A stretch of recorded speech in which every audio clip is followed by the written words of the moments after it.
Dreamscape presents Crime for the Books by Kate Young, narrated by Dina Perlman. Chapter 1. The clouds looked ominous as I walked our client out of the office and locked the door. An inconspicuous glance at my watch informed me of the late hour. I needed to get to the library ASAP. I turned with a smile, extending my hand. The older woman's brow wrinkled with the stress of her situation, and a tad of guilt overtook me. Relax. We have everything in hand, and I assure you, you have absolutely nothing to worry about. The case is straightforward. The will is solid. Elaine took my hand and gave me a slight smile. Thank you. Your grandmother nearly twisted my arm when we were at the beauty parlor last month. She insisted you would be able to make sense of this mess and put my mind at ease, and she was right. You've been a godsend. Not that I would go around touting that Daisy Moody saved me. The older woman chuckled. It'd go straight to her head. I grinned. Wise. Gran's ego is large enough, and I know how convincing she can be when she puts her mind to something. She means well, and in this instance, I am glad she pushed you my way. The woman shook her head in a bemused fashion. Me too. And I know how Daisy is. I was only teasing. She has a heart of gold. She glanced at her watch. I appreciate you waiting for me to get this check to you. I know I'm old-fashioned, but I still like to use my checks and hand-deliver them when feasible. I understand, and we're glad to accommodate whatever method of payment our clients feel comfortable with. I'd been a little surprised when she insisted on the paper transaction. We'd not had one client pay by check in all the years I'd worked for my uncle. Personally, I didn't even own any checks. Never seen the need for them. I do appreciate it. She took a step off the curb, just as an old gray Mustang came roaring down the street. Elaine! I reached out and grabbed her arm, jerking her back onto the sidewalk, seconds before the car nearly hit her. Maniac! I shouted at the driver, who flew over the train tracks like a bat out of hell. Several other pedestrians jumped out of the way. A man threw his hands in the air and shouted as the woman next to him began snapping pictures of the car with her phone. Good. Are you okay? Elaine looked a little dazed as she patted her damp forehead. Then she let out a little nervous chuckle. Yes. Wow. My life flashed before my eyes. Her hand went to her chest and rested on her heart, which was probably pounding and definitely causing me some worry. I thought gridlock in the city was bad on my way here, but at least I didn't nearly get mowed down by some lunatic. She took a deep breath, and another little giggle escaped her lips. Her reaction reminded me of my friend Melanie. She always laughed when something frightened her, too. Wowee! It's nuts like that who make me grateful for my move to Sweet Mountain back in the 80s. I thought back then that God only knew how bald I'd be now from yanking my hair out during the Atlanta traffic jams. But I might be bald yet. She cast a glance in the direction the car had gone. Her face was flushed, and the whites of her eyes were showing. Sheesh! I'll report them, and I think several others will, too. I motioned to where a little crowd had congregated in the center of the square. I took her hand and squeezed it. Are you sure you're okay to drive? Yes, I'm fine. Thunder rolled. Elaine glanced up and her hand went to her newly permed brown hair, as if her hands would protect her curls. Looks like another front is coming through today. I was hoping that last downpour an hour ago was going to be it. Elaine dug through her bag, retrieving her umbrella. Her hand shook a little. When she noticed me watching, her face flushed. I glanced up at the angry-looking green sky to avoid causing her any embarrassment. The scent of rain hung in the air, and the humidity seemed to thicken around us. It felt more like spring than fall. "The weather has been crazy lately," I said. "Indeed. It's been years since we've had severe weather this late in the year." The older woman leaned forward and surprised me with an impromptu hug. It felt a little awkward with her large patent leather bag and umbrella between us. "You've been a godsend, young lady." "Truly." "Oh, well, I'm glad." I gave her a little pat on the back before she retreated to where she'd stood a moment ago. "We appreciate your trust in us, and I can assure you, your cousin doesn't have a chance at mounting another attempt at a case." "That's good to hear." She seemed to be calming, and I could tell talking to me was helping her. I could be a little late to my club meeting. "Daisy's insistence isn't the only reason I came to you." She tucked her umbrella under her arm. "Calvin's reputation, and yours too, of course, for stellar work, has traveled far and wide." She briefly motioned to our sign above the door, Cousins Investigative Services, Inc., displayed in a glossy, bold gray-blue and outlined in white. Far and wide sounded like a bit of a stretch to me, but it's always nice to know people think well of the job you're doing. A reputation could make or break a business like ours. "That is kind of you to say. This case is all but closed, but if anything comes up that needs my attention, you give me a call, and I'll take care of it. Or if you feel threatened in any way, don't hesitate. Call the police immediately." I touched her arm. "I can't stress enough enough." She shook her head. "Thank you, and I will, but I'm sure since they served Patricia the paperwork, this whole nightmare is over." Her shoulders rose and fell with the deep breath she took. "On a positive note, we are all so excited about the Halloween party this weekend." Elaine's smile made it to her gray eyes then. She pulled out the folded-up issue of the Sweet Mountain Gazette that had been sticking out of her purse and chuckled as she turned to the earmarked section. "We all had a good laugh from this." She pointed to the page of the newspaper advertising our party, a fun little write-up that I'd called in a favor to have printed. The announcement read, "A murder is announced. A murder will take place on Friday, October 15th at Magnolia Manor Bed and Breakfast at 6:30 p.m. Come for a night of 50s-themed sleuthing fun and join the Jane Doe Book Club in discovering whodunit."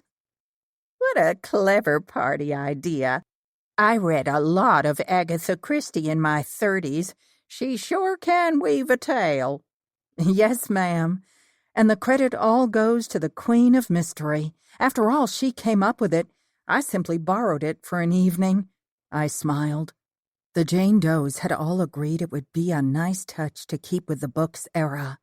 "I can't wait to don my new frock and have a ripping good time," I said in my best British accent, which was terrible. Elaine's smile widened. "You're too much." She gave me a little tap on the shoulder with the paper before putting it back in her bag. "The B&B is completely booked, and the phone still hasn't stopped ringing. We've been sending business to the Holiday Inn and Suites up the road, and I hear they're almost at capacity. Isn't that something?" She was being modest. Her bed and breakfast never had any issues booking up. You usually had to schedule your stay months in advance. The manor was constantly being reserved for weddings and anniversary parties. We'd only managed to secure the date because of a last-minute cancellation. Elaine's kindness hadn't gone unnoticed. "We are so grateful for the use of your beautiful property. It will be a night to remember. I simply can't wait. I'm glad to accommodate. It was meant to be." A drizzle began to fall from the sky, and we both opened our umbrellas. "I better run. I'm sorry to have kept you so late." "Not a problem," I assured her. "And drive safely." We waved our goodbyes before I dashed across the street toward my car. "Lyla!" someone called, just as I tossed my bag onto the passenger seat. Not seeing anyone and believing I'd imagined it, I slid into the car. As I leaned over and dug through my bag for a comb, my passenger door opened, and my little Gran slid onto the seat. "I've been hollering and hollering at you from down the road a piece." She sounded out of breath. "Sorry, I didn't hear or see you." I hugged her and pulled my bag onto my lap. "Yeah, well, you and Elaine were gabbing."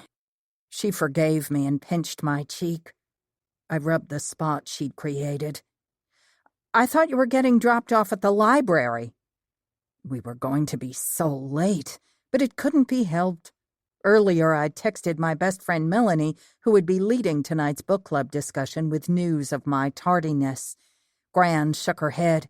Her once reddish-gold hair was now snow-white and had currently lost its body thanks to the rain. I'd inherited the red-gold hair gene. "Sally Ann and I were having an early dinner at the Market Deli, and Elaine mentioned she'd be stopping by here after she met with her lawyer in Atlanta. I decided to meet up with you and catch a ride." I started the car. "You should have called me. I would have picked you up." "I needed the exercise. Poor Elaine looked tired when I saw her yesterday. How was she?" "Okay." Elaine had seemed tired today as well. The case had taken a toll on her. Bless her heart. She's still having moments of going back and forth on whether she should just give that second cousin of hers something. Can you believe that? Elaine hadn't mentioned that to me. After all the trouble her cousin had caused her, it was surprising. I wasn't in the judging business, but it seemed counterproductive at this late stage of the case. Well, that's her choice. The business is hers solely. She can do what she wishes with it. I stowed my purse behind my seat. Yeah, well, if that second cousin of hers would stop showing her worst side, then she might have a better chance at a reconciliation. It's a mess. It's a good thing Elaine came to you when she did. I told her my little Lyla will straighten everything out. Thanks for the vote of confidence. Gran had always been my biggest fan. I smiled at her and she pinched my cheek again. Ouch! I pushed her hand away as I pulled out of the parking lot. What's with all the pinching lately? She shrugged. Sally Ann pinches her grandkids. She said all good Southern grandmothers do that. I thought I'd try it. Well, stop. Sally Ann's words aren't gospel. Okay. It didn't feel right to me either. She pointed toward the orange leaves as the trees blew violently around the downtown square. Look at that wind! Workers on ladders were abandoning their task of stringing lights around tree bases and across storefront awnings throughout our sleepy little town. In a few days, the city would host our annual Oktoberfest pub crawl. I hoped we had better weather for it. My friends and I looked forward to the crawl every year. I pulled up to the stop sign. A horn blew the second I came to a complete stop. I glanced in my rear-view mirror to see the gray Mustang behind me. Oh, my God! I think that's the jerk who nearly ran Elaine over a few minutes ago. What? Gran craned her neck to see behind us. They almost ran y'all over? The driver flashed their lights at me and laid on the horn. Maniac! What was his problem? Hold your dang horses! Gran shook her bony fist at the driver. I'd started to move forward when the driver accelerated. The tires squealed as the car maneuvered into oncoming traffic, nearly sideswiping a minivan. I slammed on my brakes. The minivan swerved into my lane, but managed to straighten out. Gran swore a blue streak and leaned over to slam her hand on my horn. We should tail him. If I had one of those big pickup trucks, he'd be sorry.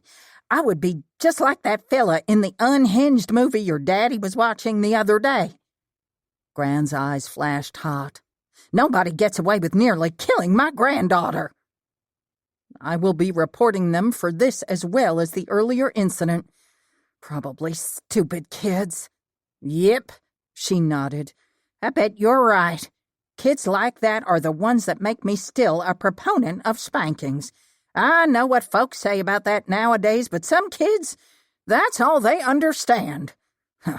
Looks like their parents were light on the disciplinary action. Let's put it out of our minds. We're going to the club meeting.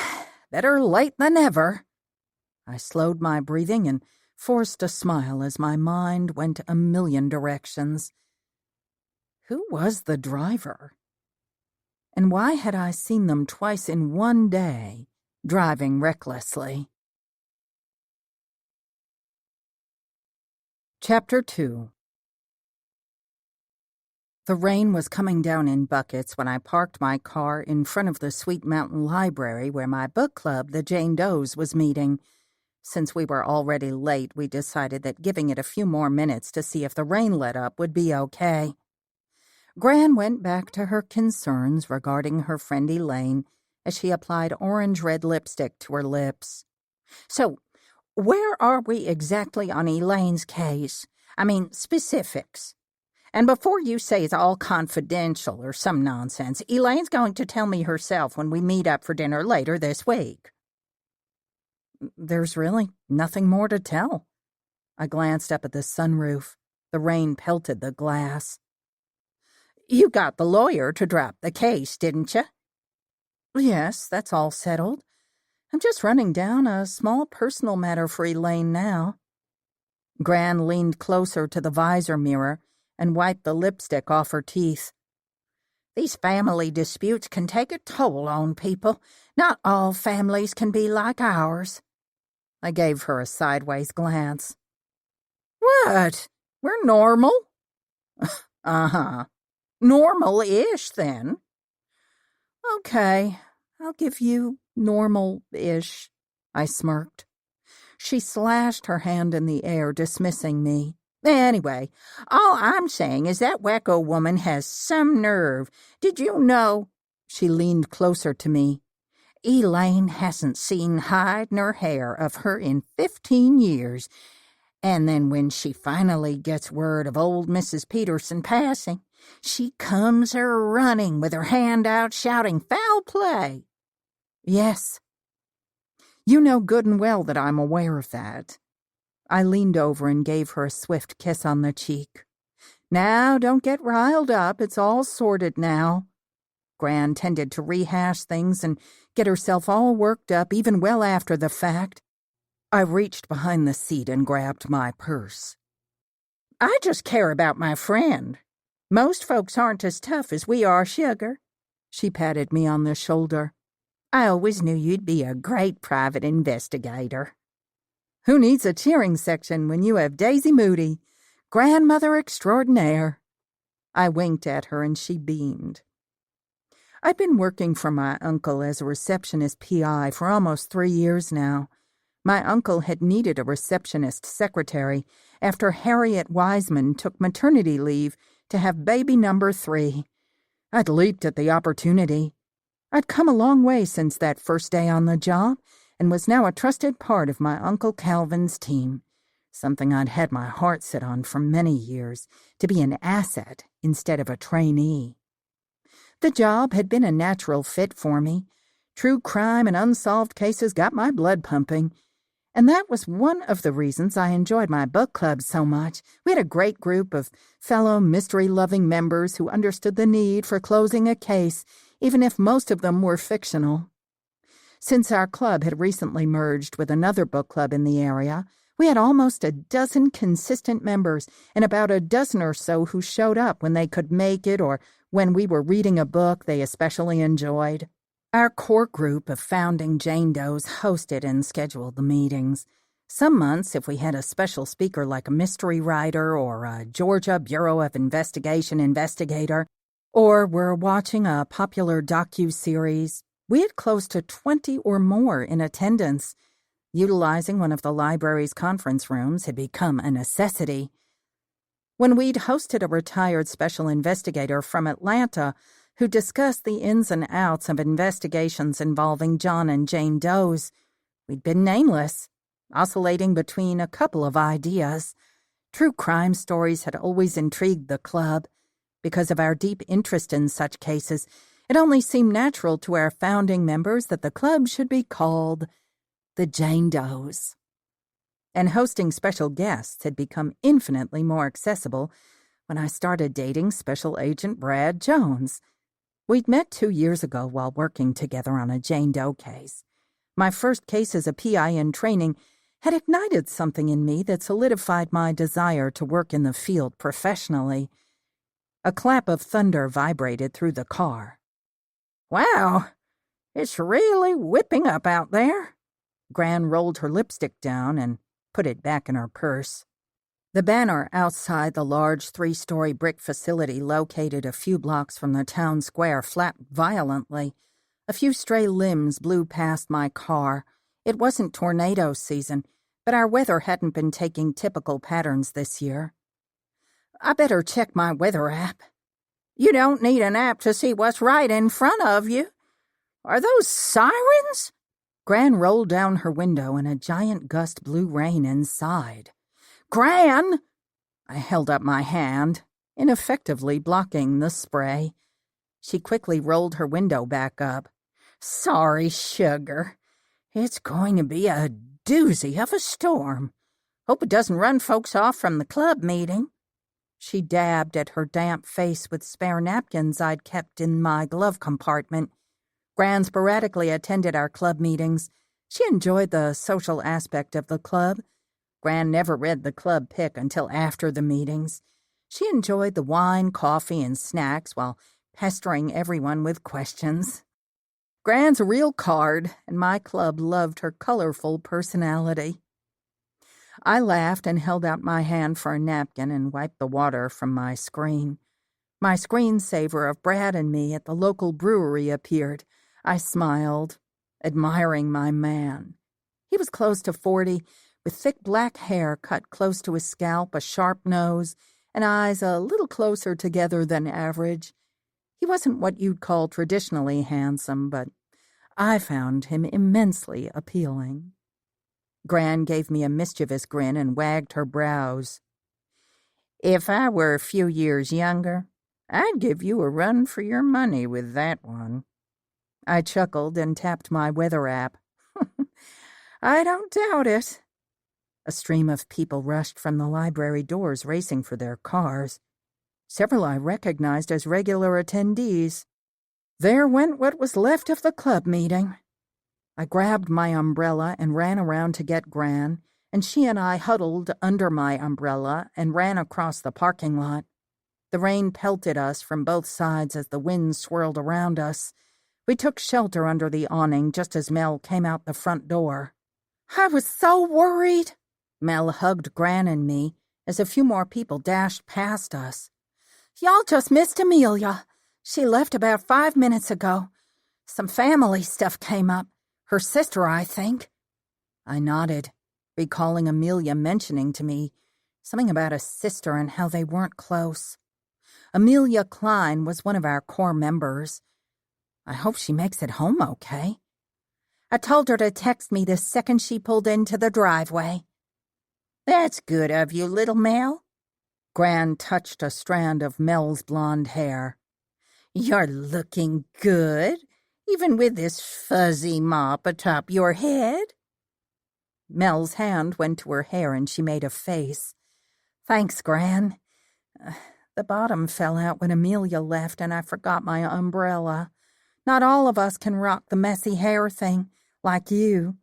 Mel grinned and hiked her purse up higher on her shoulder and glanced toward the parking lot where she'd parked. Alerts blared over our cell phones with a tornado warning, just as the local siren sounded. "Terrific," I grumbled. "Guess we better get inside." "Yeah, I guess so. Well, we were aiming for an exciting meeting this month." Mel pulled open the door and fussed with the frizzy hair stuck to her forehead and the back of her neck. "Yeah, and this is an exhilarating day." Gran followed Melanie while I held the door. Chapter 3. The library, built with a mixture of stone and brick to keep with the style of our town square, had a lot of large glass windows. We would need to be far away from those lovely additions. We rushed inside and heard the scrambling in our usual meeting room. Courtney Hampton, or I guessed it was Daniels now, since she'd married our chief of police, looked like she was directing traffic. Courtney hadn't mentioned whether she'd be changing her name, but I assumed she would, being the traditional type. Courtney had taken the job as library manager last year, and now she stood looking positively frustrated as her blonde hair escaped her messy bun. She pursed her lips when she saw me. I wasn't sure exactly why she didn't like me, but she sure didn't. "Everyone, quickly yet calmly make your way inside Conference Room A, please." Courtney's arm pointed toward our usual room. Mel, Gran, and I walked with purpose toward the meeting room. Thankfully, there weren't many windows in that space. The few people who remained sat on the floor in the corner of the room, containing no glass windows. Rosa Landry, another one of our core members, waved us over. I went and took a seat next to her on the floor. "Wow, it's coming down out there. Not the way I envisioned this night going." Rosa shifted on the floor, sitting crisscross style. "It's a fast-moving storm. It'll be here and gone in less than half an hour. The heavy stuff is directly over us. The storms you worry the most about are the ones that hang around for too long." "You okay?" I asked her when I noticed how exhausted she looked. "Yeah," she half laughed. "I guess I got that raccoon eye thing going on. I've worked way too many graveyard shifts lately. But we've all got to take our turn." "You're a trooper." I nudged her with my shoulder and said hello to a few members who weren't busy on their phones with family. Several were talking to their kids, attempting to calm them down. "Here." Mel thrust a cup of coffee into my hand as she took a seat next to me a minute later. "Courtney is in fine form. She about bit my head off when I went to the refreshment table. But we're soaked to the bone here." I took it gratefully. I glanced back to where Courtney was fussing at several other brave souls in need of a generous dose of caffeine. Gran pulled one of the chairs from against the wall, and I handed Mel my coffee and got up to move the chair for her. She sat down with her coffee as I settled back on the floor. Courtney opened her mouth and Gran raised her finger. "Nope. Don't order me around, young lady. I'm in my 80s, and I'm not sitting on the floor. If the tornado gets me, I'm good with it." Courtney physically deflated and shook her head. "Besides, I don't mind living dangerously," Gran continued. "Lyla and I nearly were killed by some crazy driver in a gray Mustang on the way over." Eyes went wide and Gran smiled. "They didn't nearly kill us." I cut my eyes playfully toward Gran, who grinned like a Cheshire cat, before I explained to Rosa what happened. "License plate?" She had her phone out. I shook my head and took another sip from the cup. It was raining too hard, but someone else might have. It's something you should look into for sure. I held her gaze and she nodded, understanding. The lights flickered a few times and the sirens blared. Sounds of alarm among the group were audible. "Oh my God. I shouldn't even be here today. But that's what I get for being a good employee and trying to get things in order before going on my honeymoon. Now I might die before I ever get a chance to see another country," Courtney said as she settled on the floor. Wow. Melanie and I held back snickers as we sipped our coffee. The woman was a tad on the dramatic side. Tornadoes were part of our lives here. They could be deadly, yes, but Every time we had an alarm didn't mean we were going to be hit by one. Her hysteria excited several folks, and they started rising, stressing that they needed to leave and get home. No, I shook my head. This is a fast-moving storm. I think we should all stay put for now. Courtney threw up her hands. Well, if Lyla Moody thinks we should stay, I guess we all better. Ouch, Melanie said as she snickered loudly into her cup. She sure likes you. Gran nudged me with her knee and I waved my hand. I would not be engaging in any arguments this evening. Courtney was allowed not to like me. Courtney whispered to the woman next to her, and they both started to rise. Rosa stood, her cop voice steady and authoritative when she spoke. No, we all need to remain inside. She then relayed the storm data. People still stirred, faces drawn with concern. Several were furiously texting on their phones. Courtney's coworker consoled her as she settled back on the floor. I turned away from the blubbering Courtney and scrounged up a smile for those seated next to the wall. How amazing was Agatha Christie's book? A murder is announced. Incredible, Mel said from my left. We were all just raving about it earlier, right? Heads began to nod. I just love that we've decided the month of October is exclusively Agatha Christie novels. It doesn't get any creepier than the old-school classics. The characters are portrayed raw and desperate instead of gruesome like in horror novels. Tammy, one of our newer members, piped up from the far end of the corner. I've read almost every novel Christie has written. The notoriety her name carries is warranted. Tammy had belonged to the other club that merged with ours. I completely agree. Rosa ran a hand through her dark hair. Like I told the club earlier, the boldness it took to put the ad in the paper riveted me. For the killer to prophetically proclaim their premeditated murder without fear of getting caught takes guts. Yes, Tammy's head bobbed up and down. I read that novel years ago for a high school assignment. It was way better this time around. When the lights went out? Sharp intakes of breath were audible as the lights flickered again. A few giggles went up, followed by several sighs of relief when the lights didn't go out. Anyway, Tammy continued with a smirk, it's a compelling read, even better the second time around. I caught things I'd missed the first time. I think tailoring the Halloween party around this novel is magnificent, and making it 50s themed is the icing on the cake. I put the advertisement up on my refrigerator. I got mine right here. Gran dug through her bag and waved it around. It's going to be a Jim Dandy of a party. I informed everyone of what Elaine had told me about the bookings and how excited she seemed. That goes along with what Joel told me, Tammy said, speaking of another club member who had left early. He said the Holiday Inn had never been booked solid for as long as he worked there. I'm not surprised. Melanie's watch pinged and she glanced down at it. It's all anyone talks about when they come in the shop. Melanie owned Smart Cookie, located right next door to my office at Cousins. We were neighbors both in business and at home. Her townhouse backed directly up to mine. Amelia? I asked, referencing Melanie's watch notification. Mel nodded with a smile. She's home safe and sound.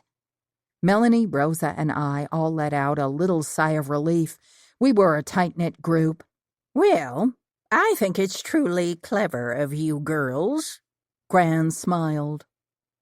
10 minutes later, the conversation had livened up and the sirens halted. People began to rise and check their phones. As everyone else calmly filed out, Courtney dramatically stormed out instead, but not before she informed Rosa that Quinn would hear of her rudeness. Rosa rolled her eyes after the woman left, and she, Mel, and I cleaned up. Gran waved at me from the doorway. I'm gone too, sugar. I paused with my hands full of empty Smart Cookie boxes. "Wait! I'm your ride." "Nope. My honey just texted me. He's outside." Gran had been seeing a widower from the senior center for 3 months now. I wasn't sure which one because she didn't keep them around all that long. When I asked her about her dates, she told me life was too short to be bored to death. When death came knocking, she was going out with a bang. I couldn't argue with her logic, though I did worry about her. My parents did too. My grandmother lived with them. She had moved in with us when I was 13 after my grandfather suffered a heart attack. She'd been a co-conspirator in all my endeavors and remained one of my best friends. Mother always said she deserved a prize for allowing Daddy's mom to move in with them. I always thought Gran was the prize. She certainly added a missing element with her presence. "Tell him he better be careful on that bike of his." I dropped the boxes in the trash. "A biker?" Rosa's eyes went wide. "Yeah. He's got a sweet red 3-wheeler with purple and black flames down the side." Rosa hooted, clapping her hands. "Go, Granny!" Melanie grinned. I shot my friends a look that I hoped they understood. Don't encourage her. "Rock on!" Gran flashed the universal sign. I shook my head, mumbling, "Oh, Lord." Gran turned to me. "You know who you sound like, Lyla." "Oh, I know." Mel raised her hand, enjoying this way too much. "Don't." I held up my hand in a stop motion before striding over to Gran. I bent down and gave her a giant hug, being careful of the sharp corners. I forced the image of an accident with my bony little Gran crushed on the road from my mind and took a deep breath. "Have fun, but be careful." "Sure, I'll be careful. Night, girls." Gran released me and gave a finger wave to Rosa and Mel. "See y'all at the party." She reached up and pinched my cheek. "Tell your folks not to wait up." I knew she had done it to annoy me. "Oh, no. You're telling them that." And she winked at me. "Night, Francis." At the mention of my mother, my friends roared with laughter. Chapter 4. My phone blared with my mother's ringtone while I searched for the perfect shade of lipstick. "Hell, Lyla, Jane, where is your grandmother?" my mother said without preamble. "Your father is wearing out the rug with his pacing." I smoothed out my dress and checked my reflection in the mirror, pleased with my transformation. I cleaned up quite nicely. "I have no idea where Gran is. I haven't seen her since she left the book club meeting the other night. She's probably out buying last-minute touches for her costume. Our party is tonight." Gran had always been the last-minute type, a trait I hadn't inherited. I applied a daring red to my lips. "Have you tried her cell phone?" "Of course I've tried her phone. Multiple times. She is too old to be going out and behaving like a rebellious teenager." Mother tended to be more on the old-fashioned side, but recently she had started to come around to a more modern way of thinking. Still, as much as she'd evolved, Gran staying out late did not sit well in that household. "I'll track her cell phone." I opened my laptop and began my search. "Thank you, dear. I apologize for my derogatory tone. It's just her father and I worry about her, and she came home on a motorcycle the other night in the rain." "Yes, I know and I understand. But you can't expect Gran to give up her independence." Just then, Gran's cell popped up on the screen heading down Main Street. "She's on her way home. You can tell Daddy to stop with the pacing. ETA less than 5 minutes. Mother let out a sigh and relayed the message to my father. "Your father says thank you." "Not a problem. I'll catch you later. The Jane Does have to set up early for the party." Mother cleared her throat. I read your announcement in the paper. I understand it's a party, but did you have to make it sound so dark and menacing? I've been getting calls for days. Her tone held a tinge of disapproval. Just the thing to refocus my attention. Strategic thinking on her part. I almost laughed. Bless her heart, she tried to understand me. It's an Agatha Christie-themed party, I chuckled. It's supposed to be dark and menacing. I secured my brooch to my dress. Our community page is abuzz with excited people who do get it. Our club had an online Jane Doe community page where we did most of our advertising. The paper ad had been for effect. And as Halloween parties go, it's quite glamorous. You should see my costume. It's a lovely vintage piece. I'll look like I walked right out of a 50s fashion magazine. I glanced down at my lovely dress. Well, that does sound nice. Mother's tone brightened. The Moody women were fashionistas to the core. You'll have to send me a picture.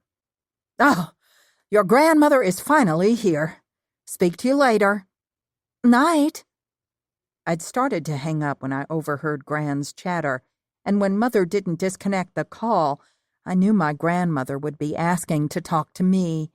It's how it usually went when Mother and I were on the phone. I couldn't hear the phone ringing with my helmet on, Gran said, not speaking to me, but I could tell by the volume increase that she'd commandeered the phone. Y'all need to get out more. Have some fun and quit worrying about me. James, you seem to forget that I'm your parent and not the other way around. Gran sneezed and then said to me, sounding congested, Hey, sugar pie. I just wanted a quick word with you. I saw Rosa at the record store downtown a few hours ago. Well, I'm a little worried about her because she was crying and yelling at someone. What? Who was she upset with? I gripped my beaded handbag. I don't know. She was on the phone and something had her all worked up. When I went over to her, she hung up fast and tried to act like nothing was wrong. Gran blew her nose loudly. I only caught bits and pieces of the conversation on my way over to her. She got all red-faced when she told the person to back off or they'd pay. I wonder if she is a stalker or something. You might want to call her. A coughing fit overtook her. Are you ill? I might be coming down with a cold. Oh, but take some of Mother's organic elderberry syrup. That stuff works wonders. Yeah, I will. Why would you mention a stalker? My stomach clenched. Gran sneezed again. She kept looking around as if someone might be following her.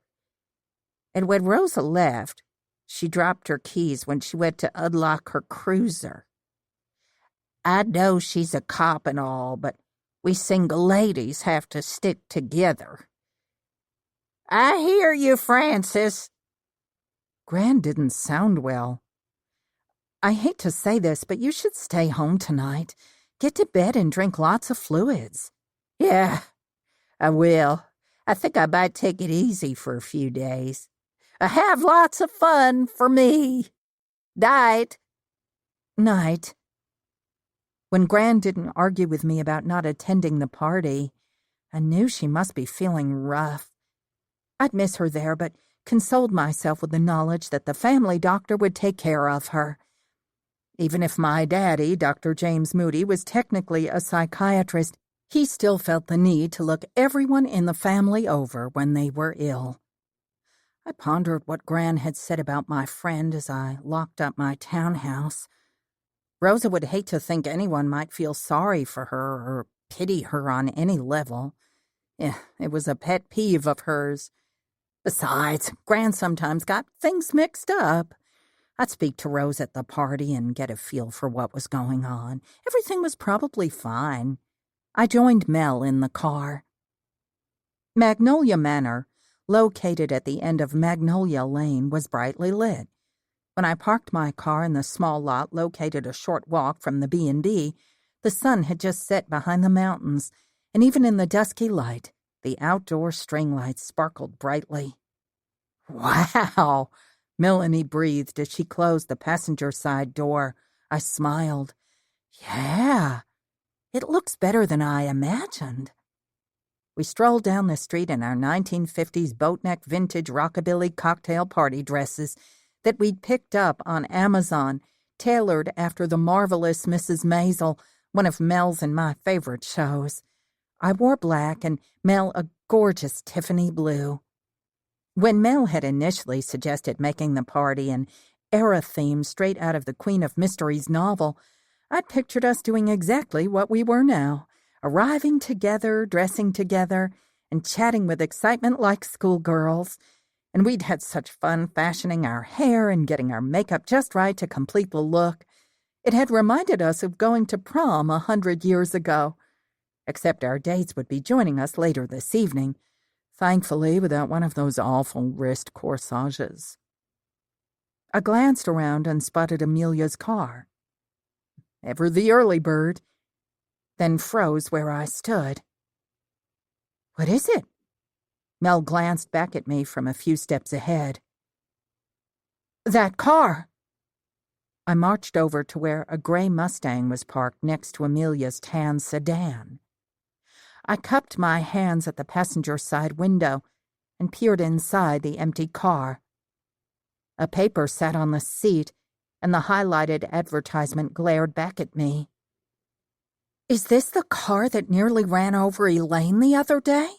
Mel asked from behind me. "Could be, but I'm not positive."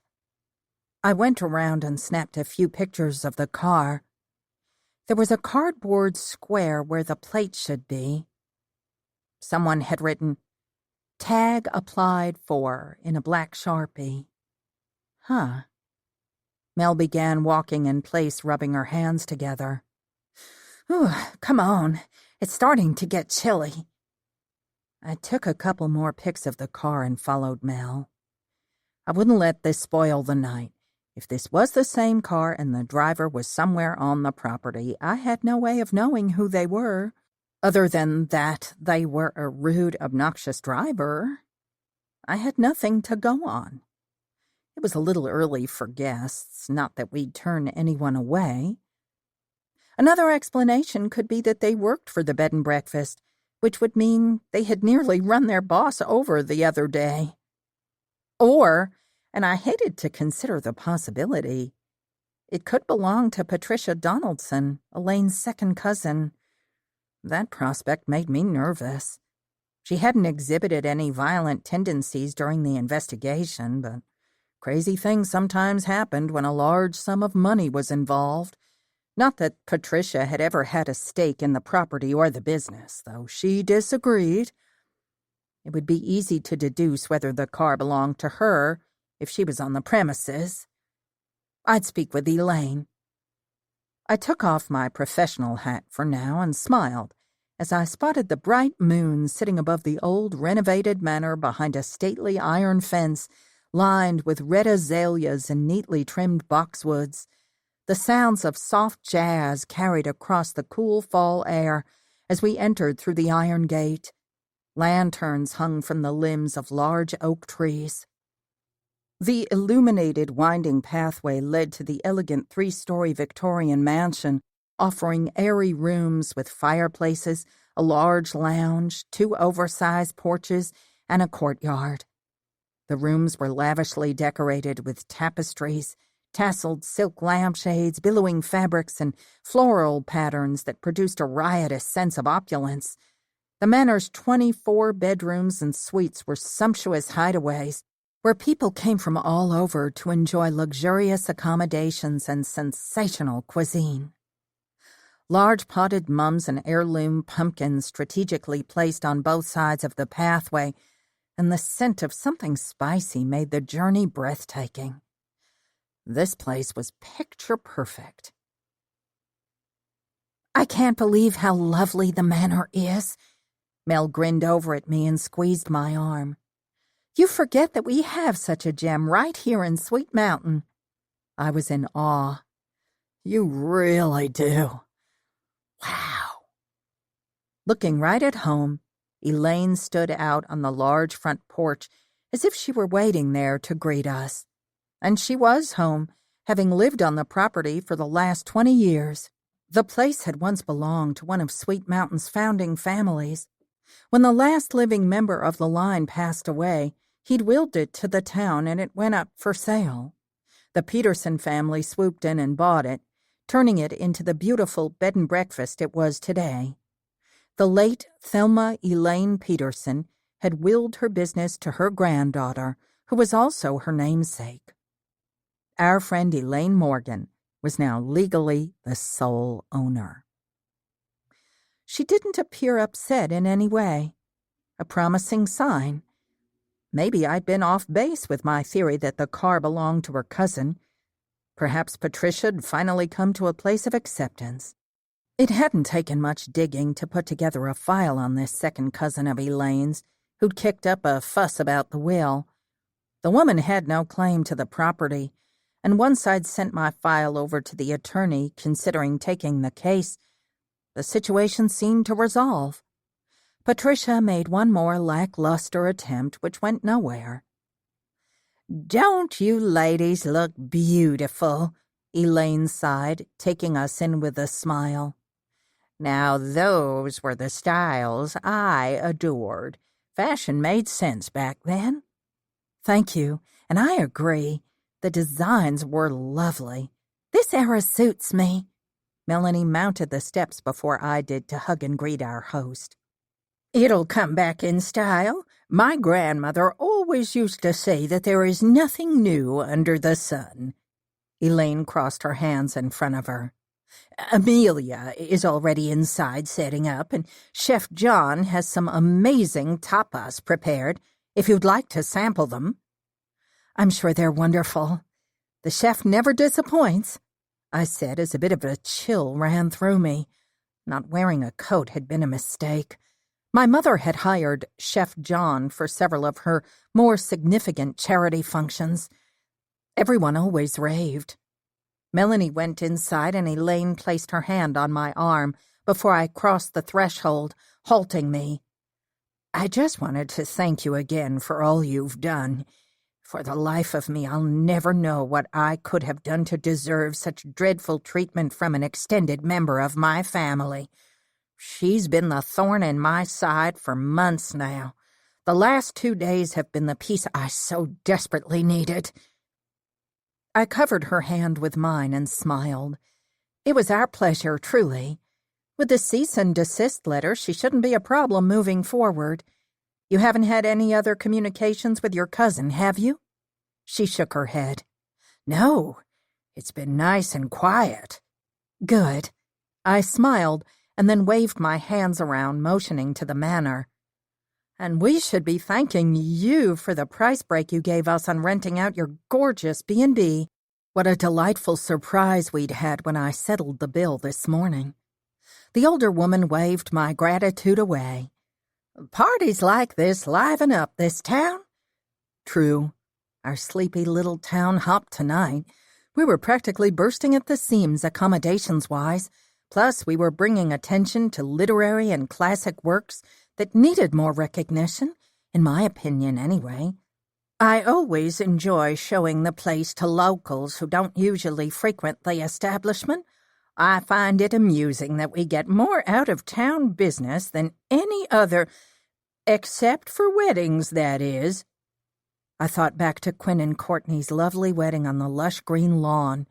The fall foliage had been the perfect backdrop for their beautiful affair, and they were a gorgeous couple. I was glad Quinn had found someone who made him happy. He and I had gone out a lifetime ago, and though it hadn't worked out between us, I'd always wanted the best for him. I suppose when people think of vacation spots, they envision travel. In the lobby, plush furnishings and an ornate painted ceiling greeted me. Every decorative piece selected had a luxurious feel, and an evening spent inside these walls felt worth the hefty price tag. Yes, I believe you're right. Someone called for Elaine, and we parted, she going left, I going down the hall and to the right and into the ballroom. My breath caught in my throat. The room was stunning. A trellised ceiling over a cloudy blue, trompe-l'oeil sky, hand-painted gold wallpaper gracing the walls. I marveled at the large windows. The French doors opened out onto a lush garden with a columned veranda overlooking the gorgeous foothills of the North Georgia mountains. Not that we could see the view tonight, but it was still lovely to know what lay beyond the wall. The fire that crackled in the fireplace at the end of the room gave off a cozy vibe. There were no words to adequately describe the ambiance. I feel like I'm on a movie set, Amelia beamed as she unboxed donated copies of A Murder is Announced, placing them in one of the pre-made gift bags on the mahogany table positioned at the side wall. Or an old southern plantation. Melanie began tying a gold bow onto each bag. It's like a dream, I agreed as I greeted Amelia with a kiss on the cheek. You look gorgeous. The emerald green dress is stunning. Thank you. The makeup isn't too much, is it? I went a little heavy on the eyeshadow. Amelia fluttered her uber-long eyelashes. I read that was typical for the era. No, it's perfectly applied. God, I'd kill for your lashes and that flawless skin. I know. Don't you hate her? Melanie smirked. My skin is a blessing, but the lashes, well, I can't take credit for. Amelia whispered theatrically. They're extensions. We all laughed and I said, I'll think about buying some extensions, but I'm more jealous of your skin anyway. The sparkle she'd added to her eyelids complemented her copper-colored complexion. Maybe the 50s makeup should come back. This place is unbelievable. Rosa came into the room with a gold-framed print of Agatha Christie and placed it in the center of the table. We all nodded in agreement. Elaine would be pleased with the publicity she'd received from us. Not that she needed it. The four of us stood back to admire the table. I glanced over at Rosa, who looked positively radiant, but I noticed she avoided making direct eye contact with me. Rosa, you have a sec, I said in a low tone. Sure. Rosa lifted her head and smiled. The smile did not make it to her lovely eyes. Gran hadn't misconstrued what she'd seen. Hello, Jane Does. A male voice came from behind us. We turned and saw a tall, lanky man holding a professional camera rig. Let's talk later. Rosa squeezed my arm. Hello, we'd love to get a shot of the four of us before the guests arrive. Sure, no problem. I love shooting here. How about in front of the fireplace? The photographer smiled encouragingly. Perfect, Rosa beamed. The four of us lined up. The photographer moved us around a bit and then snapped away. I had a feeling the picture would be frame-worthy. Chapter 5. Guests were arriving and we all went into hostess mode. A gaggle of oohing and eyeing women dressed to the nines came inside the room, and the night to remember began. We mingled and everyone enjoyed tapas and champagne. I glanced around to see all my friends and their dates, feeling a little blue because Brad wasn't here with me. He'd texted, of course, to say he'd be running late. He was working on a new Jane Doe case and they had gotten a lead. Couldn't be helped. Still, I was disappointed that he might miss the main event. We'd worked so hard on it, and I wanted him here to experience it all with me. Excuse me. A woman tapped me on the shoulder and I turned. You're one of the Jane Does. I see you're wearing a brooch. Oh, yes. I'd forgotten for a moment that the four of us were wearing matching crystal flower brooches for the guests to identify us as the hostesses. I was wondering if there was any sparkling water. I couldn't find a server. The woman frowned apologetically and put a hand on her stomach. I'm so sorry to bother you with this. I've just had a little too much champagne." I glanced around and was surprised I didn't see any servers on the floor. "Huh. It isn't a bother. I'll go find out." I waved to Amelia, who was laughing with her dashing Ethan, signaling to her we would be starting soon, before gliding down the hallway toward the kitchen, stopping along the way to chat with other club members here and there.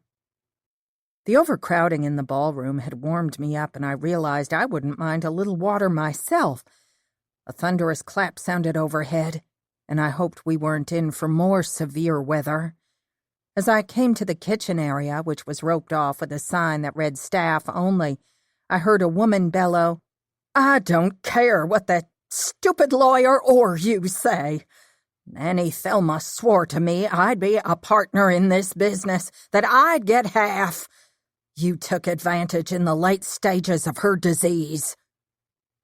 I recognized Elaine's shaky voice say, "Put the gun down, Patricia." My God. I searched for my phone like it was an absent limb, then for my watch with the same result. Always accustomed to having a device with me, I felt naked. My watch was at home. It didn't complement this outfit. And my phone was in my checked bag. I planned to get it later before the big event. Ugh. I'd gone 2 steps, deciding I'd just have to go in alone, when I spotted a cowering staff member in the corner right outside the kitchen. Thank God. Quietly, I moved over to her and whispered, "Go get Rosa Landry. She's a cop." I gave a brief description and feared I wasn't getting through. The young woman's brown eyes looked vacant. "Go!" I whispered, and she went. I stepped over the rope and went into the kitchen. Slowly. Elaine had her hands raised and her back against the counter.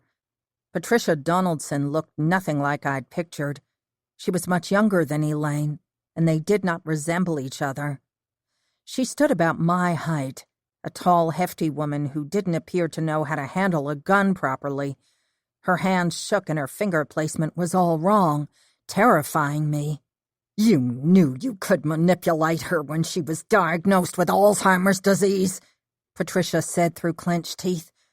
The rest of the staff stood huddled together off to the side, with pale faces and wide eyes.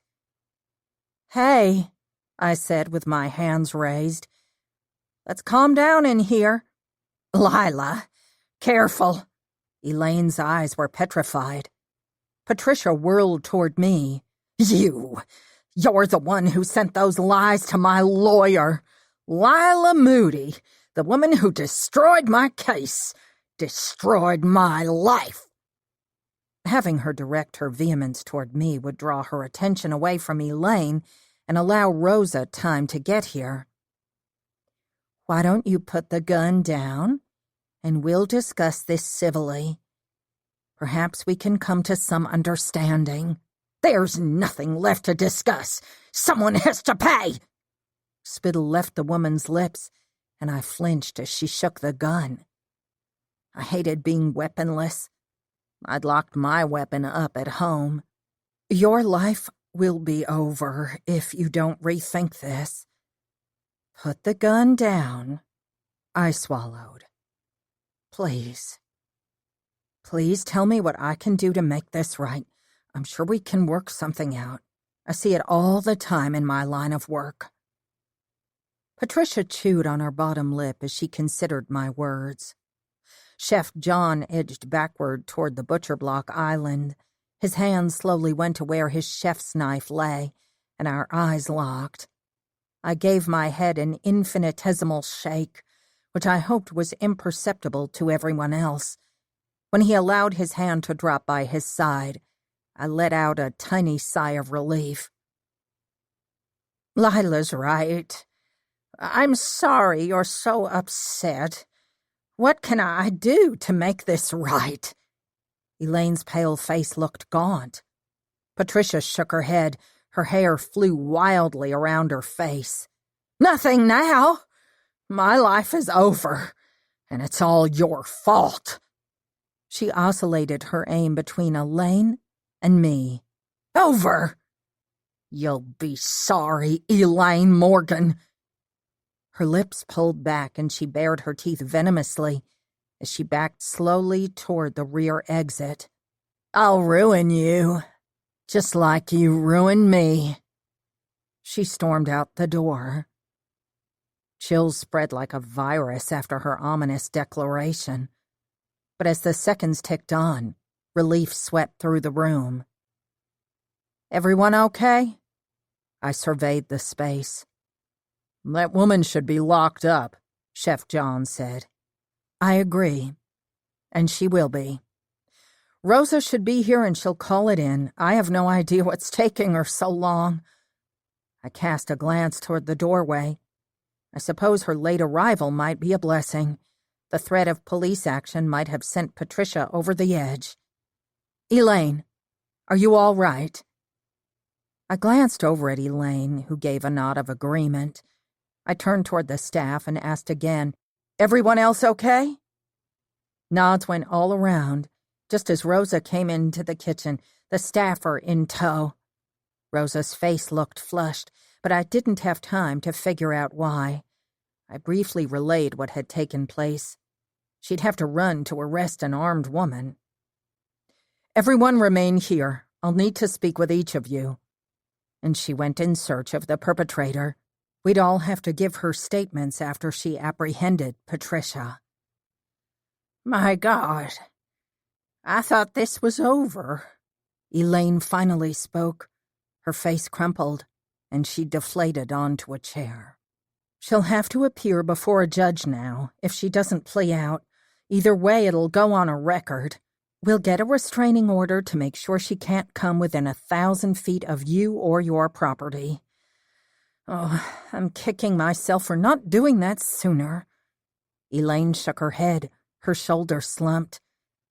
"Even I didn't believe she'd go this far. She's desperate. Desperate people are dangerous. I should have known that. Still learning. I would probably always be learning. Perhaps I should have been more receptive to her desire to work here." I put my hand on her shoulder as she scrubbed her face with her hands. "You had every right to fight for what's rightfully yours. And she doesn't seem stable enough to work anywhere at present." Chapter 6. When Rosa came back into the kitchen, Elaine had calmed. Rosa hadn't been able to find Patricia, but she'd put a call in and reported the incident. There would be officers on the premises in less than half an hour, which gave Elaine the peace of mind to encourage us to continue with the night's festivities. Rosa agreed, since ending the event would only make the guests scatter, which might impede the search. Surprisingly, other than the staff, Rosa and me, no one was the wiser about the domestic dispute that had transpired. A couple of the kitchen staff had gone home, and I could tell Elaine was upset that her team had felt threatened. She mentioned that several employees probably wouldn't return to work. She said she understood, of course. No one wanted to work in an environment they felt was unsafe. Once Patricia paid for her crime, they'd all feel better. I hoped. Thankfully, Elaine's head chef had a different reaction. He was livid about Patricia's audacity. When Rosa agreed we could continue the party, she believed the police presence around the property would deter any other lashing out. I decided to throw myself back into the festivities after a mad dash to the ladies' room. We were all in the bathroom 15 minutes later, ready for the big event. Shaken, but otherwise fine, I focused on my tasks. We'd put far too much work into all of this, and I wouldn't let my club or the other guests down. When I'd retrieved my phone, I breathed easier, as if it were a security blanket or something. I'd ponder that later. I glanced around as my club discreetly took their places. Mel and I exchanged a slight grin, and excitement overtook me when I caught the glint in her eyes. A loud clap of thunder sounded overhead, and the rain began to pour, pounding against the large windows. I no longer minded the threat of the storm. It would add to the drama. There was movement at the double French doors. "Too early," I sent the text to signal the appropriate contacts quickly. Ethan was probably getting rained on and was eager to begin. The seconds ticked on. Timing was everything. I cast a glance around the room, searching for my fellow Jane Does. The space was too crowded to spot everyone. The lights flickered 3 times, and everything went dark. Phew! Just in the nick of time. Shrieks went up from the crowd along with a few nervous giggles, one of which I recognized came from Mel. Her boyfriend Wyatt let out a deep belly laugh. Mel giggled along with him, but I caught a shushing noise as well. I shook my head. They were doing their best. The double doors leading out to the veranda swung open and, as if planned, lightning lit up the sky, and the shadows of the mountains came into view a second before blinding light shone into the room. Amelia gripped my arm and I moved aside a little, making room for what was to come next. I could tell it was her by her perfume. "Sorry," I whispered, feeling bad I'd gotten caught up in the drama, and moved toward the doors. "Stick 'em up!" Ethan panned the crowd with a light. "That's Amelia's husband," someone close to the doors hooted with laughter. Excitement erupted from the crowd as the sound of 3 loud gunshots echoed through the room. A cacophony of glee-ridden guests filled the space. When a 4th shot fired, one I hadn't expected, my shriek joined the rest, surprising me. When a hand gripped my ankle, I jumped and got myself back into character. I must have been standing too close. A gurgling sound came from the floor. Wow, Wyatt must be improvising and putting all he had into his act. I moved 2 paces to my left, apologizing when I bumped into someone. But when I had to jerk my foot from his grasp, something inside me clenched. The door slammed shut and the lights flickered back on. I opened my mouth in mock horror and got ready to play my part. I began to let out the scream I'd practiced, but it died in my throat.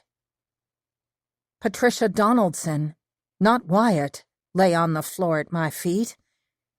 Red bloomed in the center of her blue blouse. Chapter 7. I dropped to my knees beside the woman. "Call an ambulance!"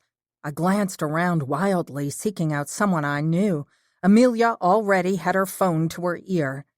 Wyatt, who'd been close beside the woman, cracked open his lids a sliver, and they went round like saucers as he shouted, "Is she? Oh, my God!" He scrambled away from the bleeding woman. Her eyes were wide and full of panic. My trembling hands went to the wound on her chest, and I pressed hard. "Hang on, Patricia! Hang on!" Laughter erupted, followed by roars of applause. Comments were flying. "It looks so real!" "Do you think they used real blood?" "Wow! We should totally make this a yearly tradition." "I'm definitely joining the Jane Does." The double doors swung back open by the force of the wind as it howled. Rain blew inside the room, wetting my face and arms. The shock of the temperature change caused my breath to catch, and then, for the second time this week, October tornado sirens blared. "Everyone, move away from the doors and calmly make your way into the hallway." Elaine sounded so soothing as she ordered her staff to secure the French doors banging against the walls. My back was to her as she called my name. "Lyla, please get out of character. A tornado warning is a serious situation, and we need everyone to stay safe." I wanted to tell her it wasn't an act, to plead for help, but Patricia's panic-stricken eyes locked on mine, holding me there. Her lips were moving, and I leaned closer. "I'm sorry," the woman whispered in a barely audible voice. Seconds later, her eyes went vacant. Mere seconds it had taken. A scream tore through the room. Blood rushed in my ears, loud and whooshing. I heard muffled shouts, no, orders barked. The floor rumbled beneath me. People were running, shoving, more screams. A few people bumped into me, yet I couldn't take my eyes off the woman. Numbness flooded my body when I realized the screams were coming from me. "Lyla," said a deep male voice softly against my ear. I blinked several times as I turned toward the voice, struggling to focus, and Brad's face filled my scope of vision. "Where did you come from?" I mumbled. He smiled soothingly. "I arrived a few minutes ago." "You did?" I tried to stand, but my legs wouldn't cooperate. "Yes." Brad nodded slowly. "I had to park way down the street. Come with me. The medical personnel need to do their job." My heart sank. "She's already gone," I heard myself whisper. He lifted me by my arms and I struggled to rise, not having command of my limbs. Paramedics flooded the room. I barely registered walking down the hallway filled with onlookers, their faces drawn in panic as I passed by, then arrived in the kitchen and positioned myself on a chair. I stared down at my hands. My palms were red, the insides of my fingers stained. My knees were shaking violently, knocking together, and I noticed my dress, too, had been marred with Patricia's blood. I shuddered. My teeth violently chattered together. The house rattled and I nearly leaped from my skin. Brad's large hands landed on my shoulders. "Thunder. The worst has passed us. The sirens have stopped already. Here." Brad placed a glass of water on the table in front of me. I stared at it, glancing from my hands back to the glass. A paramedic knelt in front of me. He flashed a light in my eyes and checked me over. "She's in shock. There's a lot of that going around." He stood and Amelia, Ethan, Melanie, and Wyatt filed into the room. Rosa began questioning everyone, trying to understand how our fun murder mystery had turned into an actual crime. "As I told you, Rosa, thrice now," I heard Ethan say, sounding agitated. "I used the starter pistol loaded with blanks. You're the one that gave it to me." "Don't cop an attitude." Rosa's voice had an edge as sharp as a razor. "Your tone is uncalled for, Rosa. Ethan didn't shoot that woman with a starter pistol," Amelia said, her arm protectively laced through her husband's. I glanced up at the bright lights in the kitchen. They seemed to buzz like a sparkler on the 4th of July. I could hear Wyatt and Melanie both giving their statements as well. Melanie kept giggling and apologizing. Bless her heart. People came and went like ants rushing past the door. I struggled to get my thoughts together. I had to pull myself back from no man's land. I shook my head and tried not to focus on my stained hands, quelling the tears that threatened to fall. Like a loop, my mind kept replaying the events over and over. I'd seen only Ethan at the door, no one else. How had this happened? When had Patricia entered the room, and why? She'd said she was sorry. Why? It took a few moments for me to feel like myself again. After a couple of silent, deep breaths, I felt calmer, and suddenly my hands relaxed. That's when Ethan's words struck a chord in me, and I sat up straighter and forced my knees to still. "There were 4 shots." "What?" Rosa turned to me. "Yes. There were the 3 Ethan fired as we planned, but then there was another one." "I thought that was a lightning crack," Melanie said. "Me too." Wyatt ran a hand through his messy blonde mop-like hair. I could tell from Rosa's expression that she'd identified the noise as gunfire as well. I met her gaze and held it. "She said something to me before she—" I picked up my glass, proud when my hands didn't shake, and took a sip before I whispered hoarsely. She said, "I'm sorry." Rosa leaned closer to me. "Are you sure those were her exact words?" The visual of Patricia's lips moving played back through my mind like a bad rerun. I nodded emphatically. Those were the woman's last words. Another officer had come into the room. He looked about middle-age and was balding and paunchy. I'd never met him before. He was watching me, and he waited for me to finish speaking before interjecting. Crime scene is secure. Forensics is held up in a traffic jam, but they're on their way. The medical examiner just left with the body. We're searching for the firearm. The M.E. couldn't conclusively confirm our suspicions, but if this crime turns out to be self-inflicted, it could have gotten kicked around during the stampede. We're searching. Self-inflicted. An accurate description. I tried to focus on keeping it together as I put the glass down. A stampede. I was sure I'd have bruises to prove it. My shoulder ached, as did my left thigh. They could have trampled me. One of the witnesses said she saw the victim arguing with an officer in the parking lot before the shooting. Heads whipped toward the officer. She's mistaken. I know because it was only me and Hanson at the time, and he was in the parking lot, and I canvassed the area and didn't see her. We were on alert. I'll want to speak with the witness myself, Rosa said. Of course.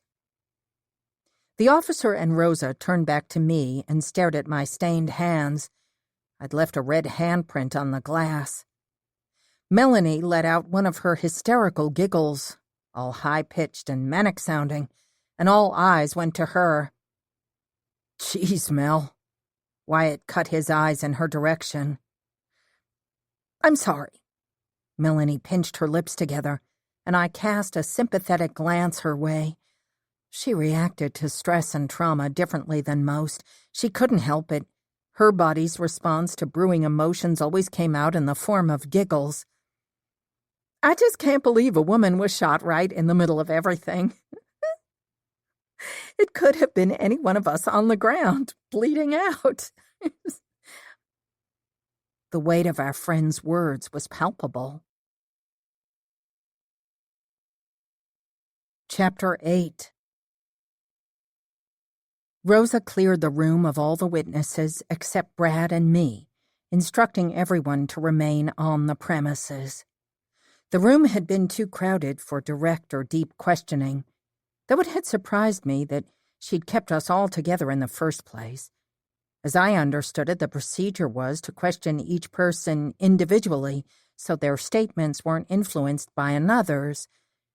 I supposed that, in the absence of a large force, she'd done the best she could. Brad spoke up when the room cleared. Like I told you when I first arrived, it was chaos. People were running to their cars, but what a disaster. How was Rosa going to track down everyone who'd already left? That would take a lot of manpower. Let's take a step backward. You arrived exactly when? Rosa had her pen poised over her notepad. About 15 minutes before I came inside, I got a call about a case. Rosa scribbled on the pad. Did you see the victim before entering the ballroom?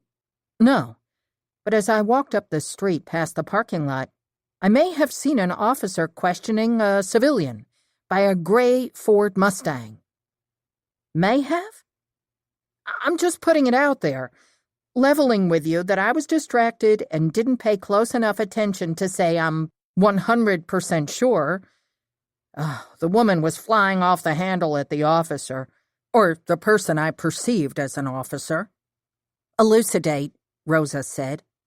Brad looked abashed. The person or officer's back was to me. By the attire, I assumed.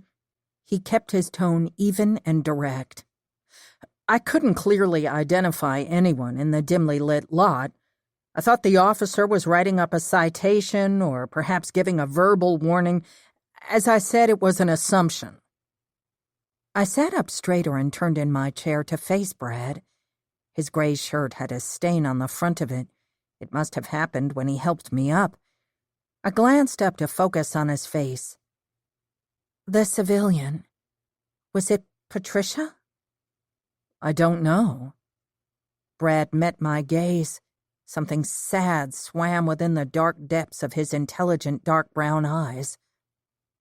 I'd received a text about a situation at work. I had to get somewhere more private to take the call. Then all hell broke loose. People were scattering and the rain was coming down in sheets by then. I covered his hand with my own where it rested on my shoulder. It's okay. As I turned back around, Rosa was furiously rubbing the back of her neck. Okay. Rosa glanced over at the officer. Question every officer again. I readjusted my position on the chair to read his badge. Daniels. Huh. The corners of his mouth tightened. It was only the briefest of movements, but I caught it. Of course. But I assure you that I didn't question anyone, nor did I write any tickets. And with us all on the hunt for the perp at the time, I highly doubt Hanson would have stopped to write a citation. But if this is true and I'll find out, the perp would be on her way to a holding cell instead of the morgue. Rosa's eyes flashed hot, and the officer averted his gaze and said, I'll ask around again. We need to know for certain if a dispute transpired with one of our own. Check the security footage. I was distracted with the text. Brad interjected, sounding frustrated with the situation. I can't believe you don't have someone on that already. The security system was disabled, the officer said, and he and Brad locked gazes. What? My fingers went to my lips as I tried to read what nonverbal communication passed between the men. Silence stretched in the room. What in God's name was happening here? Elaine said the security system goes offline a lot during storms. Sometimes the system deactivates after it comes back online, Rosa informed us. There's something I'm missing. I can feel it. Lyla, let's go through this again. I complied, beginning with the altercation between Patricia and Elaine. I let out a labored exhale when I finished with the dead woman on the floor. I had no idea where Elaine was or if she was okay.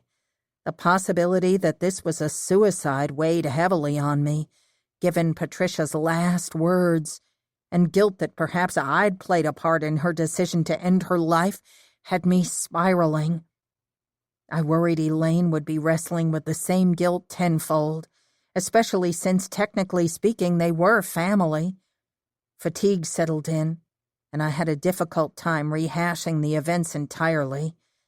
I'd done the best I could, though I was sure I'd missed some things. When Rosa asked me to go over the details right before Patricia fled again, frustration overtook me. You're wasting time having me go over and over this. I told you what happened. Elaine told you. The staff corroborated my account. You need to determine if the storm disabled the security system or if it happened earlier. And find out whom that Mustang belongs to. My tone came out harsh and accusatory. Officer Daniels cleared his throat. I closed my eyes and rubbed my forehead. I'm sorry. I know you need this from me. I'm sure you're following investigative protocol, and I'm trying. Rosa put her hand briefly on my shoulder and gave it a quick squeeze. It's okay. Take your time.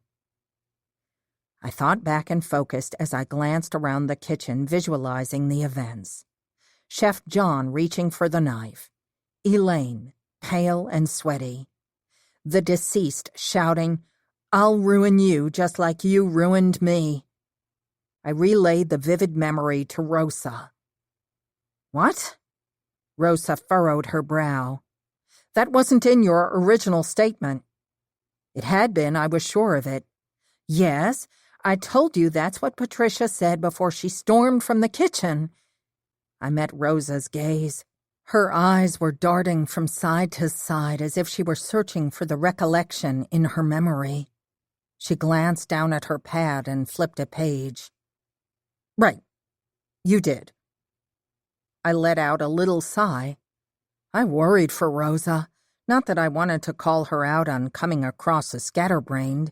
The trait wasn't like her, but this was a big case, and she was in charge. I'd stick to relaying the events. And then, with her last breath, she apologized, lending credence to the self-inflicted theory. Brad stood behind me with his hand on my shoulder, his way of offering me support, I supposed. I appreciated the gesture, but I didn't glance back at him this time.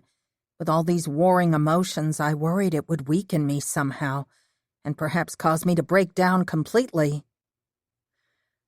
I know we've been at this a while and it's difficult, but I'm going to ask for just a little more. I need to understand the case you handled against the deceased, for the record. The expression on Rosa's face further told me the uncomfortable predicament she was in. She stated the standard spiel she'd learned at the academy, forgetting I understood. With all crimes, it's standard procedure to speak to the witnesses right away. The first 48 hours are crucial to any investigation. People tend to forget valuable pieces of information as time passes, and with all the voices to be taken into account in this crime, mine would be critical to record. I'd been in the kitchen when the threat occurred. I'd handled the legal dispute between the cousins, and Patricia had passed from this life into the next in front of me. All the procedural facts made sense in my head, but the shock made things difficult to process. I had to get myself together. Chief Quinn will want everything by the book. The officer at Rosa's side felt the need to mention their absent police chief. I studied him more closely. Was he related to our chief of police? He was tall like Quinn, but other than that, they looked nothing alike. Quinn had dark hair, well, more salt and pepper these days, and his eyes were cool blue. This guy was fair-skinned and freckled with a scruffy brown beard that matched what hair he had left.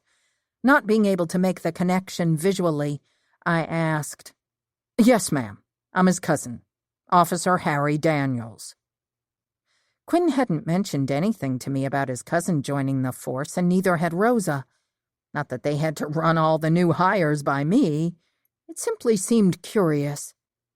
Harry's radio went off with a domestic dispute call, and he stepped out of the room to radio in.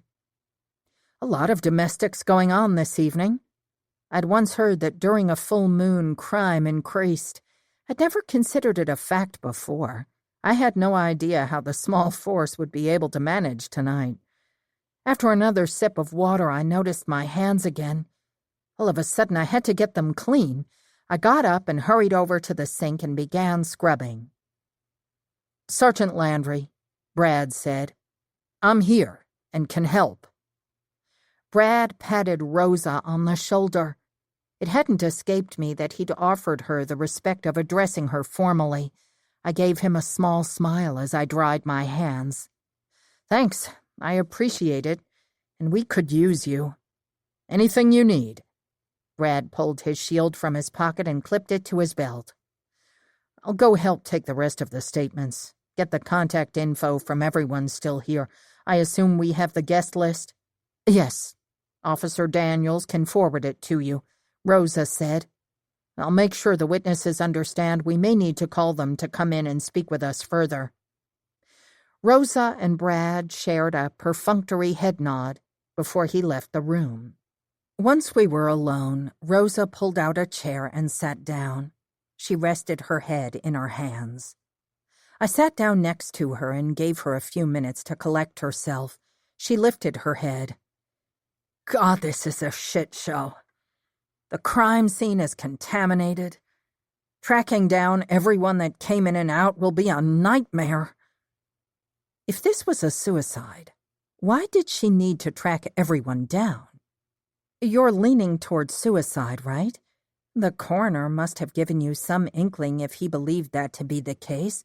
Christopher usually is quick to give an initial assumption, though he doesn't commit until after the autopsy.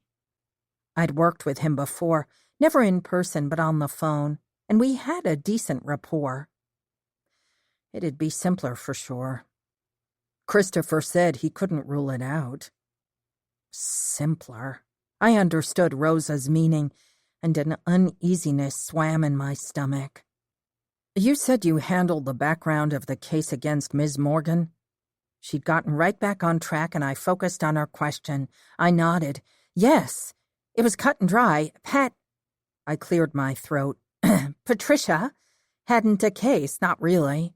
The case was never officially filed with the court, nor did she manage to come up with substantial evidence to contest Elaine's grandmother's will. I only stepped in to help Elaine stop Patricia from harassing her and sent a few documents to Patricia's lawyer. She didn't have a history of serious mental illness or self-harm. That was recorded anyway. I had no idea she'd do something like this. I touched Rosa's arm. Unless... Sergeant? Quinn's cousin came back into the room, and she stood to converse with the man. Forensics is here and working on prints. You're right about the crime scene. It's tainted. But we'll do our best. We're also checking for gunpowder residue on the victim. Disapproval of Rosa's methods was written all over Harry's face. I still contend that we should reach out to the chief, Harry said. He'd want to be in the loop. Rosa shook her head, her face flushed. I turned away to give them the pretense of privacy. No, the chief left me in charge. We are not going to disturb him while he's on his honeymoon. Understood? Rosa must have proven herself to Quinn over the last year. When he'd announced his engagement, I'd wondered who he'd choose to take the reins while he was away. Rosa made sense to me. She had experience, and not just from working in law enforcement. Originally from Baton Rouge, Rosa had moved here after her Afghanistan tour and had worked as the Sweet Mountain Police Department's desk sergeant for a while, and then became active in the field. She'd gone all in on day one and hadn't wavered a moment since. She'd seen her share of macabre scenes. Unlike me, who quaked to my core, I'd never in my life seen anyone slip away in front of me. Sure, I'd seen crime scene photos and been on the scene after the fact, but tonight stood in a category all its own. Harry frowned until he caught the irritation that rolled off Rosa, as I had. Yes, Sergeant. The officer's head bowed forward in acceptance, the stiffness in his defiant posture undeniable, as he turned to leave the room. Challenging a superior's authority would benefit no one and could potentially hurt the case. Hold up. Rosa raised a hand. Special Agent Jones offered his help. Go find him. He's worked cases like these. Let him take the lead. With 3 officers, this will take all night. She sounded as tired as I felt. Chapter 9. The core Jane Does minus Rosa sat in the outside courtyard of Noble's Coffee Company the following day. The rain had moved out finally as a cool front blew through. The temperature hovered in the low 70s, the crispness of the air seasonally perfect, usually a happy time. Yet after last night, the pumpkin and gingerbread scones sat untouched on the plates. The crowds were light, especially for a Saturday morning, something the 3 of us were grateful for under the circumstances. Mel, Amelia, and I all shivered as a brisk gust of wind rustled the fallen leaves around us. I'd had an uncomfortable conversation with Brad late last night. He'd had some concerns regarding the statements he'd taken the night before. I saw the body, Lyla, Brad had said. The theory of suicide doesn't sit well with me. It didn't for Officer Daniels either. He may not be as experienced as some, but he has his doubts. He doesn't want to cross Rosa. He has concerns about her prowess in heading up the investigation. Brad had assured me that Daniels respected Rosa and believed her to be a good cop. His issue was just that he thought she might be too close to this one, and he doubted she'd ever headed up an investigation of this type. And inexperience usually meant a botched investigation. When he brought up Harry Daniels again, I'd asked, "You don't think his problem is that Rosa is a woman?" He'd not known how to answer that question, which annoyed me, and I plowed forward. If you have concerns, I told him, then Rosa probably does too. She may not be as experienced as you are in law enforcement, but you forget, she spent time in Afghanistan. She's seen her fair share of death and murder. I'd reminded Brad that he hadn't witnessed the domestic dispute where Patricia all but told us her plans to ruin Elaine. However, I hadn't told him about my conversation with Rosa after they left the kitchen. She thought the theory of suicide had fit the scene. Or maybe she'd said she hoped. No, she'd said it certainly would make closing the case simpler. Not that she'd been callous about the woman's death. I also hadn't told Brad I'd noticed a stinging sensation from a deep scratch on my ankle in the shower. What I thought had been a playful gesture by Wyatt had been Patricia clinging to life by her fingernails. The recollection was horrific and so heart-wrenching that I'd sat on the floor of the shower and sobbed. I'd felt much better after the emotional release. The tears had cleared my head, and my focus improved. I just finished sharing my worries about Quinn's cousin with my friends. I wanted to talk to them about Brad, but couldn't bring myself to discuss it out loud. Something had felt off between us this morning. Our relationship felt tenuous, a first for us.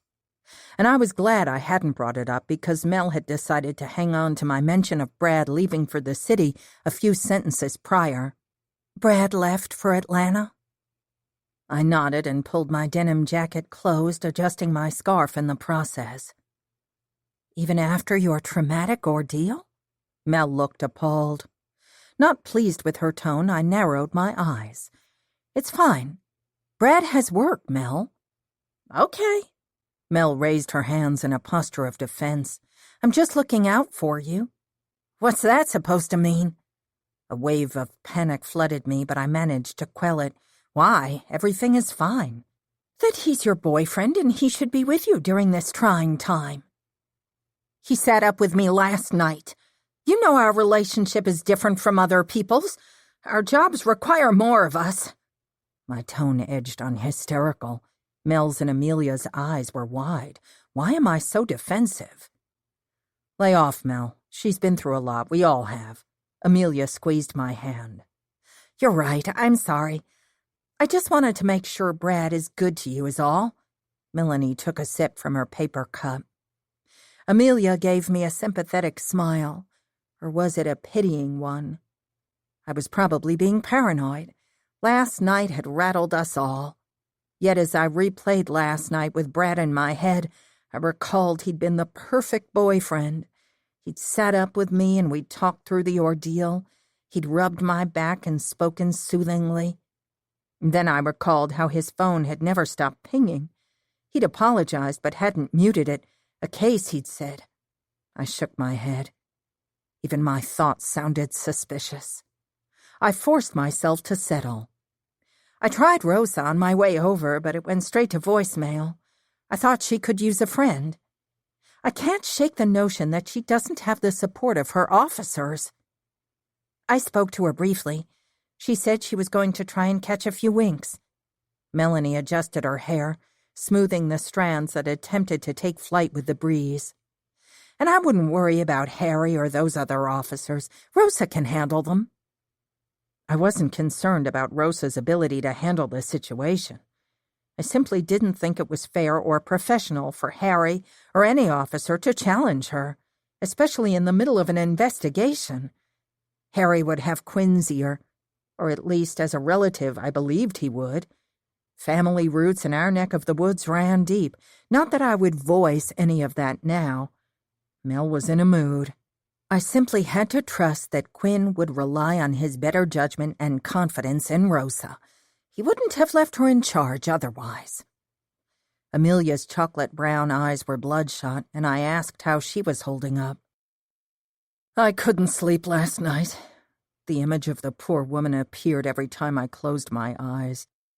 And I didn't even get an up-close and personal view as you did. She reached out and gave my hand another squeeze. I can't imagine how you're dealing with all of this. You practically held that poor woman's hand as she slipped from this world. I'm fine. I smiled, and I hoped the smile made it to my eyes. It would be more convincing if it did. I'd had my hands on Patricia's chest when her heart took its final beat. The moment had been defining for me. Going forward, every Jane Doe case I investigated would remind me of how fragile life was. Each Jane Doe case mattered. As determined as I'd always been to close those cases, I'd be doubly so now. "Are they certain it wasn't a suicide? Did Brad say?" Amelia looked worried. She took a sip from her cup and leaned in. Mel and I mirrored her movement, getting as close as possible over the table. "I don't think anyone can be certain while the investigation is ongoing. But I can't get Patricia's words out of my head. She said she'd ruin Elaine. And then, when she uttered those words on her dying breath, we all three shivered. A couple of groups of laughing people came into the courtyard, carrying drinks and food. Could it have been an accident? Maybe in the dark. Someone's gun went off? Amelia's brows drew together. I kept my tone low. I highly doubt that, or I can't see a way that would have happened. I still can't get the thought out of my mind that it could have been any one of us. Someone fired a gun in the dark, blindly. Mel fiddled with her cup. My phone rang and I dug into my purse to retrieve it. The face that came up on my screen belonged to Piper Sanchez, our famous town reporter. Well, famous for Sweet Mountain. I answered it. "Hey, Piper." I took a nibble from the scone and washed it down with a sip from my cup. "Hey, can we meet? Now, or as close to now as you can manage." The urgency in her tone made me sit up straighter. Mel mouthed, "What is it?" I held up a finger. "Sure. I can meet you at my office. I'm just down the street at Noble's with Melanie and Amelia." "Perfect. Listen, Lyla, this needs to be kept between the two of us. Remember our pact." "Okay," I said slowly. Piper and I had come to an agreement of sorts.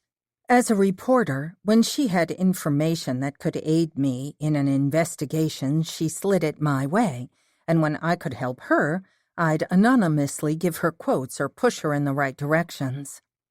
Piper had loved the idea of two powerful women running this town behind the scenes, and I did as well.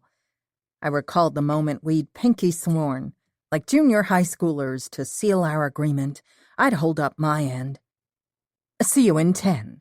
She disconnected the call.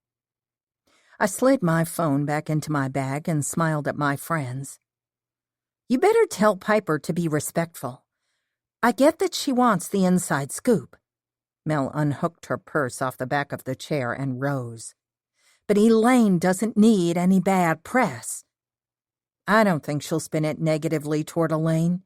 I finished my coffee and realized that might not be the truth. Well, I won't be sharing details about Patricia's threats. It could impede the investigation. Perhaps I could control the narrative on some level, paint a different picture than some of the news I'd read on my feed this morning. The headlines that read, "Halloween party turned deadly" and "A shooting at Magnolia Manor leaves one dead" were what had kicked off my dawn discussion with Brad. Amelia leaned in and raised her brows.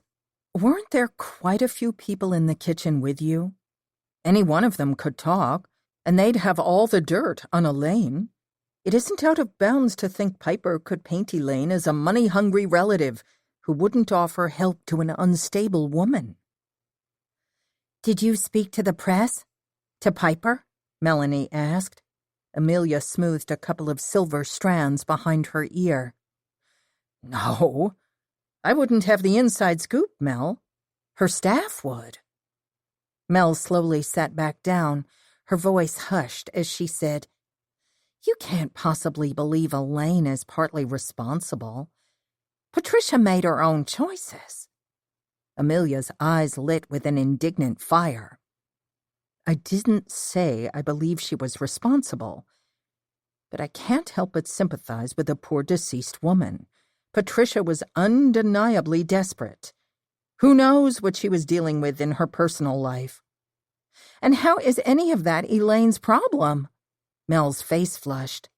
It didn't surprise me that Mel would be partial to Elaine. We all thought fondly of the woman, but Melanie's grandmother, the woman who'd raised her, had been best friends with Elaine for decades. Amelia huffed. Isn't that a productive and loving stance? How is a struggling person anyone's problem? It's common decency, Mel. At the very least, Elaine could have seen how desperate her cousin was and offered to get her some professional help. Let's not turn on each other, I said calmly, hoping to lower the tone of discussion. I didn't want us at each other's throats. Tragedy had that effect on some. We don't know for certain Patricia wasn't under a doctor's care. Well, I doubt it. Healthcare in this country is a joke. She clearly didn't feel she had the financial security she needed. Amelia whisper-railed. And that in itself is reprehensible. Here you go again with your political views on the healthcare crisis. Melanie looked as though she was about to burst a blood vessel. People were beginning to stare in our direction. Melanie hiked her bag up on her shoulder as she rose. I'm done with this conversation. I'm meeting Wyatt. We're going hiking. He needed to get out after what he dealt with last night. She zipped up her hoodie. He's doing fine, in case either of you wondered. I called and checked on both of you last night. I sighed and rose, too. There would be no placating Mel now. I know you did. Thanks. She let out a huge sigh and closed her eyes. I'm sorry, Amelia.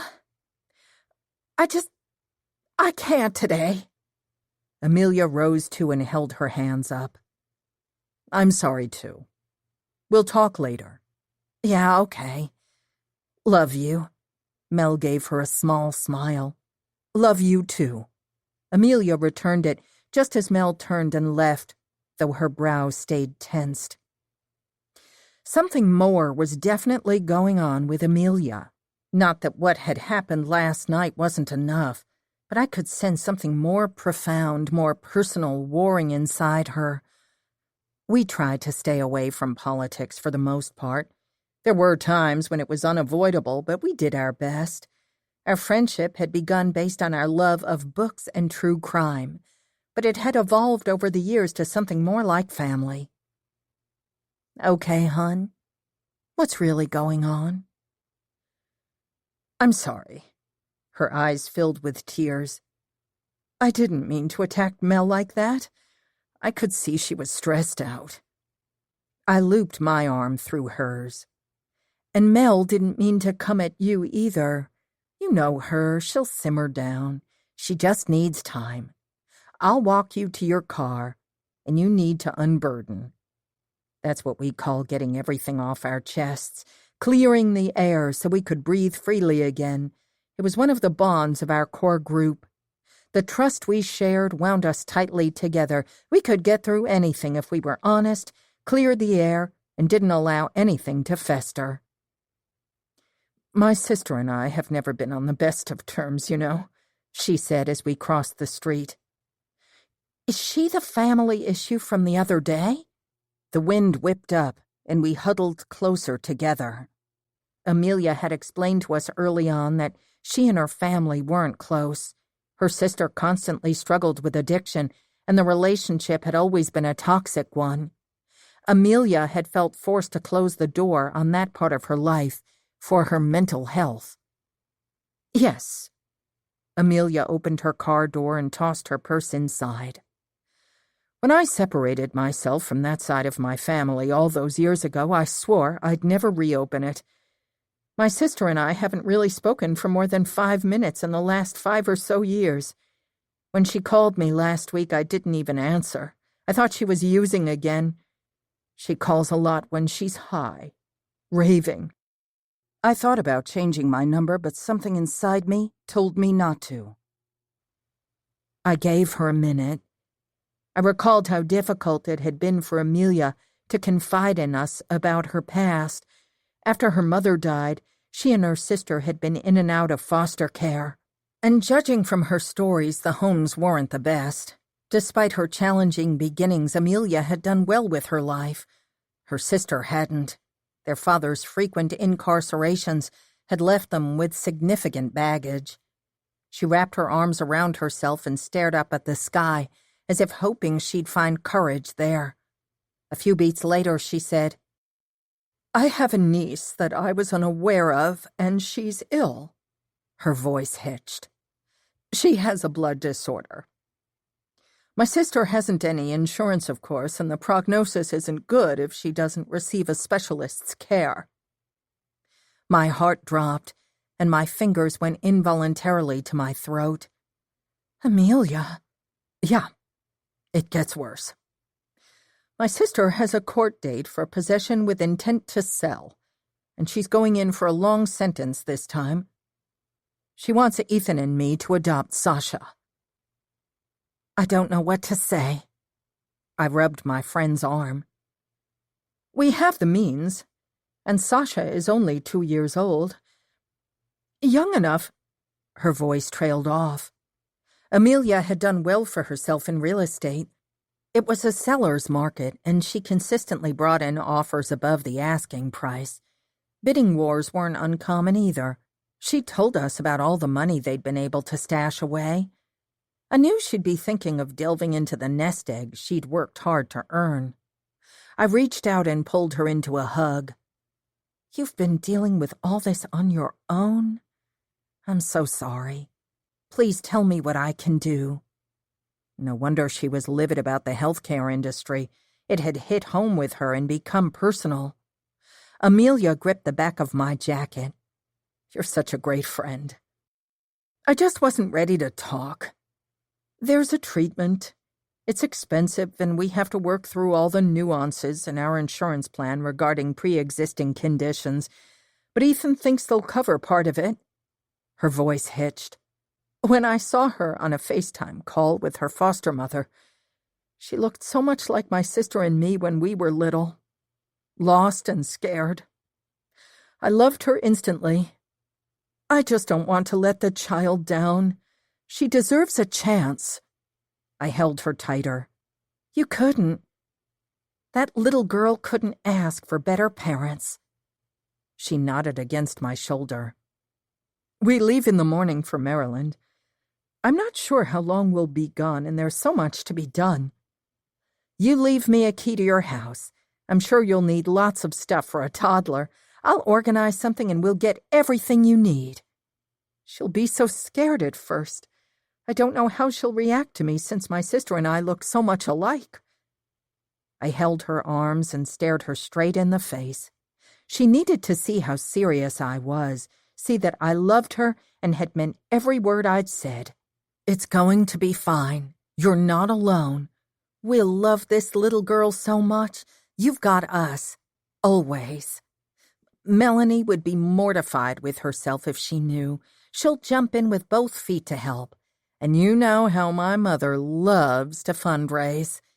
Frances Moody enjoyed volunteer work like no one else on the planet. Since marrying my father, she dedicated her life to helping those less fortunate and decided not to work outside the home.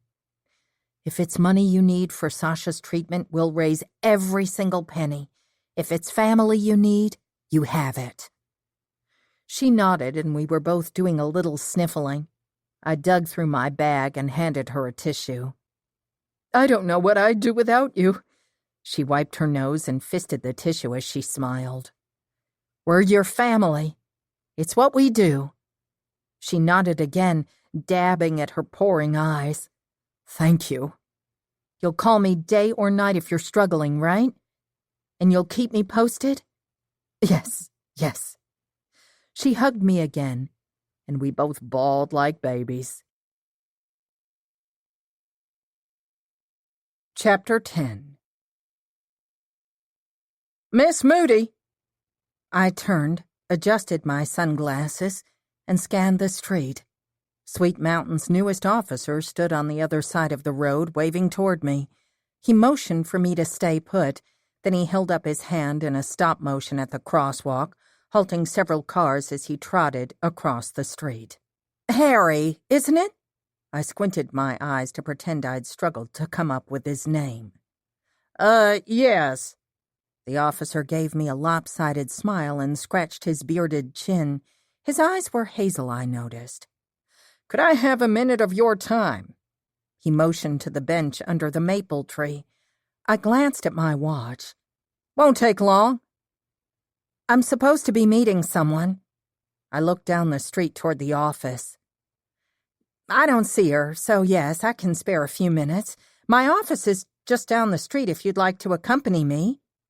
"That'll work," he smiled. "You know, we've met before." "Have we?" "Yes. Years ago, when you and Quinn were an item. It was at the Daniels family reunion." I glanced over at him and tried to place him. "I had a lot more hair then," he rubbed the top of his head, "and none on my face." "Ah, that must be why I can't recall us meeting. I'm surprised I didn't see you at the wedding." He smiled, his round face flushing slightly. "I was there and I saw you. Guess I have one of those forgettable faces." "I wouldn't say that." I kept walking. "Where do you live, Harry?" "Here in Sweet Mountain. I moved here from the Carrollton area when the job opening came available in Quinn's precinct. I still can't get over how much you haven't changed." Wow, this was beginning to become uncomfortable. "Quinn did nothing but talk about you back then. I thought for sure you were the one." "We're better as friends. He's found the one now." I smiled. Quinn and I had had a complicated relationship for a while, and I was glad we were finally in a good place. Courtney and I would never be best friends, but I'd be kind and treat her as I wanted others to treat me. That was the way we were raised around here, not that everyone followed the rule. Besides, Quinn and I had to work together, and having his wife hate me would not make the job any easier. A couple intercepted us on the way. The older man with wiry gray hair extended his hand. "Morning, Harry. Good to see you, Mr. Carver." Harry shook hands with the man, who was smiling broadly. "Who's this lovely lady?" The older gentleman eyed me with interest. "This is Lyla Moody." Mr. Carver tapped the brim of his ball cap. "Nice to meet you." "Same to you." My office was steps away, and I wanted to flee. I had no interest in standing around while Harry engaged in casual chit-chat or listening to him stroll down memory lane. If he believed this display would create a connection between us by demonstrating that he was a man in touch with a town I loved, he'd sorely misjudged me and my understanding of law enforcement procedures.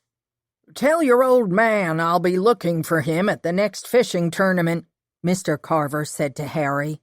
"I got me a sweet new pen spin fisher at the Bass Pro Shop." Harry whistled.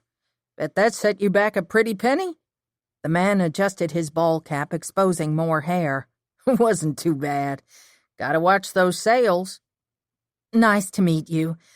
I have an appointment." The second it would no longer be perceived as rude, I had my keys out and strolled with purpose toward the office. "Sorry about that," Harry said at my back as I unlocked the door.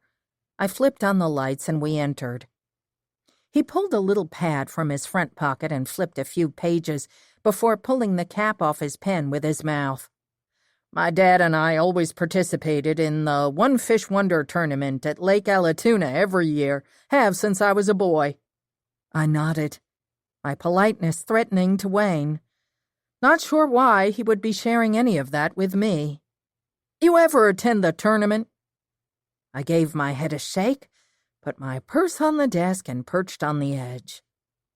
"No, I didn't think so. I don't recall ever seeing you there. Quinn and his dad go, too." "Uh-huh." I scratched my arm. "Fishing isn't my thing. When I go out on a boat, I usually sunbathe." I cleared my throat. "What is it you really want to ask me? I know you didn't hold me up to talk about the past or your love of fishing." He studied me. Just thought you'd like to know we have history, however small. I care about this town, too." "Noted." He cleared his throat. "I want to go over a couple of points in your statement from yesterday." "All right." I folded my arms. "Did you happen to witness any conflict between the deceased and Elaine?" "Other than the conflict I told y'all about?" I raised my brows. He bared his teeth in what I imagined was supposed to resemble a smile. "Yes, other than that. A couple of the witnesses overheard a heated argument at the bed and breakfast a few days before the incident." "I wasn't aware of it." I wondered why Elaine hadn't mentioned it to me when we'd arrived at the manor. He nodded and scribbled something on his notepad. "Odd she didn't contact you, since you were investigating the potential civil suit. When the lights came on and you discovered the victim on the floor, you said you tried to stop the bleeding." I swallowed as goosebumps traveled up my flesh. Harry had seen my hands, taken specific notice of them last night. Who wouldn't? "Yes, I tried applying pressure until the ambulance arrived." He nodded. "Did you see a gun near the body?" "No." I cleared my throat. "Has a gun been found?" The seriousness in his eyes deepened. "I'm not at liberty to discuss that." "I figured. Just thought I'd ask." I considered how they must be turning Elaine's lovely establishment upside down. I also wondered how long the business would be forced into closure, and if the hardship would affect Elaine financially. Whatever the cause of death, Patricia's threat to ruin Elaine had come to pass, even if only in a small way. "Before the party, did you have any personal dealings with the deceased?" I shook my head. "Not directly. Cousin's investigative services handled the background of the case she hoped to mount against Elaine. We had no personal contact with Patricia during the investigation, which was cut and dry. She had no case. I think she just wanted to kick up a fuss for the sake of it. I hadn't realized how far she'd go." "Was Elaine angry about the ordeal?" He scribbled on the pad in a fashion that told me the pen had run out of ink. I leaned back and took a pen from my holder, then held it out to him. "Upset is a more accurate description. Patricia's behavior was defamatory. She came by Elaine's house a few times, ranting about the unfairness of the will. She trashed her to several people in town. We did file a cease and desist order, and I believed it brought the desired result, until last night." She went quiet. "That you were aware of?" "Yes, to my knowledge at the time. Now it seems to have merely added fuel to the flames. I suppose I should have taken the nasty grams she sent Elaine more seriously." "Nasty grams?" He raised his nearly translucent-looking brows. "Oh, sorry." I smiled, shaking my head. It's how Elaine referred to the hateful emails and phone messages Patricia kept leaving and sending her. We kept them all. I turned around and extracted the flash drive from my drawer and handed them over. "I told Rosa I'd be giving them to her this afternoon. I suppose you saved me the trip." He put the drive into his pocket. "Thanks. Elaine didn't fear for her safety?" "At first. Then she seemed pleased with the result of the cease and desist. I followed up several times to make sure." "Did the deceased threaten anyone else at the party?" I shook my head, feeling unnerved that he kept referring to Patricia as the deceased. "She aimed all her venom at Elaine." He closed his notebook and put it back into his front pocket with the pen. "Thanks for taking a minute. And for the flash drive." He started for the door. "Oh, did you know if y'all had any luck with the Mustang? Find out whom it belonged to or if a citation was filed?" He shook his head. "The car seems to have vanished." "Vanished? How?" He slightly raised his shoulders. Don't you find that odd?" He stared right at me. "Yes, I do. I find a lot of things odd about this case." He saluted me with the pen. "I hope you have a good weekend." "I'll try." I rose from the edge of the desk. With his hand on the door, he turned back toward me. "Oh, one more thing." Something about the movement seemed rehearsed. Something Harry had learned at the academy, on the force maybe. Allow the interviewee to relax and then wham! Hit them with the real question. Amateur. "Sergeant Landry was in attendance during the entire ordeal, correct?" Wham.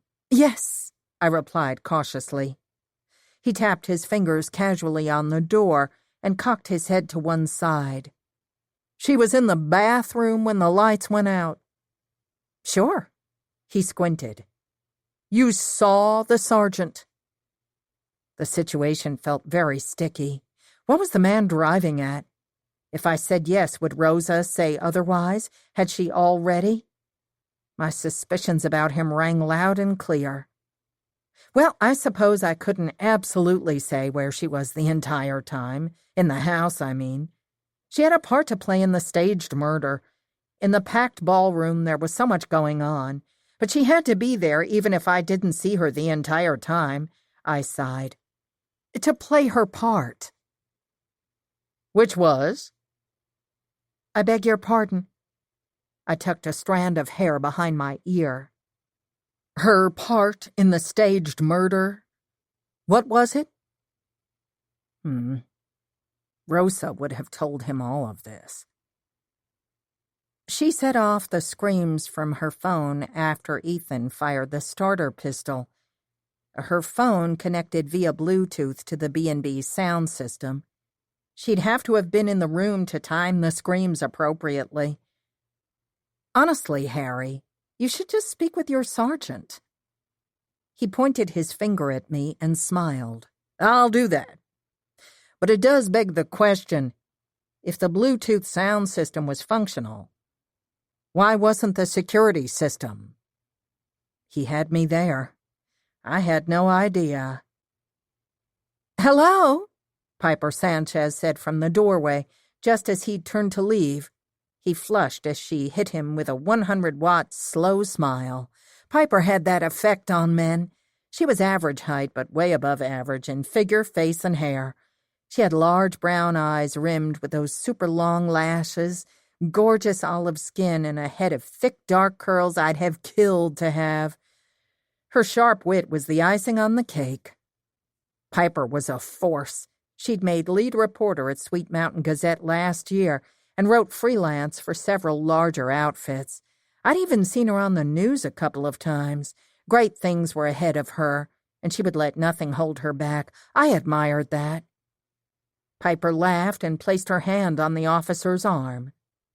I'm so sorry. I didn't mean to nearly run you over. No, I'm sorry. I should have been watching where I was going. Well, since you're here, you've saved me a trip. I know you're swamped with this investigation, but if you could spare a minute for me, I'd be so grateful. Harry's shoulders went back and his spine went ramrod straight. Of course. Be back in a sec, Lyla. Piper and Harry stood just outside the door, their heads close. When Harry glanced back and saw me watching, he took her arm, and they moved out of sight. Curiosity overtook me, and I walked over and leaned against the exposed brick wall to peer out the window. Was Harry going to become Piper's new inside guy at the police department? From the look on his face, all flushed and eyes sharp and eager-looking, she'd had no trouble working him for intel. Quinn would not like this. Bye. Piper put all the slow southern drawl she could muster into her voice as she waggled her fingers in the direction I assumed Harry had gone. Piper let the act drop when she came through the door. God, he isn't too bright, is he? She embraced me and gave me a quick kiss on the cheek. You're late. You're the one who's late. And what's going on? She glanced around. This is the first time I've been here since the renovation. It's nice. I followed her gaze as she took in the 1,500-square-foot functional space. We had exposed brick walls with sandstone-colored columns. The ceiling we'd painted black to hide the exposed ductwork and beams. The hardwood floors were new, but looked old and distressed and fit perfectly. You wouldn't know they weren't the original hardwood. I'd made sure the space remained completely feng shui. I'd hung up some abstract art for color and added a couple of large floor plants and a small fountain to bring in life. Thanks. I went and took a seat in the sitting area near the new coffee bar we had installed last month. You doing okay after seeing that woman die like that? It seems not many recognize that her death wasn't part of the game. I nodded my head slowly. Yeah, I'm good. I wish the ambulance had arrived in time to save her. A tragedy on so many levels. Yeah, definitely. She moved her head from side to side, her bottom lip caught between her teeth. Something had Piper spooked, and she didn't scare easily. Sit, talk to me. I placed my arm on the back of the leather settee and tried to appear relaxed. I know you don't need me for an inside scoop on what happened at the party. I checked my news feed this morning and saw yours trending. Everyone has the story or some version of it anyway. No. Piper smoothed out her pencil skirt, which didn't need it, and vacillated further, adjusting and readjusting her belt before taking the seat opposite me. Where's Calvin anyway? My pop mentioned he hadn't seen him at the diner lately. He's out of town until the end of next month. Ah, out on one of his secret missions, is he? She raised her brows. Calvin was ex-Navy SEAL, and Piper had been on him for months trying to convince him to give her some intel on what he did for his SEAL buddies. She'd had no luck, of course. Even I didn't know what went on while Calvin was out of pocket. Often he didn't even call while on one of his missions, which he referred to as helping an old friend out with a bit of a problem. Enough stalling.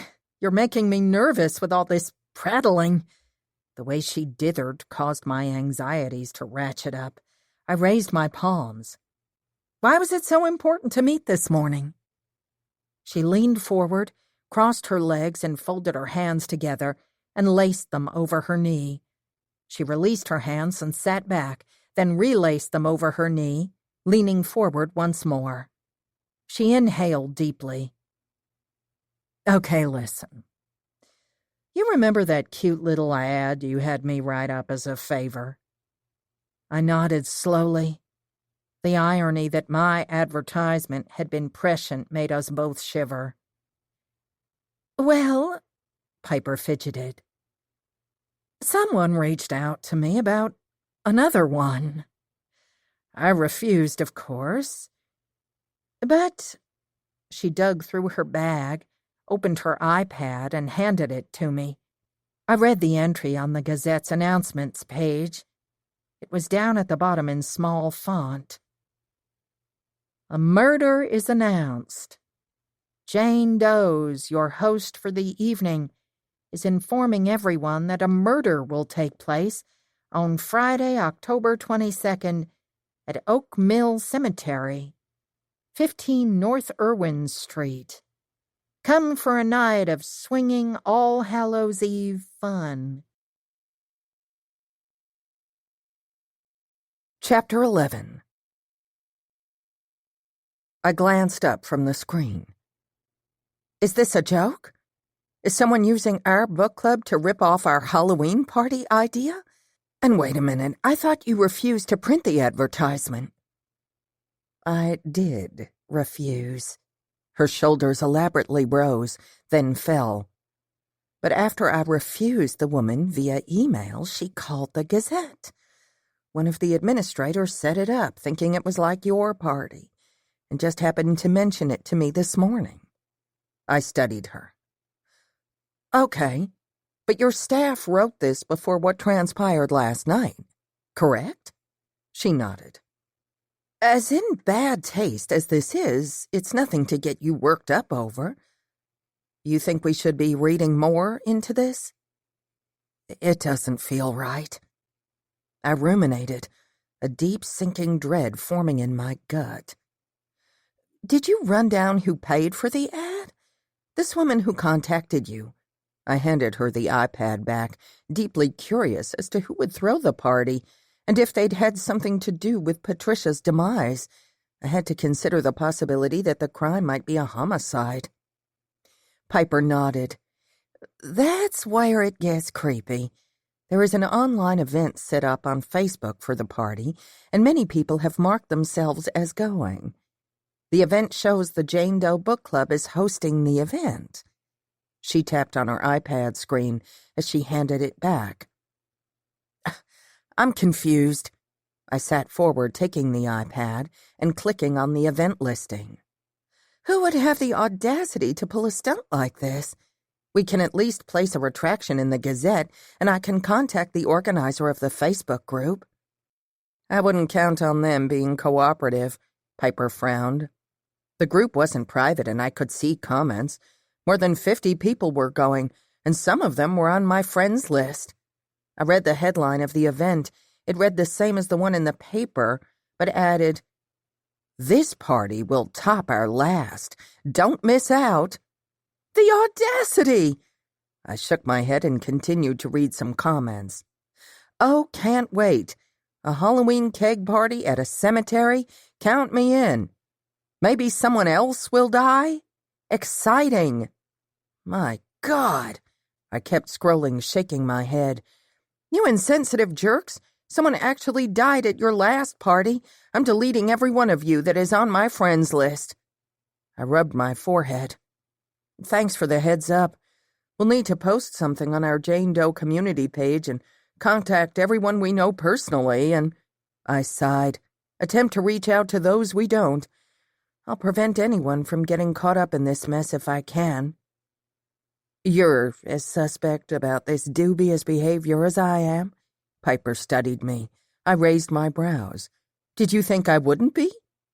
Her head cocked to one side. "I wondered. And you might want to see if your friend Rosa is concerned." "Why?" "She has her hands full with this case. I can take care of damage control. And if I see evidence that validates our concerns, I'll speak with her. I don't want to muddy the waters of her current investigation." "Lyla." She stared at me as if I'd lost my mind. Rosa Landry's name was under the Jane Does on the advertisement invoice. She took the iPad from me and pulled up a PDF. At the bottom of the page was Rosa's signature, or what appeared as Rosa's digital signature. "This can't be." My stomach twisted into knots. "I can tell you with 100% certainty the person behind this uncouth action isn't Rosa.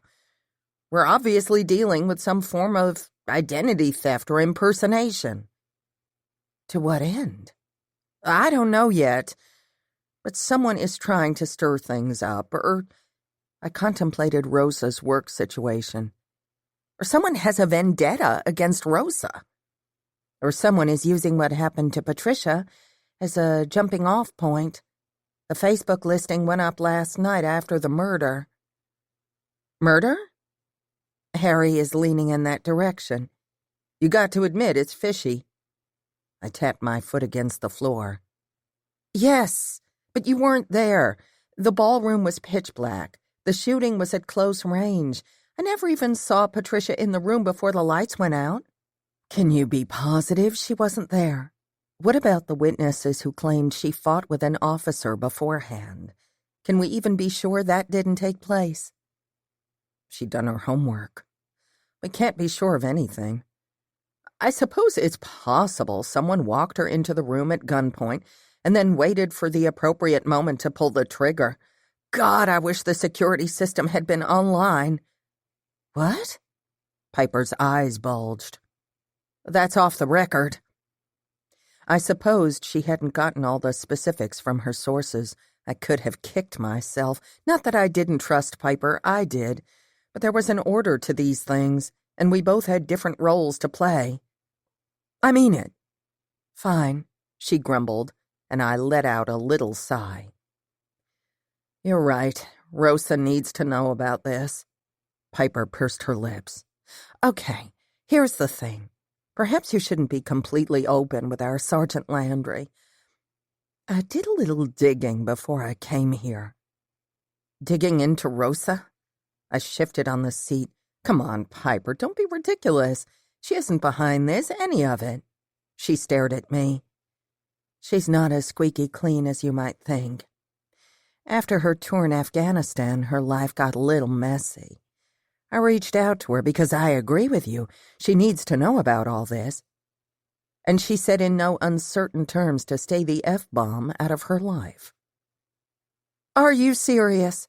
I gaped. Piper nodded. And, in my experience, when someone reacts that way, they have something to hide, something they are terrified might ruin them. Rosa is entitled to her privacy. I know she had some struggles, and maybe she battles with PTSD. Who wouldn't after living through all that? But you're stunned by her reaction. I can see it. I shook my head. I am surprised. This case must be weighing on her. Perhaps she feels a tremendous amount of pressure because it took place at a party we were hosting. I know I would, especially with Quinn being out of pocket. You know, when he gets back, he'll scrutinize her every move, not to mention Harry trying to undermine her at every turn.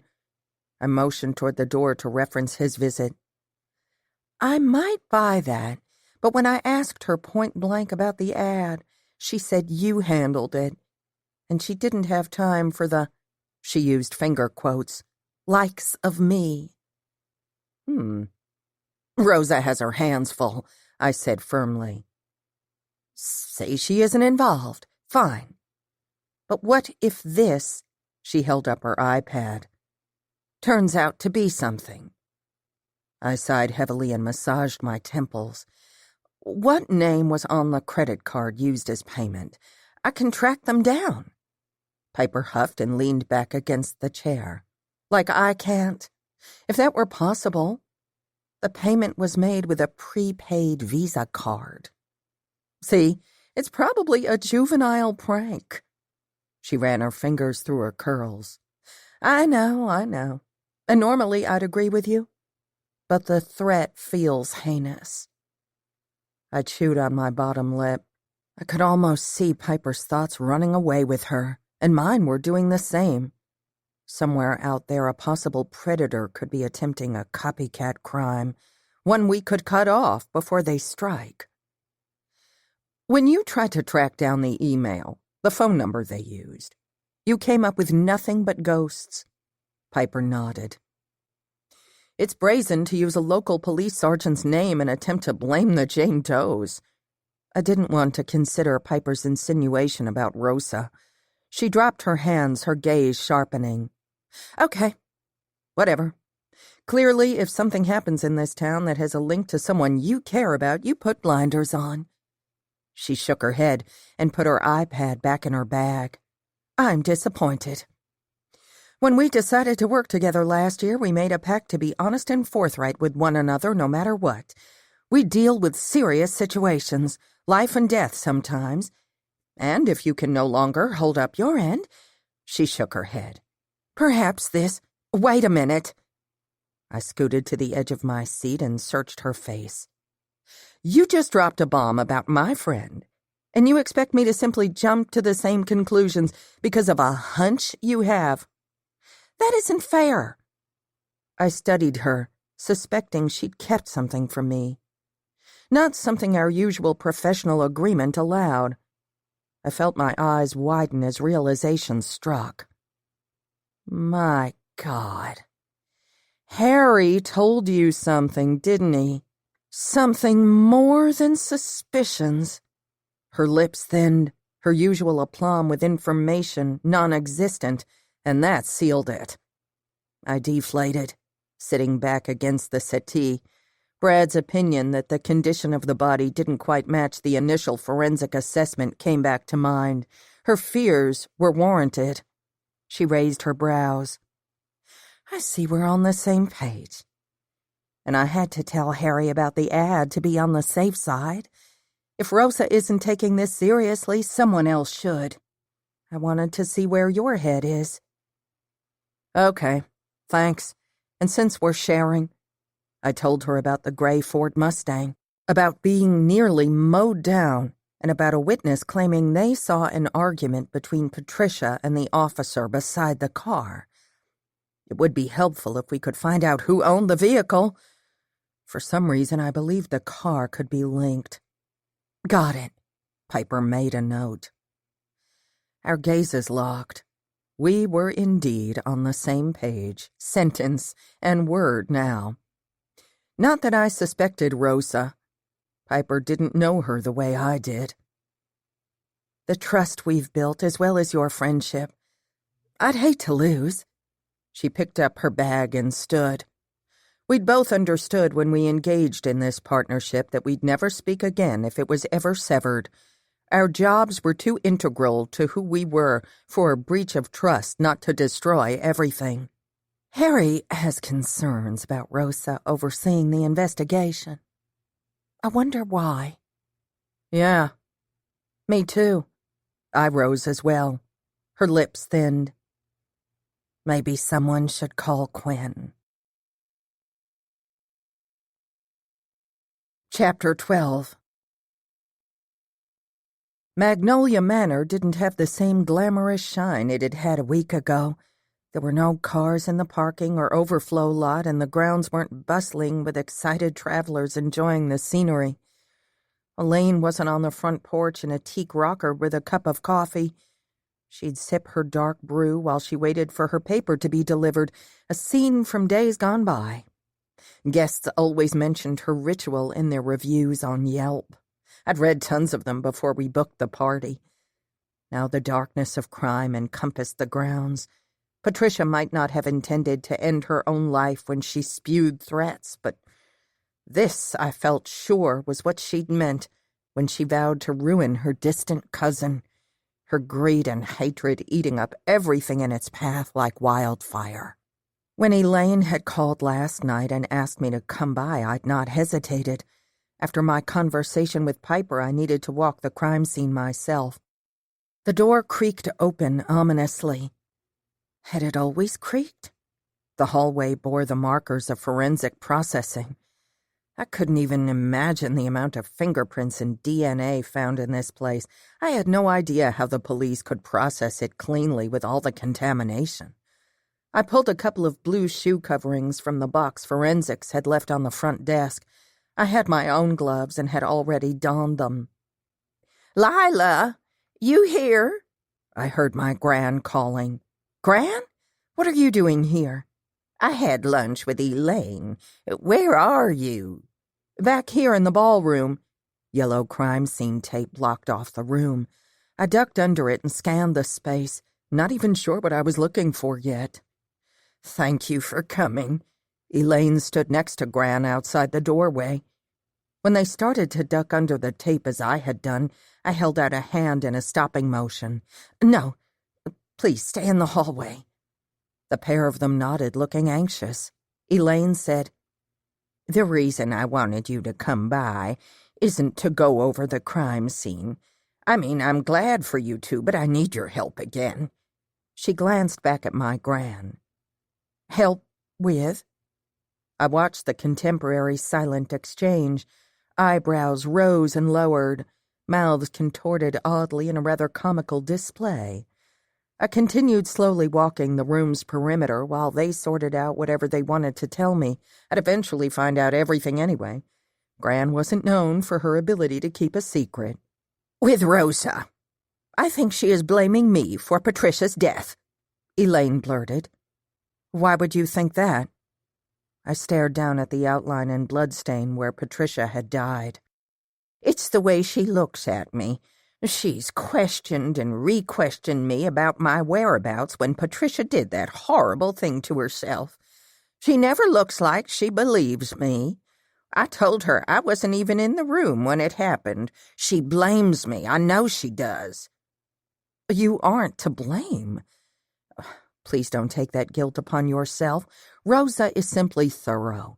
It's not uncommon to re-question witnesses. I squatted down by the outline. Have they found the gun? I didn't expect her to know everything that went on here, but I still had to ask. No. Perhaps it's best if the police don't.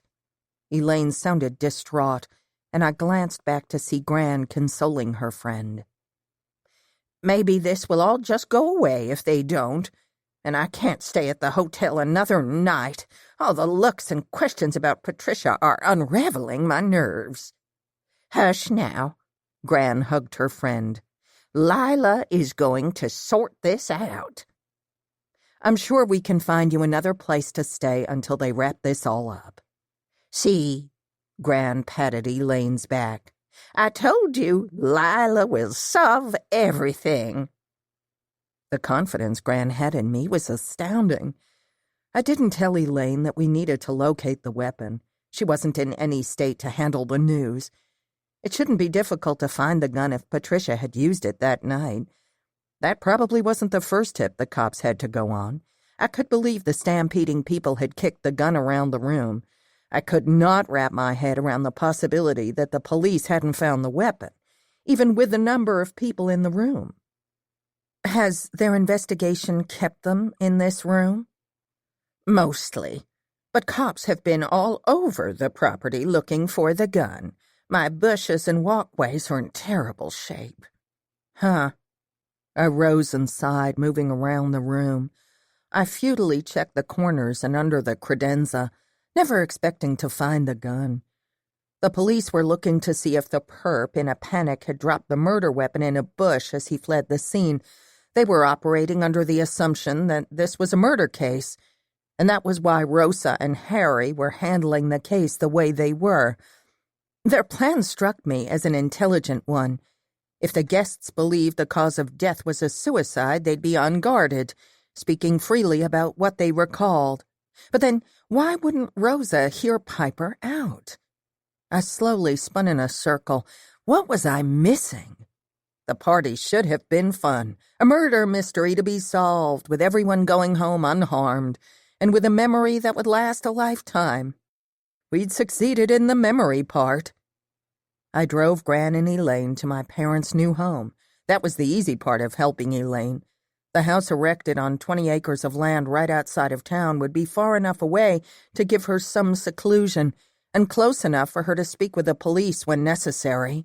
The land had once belonged to my father's great-uncle, who'd been a cattle farmer. My father had inherited the land years ago, but had never done a thing with it. Last year, they'd renovated the old 2-story farmhouse to make it more modern and added more than 1,000 extra square feet. It was a glorious modern farmhouse-style plantation with fruit trees and a long driveway lined with beautiful red maples. Near dusk, Mother and I sat on the front porch sipping a glass of wine, her long, elegant fingers wrapped around the glass. Poor Elaine. I'm not sure how she's going to keep her business after something like this. She might as well sell the place, if anyone will buy it. My mother looked just as at home in this setting as she had in my childhood home. I'd grown up on a street of pre-Civil War plantation-style houses. The structures were designed to handle Georgia's hot, humid weather, with large, deep front porches that boasted comfortable rocking chairs and whirling ceiling fans. I'd adored that street and the memories I had made there. But this place... I sighed as I took a deep sip from my glass. It felt like home, too, and more to my taste. It was kind of you to offer her your guest room. Even though it's not 10 minutes from the town square, being out here feels like a different place. It'll be good for her to have a respite. Mother's big green eyes took me in. I was glad to help. You aren't wearing yourself out, are you, dear? You've got big dark circles under your eyes. I wish Calvin would hire more help. He can't expect you to run the entire operation while he gallivants around. He's hardly gallivanting. It's work. I smiled into my glass. I didn't want to encourage my mother's worry. The changes that had occurred in our relationship were miraculous. She respected my work now and thought I was good at it. Not that she fully approved, but I couldn't expect everything. We were closer today than we ever had been. My mother and Uncle Calvin had a tragic past, something relating to their childhood. She'd hardly spoken about it before last year, when a tragedy had shined a great big spotlight on their past. She'd been seeing a therapist once a week for over a year now. And even though she'd once been adamantly against such measures, she'd gone in with an open mind. Odd, since my father was a psychiatrist. I commended her progress. Mother had even used her past to form a charity for women in need. She'd used her tragedy to inspire and help those desperately struggling to start new lives, used it to save lives. I've got some concealer that would help with those. She started to rise, and I put my hand on her arm. Let's just sit here for a while. It's so lovely. Mother settled back and smiled. I arranged for a fund to be created for Amelia's niece. I could help with a shower if that would be of use. Your plate is full. I started to protest and insist I could manage to arrange the shower, but decided against it. Mother wanted to help me, to feel she was doing something. It had come out in one of our sessions. Thank you. It would help me a lot. We can tag team the shower. Tag team. A slow smile spread across her lips. I like that. Chapter 13. Surprisingly, life settled into a mundane routine over the next few days. The Mustang had vanished, which meant it more than likely belonged to an attendee from out of town. We still hadn't had any luck finding the organizer of the Facebook party. The organizer had a bogus account. Go figure. And that had me concerned. I'd posted on our group page to alert our members and notified Facebook. I went to work and ran by and checked on my parents, Gran and Elaine, who had made herself at home with my folks. And wonderfully, I believed my mother enjoyed having her around to entertain Gran. Mother found Gran to be a little much at times. My Gran had a boisterous personality, something I adored. Nothing had broken regarding Patricia's death, not publicly at least, and the town needed closure, Elaine especially. The police had released her property, but she decided to keep it closed for a while longer. The constant news reports were hurting her business anyway. She told me about all the cancellations during my last visit. What plagued me, and I had a hard time dealing with, was the idea that someone had shot the woman while we were all laughing and enjoying ourselves. While we believed the shouts and protests were part of the staged death, Patricia had fought for her life. The thought gave me a sick feeling in the pit of my stomach. Rosa was worrying me as well. She'd been distant on our last phone call, and I'd gone to her several times with my worries regarding the false Jane Doe party listing. Rosa had explained that work had her busy and told me not to worry. She was adamant that the listing was nothing more than a stupid prank. Her tone told me she wanted to drop the subject. For some reason, I couldn't get what Gran had told me about Rosa out of my head. Whatever had upset my friend that night might be contributing to her stress. Clearly, personal issues were going on in her life that she didn't want to discuss with me. She'd made that crystal clear when I'd asked her point blank about it. God, Lyla, she'd yelled. Can a person have any privacy in this town? Then she'd said she had to go without letting me explain, which I'd found particularly bothersome. And after that, I'd begun to reconsider the secrets Rosa harbored. I'd even gone as far as to have Piper forward me what she'd found. I'd done an initial search on Rosa as well, telling myself better safe than sorry. Rosa would have done the same in my situation. I hadn't found anything other than a former complaint against her from a soldier who dealt with anger issues after a tour, but most of the specifics were redacted from the report. It would take some serious digging to find out more. Once the case was closed and life had calmed down, we'd have a long conversation and sort things out. I'd explain my position and Rosa would understand. While she didn't see a potential connection between Patricia's death and the ad or the person impersonating her, I would rule nothing out. I still hadn't given up on the Mustang, and she had. I'd asked Brad to see if he could pull records of Mustang sales in the area in the last 4 weeks. I had to know for sure it hadn't belonged to a local. It was Tuesday night, and Brad and I were drinking at our favorite local bar spot downtown. We usually had dinner on date night, but Brad had texted at the last minute informing me he'd be late, and we'd just meet for a drink. I'd swallowed my annoyance and uneasiness when he'd turned down my idea of coming straight to my house and having takeout. I'd been battling with the recent changes in him as well. A couple of months ago, our relationship had seemed perfect, but now it gave me a sense of instability, something I detested. When Brad had arrived, he'd been all smiles, and I'd almost convinced myself everything was fine. Now, though, he stared at me over the rim of his beer glass. His expression was an unsteadying one I couldn't quite identify. The nerves kicked up again. "You never sent me the car records. Did you have trouble getting your buddy to pull them?" I took a sip from my wine glass. "No, I went through them. There were only 3 cars around the similar year model that would match sales, and they had been ruled out." "Oh, why didn't you send the records to me?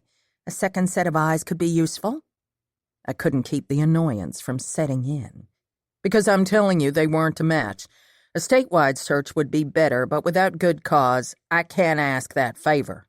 He took another sip from his glass. "You didn't think it would be prudent to have the eyewitness take a look? Just to be safe?" I was the one who'd had an up-close and personal view of the car. He leaned back in his chair. "Fine, I'll see that you get the records." "Thank you," I sighed. His brows drew together. "You seem rattled, more than I anticipated. Not taking anything away from the brutality of the crime, but we've investigated a lot of ugly murders." "I think I'm appropriately rattled." I leaned forward. "Did you say murder?" I glanced around to make sure no one had overheard me. Given the noise level, no one paid any attention to us. "Did you hear something from Harry? You mentioned he'd kept in touch with you the other day. Are they making the official ruling?" I'd been surprised when Brad had told me Harry was eager to pick his brain about working on cold cases. Harry hadn't struck me as the ambitious ladder-climbing type. He nodded. "Harry has been pushing the coroner. They expect it any day now." I wonder why Rosa didn't say something when we spoke yesterday. Probably because she'd been miffed with me for questioning her. He shrugged ambiguously. "Maybe you're too close to this one." Piper's point that I might struggle with blinders came rushing back and made me even more cautious in my speculations. And right now, Brad seemed like he was withholding from me, too. I'd wanted to call my uncle and run everything by him. He'd been my boss and mentor way before I'd had Brad to mull cases over with. But not being able to contact Uncle Calvin forced me to dig deeper and find my inner strength, which I found positive. I began to wonder if, when Patricia's death was ruled a homicide, Rosa would arrive at the same theory Piper and I had, that someone could be playing a sick game with us. In that scenario, we would need to find out what made Patricia a target. I stared at Brad, who was looking handsome in his tan slacks and flat bronze button-down shirt, and didn't recognize him. "Did you literally just make that statement?" He didn't waver, didn't blink. "I did. And you didn't answer my question." I held his gaze. "What question?" "Why do you think this woman's murder has shaken you?" He wiped his mouth and leaned back against the chair. He wasn't calloused. I could read that, if nothing else. Death was something he and I saw a lot of in our line of work. Some cases struck deeper than others. Jane Doe's were those cases for me. Cousins Investigative Services walked alongside the GBI on some of the Jane Doe's cases Brad worked up Interstate 85. There were nearly 30 open cases to date, and the number seemed to keep growing. The bodies were discovered in the rural areas off the interstate far north of Atlanta. That area had been dubbed the dumping grounds, and most of the murders were gruesome. Okay, you got me. I guess this one feels more personal somehow. Seeing the light leave someone's eyes makes a mark on you. At least it has with me. I need to know what happened to the woman and why. Even if she made your client's life a living hell. What kind of question is that? Yes, even then. Elaine didn't hate the woman, and she simply wanted what was rightfully hers. I studied Brad, pondering. The brackets around his mouth, the intensity of his dark eyes, the lack of the usual warmth they held for me. What's going on, Brad? He raised his brows, his expression blank. I'm not sure I know what you mean. I felt my brows pull together. Yes, you do. He glanced around for the waitress and held up his empty glass. Why was he evading? Just tell me. He made a grumbling noise and said, I've caught a case.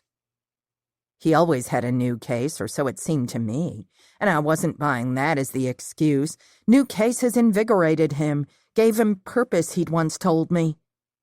That's it? That's it. He met my gaze and held it. Okay, maybe I was off base. Anything you want to share? Can't. The waitress deposited another beer on the table. He thanked her and took a sip. This one is different. I'm on an active investigation, not one of my usual cold cases. That sounded interesting and poked holes in my original assumption of the situation.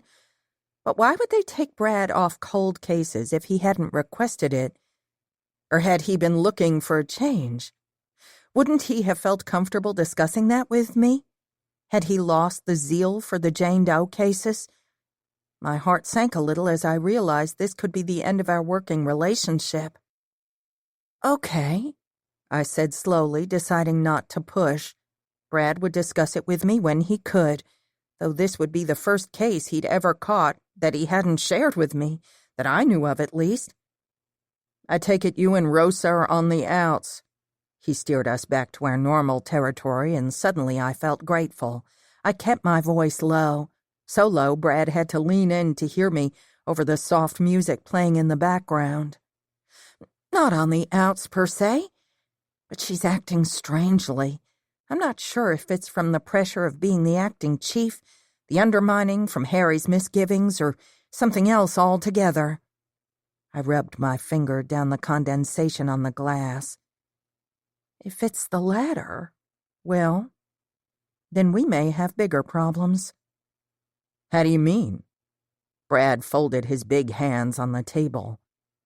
I told him about the announcement in the Gazette and the online presence the author of the announcement had. I wasn't able to get the group closed online, but made it publicly clear that the group didn't belong to our club and personally contacted the people on my friends list. Brad seemed to ponder my words, then shook his head. Small towns. It's probably a prank, and it wouldn't even raise eyebrows if this case, which should be well underway, was being run efficiently. I frowned. What are you saying? That Rosa is to blame? Take your pick who's to blame. The inexperienced officers, a medical examiner who is stretched between two counties, and an acting chief who is clearly out of her depth. He waved a hand toward me. Then you have the investigator thinking she knows better than the police. I blinked at him, stunned for a few seconds. I didn't recognize this man across the table from me. That isn't fair. My voice cracked and I hated myself for it. I don't think I know better. I'm just trying to be thorough. Piper's just doing her job and alerted Harry to be on the safe side, I said, a tad hurt and a great deal miffed. He didn't dismiss my instincts often, or insult me, ever. I'm sorry.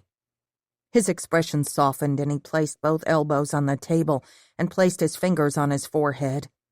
The stuff I've seen over the last week has been unimaginable. I placed my hand on his arm. You can talk to me. He dropped his hands and pulled back. See, I don't want to. And why would you want me to? He didn't wait for me to answer. That's what I loved about Sweet Mountain. He gave me a sad smile. None of that BS makes its way here. I need a place where I can put that part of my life away. Just for a little while. Our eyes were locked. My heart pounded. I could see how desperately Brad needed to escape whatever case he'd caught, how tired he was of discussing such matters. But there was so much more there. His phone chirped. He dug it out of his pocket and his eyes lit with their usual sharp glint.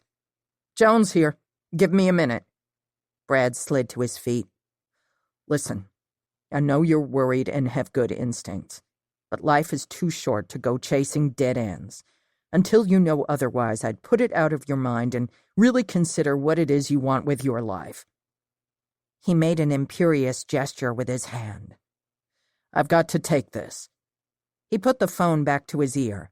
Yeah, I'm here, he mouthed. Sorry. My mind reeled.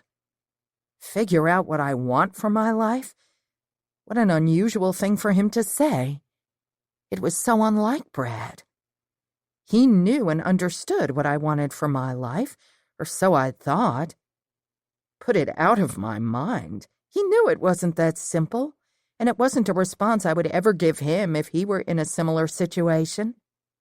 Brad weaved through the crowded bar toward the exit. I could hardly see him from where I perched at one of the small high tables in the back of the bar. Sighing, I decided not to dwell on his lack of attention, chalking it up to his grueling schedule and cases. Clearly, he had more pressing matters than his girlfriend and her woes, and from his expression when he'd alluded to how horrific the case he was working was, I'd give him some leeway. When he got back, though, we'd have to talk this out.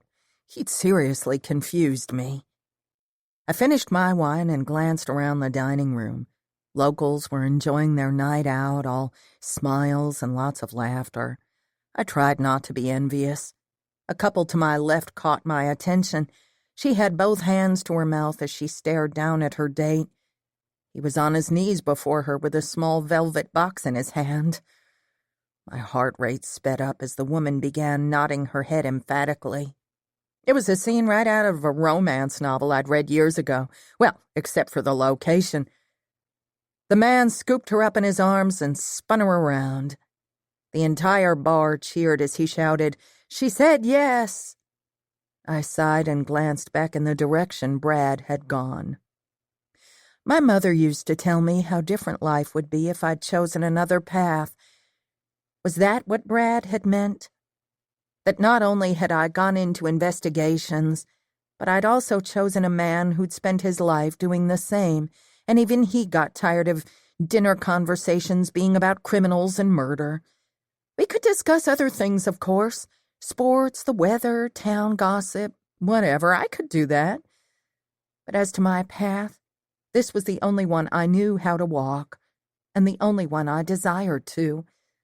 And most of the time, we were blissfully happy. Our jobs kept us busy. Brad had his work and I had mine. We worked together often. Lately, though, it seemed we'd had less and less time together, which gave my earlier assumption more weight. And Cousins hadn't taken a Jane Doe case in 3 months. I thought back to Mel's comment about Brad leaving the morning after Patricia's death and Piper's about blinders. Had this relationship run its course and I'd not seen it? Was that what he was trying to tell me? Tears stung my eyes and I fought to keep them at bay. Tammy, our server and a member of our book club, came around with a bottle of champagne and 2 glasses. The happy couple is treating everyone to a glass. You want? No, thanks. I simply wasn't in a celebratory sort of mood. She nodded and went back to the bar. I was surprised when she came right back with my favorite drink, a pear martini. Oh, I almost forgot with all the excitement. The drink, Tammy dug into her black apron pocket, is from the man at the end of the bar there. She pointed to the farthest end of the bar, close to the door. I cast a glance toward the bar and couldn't tell whom she was referencing. I sat back. He asked me to give this to you. She handed me a folded slip of paper. I know you're with Brad, and I told him you weren't available. He insisted anyway. He's smoking hot. Which one is he again? I leaned back and craned my head in the direction she motioned, and saw a man standing with his glass raised. I couldn't discern much about him except his enormous size. His stature was much larger than that of most of the men in the room. You go for him, I said when I saw her flush as she stared at the man. A couple of local guys called, Tammy, we need another pitcher here, sweetheart. I think I might. She winked at me. Got a scoot. Not being able to resist my favorite cocktail, I took a sip of the martini. Tammy had to have guided his drink choice. I smiled when I glanced back and noticed the man still staring. Whether I was interested or not didn't take away the rush of pleasure from knowing someone found me attractive, especially after the conversation I just had with Brad. I opened the little folded paper and expected to find his number or a tired pickup line. Instead, I read, He's a cheater. You deserve better.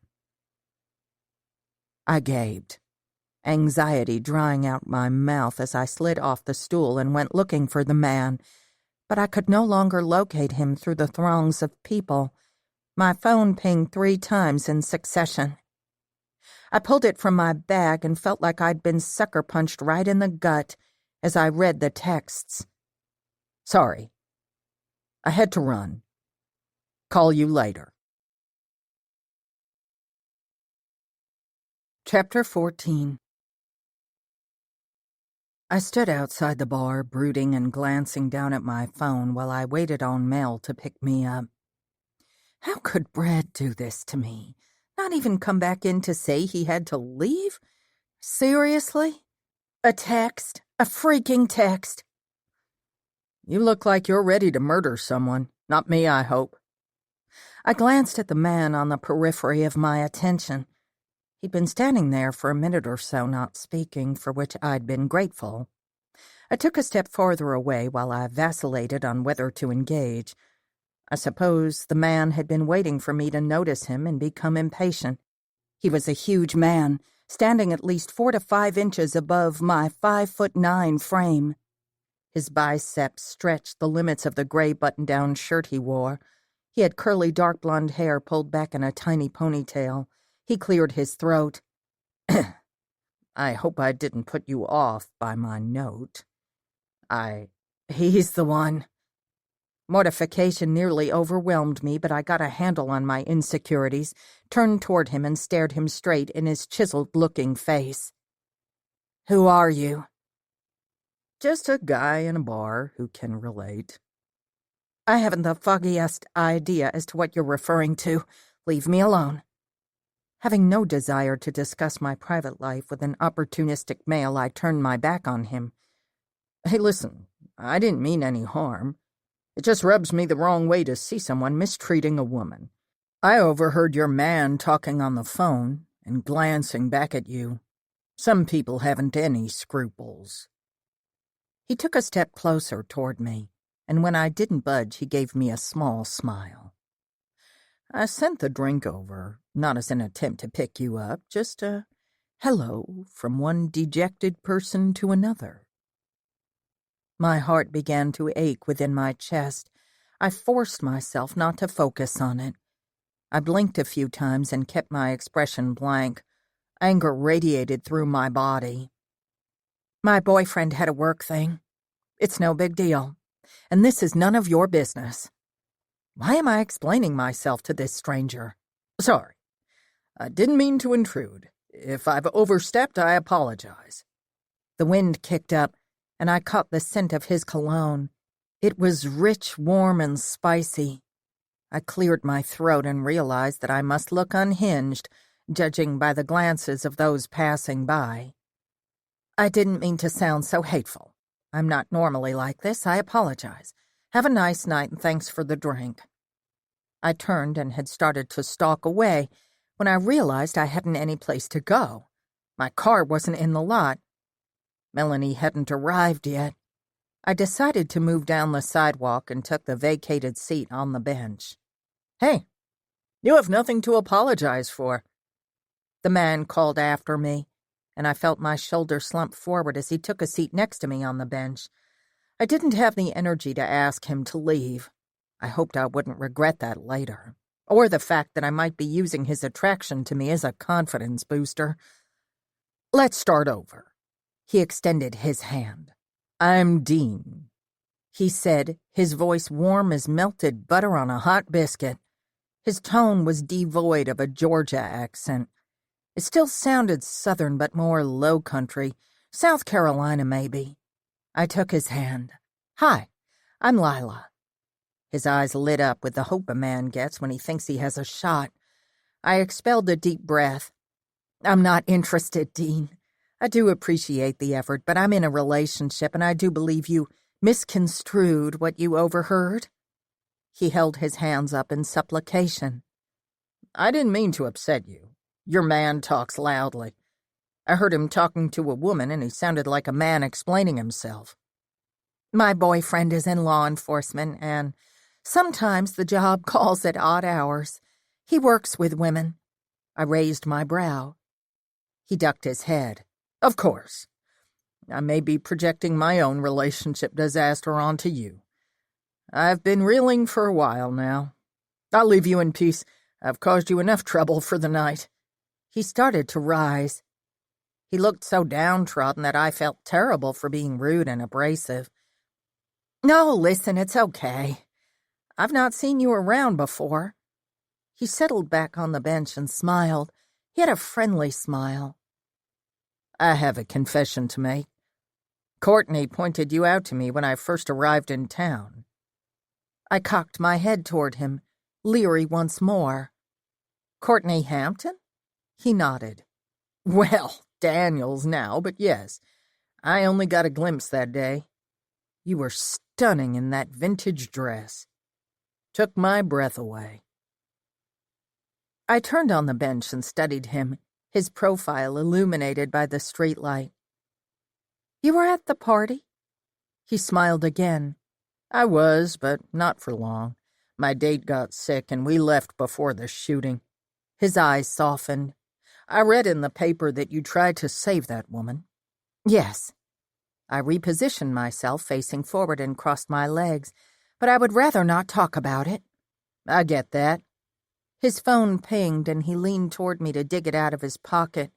His shoulder brushed against mine, and this close, I realized his cologne was a little overwhelming and a tad offensive. He tapped on the screen. "Well, again, I'm sorry if my advances were unwelcome. Won't happen again. I wish you the best of luck, and I hope I'm wrong about your man." He startled me by putting a hand on my shoulder, and when I met his gaze, he seemed sincerer in his well wishes. He had the look of someone who'd experienced many difficulties in his life. "Have a good night." He rose and stretched. "Maybe I'll see you around before I leave." "Maybe. Have a good night, too." I watched him walk up the sidewalk and cross the train tracks, bypassing the pedestrian crossing path before I checked my phone. Brad hadn't texted again or called. I battled with annoyance and a dash of humiliation. Sighing, I glanced around the parking lot. I had no idea what was taking Mel so long. Not that I would pester her. She'd been kind enough to agree to pick me up, ending her date with Wyatt early. I'd insisted I'd get an Uber, but she wouldn't hear of it. The night was cool, but not overly so. I took in my surroundings. The town center lit up with lights, people coming and going, laughing. I didn't have all the answers to my current trials, but I would if I took a minute. Sometimes I needed to take a step back. I popped in my AirPods and decided to listen to The Therapist by B.A. Paris. I'd bought it to listen to while hiking. I needed it now. I was a chapter in and completely engrossed when my phone pinged. Startled, I nearly jumped out of my skin. I laughed, feeling much better as I glanced down to read Mel's text. "I'm across the parking lot." I stepped off the curb and scanned the lot. Melanie stood leaning against her car with her phone to her ear. She waved urgently at me when she saw me. The closer I got, the more I became convinced that something was wrong. Her posture went stiff. "Wait a minute, Nana. Calm down. I can't understand you. You're talking too fast." My phone started buzzing in my hand with Gran's tone. I read her text as I weaved through the lot toward Mel's car. "I'm at Maria's Mexican Bar and Grill with Elaine and Kathy Smart." The little blue dots came across the screen. "Rosa is here in an official capacity." I glanced up to watch for cars when the dots reappeared. "Hurry." I quickly responded, "On my way." Melanie grabbed my arm the second I reached her. "No," she said sharply into the receiver. "Stay right there. I'm coming. No, Nana, I'll be there in less than 2 minutes. Tell Lila's Gran that she's with me. We're by the bridge at 8-Track Bar." A police car drove past us with its light flashing. "I see them. We're coming," Melanie said over the sirens. I shoved my phone back into my bag and started to jog, my booted heels pounding against the pavement. "Wait, Lyla, let's take the car." "No time," I shouted over my shoulder. When I made it around the corner of the square, dodging cars and people who had begun to gather, gaping across the railroad tracks at the other side of the square, I saw Gran, Elaine, and Melanie's Nana. Gran was wagging her finger in Rosa's face while Miss Kathy guarded Elaine. Miss Kathy wouldn't allow Rosa closer than 2 yards from the upset woman. The sight would have been comical if it were anyone else and the situation a different one. "Ladies, I don't mean any disrespect. I understand that you are all upset, but I have a job to do and I'm going to need you to step aside," Rosa said calmly yet firmly. "We are going to take Mrs. Morgan over to the police department just to have a chat." "A chat, my behind, Rosa Landry," my plucky Gran shouted. "You are targeting this sweet senior citizen, and we won't stand for it." Gran folded her bony arms, indignation written all over her pale face. "Someone should tan your hide." "You tell her, Daisy," Miss Kathy thundered, as she gesticulated wildly. "This is injustice, plain and simple." There was no doubt where Melanie had inherited that particular trait. Miss Kathy's wrinkled face was flushed with excitement, her warm brown eyes full of fire. She was on the shorter and the rounder side, but a formidable creature nonetheless. "Get out there and hunt down the person responsible and leave this poor woman alone." Gran's white hair bounced around her head as she continued to wage war. "Slow down. Sheesh, my thighs are burning." Melanie struggled to catch her breath as she caught up with me. Melanie wasn't the athletic type, though petite and lean genetically. What in the world is Rosa doing? Looks like she's planning on arresting Elaine. I can't believe it. I thought Nana must be mistaken or perhaps overreacting. Melanie looked aghast at the sight before us. "Lyla!" Gran spotted me the second I threaded through the crowd in front of the restaurant. "Finally, someone who will set you straight." Gran had forgotten diplomacy worked way better than insults or threats. I sidestepped Harry, who stood with his hand resting on his gun. I bristled and gave him a dead-level stare. "There will be no need for that, Harry." I took a deep breath when he made no move to remove his hand from his service weapon. My heart thundered. Another tragedy in the making. My God! These are upstanding older women of the community. There's no need for this show of force, right? I pleaded with Rosa's more reasonable nature as I made eye contact with my friend. She seemed to take a minute to focus on me before she took notice of her officer's overly aggressive posture and shook her head. "Of course, there's no need for force. Stand down, Officer Daniels." Rosa's voice was commanding. "Sergeant, there is a mob forming behind us." Harry sounded amazed and affronted. I couldn't believe my ears and positioned myself between Harry and the senior women. When Rosa didn't immediately respond, I interjected, "No, there isn't. These people are simply curious." "Yes, and these curious folks are going to take several steps back." Rosa aimed her voice toward the people gawking and videoing with their phones. "We have a warrant for Elaine Morgan's arrest." "An arrest warrant?" They must have found the murder weapon. "She will come along peacefully. Right, Mrs. Morgan?" Rosa took a step toward the three seniors, huddled together. Gran opened her mouth to protest.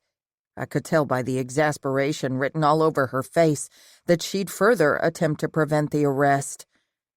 I intercepted Rosa and whispered, 2 seconds, please." I searched my friend's dark gaze, hoping to discern where we were. I wasn't happy with what I found there. Her usual assured demeanor had vacated, and she looked, well, desperate. "Rosa, please." Upon her reluctant nod, I turned to my grandmother. "Gran, Elaine has to go with them. This is non-negotiable." But I glanced over at Miss Kathy and Elaine, thinking quickly. "We will make sure a lawyer meets her at the police department." "Rosa," I said over my shoulder before turning back to Elaine, "Mrs. Morgan is formally asking for a lawyer. Aren't you?" Yes, I want a lawyer." Elaine's voice came out broken and shaky. My God, this is insane. I glanced at the crowd around the Mexican restaurant's outdoor dining area. Mel stood out front flabbergasted with both hands to her mouth. Rosa's face glistened with sweat, even in the coolness of the night, and I could tell how angry Harry was with my interference.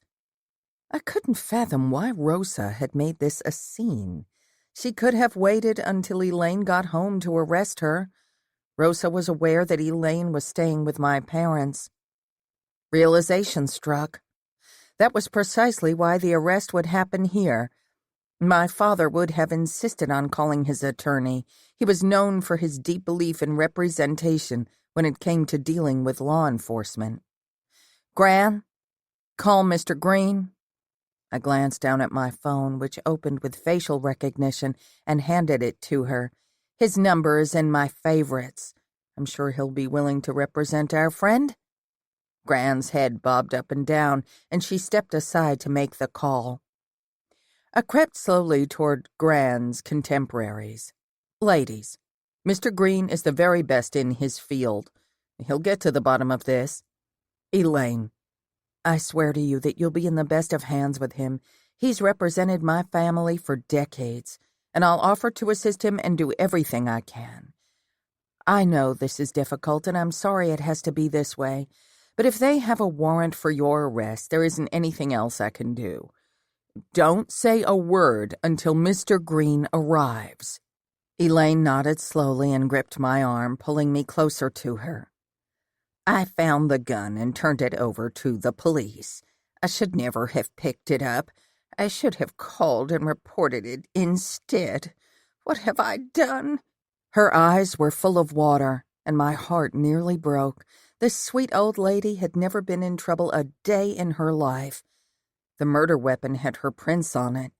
Had they checked her hands for gun residue that night? Because they hadn't checked mine, or those of anyone else in my club that I was aware of. An argument to be made in court. Still, it looked terrible.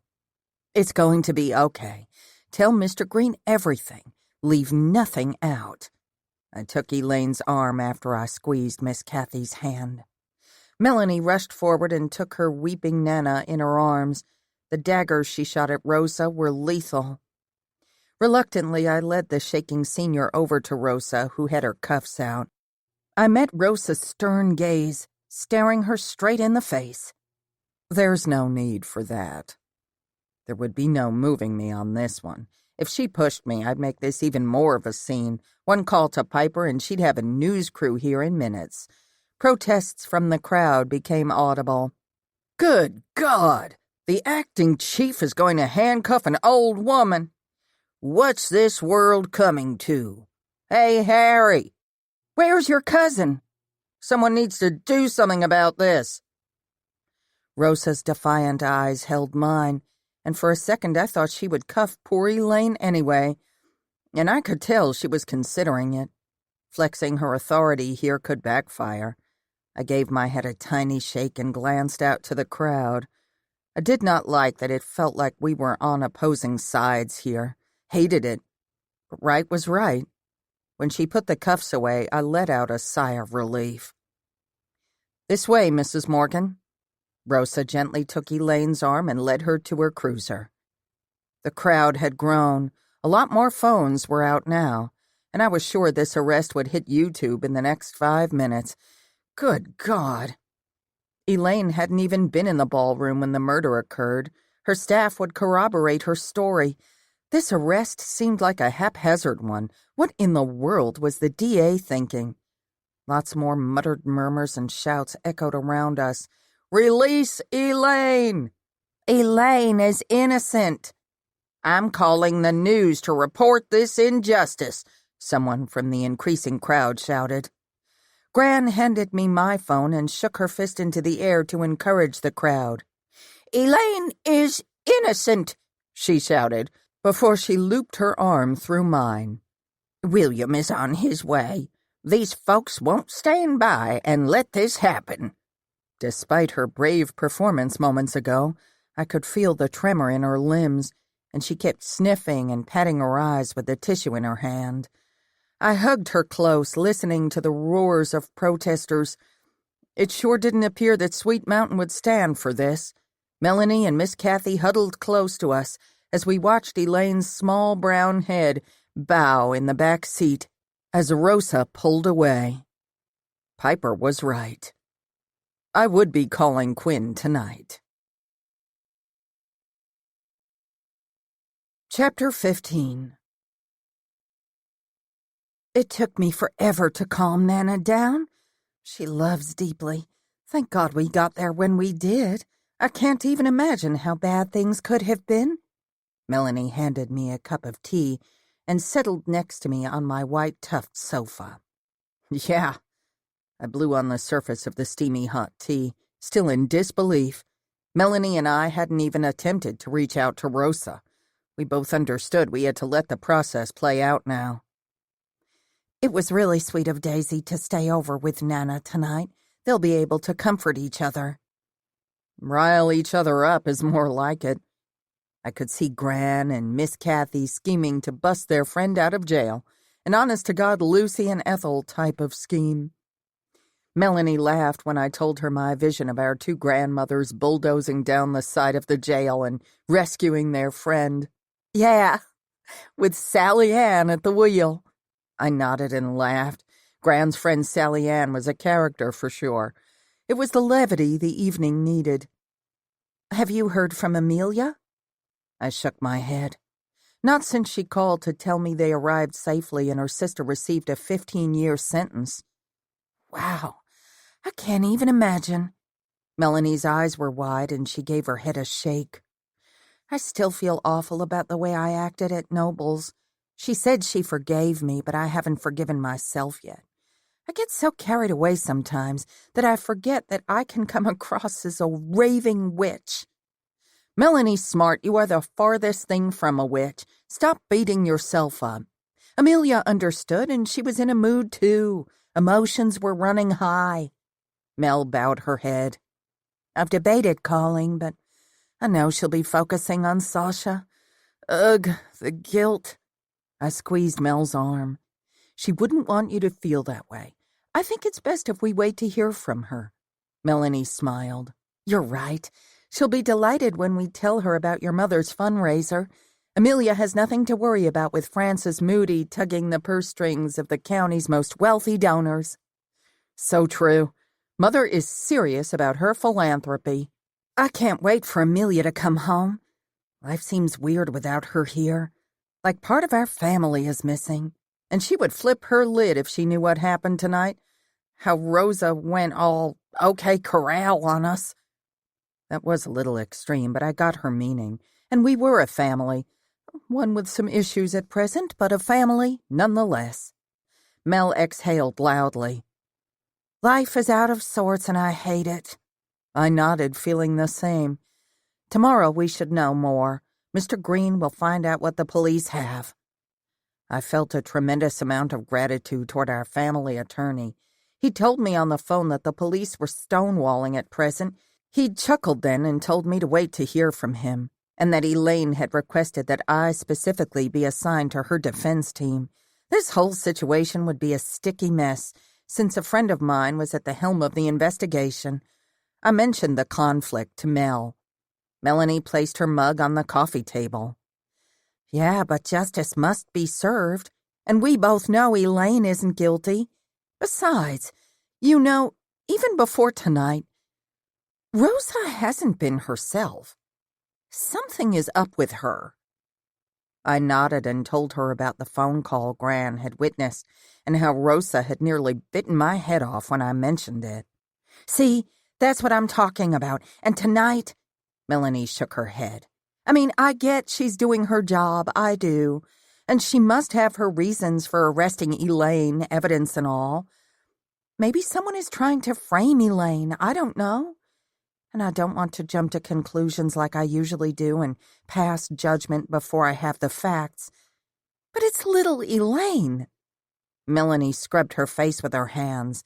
How insane is the notion? Pretty insane. I sipped from my mug.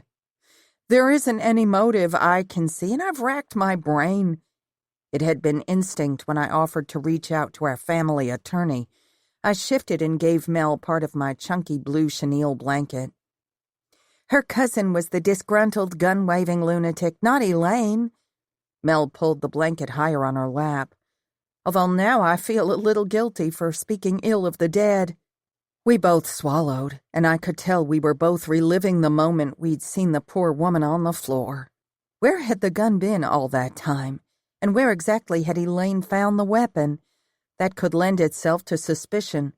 The prosecution could present a scenario in which Elaine had hidden the murder weapon, but then why wouldn't she have gotten rid of it instead of turning it over to the police? Ugh! I rubbed my forehead and let Melanie in on my thoughts. Clearly, it shows her innocence that when she found the weapon, she turned it in. Someone counted on her honest nature to throw the scent off them. Yeah, and Elaine had no concerns that the police would suspect her, or she wouldn't have turned the weapon over. It's plain as day. My stomach swam. Elaine had been aware of the risk, though. She'd mentioned it to me the day I'd gone by and searched the ballroom.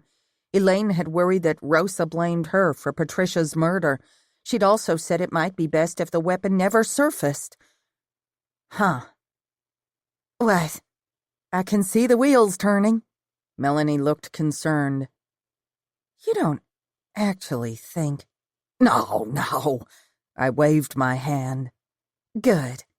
Because as you just mentioned, the fact that Elaine did turn the gun in should have been enough to rule her out. She isn't a criminal mastermind. I kept my musings to myself. Now my concerns for Elaine deepened. There'd been witnesses everywhere, witnesses who'd overheard the cousins arguing, people who'd seen the stress Patricia had put Elaine under, and now the murder weapon had miraculously appeared with her prints on it. I put my mug on the end table and rubbed my temples. What? I could have kicked myself. Why hadn't I already called the medical examiner? I needed more information to make any other deductions. I'm just curious to see the forensic and coroner's report. I'm sure Mr. Green will have access to it soon. Melanie gave me a solid head nod. I feel better knowing you're helping her. Not that I don't trust Mr. Green, I just trust you more." "Thanks for the vote of confidence." I gave my best friend a smile and squeezed her hand. Melanie's opinion of me professionally carried a lot of weight. A text came through and I gaped. "Inundated with work. Can't talk." Chapter 16. Mel leaned over and read Brad's excuse. I put the phone on the end table. "You texted him about the arrest?" I nodded numbly. "When I got home." I took a deep breath and rubbed my face. Even after he'd understood my situation, Brad hadn't called. He'd texted me. A terse text at that. Not exactly a sign of romantic love. "I'm sorry, hon." She wrapped her arm around my shoulder. "What a horrible night you've had. I can't believe you're even sitting upright. You are so strong." Her voice lowered into hostile territory. "I could murder him." I wrapped my arms around my knees as I pulled them to my chest and leaned my head on her shoulder. "No, I'm fine. I should cut Brad some slack. He didn't run out. He had a case. He texted me." Why did I feel the need to defend him? Melanie scoffed. "No, he left and stuck you with the bill. I'm sorry, I liked Brad in the beginning, but now he's on my shit list. It's work. We have an understanding when it comes to our work." I let out a long, drawn-out sigh. This was not me. Mel coughed. "Are you sure it's work?" She stiffened and I sat up straight, turning to directly face her. "Wine?" She got up and clapped her hands together. "Let's have some wine." "I don't want any wine." I slid to my feet, following her into the kitchen. "Sure you do." She kept her back to me. "Red or white? Do you have both?" Oh my God. Why had everyone, including a stranger, seen what I hadn't? "Mel!" She opened the refrigerator and stuck her head inside. "Hmm?" She still didn't turn around, and I made a token attempt at blocking the deluge of fear and doubt. "Melanie, Jean's smart." My tone held a warning. "You're out of wine." She came out with 2 beers and giggled, one of her typical Melanie giggles. Oh no. She opened both bottles with a flip-flop bottle opener magnet stuck to the fridge. I took the beer and stared at her. Melanie. My boisterous, chattering, never at a loss for words best friend fell silent, and that terrified me. She couldn't hide things from me. No, we'd been inseparable since the first day of kindergarten. We'd been through everything together. First loves, first heartbreaks, major family issues, and her divorce. We always had each other's backs no matter what, figuratively and quite literally.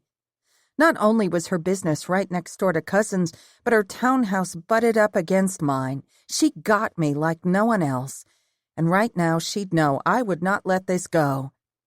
I waited while she tipped her bottle back and guzzled. My nerves were doing somersaults, and I was glad I hadn't eaten much. Had I been in denial because I hadn't wanted to see what was right in front of me? I did not want to be that woman ever. I didn't need a man. But Brad was different, or at least I'd believed he was. She put the half-empty bottle on the bar with a clunk and covered her mouth when a little belch escaped. "Excuse me. Now listen, like I said, I know I was totally Team Brad in the beginning, and he seemed great. We all thought y'all were the perfect match. I could envision your wedding and my amazing maid of honor dress. I even had a few picked out just in case." Melanie wouldn't meet my gaze. "Mel, quit stalling." I perched on the bar stool and took a sip from the bottle. "It's me. Shoot me straight like always." "Okay." Melanie leaned on the bar, fiddling with her hands. "Remember when Wyatt went to that work convention in Atlanta, and Brad said to give him a shout-out one evening when he was free, and they'd meet up for a drink at a bar he frequents?" Upon my nod, she continued. "Well, Wyatt did reach out, and they scheduled to meet. But there was some confusion. Wyatt thought Brad said Friday night when the text clearly read Saturday. Brad had sent him a calendar invite and Wyatt got the date mixed up. She took another gulp from the bottle. I tore at the label on the bottle, waiting for her to drop the bomb. With all her dithering, I knew what she was going to say. That stupid guy at the restaurant had warned me just tonight, and Melanie wouldn't act this way otherwise. Who is she? Melanie shook her head, her eyes full of pity. I'm so sorry. Wyatt didn't know. She and Brad were playing pool, and Wyatt approached and noticed how she sucked her bottom lip into her mouth. Familiar, they acted with each other. The emotions threatened to overwhelm me, eviscerated, betrayed. I stared at my empty hands. Blinders. You wear blinders. Rage. I slid off the stool, my fists clenched at my sides. That was why Brad had been so distant, why he hadn't been able to make it to town and acted oddly when I offered to stay over at his place. Come to think of it, I'd hardly ever stayed at his apartment. He said my place was much nicer and far roomier. It was undoubtedly quieter. I glanced around at my 2-story, 1,500-square-foot cookie-cutter whitewashed brick townhouse, my open floor plan, and agreed his place was smaller. Still, it was in the village and had exposed brick and higher-end appliances. I bought it. I'm such an idiot. Has it all been a ruse, Mel? Have I wanted the life I created so much that I willingly ignored warning signs? I paced and ripped the band from my hair. Her shoulder rose and her hands went to her mouth. Maybe, but I don't think so. I don't want to think so, but did he honestly believe he could keep me tucked away in Sweet Mountain while he kept another woman in the city? I've read books about men like that. We've read loads. Hell, just last month we watched that masterpiece show. Mrs. Wilson. Mel cringed. My tones sounded venomous as I stomped across the room to grab my phone. Like hell will I be a Mrs. Wilson. My fingers got busy. It's over, Brad. We're done. I tossed the phone against the couch and flung myself onto the other side of it. I wasn't one of those women who couldn't be alone. I didn't sit around dreaming of a night to come and whisk me away. But I'd enjoyed sharing my life with someone. No, I'd enjoyed sharing my life with Brad. I'm a blind, stupid fool. You're not blind or stupid. Melanie marched in front of me and took my hands. You are wonderful, and he is a giant ass. He will rue the day he made his awful choices. He missed the boat on the best thing that could ever happen to him. I kept my eyes wide so I wouldn't cry. The pain went so deep that the wound was hardly discernible. I know it wouldn't be later. Mel frowned. You had no idea? Not an inkling? She knew I'd need to hash this out, knew I'd need to scour my brain for clues. I thought deeply. We'd had a few conversations about moving to the next steps of our relationship. We were still trying to figure out what that looked like, but I never picked up on a cheating vibe. Melanie nodded her sympathy. Some guy in the bar tonight had a better read on him than I did. I let her in on the encounter with the man in the bar. Mel's face flushed. That's just like a man. Air his dirty laundry out in front of strangers and not expect any consequences. He'd never even considered you. You have to live here. What if that guy tells people?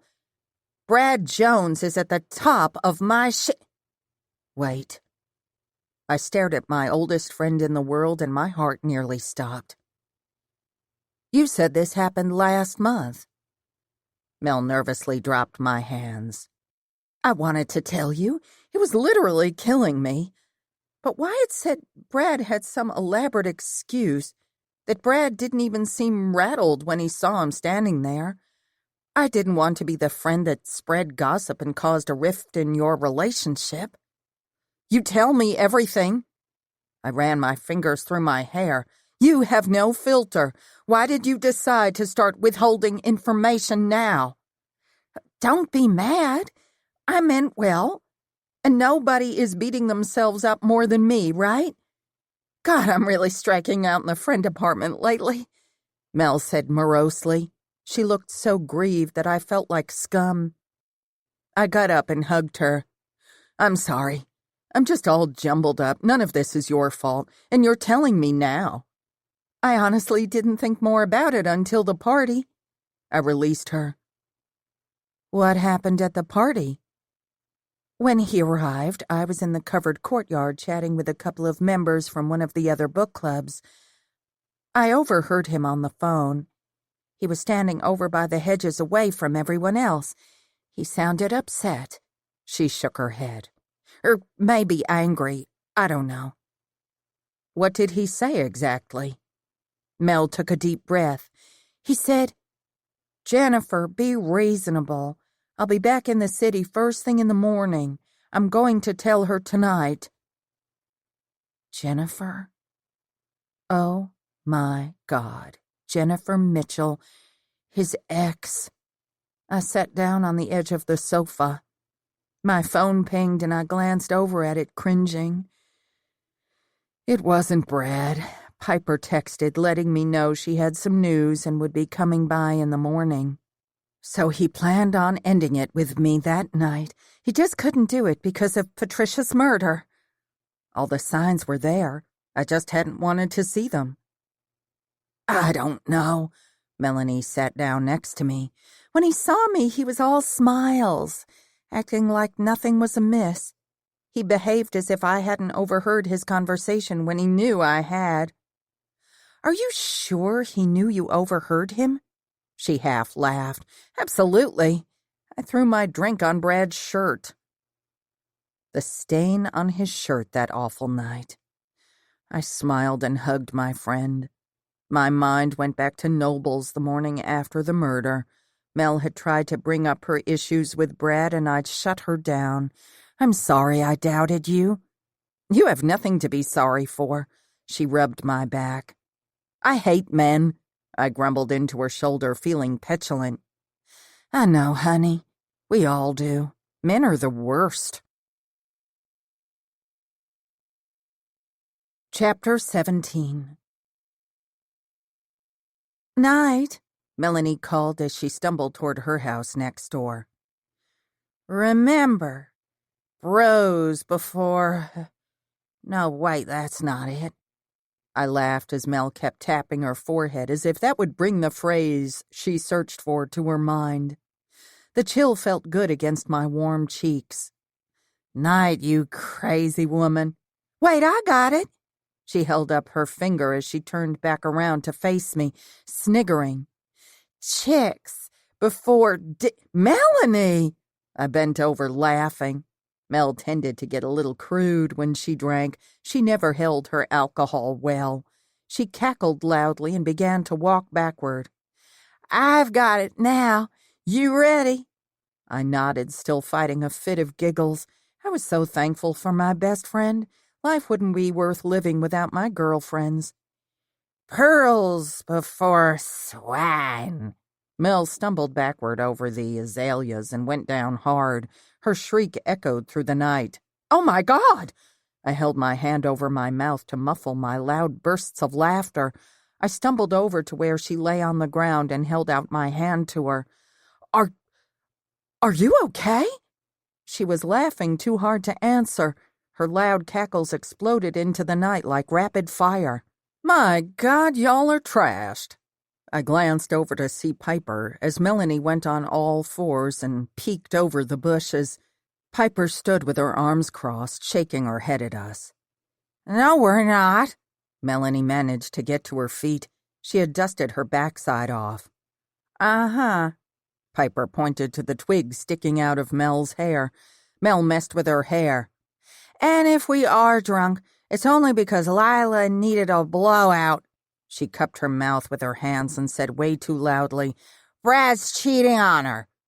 "Mel, shout it from the rooftops, why don't you?" I scowled.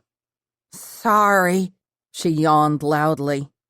I'd stay and chat, but I got to get to bed. I've got to be at the shop at 10. Piper stood next to me as we watched Melanie trample the bushes on her way to her front door. Sorry about Brad. I shrugged, having no desire to go into it. What time is it? 6:15.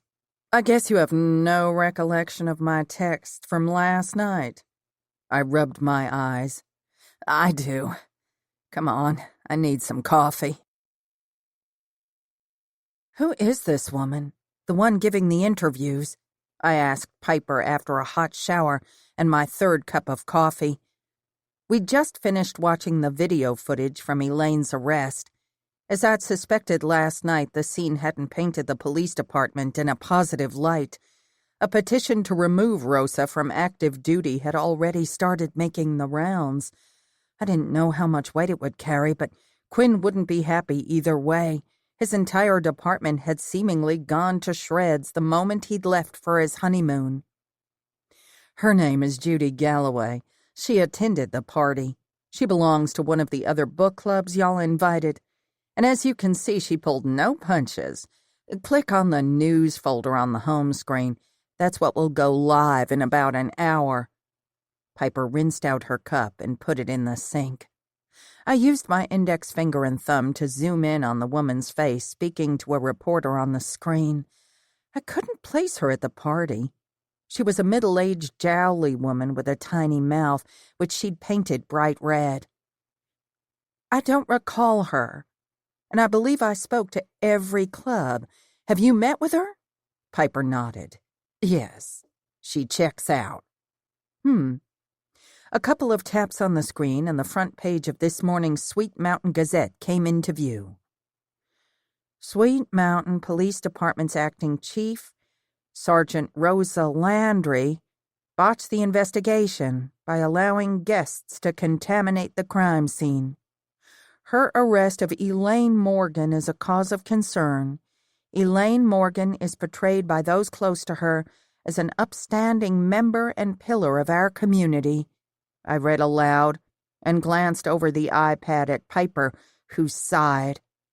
I glanced back down at the article of the witnesses' accounts. Several others have come forward with complaints that Sergeant Landry physically shoved people around and had a difficult time managing her temper. My voice rose on the last word. That isn't true, is it? I couldn't recall that taking place. Granted, I'd been sort of out of it. It is. I have it on more than one account. I returned my attention to the screen. Sergeant Landry spoke derogatorily to her officers and wouldn't listen when guests insisted the investigation should not target the owner of the bed and breakfast, Elaine Morgan. I shook my head, as if the motion could help me make sense of the words. I continued reading the quote from Judy Galloway. If anyone crosses Rosa Landry, she puts a target on your back. I know from personal experience. I felt in fear for my safety, which is why I decided to come forward. Elaine Morgan is innocent and Rosa Landry has framed her. I couldn't believe the words printed before me. Why would Rosa frame Elaine? It makes no sense. I rubbed my eyes, which felt like they were filled with sandpaper. How? Elaine told me she found the gun and turned it over to the police. That's why her prints were on it. My eyes went wide, and I held up my hand when I realized my blunder. That is off the record, Piper. Piper pursed her lips. It's off the record until I get confirmation from another source. Fine, I agreed. This Judy Galloway knows Rosa? She shrugged. Claims to. And I didn't print their names, but two from your own book club are quoted in that article. Tammy and Joel. I blew out a breath and shook my head. Well, Rosa's certainly up to her eyeballs in the muck, and I would be speaking to those club members. Yes, the speculation as to Rosa's fitness to serve on the police force isn't just from the Sweet Mountain residents. We didn't print it, but there was a quote from another source about Rosa's past. I waved my hand, signaling for her to elaborate. This just kept getting worse and worse. The source claims Rosa was almost dishonorably discharged from the army because of some violent incident, that she should have never been allowed to serve on the force in the first place. Several terms were floating around, psycho being the most frequent. Piper! That's akin to slander. No, we didn't print it. We weren't able to verify the claim in time to run it with the story. But you plan to? I gave her a pointed glare. If we get corroboration? Not the psycho part, and don't shoot the messenger. Piper rubbed her forehead, and I noticed how tired she looked. Her hair was smoothed back into a ponytail, but there was evidence of dry shampoo she hadn't blended well enough. Though her skin was moisturized, the lines around her eyes were pronounced. I'm sorry, Piper. You're good at your job, the best. I didn't mean to question your abilities. This situation is, well, a lot. I set the iPad down. My head began to ache, and I held both sides in my hands, bracing my elbows on the bar as I massaged my temples. First, someone kills Patricia, a woman I investigated. Then the woman who hired me is arrested for the crime. Now the conduct of one of my closest friends, Rosa, is being called into question via the press and public opinion. I thought back to Rosa's body language last night. She'd seemed edgy and unsure of herself, not like Rosa at all. And when I tried to reach out, she'd not been receptive. Why? We always discussed our troubles. I would have cried on her shoulder about Brad, the same as I had Mills. I felt an intervention coming on. Rosa could only avoid us for so long, and her life was blowing up. We settled into silence as the sun began to rise, shining through the floor-to-ceiling blinds in my living room, bathing everything in a warm yellow glow. Wearily, Piper moved into the room, kicked off her Brooks running shoes, and curled up on the chaise end of the sectional. And just so you are aware, I've tried Quinn a few times. I hope you've had better luck reaching him than I have. I shook my head. Voicemail is all I'm getting. Well, keep trying. I think it'd be better coming from you. She meant because I'd found the body, not because she'd been dating Quinn right before he started seeing Courtney. Quinn had felt badly burned by Piper. He should have known her career would always come first. Double standard if you asked me. He readily admitted that his job was part of the package. But when she'd leaked something she believed wasn't off the record, all hell broke loose and their relationship crashed and burned. I got up, shut the blinds, and took a seat on the other end of the sofa, resting my arm on the back. I hear you. What a mess. Yep. Piper leaned her head back and closed her eyes. My copy of A Murder is Announced, sitting on the end table, caught my eye. I picked it up and flipped through the pages. An eeriness overtook me. Someone is toying with us. They were trying to manipulate the murder at Magnolia Manor to mimic the one in the novel. And not for fun like we were, for real this time. I had to get to the bottom of this and fast. Piper, you awake? Barely. She yawned and her eyelids cracked open. She stared at the book I held up. We might have a bigger problem. I'll be trying Quinn again. He must have spotty coverage or have his phone off since he's on his honeymoon. But that doesn't seem like something he'd do. I'll leave him a more urgent voicemail this time if I can't get him. Chapter 18. Thank you for taking a minute to speak with me. I smiled at Tammy as she took a seat at the table. I didn't know you were working here, too. Yeah, just for a little while. I'm trying to save up for a down payment on a house. She glanced around, looking for her best friend. Fatigue was written all over her. I don't know where Joel is. He said he'd be here. You'll have to make it fast. If we pick up, I have to get back to work. The market and the deli had only a couple of booths filled. Tammy had mentioned on several occasions that 2 o'clock in food service was the lull of the day. Tammy sighed, looking a little put out. "Have I done something to upset you? Are you worried I'm angry that you spoke to the press?" She gave her head a shake and scratched her long, thin nose. "No. You're here because you wanted the truth, right?" I nodded. "Okay. If that's not it, then what is it?" She blurted. "You said to go for that guy last night, and then I saw you leave with him." "Oh." She'd taken me by surprise, and I gave a little laugh. "I didn't leave with him. He followed me outside." "Maybe, but—" Her eyes narrowed. "You were all cozied up with the guy on the bench. I followed him out and saw you." I pursed my lips, feeling a little annoyed. "It wasn't like that. The man came to tell me that he'd overheard Brad on the phone with another woman.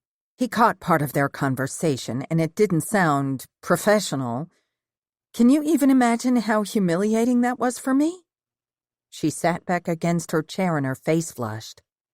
Oh God, hon, I'm so sorry. Was he right? Is Brad cheating?" Her voice trailed off. I lifted my shoulders. "It looks like it, but I don't want to get into it. I'm still processing." She squeezed my hand. "Sure. Let me grab you a glass of tea." "Thanks." I took a sip from the glass she deposited on the table. She'd also put a basket of their famous cheese muffins within arm's reach. "I'm fine. Just feel like an idiot. Can we get back to why I'm here?" "Absolutely." Tammy nodded with a smile, and I appreciated her willingness to let the subject drop. "Okay. Well, I'll be brief then and get right to the point. I'm assuming you heard about Elaine's arrest." She picked up a muffin and nibbled it. "Yes, terrible." "Well, I'm aiding in her defense." "That's so good of you." She took another bite and swallowed. "Do you recall seeing Elaine in the ballroom when the shooting took place?" She shook her head. "I already told the police that I didn't. But it isn't me you should really be talking to." The bell above the deli door jangled. "Oh, there he is." Tammy waved to Joel. He didn't look like himself. Joel always seemed to be happy. When he'd first started attending our club, I thought he put on his cheer, but I'd later discovered it was just his natural disposition. Mel and I had discussed how lucky it would be to be born with a cheery outlook on life. Though Joel didn't look cheery today. Today he looked anxious. Another waitress I didn't know came over and refilled my tea glass. I thanked her while Joel got settled at the small veneer table. When the waitress left, Tammy said, "Like I said, I didn't see Elaine, but Joel did." Joel removed the scarf from around his thin neck and puffed out his cheeks. "Do you really think it's a good idea?" He leaned closer to Tammy and scratched his jaw. "We were threatened." I frowned. "I'm sorry.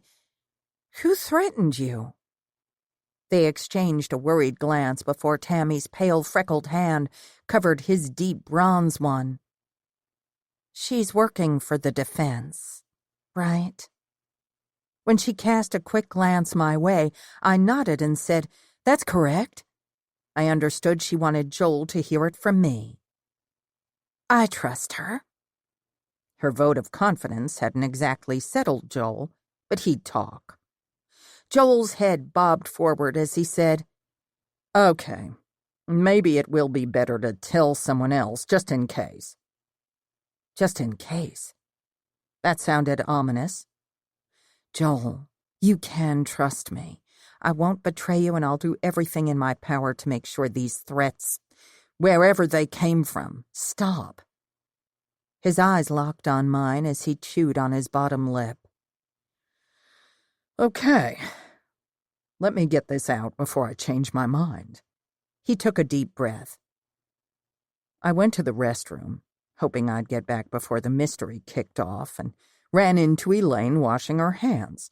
We chatted for a few minutes about the history of the property. "Joel is a real history buff," Tammy smiled encouragingly. "I am." A brief smile creased his lips. "Anyway, we got caught up chatting and continued our conversation into the hallway." He shook his head. "We missed everything." "You're certain this was during the shooting? When the power went out?" I jotted down what he'd said in notes. "Definitely," he swallowed. "The lights went out while we were in the hallway. I heard the shots and was agitated I missed it. I made my apologies to Elaine and hightailed it back toward the ballroom." "Did Elaine accompany you to the ballroom?" He shook his head. "Not immediately. She had her own troubles. One of the maids had approached her before I left, alerting Elaine about a leaky faucet in one of the rooms." "Do you recall the maid's name?" He shook his head again. "You didn't notice a name tag?" I asked. He furrowed his brow and seemed to think it over. "I don't think she wore one. Sorry." "What happened next?" "Before I made it into the ballroom, the sirens went off and all hell broke loose. The next thing I knew, Elaine was behind me telling everyone to go down the corridor and sit on the floor." I nodded and glanced between them, a bit confused. "At what point were the two of you threatened, and by whom?" Tammy wrapped her arms around herself and rubbed her thin shoulders. I got the impression they hadn't mentioned the threat to the police. "Okay. I'm going out on a limb here by telling you this. I do trust you. It's just, well, Rosa is the police." A chill overtook me. "Rosa threatened you?" Tammy and Joel slowly nodded in unison. Tammy kept glancing around as if worried we were being watched. "I overheard her telling one of her officers to search everywhere for the gun and to make sure to check under the credenza on the left side of the ballroom for it. The statement caught me off guard, and I asked if she'd seen the gun go under there." Tammy swallowed, looking uneasy. "She scowled at me and told me to join the others. I sort of slinked out of the room. But later, when I'd gone outside, she grabbed me from behind and slammed me into the building. I was terrified. She said to stay the F word out of her investigation or I might be next." My spine went ramrod straight. "What?" That didn't sound like Rosa at all. Sure, she'd been a bit on edge, and yes, she'd arrested Elaine when I couldn't see cause, but unprovoked violence toward a fellow club member wasn't her M.O., and struck genuine fear within me. She'd never threatened to harm another person, not the Rosa I knew, and I knew her pretty darn well. Joel took Tammy's hand. She seemed to draw strength from the gesture. "I couldn't believe it either, and I know she is one of your closest friends and a core member of our club. But the malice that rolled off her was real, I swear." She swallowed. "The day I was supposed to give my statement at the police station, she was sitting in her cruiser outside my apartment, almost as if she dared me to make a complaint. Of course I didn't go after that. And after I heard what happened, I didn't go either." Joel rubbed his arm. I massaged my forehead. "Are y'all sure you didn't misconstrue why Rosa was at your apartment?" "The only thing I'm sure of is that she wanted us to steer clear." "You believe us, right? I mean, we're talking to you at your request. We could have kept our mouths shut like we have been all this time." Joel's eyes shifted toward Tammy, unsure now of his decision to speak with me. I hated to see them so frightened. I leaned over and squeezed Joel's arm. "I believe you." And as much as I hated to admit it, I did believe them. Whatever was going on, Joel and Tammy clearly felt intimidated. Chapter 19. I met Mr. Green outside the county jail where he'd just visited with his client. He eagerly awaited my findings, and I proudly delivered.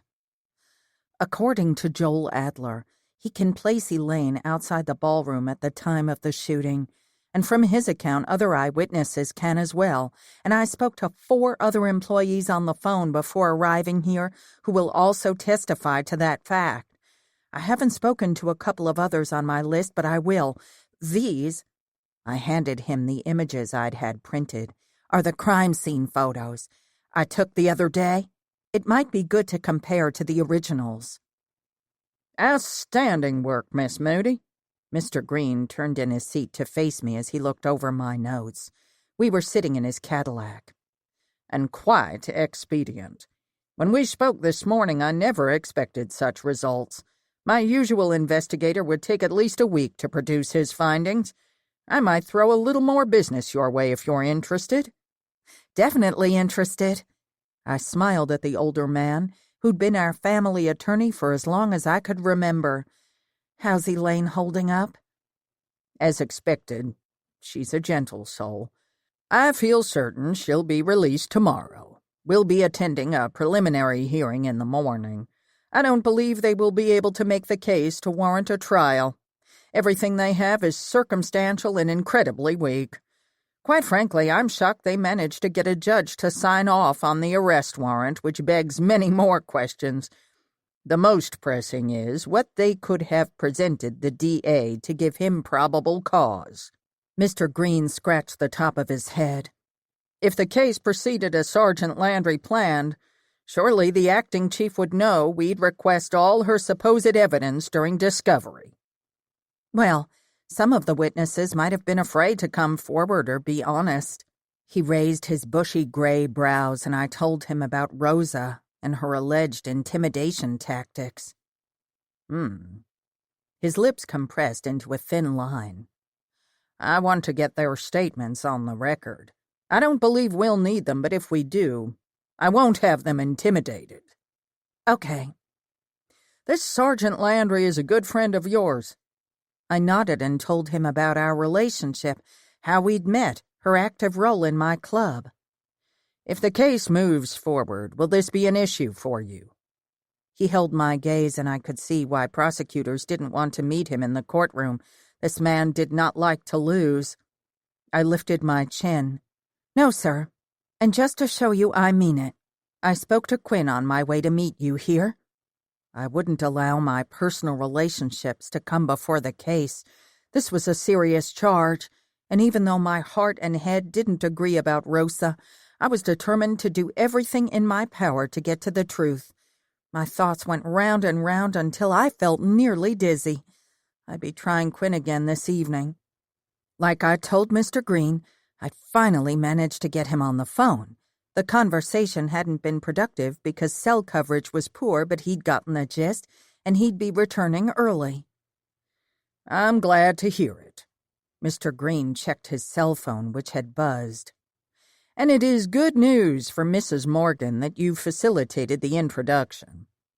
Suppose I hadn't raised such a fuss. This might have gone entirely too far. Cost the taxpayers a lot of unnecessary expense, not to mention the continued mental anguish Mrs. Morgan is suffering. Anguish?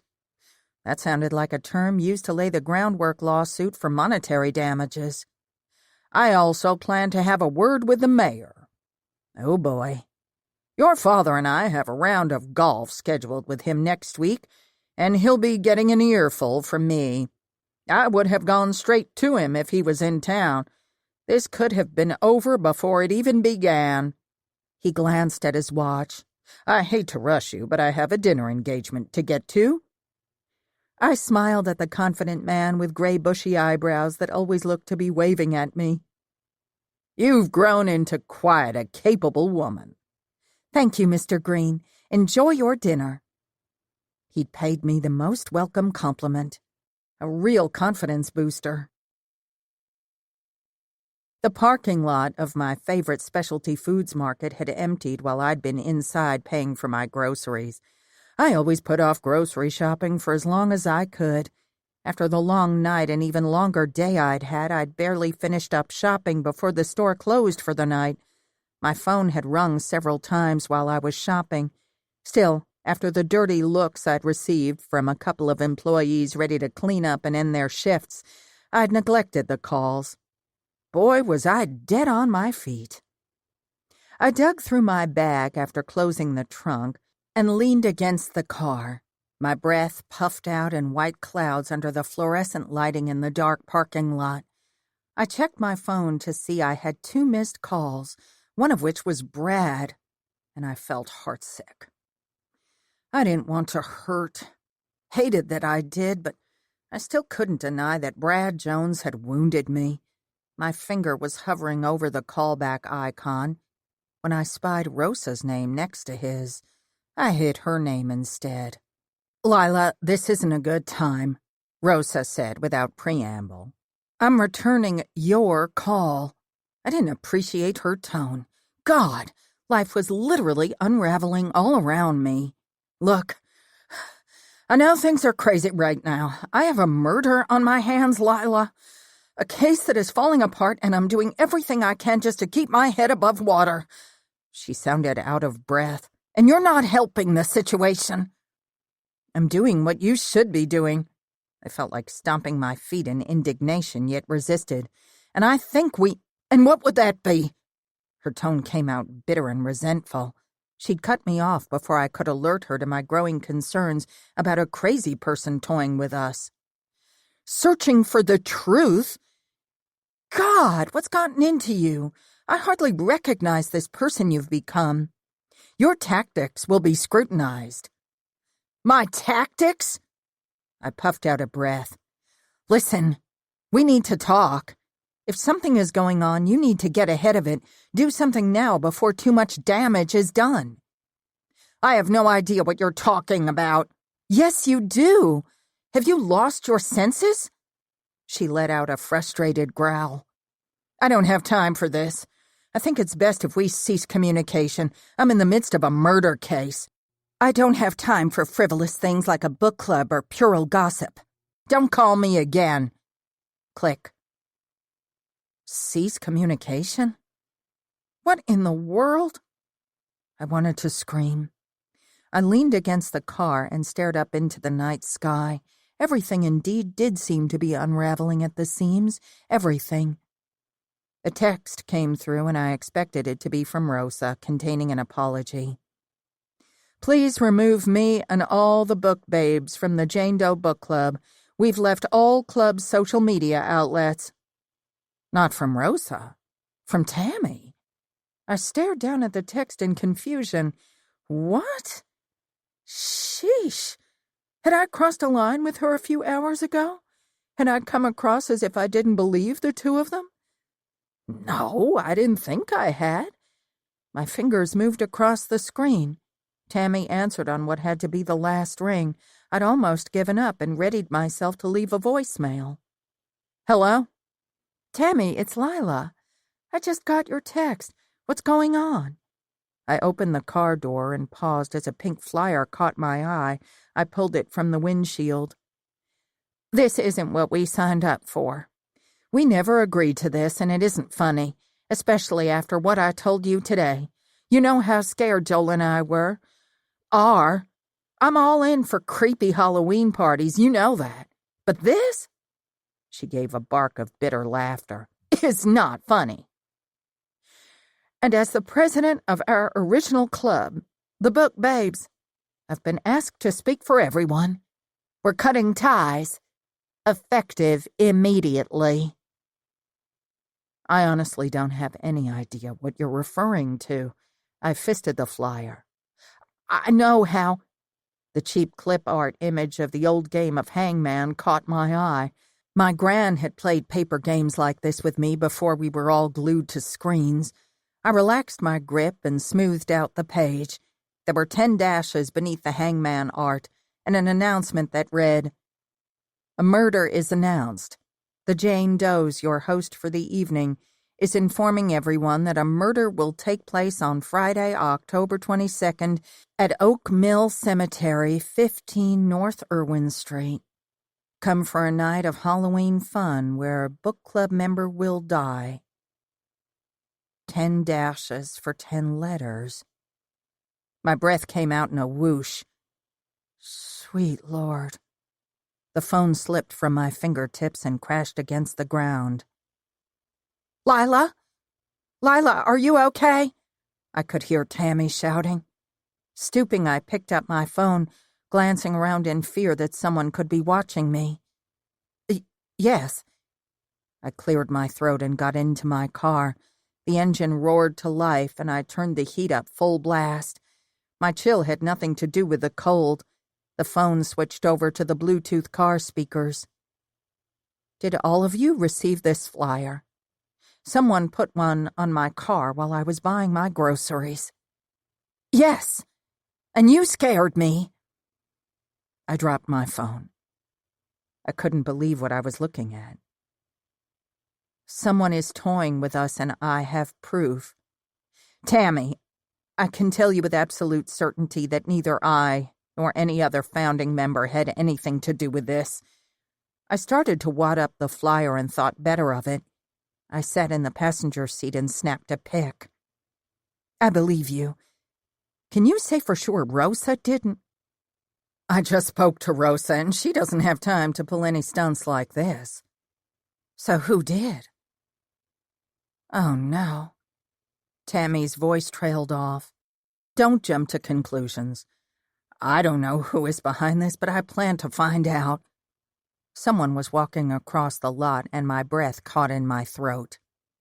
Hang on a sec. I put the call on mute. The person came straight from my car. My heart hammered against my rib cage.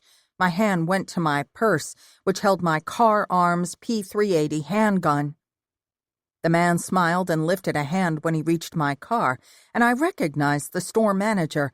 I rolled down my window. Miss Moody, is everything all right? Not having car trouble, are you? No, Mr. Sims, I had a phone call. I smiled and then thanked him for checking on me. No problem. You have a good night now and drive safely. He patted the roof of my car and left. When I turned around to see where he was going, I spied an old Ford pickup at the end of the lot. Even more spooked than someone might be watching me and the other Jane Does, I decided to warn everyone. I unmuted the call and put the car in drive. Tammy, can you call a meeting? Tonight, if possible? I think we should all speak in person. Hang on a sec. I heard hushed voices in the background before she put me on mute. I should have known they'd all be together. Okay, but not Rosa. No, not Rosa. My stomach swam as I slow-rolled to the stop sign. I wondered if Rosa had any idea the damage she'd done to her reputation. Eyewitness accounts were difficult to refute, especially when they came in numbers. I didn't believe she'd had anything to do with this stunt, but whatever had caused the change in her behavior gave me a heavy sense of foreboding. It'll be just Mel and me. Amelia is out of town. Text me where and we'll be there. We're all at my house, but, we'll come to yours if that's okay. That she didn't want me to come to her house told me how afraid they all were. That's fine. I'll head home now. Chapter 20. A half hour later, a cacophony of shrills and shrieks and murmurs of deep concern vibrated around the first floor of my townhouse, which was crammed with club members. I'd asked my questions regarding where and when they'd all received the flyers. I'd prefaced the questions with the point that someone had been impersonating our group with some awful gag. Still, these were mystery readers, educated by genre fiction. I think everyone should calm down. I believe the case against Elaine will be dropped and the police will have to direct their attention elsewhere. I don't think we have anything to be overly concerned about, I said. Not that we shouldn't be vigilant and keep our eyes open. It wasn't a stretch for everyone to suspect the flyer threat might be linked to the murder at Magnolia Manor, and with Elaine being cleared or potentially being cleared, that meant the perpetrator was still out there. Still, we certainly didn't need everyone panicking and making it more challenging to get the facts. Hysteria could lead us on wild goose chases, and after the flyer, we hadn't time for that. Tammy had no compunction about calling me out. "Lyla, you know we have a problem, a serious one. Now isn't the time for well-intended placation. We need to know what the hell we're dealing with here, and it isn't a gag." I understood her stance. Still, cautions were needed. I wouldn't create a state of pandemonium, and I wouldn't spread rumors. The difficulty in solving Patricia's murder came from the chaos surrounding the crime scene. If this turned out to be a real threat, the same situation could disrupt an otherwise strategic investigation. A thought occurred to me. Perhaps that had been the plan all along. Tammy pierced me with her green gaze. "I'm just going to say it. Rosa Landry is a threat to us." "She isn't," Melanie piped up for the first time since the meeting had kicked off. She'd been sitting back and chewing her lips and shaking her head. "Don't be so sure. I spoke to Judy Galloway, the one who did that interview with Piper Sanchez," Joel said. The man's face was contorted with worry. "She insists we are all in danger. That Rosa isn't who she claims to be, and we should give her a wide berth." "Hold on a second." Melanie was on her feet. "I won't sit by and listen to y'all badmouth our friend. None of us knows how we would handle this impossible situation." I had yet to tell Mel of Rosa's request to sever our friendship until the case was over.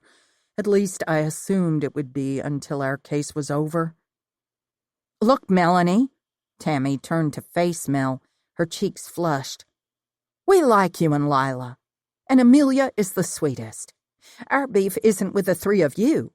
But forgive us if we aren't as convinced as you are about Rosa. Her behavior at the party was reprehensible. She shoved me against the wall like I was a common criminal. All I did was ask a question." Nods went around, and Mel and I shared a rueful glance. "And I know Lyla doesn't want me to bring this up, but I must. If Elaine isn't guilty, who is?" She held up the flyer in her fist. "And what does this mean?" Her words left the room in silence. The unspoken reality that we might all be targets hung in the room. Targets. "We're not sure it means anything yet," I said as calmly as I could manage. "Please don't treat us like we're morons." Joel's thin lips stretched impossibly thinner, and the woman to his left sniffed. She'd been over in the corner of the room exchanging low-voiced comments with 3 other members. I believed her name was Christie or Kelly. I felt terrible that I had a hard time recalling her name. Not that I could ask her now. She rose, and the members she'd been conversing with earlier did as well. "We are leaving.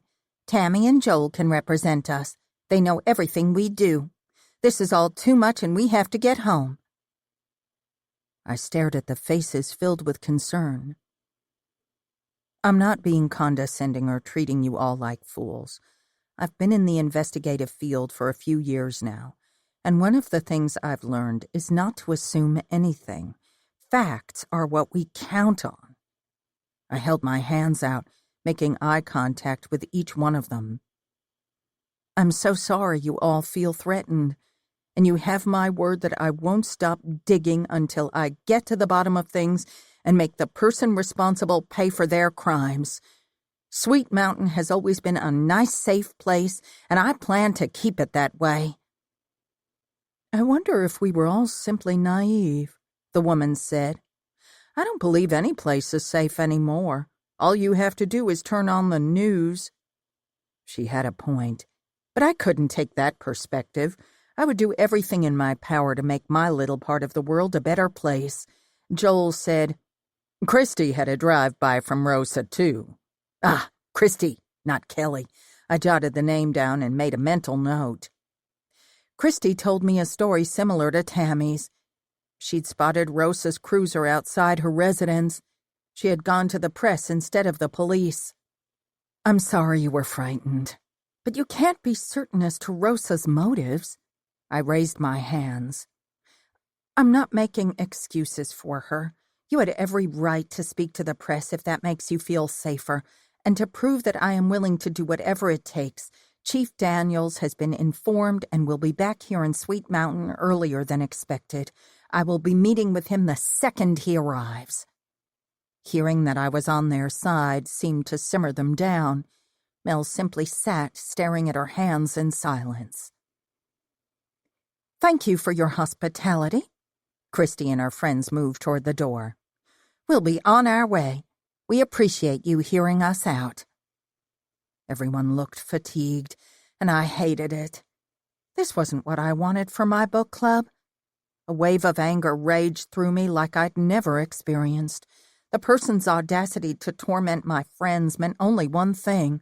That person had no conscience, no feelings whatsoever. What we were dealing with here was an author of confusion, a true mastermind.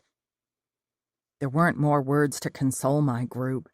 I'd already sworn to ensure the apprehension of the responsible party. I simply watched them go out the front door. Joel and Tammy hung behind. Mel cast a glance toward Tammy, who'd put her empty coffee cup on the bar. "I'm sorry I bit your head off," Mel began. "It won't happen again." "It's okay. You are a loyal friend, I get that. I would be the same if someone accused Joel of misconduct." Tammy took my hand. "I believe you will get the guy. Perhaps we'll just pause our club meetings until you do. There is no Book Babes Club anymore. We're all Jane Does." Well, that was something. Chapter 21. Thursday morning, after yet another fretful night, I knew it would be a 3 cups of coffee kind of day, for Mel too. She needed to carpool this morning after her car wouldn't start. Mel and I were silent as I parked. We were both feeling a little melancholy after last night. The idea that one of our best friends was on her way down a destructive path grieved us. Melanie had tried Rosa 3 times before giving up and resigned herself to the situation. I understood Mel's pain. When you're running down an investigation and someone you care about comes up as a person of interest, the struggle to look other places, any other place, is unimaginable. Neither one of us believed Rosa was involved in the murder. There had to be another explanation for the suspected terrorizing of the Jane Does. But we did see the misconduct and the potentially unethical ways she'd handled the case.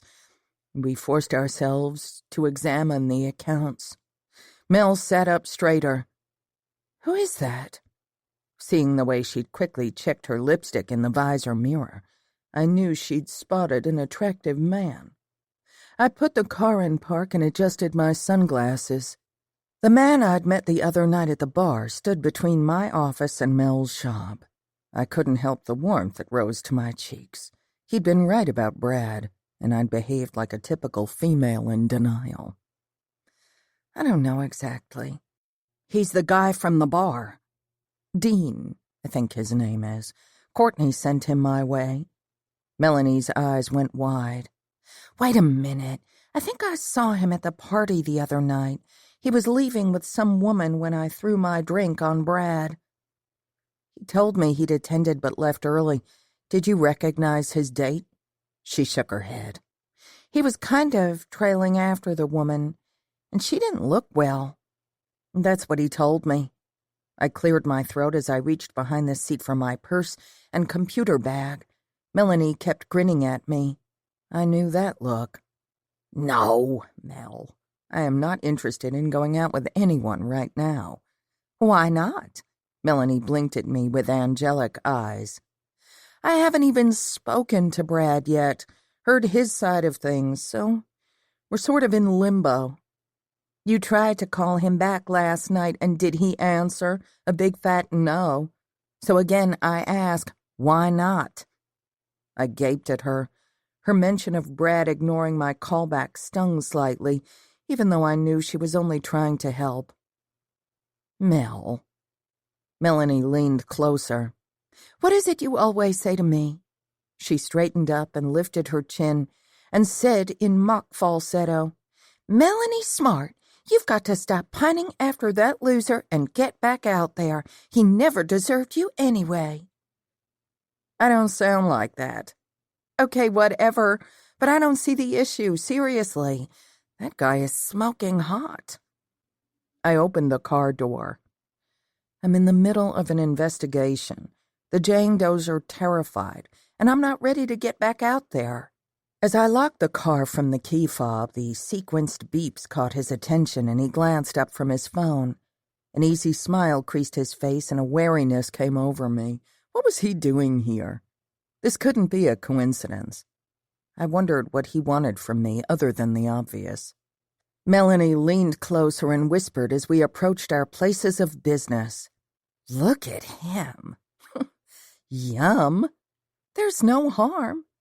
Think of it as a pleasant distraction, an ego boost, and she contorted her face in an exaggerated conspiratorial expression and spoke out of the left side of her mouth, looking absolutely ridiculous.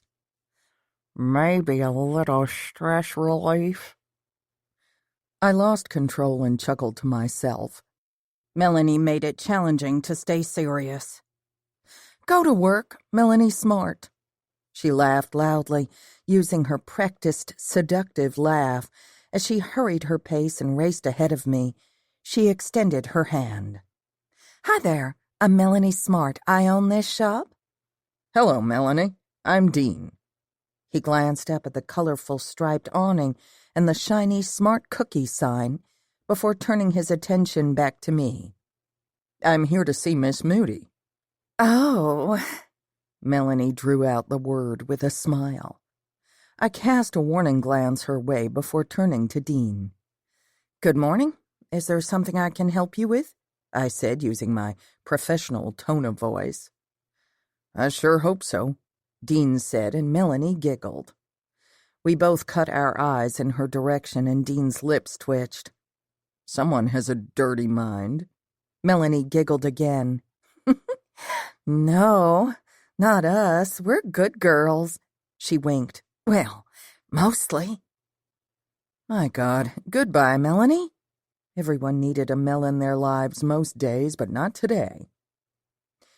I've got a couple of minutes. Melanie smiled mischievously. So, Dean.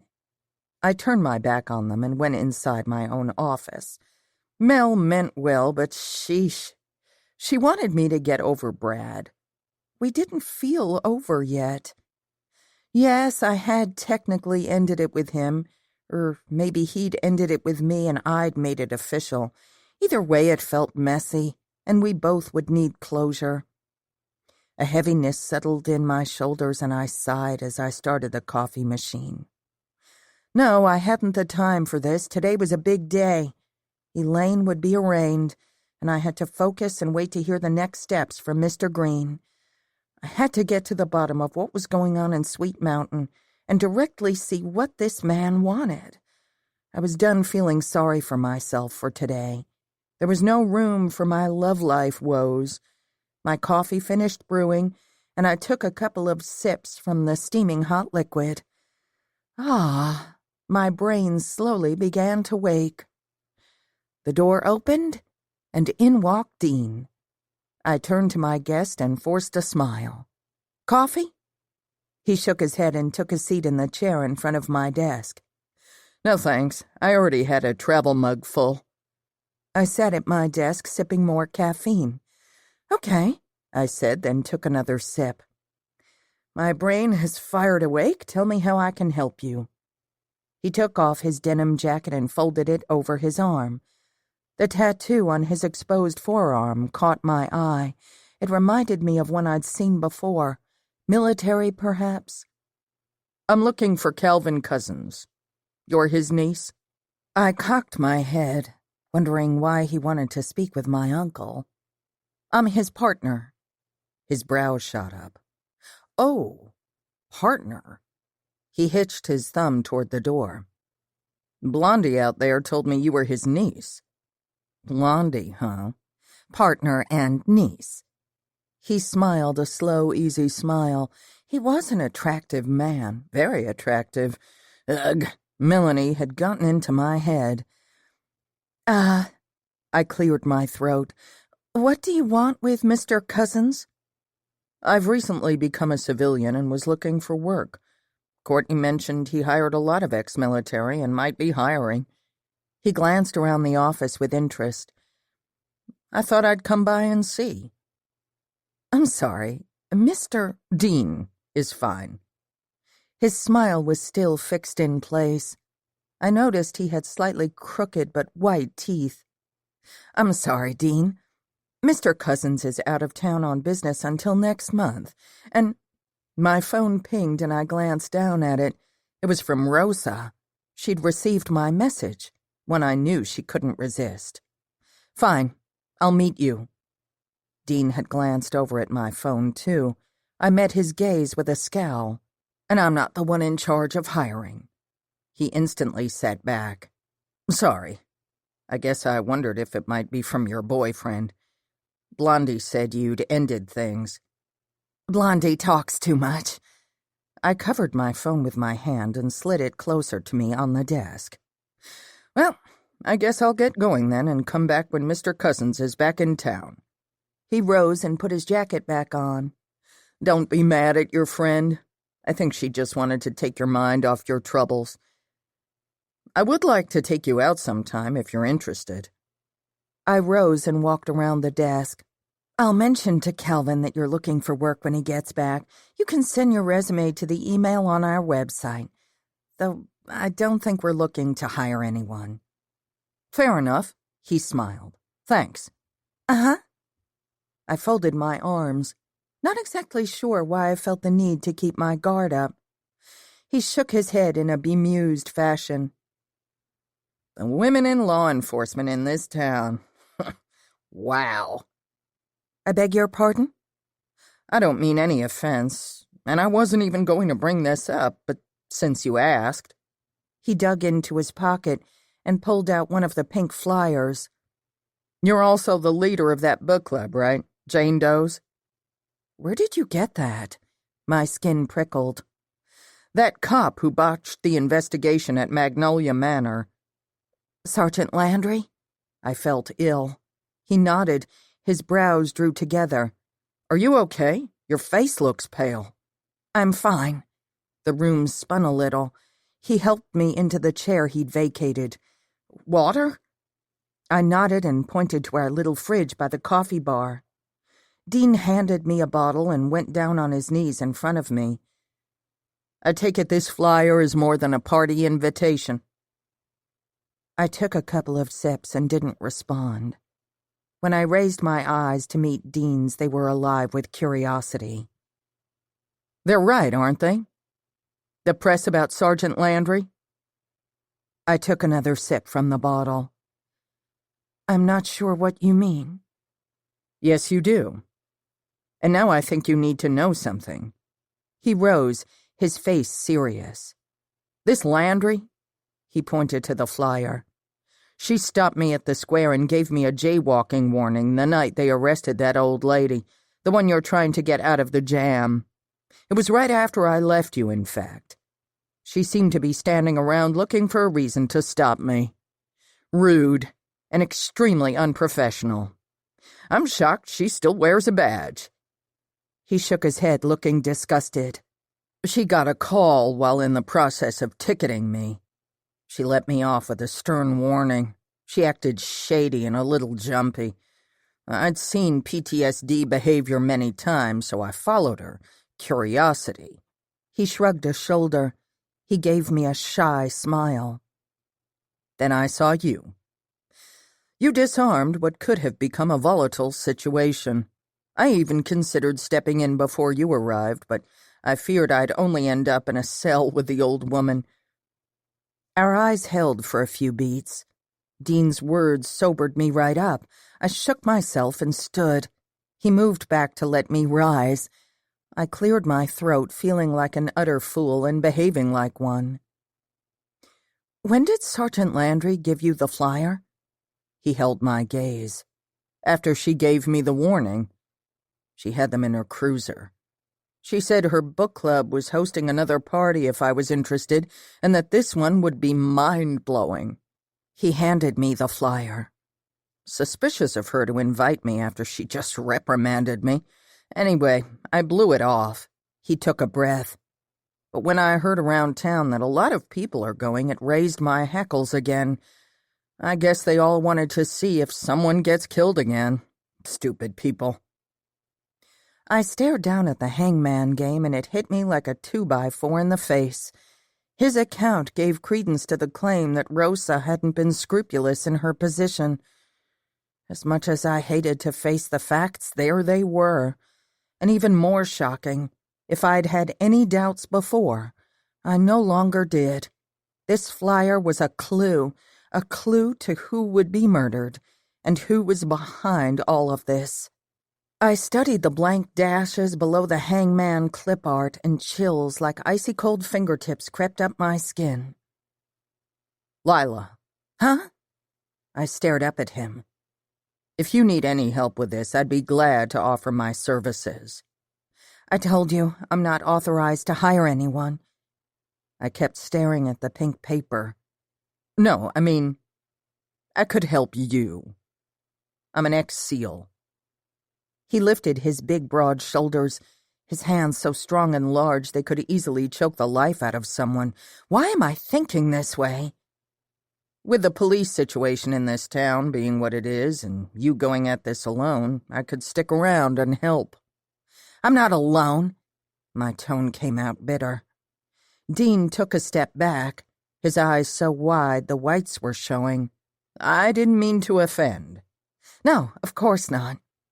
I blew out a breath and unfolded my arms, allowing my hands to drop against my thighs. I appreciate it. Okay. I'll stick around just in case. I'm staying at the Holiday Inn if you change your mind. I'll leave my number. He grabbed a pen off the desk and jotted his number down on a sticky note.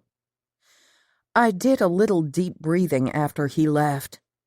I had 2 clients to speak to this morning, and I couldn't put it off. Uncle Calvin trusted me to keep the office running while he was away. Despite the overwhelming sensation that the world was crashing down and someone was planning on using my book club as a catalyst to commit another murder, I had to slow down, not get ahead of myself. Patience and meticulous planning were critical. Chapter 22. It took longer than I expected to wrap everything up, and I had to work straight through lunch. I scarfed down a bag of pita chips with hummus at my desk with a Diet Coke. I'd been at it so long my eyes were crossing, staring at the screen, but I had to keep at it. As I worked, it dawned on me that perhaps Rosa had been laying a trap for the killer. It had been an ingenious strategy, and Rosa was clever. Disparaging her character might be part of the plan, like being undercover. Apologies could easily be made to the club members after she apprehended the guilty party. They'd understand. But that didn't explain her arresting Elaine. Thankfully, she'd been released today. Mr. Green's call had been a welcome one. I rubbed my eyes and checked the clock. I'd have to leave to meet Mel and Rosa in a bit. I yawned and stretched before I leaned back over the computer. Our online group had been hacked, and a flood of new members had been accepted. I'd made sure I'd contacted everyone I knew via text, ensuring they knew about the security breach and to steer clear of the so-called party. I hadn't reported the hack. I combed through the messages looking for clues. J.B. Rollins. Can't wait for the party. Kelly Smith. Should be lit. Christie Dale. Y'all, I think this page was hacked. I spoke to one of the Jane Does, and they aren't hosting another party. Well, finally, there was someone with a bit of sense. I took a sip from my can. J.B. Rollins. Don't care, Christie. It'll be better than their lame party. There. T-H-E-R-E. I had to fight my instinct to correct J.B.'s grammar. He seemed to be the instigator of this whole dialogue. His chants down the feed of party, party, party were monotonous. I wondered who this J.B. was. I clicked his profile. Looked like a college kid, about 22 or 23. He'd studied at the college in the neighboring town. Not much about his profile seemed suspicious. I'd run a background check on him just to make sure. I reported the hack and posted my declaration that neither I nor any other Jane Doe member had sanctioned this rave, which was what it sounded like these kids were attempting to turn the party into. Dumb kids. They had no idea what they could be stumbling upon. If possible, I planned to put a stop to it. I sat back and stared at the flyer. It could have been printed by any home printer. I'd called around town and checked our local printers and office supply stores. They hadn't had any orders, so it must have been a home printer job or from a store out of town. My phone rang and Quinn's face came up on the screen. "Hey, I'm so sorry for disturbing you while you're on your honeymoon. I wouldn't have called again, but I wasn't sure if you were able to hear me clearly on the last call." Not understanding Rosa's motivations and Dean's statement about her was the reason I'd called him again this afternoon. He hadn't answered, of course, but I'd left him a message stating the urgency of the need for a callback. "It's okay. I knew you wouldn't have called unless it was an emergency." His voice sounded groggy with sleep and my stomach fluttered. Did he stumble out of bed and call me? What time was it in Italy? I did quick math after a glance at the time. Wow, it was the wee hours of the morning there. "You sure you're up for talking now?" "Yes, get to it." "Understood." After a deep breath, I spilled my guts. I told Quinn everything. He got the condensed version of the murder, the complaints regarding Rosa's conduct from club members, the concern about the false party announcement, and finally what I'd learned from Dean. "Harry's concerns are warranted, then?" He sounded wide awake now. I should have known Harry would be contacting his cousin as well. "I'm not sure what's been going on inside the precinct, but there are enough concerns to go around." "The press?" He gave out a derisive snort. "Yes." "What does Brad think?" Irritation overtook me. Brad? Why did it matter what Brad thought? "Lyla, are you still there?" There was a bit of crackling over the line. "I'm here." I closed my laptop and began to pack my bag. "Harry told me Brad helped out with the witnesses at the crime scene, and we both know Brad isn't closed-mouthed when it comes to his opinions." That was true. Brad had issues with the initial cause of death. He hasn't commented on the investigation. I took another sip of Diet Coke. I did not want to get into this. "Why not?" "He has a case." "Since I'm out of the country and can't get back for at least 2 days, it would be good if I had another seasoned cop who can insert himself into the investigation. Brad's presence wouldn't raise any eyebrows." I closed my eyes. I haven't spoken to Brad since, well, I cleared my throat. "We're not together anymore." Silence. "I should also tell you that from my conversation with Mr. Green, a lawsuit is brewing.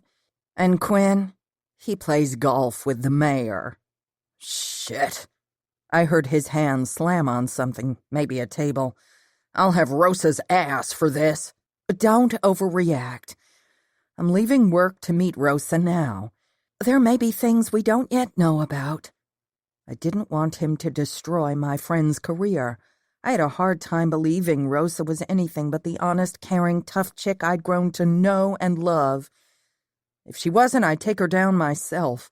The deceit would be unforgivable. I heard Courtney in the background. "Quinn, are you on the phone?" "Go back to bed, babe. It's work." "Work? Who is it?" "Oh my God, you're talking to Lyla? You just can't stay away from your old girlfriends, can you? Lyla can't leave you alone, not even when I send another man for her to focus on. How could you? First Piper called this morning, and now I find you sneaking around." The phone went dead silent. I wondered why Quinn had taken so long to put me on mute. So, Courtney had sent Dean as a diversion, and evidently Piper had wanted to make sure Quinn understood the seriousness of the situation, sending Courtney into a spiral. Well, we deal with the fallout. I stopped myself from focusing on Quinn's wife's ludicrous games and resumed contemplation about the case. Piper had been right to call. 2 voices were more potent than one, and even though Quinn heard it all from her before, he'd listened intently to every word I'd said as if it were new information. He'd become an excellent cop. I'll be home as soon as I can. Quinn was back. Stay close to Rosa. I'm counting on you to be my eyes and ears while I'm away. You can work with Harry. He's still wet around the ears, but he's trustworthy. I'll let him know we've hired you on. The case against Elaine will be dropped, so there'll be no perceivable conflict of interest. Phew. Quinn had apparently already laid down the law on the case against Elaine. Perhaps that was why Rosa had sounded so stressed. Okay, I'm sorry again. I hated to call you. Never hesitate to reach out to me if you need me. Never. Now things were getting weird. I'll see you in a couple of days. Chapter 23. Gran's ringtone blared over my car speakers as I drove home. Hi, Gran. Hey, sweetie pie. You sound better. I smiled, glad to hear her sounding like herself. Oh, yes, I am. Right as rain after I coughed up all that great TMI, Gran. I cringed. I didn't have the strongest stomach when it came to illnesses. She chuckled. Well, Mr. Green worked his magic and all the charges against Elaine have been dropped. Yes, I heard. He called me with the news earlier today. I'd expected the announcement after my conversation with Quinn. Mr. Green had said the case had been a joke, an absolute embarrassment to Sweet Mountain's police department. I'm so happy things worked out. Mr. Green sang your praises to your father when he came by for coffee. I didn't do much. Chatted with a few people and reported my findings. I waved to the security guard as I turned into my complex. Don't be modest. You were his secret weapon. He said so. I doubt that. I laughed. Gran was having a good time with this. She'd always been my biggest fan and loved to celebrate everything. I loved her so. Well, I might have stretched the praise with the secret weapon part, but he did say he planned on offering you a job. Frances seemed quite pleased by the idea. You'd make a lot more money than you do working for your uncle, I bet. Get to wear all those pretty clothes of yours to the office and such. Go to his fancy meetings with him. Gran didn't exactly understand what my job entailed, I supposed. Fancy meetings weren't in my usual job description. It'll be something to think about, and it's nice to be considered. I couldn't imagine not working for my uncle, but I'd not rule any opportunity out. And I hear he's going to have a word with the mayor. Elaine is thinking of suing the police department. Don't that beat all? I bet that the Daniels boy will be fit to be tied. Yeah, I bet Quinn will be. He already is. Yep, and it does make one wonder who did the shooting and why the police didn't find the person. I'm betting you're hot on their trail. I told William that. I spied Rosa's cruiser as I pulled into my designated parking space. I appreciate the vote of confidence, and I think I'm getting closer. I knew it. Mum's the word. I gotta run. Love you. Love you too, sugar. Melanie came out of her townhouse as I got out of the car. She'd gotten a ride home with her cousin after they closed the shop. Before she left, Mel had popped in to tell me she was leaving, and she'd fumed when I told her about my conversation with Dean. Judging by her posture and the way she was tapping her foot at my front door, her arms crossed, she was still fuming. Rosa followed us inside without a word. When Melanie closed the door, the 3 of us stood in my living room. Rosa finally spoke. Listen, I know y'all are furious with me, but there is so much y'all don't understand." "You're right. We don't understand what in God's name possessed you to go after poor Elaine Morgan." Melanie unfolded her arms. "We don't understand why you've decided to shut us out, or why you're behaving like a crazy How dare you?" Rosa's nostrils flared as she faced off with Melanie. "You have no idea what the hell you're talking about. I never should have come here. I knew it would be a mistake. Stop this." I stepped between them, doing a little huffing of my own. "Insulting each other won't help us solve this crime." "Us?" Rosa snorted. I pulled the flyer from my bag and slammed it into her chest. "Can you explain this?" Rosa gripped the flyer and stared down at it. "What's this?" "Don't play dumb with us, Rosa Landry. We've been your friends, no, your sisters, for years."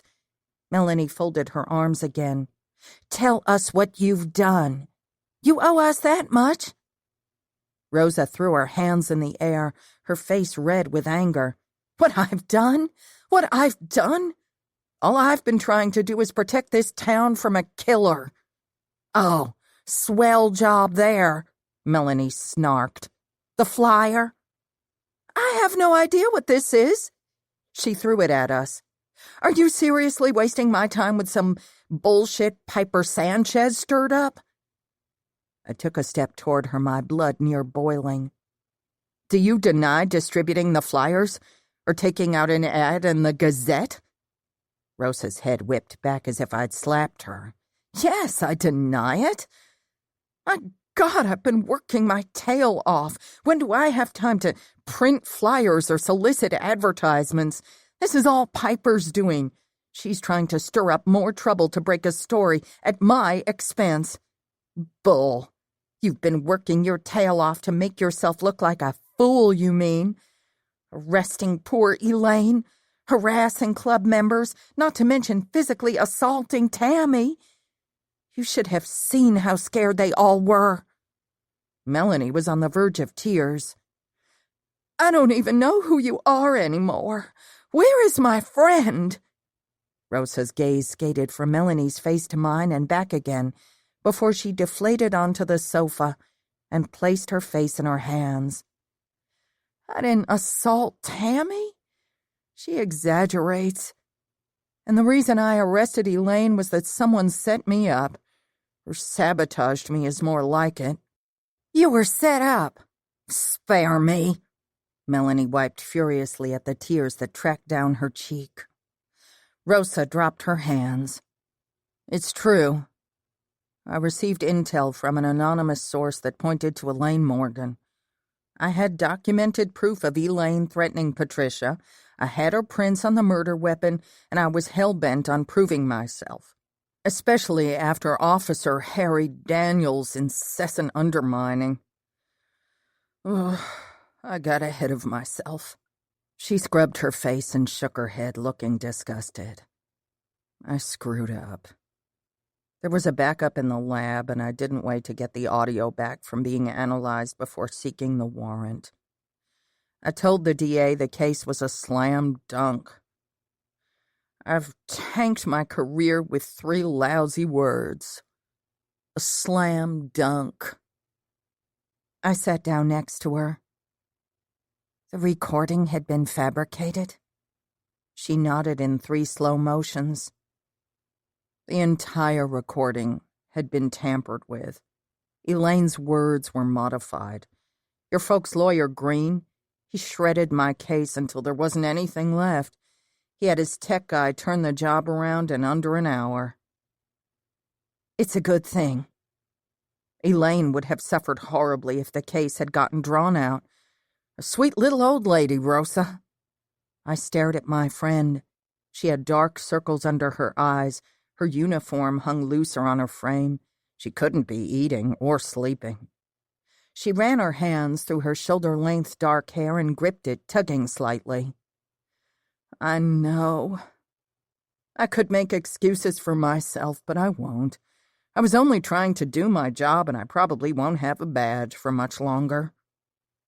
I didn't want to say that it might be a good thing. I honestly didn't want to think it, but the mess Rosa had made gave me pause. This behavior was so unlike her. Melanie sat down on the other side of her. Why did you go off half-cocked like that? Why didn't you work the case? I thought I was working the case. Don't you see what is happening? Rosa's watery dark eyes searched mine. Someone is trying to ruin me. Wasn't that what Patricia had said Elaine had done to her? The thought gave me a sick feeling in the pit of my stomach. I didn't want to be suspicious of one of my closest friends, but I could not and would not go through life with blinders on. I didn't know what was going on with Rosa. My gut told me she wouldn't do anything to hurt anyone on purpose, but there was a change in her. Something was off that I couldn't put my finger on. What about Tammy and Joel? Melanie asked. They weren't trying to ruin you. They were terrified. Rosa fought annoyance. When it all went down at the manor. You remember what a chaotic scene that was. Tammy was all up in my face, shouting. Everyone was. I had to secure the scene the best I could. No one would listen to what I was telling them. People were rushing around, and I had a shooter on the loose and no control over the crime scene. But I overreacted and told her to shut her mouth and butt out. I'd speak to her when I needed to hear her voice. I'll apologize. She claims you slammed her into the wall, Melanie said, more softly this time. Rosa genuinely looked confused. I didn't lay a hand on her. She closed her eyes and stood, pacing. I have to get to the bottom of this case. I have to find out who is screwing with me and who killed Patricia Donaldson. If I can catch the guy, maybe, just maybe, I can save my job. She looked a little wild-eyed as she turned to face me. I need your help. People in this town won't talk to me now. Have you considered allowing Harry to revisit the witnesses? I know you don't like him, and yes, he may be trying to use your failings to elevate his career, but he might be able to discover something you can't. I told you how he undermines me. I'm not certain he wouldn't botch the investigation just to lay it all on me. Rosa sounded desperate. I wouldn't dare lay out the fact that Elaine had a valid lawsuit because of her mistakes, nor would I mention that Quinn had brought me on tonight. It might break her. She needed sleep. I picked up the flyer. A man visiting said you gave him this flyer. Rosa's eyes sharpened. What man? Dean, Melanie supplied. Dean who? Rosa's body went completely rigid. Willis, I think. He said you gave it to him after you issued him a jaywalking warning the night you arrested Elaine. My words hung heavy in the air. Her thick brows drew together, the single line between them deepening. I did not issue a jaywalking warning the night of Elaine's arrest, nor did I give that flyer to anyone. But that someone is out there disparaging my character alerts me that my suspicions are true, and that guy must be involved. How do you figure? Mel asked. I figure I don't have any other leads, and this guy might be the first. Maybe he's even involved. That sounds a little far-fetched. I mean, why in the world would this Dean guy stick around if he had something to do with the murder? Melanie kept shaking her head. I glanced back down at the flyer and studied it, counting the dashes. Realization stomped all over me, and I believed Rosa. Perhaps not all her theories rang true, but someone somewhere had definitely set their sights on her. How had I not put this together before? 10 dashes for 10 letters that spelled Rosa Landry. I checked the date on my phone, and a cold chill ran up my spine. Rosa, I think someone is trying to do more than ruin your career. Chapter 24. The following day, I stood at the front desk of Holiday Inn across town. Today was October 22nd, the Friday referred to in the announcement, and I decided I couldn't wait another second for Dean to call me back. I'd left him several messages, and after no callback when he'd seemed so eager to chat me up before, I feared that perhaps Rosa's suspicions were warranted. "Thanks so much for doing this for me," I told Joel. Joel tapped away on the keyboard, pausing to pick up his reading glasses and perch them on the end of his nose. "It's not a problem. You know I'm always glad to help." More typing. I don't have a guest registered with the name Dean Willis. Are you sure he said he was staying here?" I fiddled with the piece of paper Dean had given me. "Well, that's what he told me. See, he wrote it down here." Joel's thin lips turned up in a wicked smile, and he gave me a hand slap. "Lyla Moody, did you have a tryst with an out-of-towner?" I felt a flush come into my cheeks. "No, it isn't anything like that. I just need to find him. Maybe you've seen him around the hotel. He's about 6.5 feet tall, broad-shouldered, with dark blonde hair and deep blue eyes." Joel laughed wickedly. Not a tryst, my patootie. You're hunting that man down." He leaned closer. "Must have been unforgettable." "Joel!" I shook my head, but couldn't help the smile that creased my lips, even though I hadn't taken Dean up on his offer to go out. He had traipsed across my mind a time or two before my conversation with Rosa. Therapy for a wounded heart. "If he's staying here under an alias, I haven't seen him. And, honey, the man you're describing would draw interest. We don't get a lot of those type of men staying at this hotel." "Okay, thanks." Joel's expression lost its playful edge, and he stood up straighter. "Yes, sir, what can I do for you?" "Checking out," the man behind me said. "Thanks, Joel." I gave him a wave goodbye. Rosa lit up my phone the second I left the hotel as if she were tracking me. I got right to it. Either he isn't staying there or he's staying under a different name. Joel hasn't seen him around. I knew something didn't sound right about that guy. Can you come by the station and sit down with our sketch artist? What are you going to do, put an APB out on a guy because he handed me a flyer? I took a left onto the highway. No, I just want to know who I'm looking for. I need some idea to work with. She sounded stressed to the max. Calm down. I'm going to try Dean's number again. Last time it just went to a generic voicemail. We need to talk anyway. Let's sit down when I get there. I won't be long, but I need to scope out every possibility first, especially that cemetery mentioned on the flyer. I was expected at the police station in an hour as it was. She just didn't know it yet. It'd be better to have that sort of conversation face to face. No, you don't. Leave that to me. Annoyance overtook me. Don't bark orders at me, Rosa Landry. I'll do whatever I have to do to keep you in this town safe. She groaned. I appreciate your concern. Just help me, will ya? I am helping. I spoke with Joel, didn't I? But you have to take this threat seriously. Yes, I'm sorry, and I am. That's why we need to find this Dean guy, see if he's involved. We could be dealing with a serial killer. A cold chill overtook me. I'd never actually uttered the words serial killer. I'd thought them, of course, or at least feared them. All right, but it might not even be him. And I racked my brain trying to find a connection between him and Patricia. I did the same. There isn't an obvious one, but don't worry about it. I have it in hand.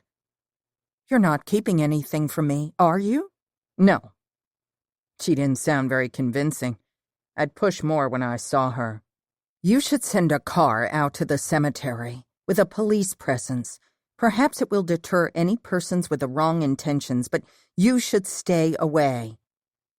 I don't want to alarm anyone yet. She was hiding something from me. Maybe just send Harry then. I don't want to deal with Harry. Her tone edged on hysteria. Sorry. Just trust me on this, okay? I'll be in touch. I disconnected the call and planned on speaking to Harry myself. I understood Rosa's desperation, but utilizing the department's sketch artist would surely bring unwanted attention, and I simply couldn't contribute to another false arrest. As much as I loved my friend, I honestly wondered if she was fit for active duty in her current state of mind. Nevertheless, I planned on keeping her safe. A train was crossing the road when I made it downtown, and traffic had backed up. I put my car in park and used the time to try the number again. The phone rang through my speakers in time with the train whistle, and I tapped my fingers against the steering wheel and waited. Hello? A deep male voice said. I sat forward. Hi, is this Dean? Yes, speaking. Hi, this is Lyla. Lyla Moody. I gripped the wheel, feeling nervous all of a sudden. Hey, Lyla, what can I do you for? He had a little chuckle in his voice. His folksy demeanor didn't put me at ease. I left you a couple of messages. I just had a quick question for you. Oh, I lost the charger from my phone and just went by Target to pick up another one. I haven't checked my messages yet. Sorry about that. That explained the no callback. No worries. Like I said, I only wanted to ask you a question. Shoot. The jarring way he'd said shoot caused me to jump. Sheesh, I had to rein in my emotions. You mentioned the officer that gave you a warning and the flyer about the party was Sergeant Landry. Are you positive? All the humor left his voice then. Absolutely. It's tonight, right? You worried about it? I'm worried about a lot of things. Hopefully that was ambiguous enough. The last thing we needed was for him to take it upon himself to show up at the cemetery tonight. He sounded like he was swallowing, and I could imagine him holding the phone with a cup of coffee in hand. I ran by the hotel you mentioned and was going to see if you wanted to grab breakfast. I gazed down the tracks and saw this was going to be a long wait. I'm here. Did you have the front desk call up to the room?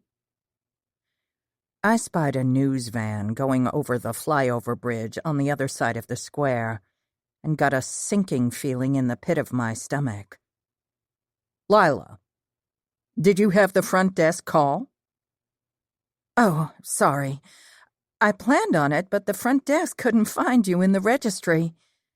Another news van caught my eye as I craned my neck around to get a better view of the bridge. One van could be a coincidence, but not two.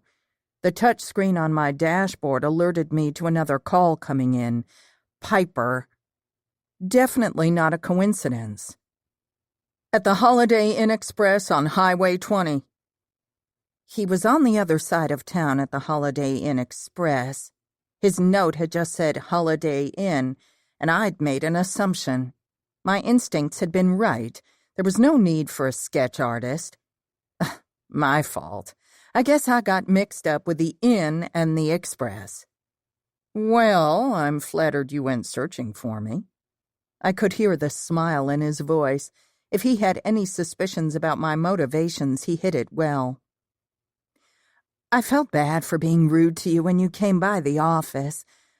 I wanted to apologize by showing you around town.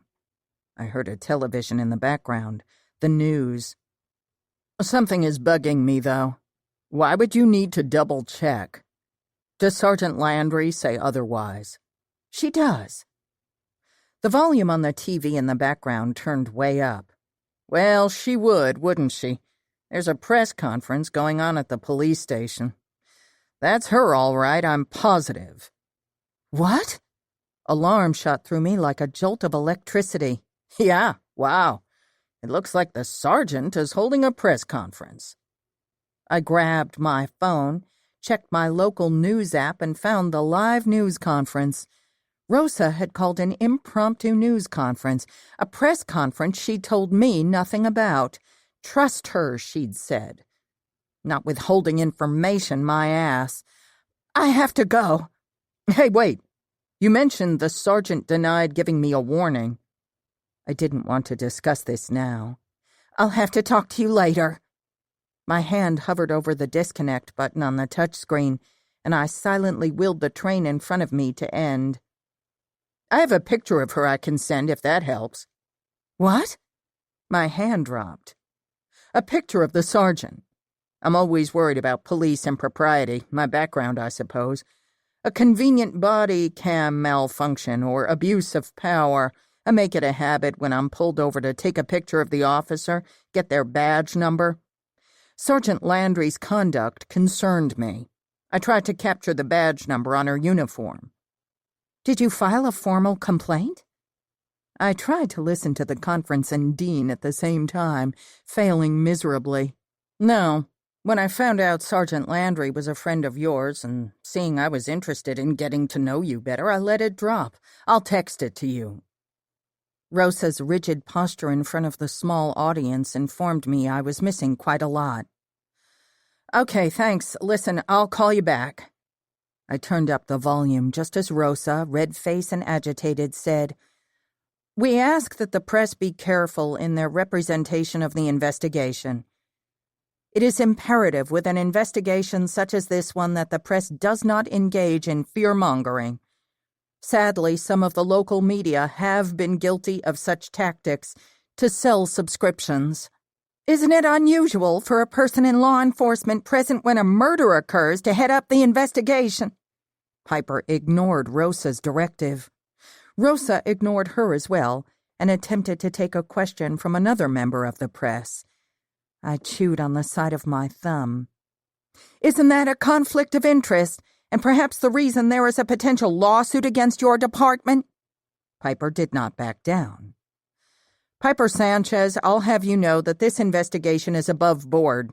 You better watch yourself. My God, Rosa, no. Are you threatening a member of the press, Sergeant Landry? The ever-unflappable Piper stepped forward, a challenge. I'm merely stating facts. Rosa wiped her sweaty brow.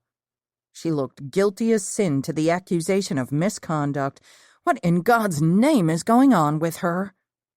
My phone pinged and I clicked the text from Dean and inadvertently cut off the news feed. I blew up the image he'd sent and checked the length of the train. God, this train crept and was forever long. Sighing, I glanced down at the picture and froze. The quality wasn't the best, but the woman in the image did look like Rosa. A quote floated through my head.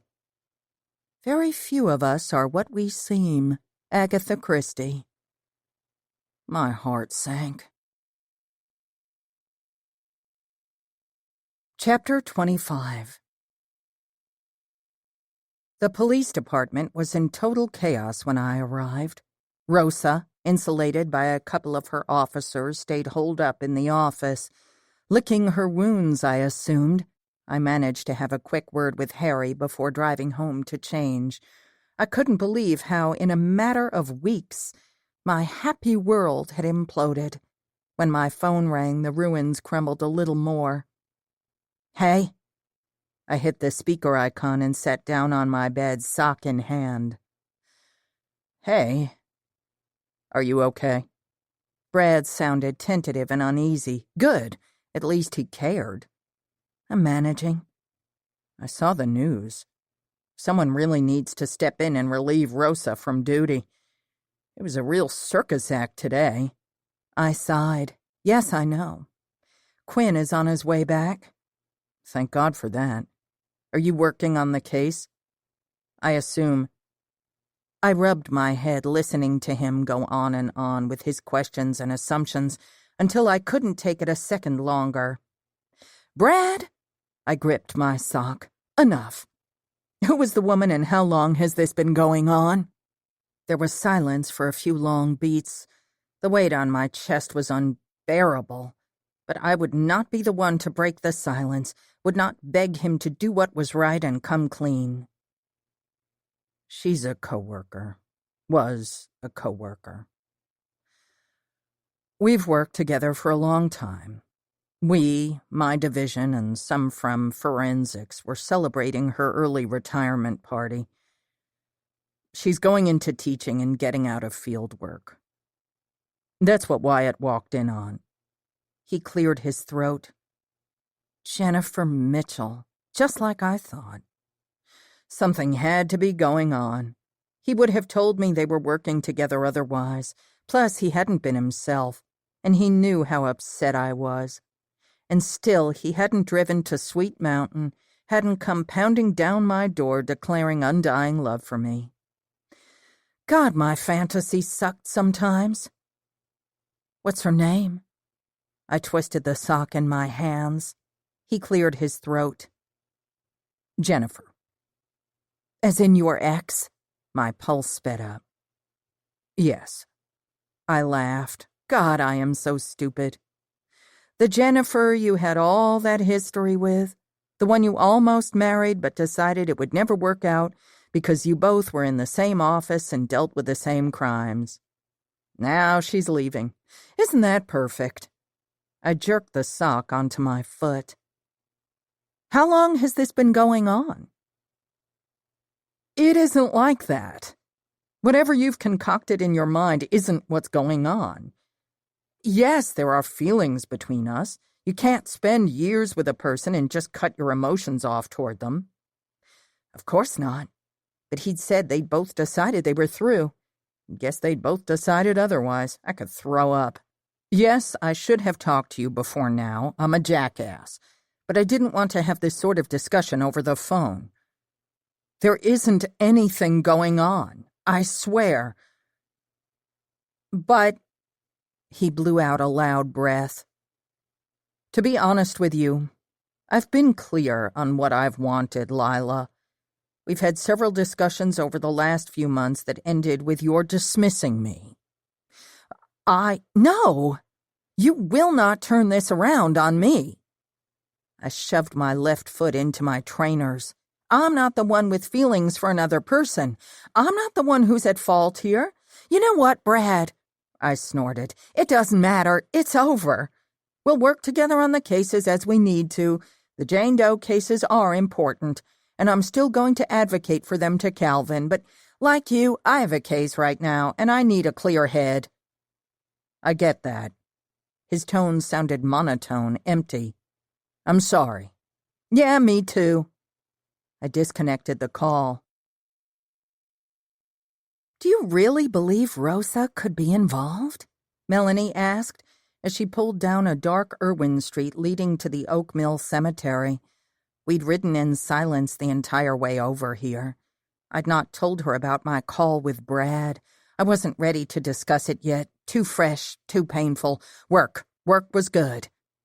I had my night vision binoculars out and began scanning the landscaped area.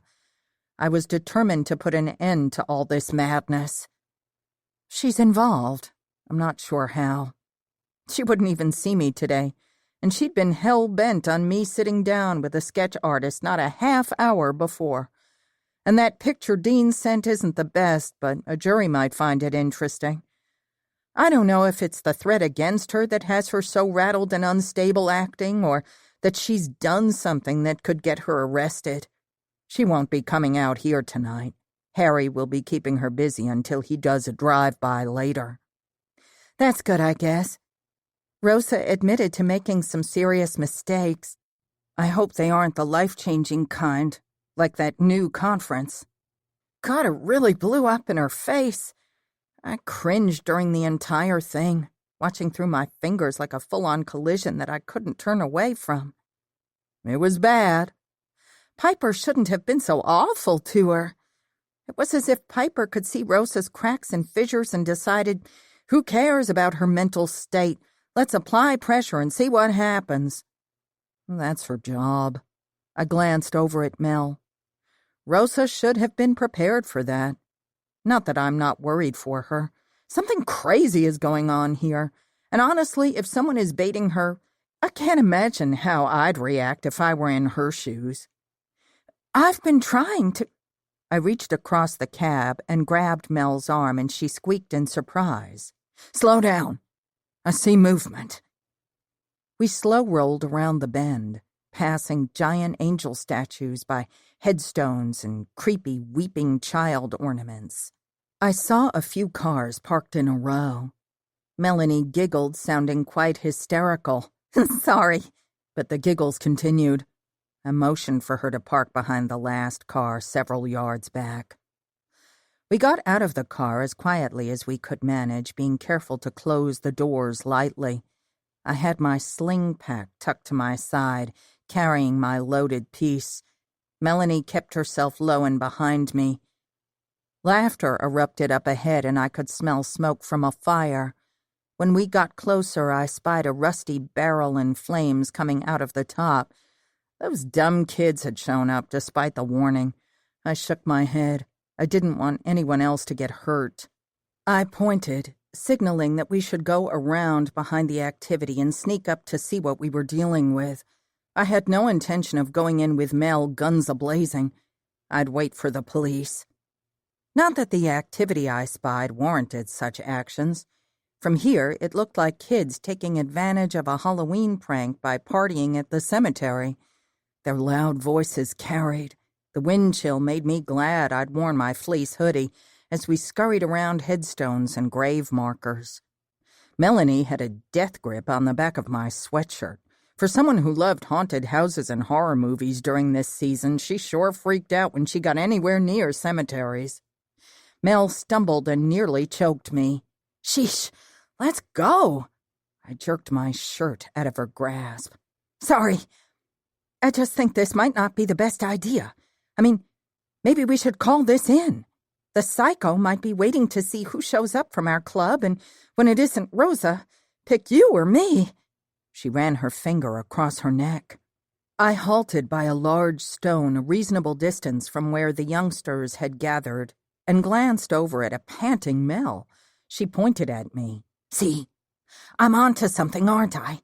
We should go back to the car." A shriek echoed around us, and we both froze, clutching each other. When laughter followed, I relaxed a little. It would settle my mind to think tonight could turn out to be nothing. Maybe I'd been wrong and the flyer had been a prank, and perhaps the situations surrounding Rosa were completely unrelated. I loved my friend dearly, but I couldn't deny the unusual behavior she'd exhibited. She'd gone on and on about someone attempting to sabotage her, and then she'd gone on live television and sunk her own battleship. I motioned to Mel to follow me out to the tree line, where we'd established our little stakeout camp.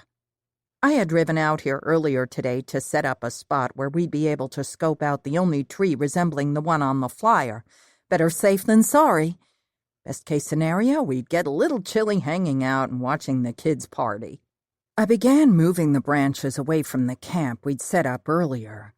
Mel began pacing, wringing her hands. I could see she was spiraling, getting herself so worked up that she'd not be able to sit still. "I don't know about this. I'm getting an awful feeling.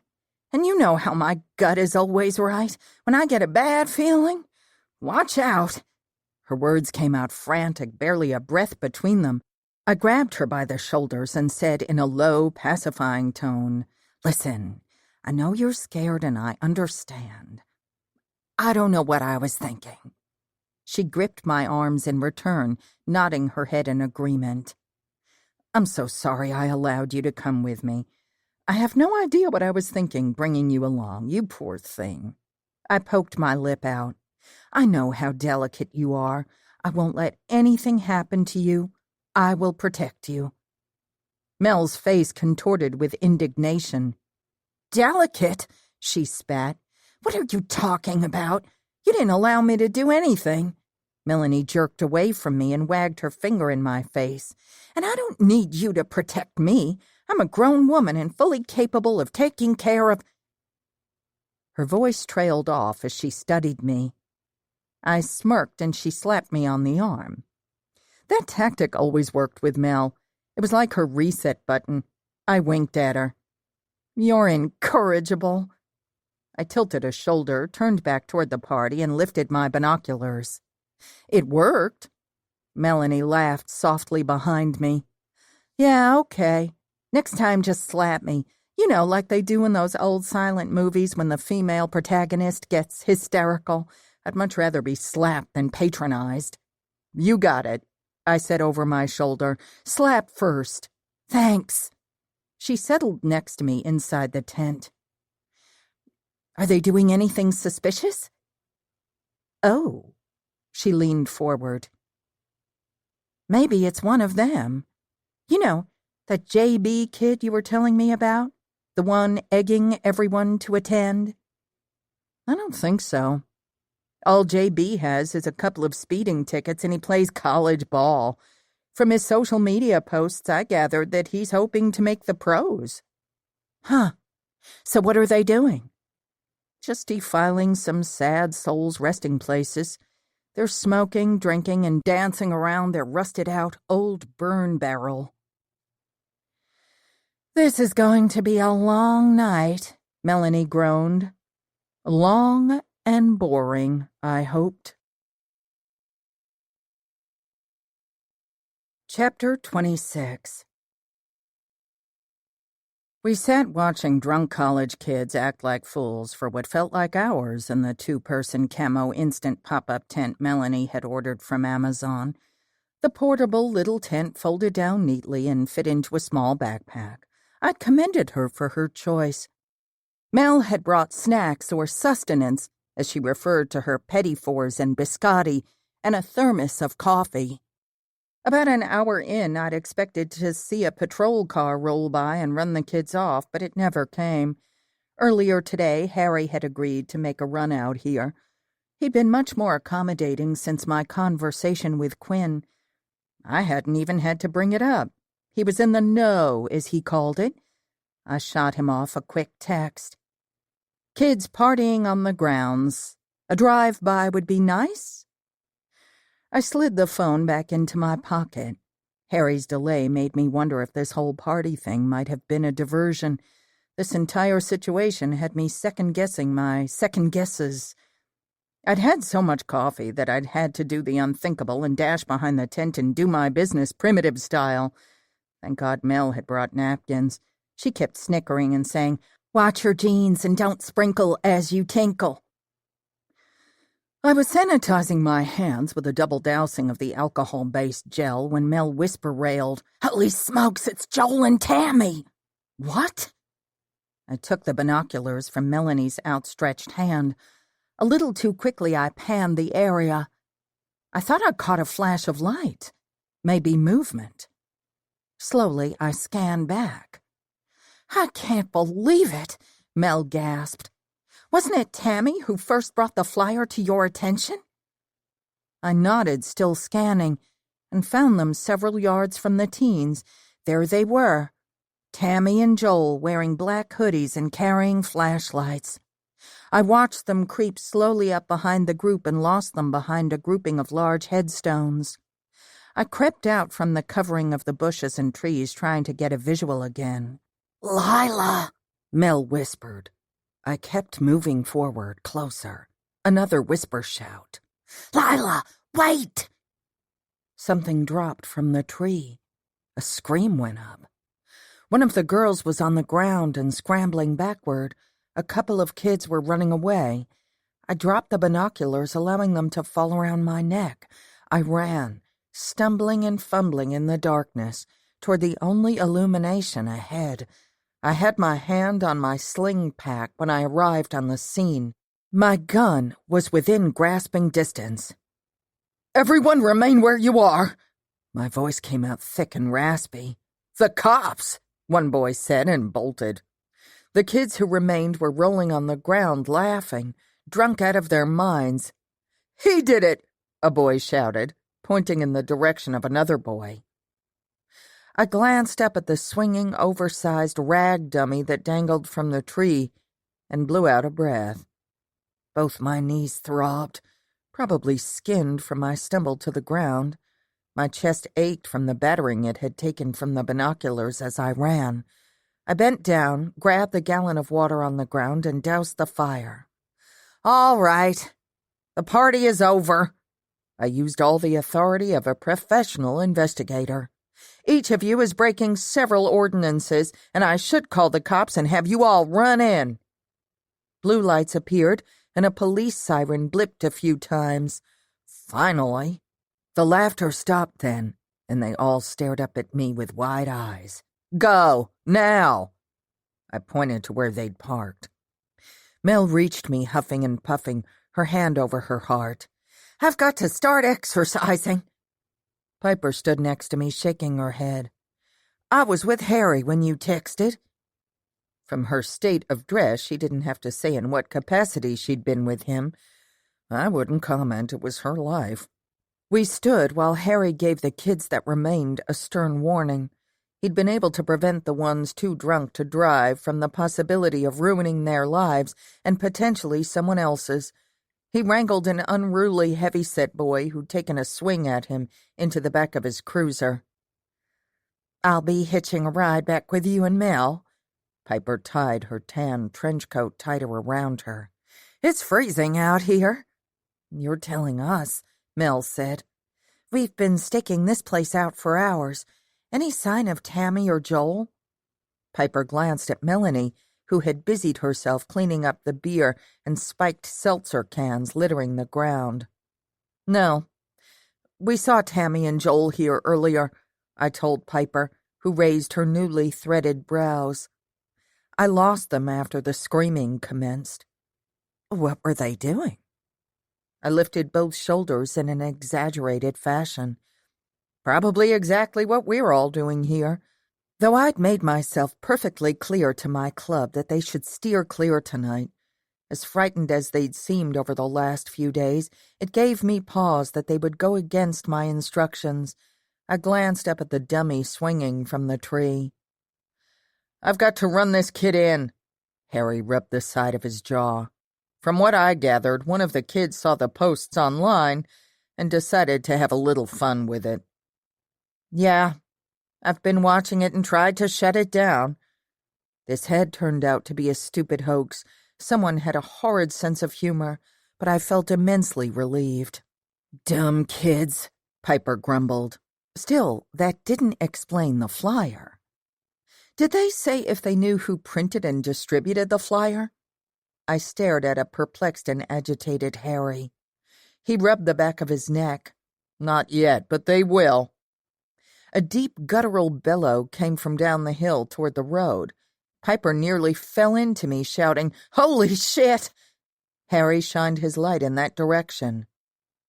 "She's dead." "Oh, my God! Rosa's dead!" a male voice wailed. "Stay here," Harry demanded, and charged through the cemetery toward the remaining cars. Not a chance. I ran ahead of him, my heart hammering in my ears. Joel sat on the ground several feet from a gray Mustang. The gray Mustang! His hand was over his mouth, his arm extended and pointing. I froze beside the car, and Harry, huffing, pushed me aside. The top was down, and he went over to the driver's side where Rosa slumped, shining his flashlight on her body. I could only glimpse part of her arm as Harry blocked my view. He radioed in as he leaned forward. My vision swam, and I thought I was going to be sick. Rosa wasn't supposed to be here. She didn't drive a Mustang. My God. I stumbled toward Joel. Joel's wide-eyed gaze latched on to mine. "She's dead," he gasped. I can't believe it." Slowly, I made my way around the car to see my friend's body.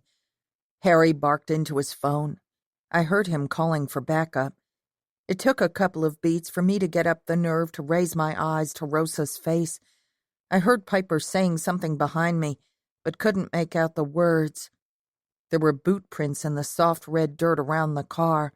The bluish-gray uniform had patches of dried mud on the arms. I tried to swallow. My throat was dry.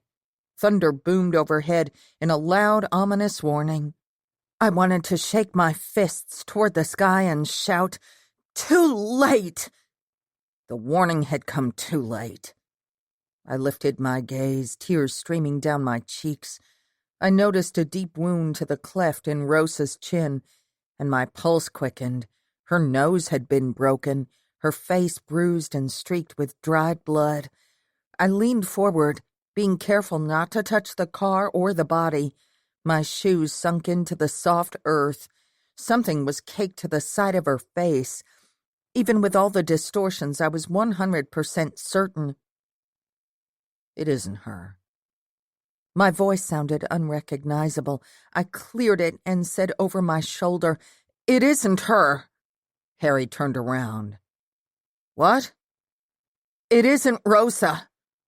"What?" Melanie managed to get out around sobs.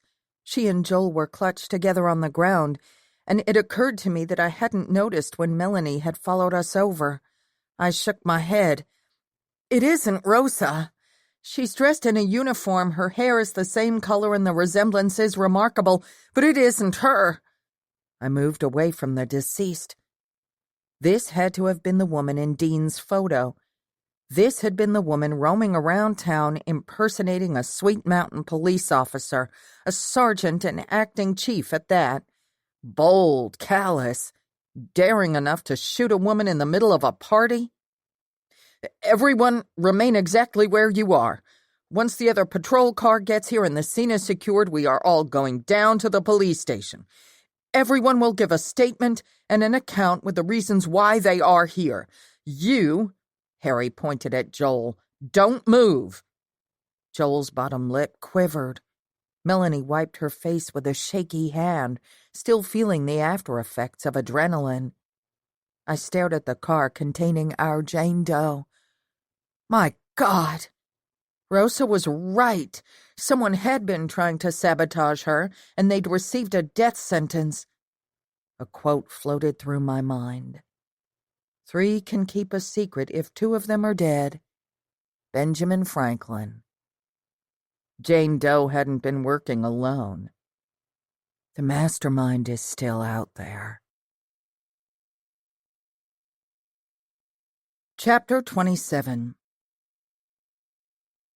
The next morning, when my alarm went off at 6:30, I practically had to drag myself from bed. Too many sleepless nights were catching up with me. My mind raced with theories and conjectures regarding the woman impersonating Rosa. Who'd killed her? Why had she persisted in terrorizing the town and my book club with her flyers and threats? I hope to have those answers this morning. I scanned my news feed while I had my cup of coffee. Snippets from last night were all over the media. I nearly dropped my mug when I saw a quick-panned image of myself. Piper must have videoed it from her phone. The video cut off when you saw my profile, the part where I was saying it wasn't one of my best friends who'd been bludgeoned to death and left on display in a graveyard. Piper appeared on the screen, freshened up and with much better lighting. She reported from the scene, telling the audience how a disruption of the peace call had turned into the discovery of a Jane Doe, dressed in a Sweet Mountain police uniform. I turned up the volume as Piper said, "Lyla Moody, a local private investigator working in conjunction with the Sweet Mountain Police Department, was on the scene behind me when the body was discovered.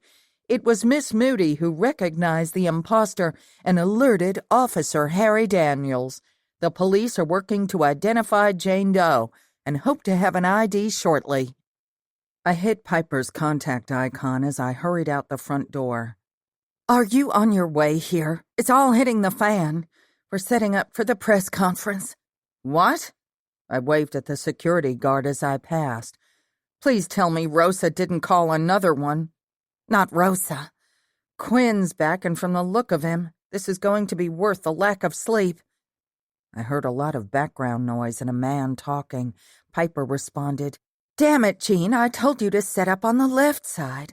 Now I'm going to have to add lots more concealer, and we need another ring light." I heard rustling. "Sorry about that. If Jean hadn't been with me since the inception, I would fire him." I'm betting Jean would probably quit too, if not for the same reason. I crossed the railroad tracks, thanking God there wasn't another train, and took a left onto Eagle Street. She laughed. Yeah, he doesn't mind my witchy side. Anyway, I heard from a source that Rosa has been put on leave. It was Quinn's first order this morning, and a lawsuit has been filed. I made another left. I had a feeling that was coming. The lawsuit or the leave? I could hear Piper spraying her hair. Both. Listen, I'm coming. ETA 5 minutes. The outrage at the police station last night hadn't helped Rosa. Even with Jane Doe impersonating her, public perception had been solidified. The late night had contributed to everyone's foul mood. We'd been up practically all night giving our statements, answering the usual questions, why we'd been at the cemetery, how long we'd been there, what we had witnessed, no matter how inconsequential it seemed to us, if we'd ever had contact with the victim, and if so, what the interaction had consisted of. Piper, Melanie, and I sat with the rest of the group and weren't singled out. I answered the same questions as everyone else, even though the officers knew why I was at the cemetery. The station was overcrowded with college kids, their outraged parents, and the attorneys of those whose parents believed as my father did and had lawyered up. From the few times I saw Rosa, I could tell some of the parents weren't pleased to have her questioning their child, and maybe she'd gotten the same reaction from Joel and Tammy as well. Joel had asked for an attorney straight away. He wanted Mr. Green, but I supposed our family attorney's fees were too steep, or Mr. Green wasn't interested in representing him because another attorney showed up as Mel and I were leaving. Not that Joel had been officially charged with anything, not that I knew of anyway. The parking lot of the Sweet Mountain Police Department looked as I'd expected. There were more news vans this time and a lot more reporters. A stage of sorts had been set up on the cement porch of the station. The reporters stood close to the base of the brick steps leading up to the building. Our town hadn't needed a large building. When the Baptist Church had moved locations around 15 years ago, as their congregation had outgrown it, the city had renovated it, and the police department had moved in. As I parked, I received a text from Dean, asking if I was okay and saying he'd changed hotels if I needed him. On my short drive over, several calls had come in from Gran and my mother. Not knowing what to tell them yet, I'd let them roll to voicemail. I nudged my way through the crowd to get closer to hear better. I'd seen Quinn give a press conference only once, and he'd looked about as uncomfortable then as he did now, standing there in his official blues. Piper stood out front, her camera guy right behind her. My pulse quickened. A couple of what looked to be state officers stood behind him, but Rosa was nowhere to be seen. Oh, this is not good. Not only were the news outlets present, but I recognized many locals as well. Everyone wanted to know what was going on and how our chief of police would be handling things. Effective immediately, Quinn was saying, Sergeant Landry will be put on suspension while the Sweet Mountain Police Department undergoes a thorough internal investigation into these claims. Make no mistake, any and all misconduct complaints are taken seriously and will be dealt with swiftly. The investigation into the death of Patricia Donaldson is ongoing. A separate investigation will be conducted into the death of Jane Doe, found in Oak Mills Cemetery last night. We've called in a special investigator from Atlanta to help, and with that I'll take a few questions. Chief Quinn, who has taken over the Donaldson murder case? A reporter asked. I know you've noticed these two officers behind me. Quinn motioned to the two people behind him. With a potential lawsuit pending, Georgia State Police will be assisting with the investigation into the brutal murder of Patricia Donaldson. Quinn pointed to another reporter, and rest assured, we will find the person responsible. Has the case against Elaine Morgan been officially dropped? Yes. The DA has decided not to pursue a criminal case against Mrs. Morgan at this time. Mrs. Morgan has also received a formal apology from our department for any anguish she suffered as a result of her unfounded arrest. Anguish? There was that word again. "Are the two murder cases linked?" a reporter shouted. "At this time, we have no reason to believe the cases are linked." Quinn pointed to Piper. "Are you taking the claims that we may have a potential serial killer in our town seriously?" Audible gasps went up and grumblings began, followed by, "Chief Quinn, are we in danger?" Before Quinn could respond, another rapid-fire question came. "Chief Quinn, should you put out a public announcement to warn the town a serial killer could be in our midst?" Piper kept her head held high. Quinn's eyes flickered with anger. "Miss Sanchez, it's buzzwords like those that create panic. We have no reason to believe we are dealing with that sort of criminal. Rest assured we are investigating every lead and leaving no stone unturned. At this time, I am asking the residents of Sweet Mountain to come forward if they have any information on Jane Doe. In particular, if they interacted with her or saw anything suspicious the night of her death. Thank you." Piper raised her voice. "With the Jane Doe impersonating one of your officers and a flyer inviting residents to attend yet another murder, how can you possibly say the cases aren't linked?" Quinn made direct eye contact with me and angled his head toward the building. Good. He wanted to speak with me, too. Reporters continued to shout questions, but Quinn stepped away from the podium and went inside the building. The crowd reluctantly began to disperse, and I waded my way toward the steps. Piper stood with her cameraman in a deep discussion. When she saw me, she gestured for him to wait for her back at the van. She looped her arm through mine and leaned her head closer.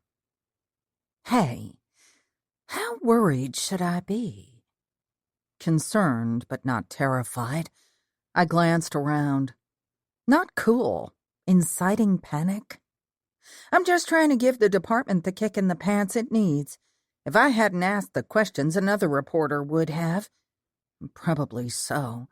Although Rosa must accept her part of the blame for her suspension, she isn't wrong about someone coming for her, and I'm darn well going to find out who and why before they make their next move. She still may not be safe. Piper nodded. Are you sure it's Rosa and not just your club that's being targeted? We separated for a moment to allow a couple of camera crews to pass. I held Piper's gaze, and once people were out of earshot, said, I'm not sure of anything, but I'm leaning toward it just being Rosa. What can I do? I'll call you. I need to get inside and speak with Quinn.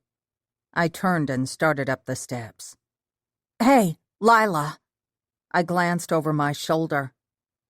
FYI, he's inside. Her face told me exactly who he was. Chapter 28. A flurry of activity buzzed around me when I walked through the white double doors of the police station. The new desk sergeant sat behind an enormous mahogany desk in the poorly lit front room with a phone to her ear. Her hair looked disheveled and her face flushed when I walked up to the glass separating the desk from the waiting area. She held up a finger when she noticed me.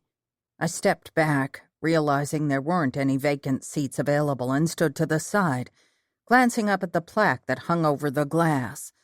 I knew it by heart, but I read it every time I came into the building anyway. It read, "The Sweet Mountain Police Department's focus is to protect and serve our citizens with a high level of integrity, to utilize a community policing philosophy, to strive for excellence in all that we do, to become less incident-driven and more proactive in preventing crime." "Is that the woman from the news this morning?" a voice behind me said. I kept my head down. Yeah, I think it is. The closed security door between the waiting room and the office buzzed open, and the girl at the desk waved me through.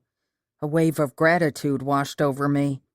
An uproar began from impatient people waiting to be taken care of, and I hurried through the door before my entrance provoked a mobbing.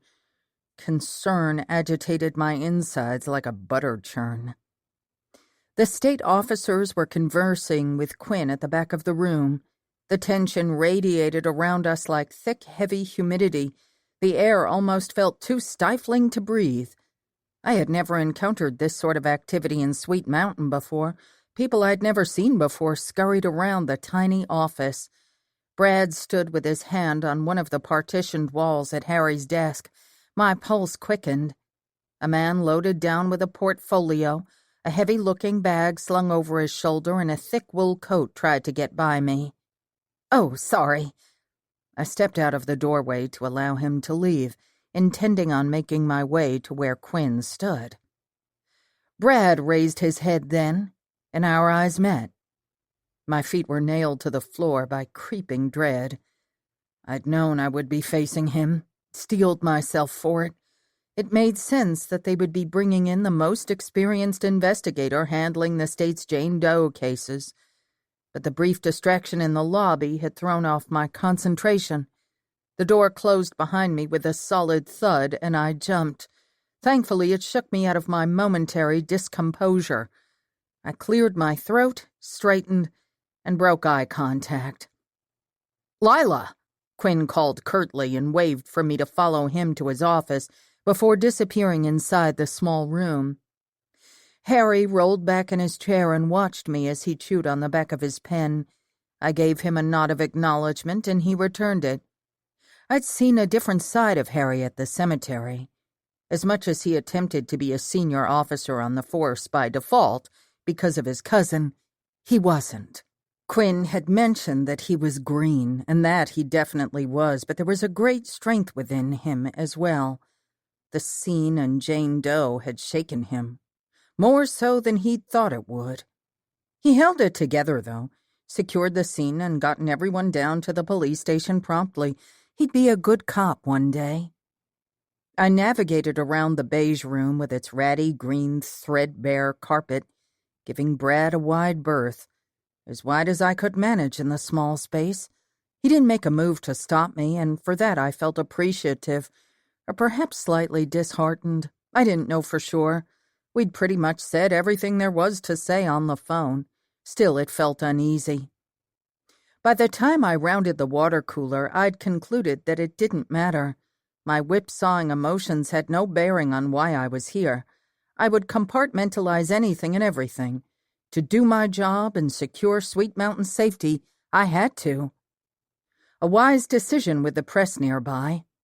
I pushed open the door with Chief Daniels stenciled on it. "Close the door," Quinn said as he settled into his chair and removed his uniform cap. His office had wood paneling and an artificial plant in the corner. Other than that, it still lacked any descriptive pieces, which surprised me because Courtney had mentioned to Melanie that she would be redecorating it for him. Not an ideal way to come back from your honeymoon. I moved my bag from my shoulder to the floor. I hated to interrupt your trip. If I'd had any other choice, I wouldn't have. Was Courtney terribly upset? He shifted in his chair and ran a hand over his cleanly shaven face. Without his goatee, he looked younger. I hadn't seen Quinn clean-shaven in years. "She's fine. Honestly, I wish you called sooner." He ran both hands through his short salt-and-pepper hair. "Maybe I could have managed this case better. I would have reined Rosa in, avoided a lawsuit, and kept the Stadies out of town." He let both hands settle on the desk. "Green mention anything to you about terms of the suit? Perhaps what they'd be willing to settle for to make this go away?" "No, I didn't think Mr. Green was handling the lawsuit." "Someone in his office is." He stretched. "Okay, listen. You're going to be working with GBI Jones on this Jane Doe situation. He was brought in by the state, not me." "That makes perfect sense to me." I appreciated his use of Brad's formal title, clear boundaries. "Is that going to be a problem for you?" "No. No problem at all." He rummaged around his desk. "Good. The department is packed, and moving some of the work to your uncle's office would help. Jones will have all the clearance needed for the two of you to access databases." I nodded. There were a lot of people who bought Hollywood's portrayal of private investigators. In fact, PIs were valuable assets in criminal investigations and often worked with the police and other law enforcement agencies when the situation called for it. Unlike the police, whose actions might be restricted as officers and enforcers of the law, a PI, as a private individual, might not be as limited. A private investigator could go and do things they couldn't.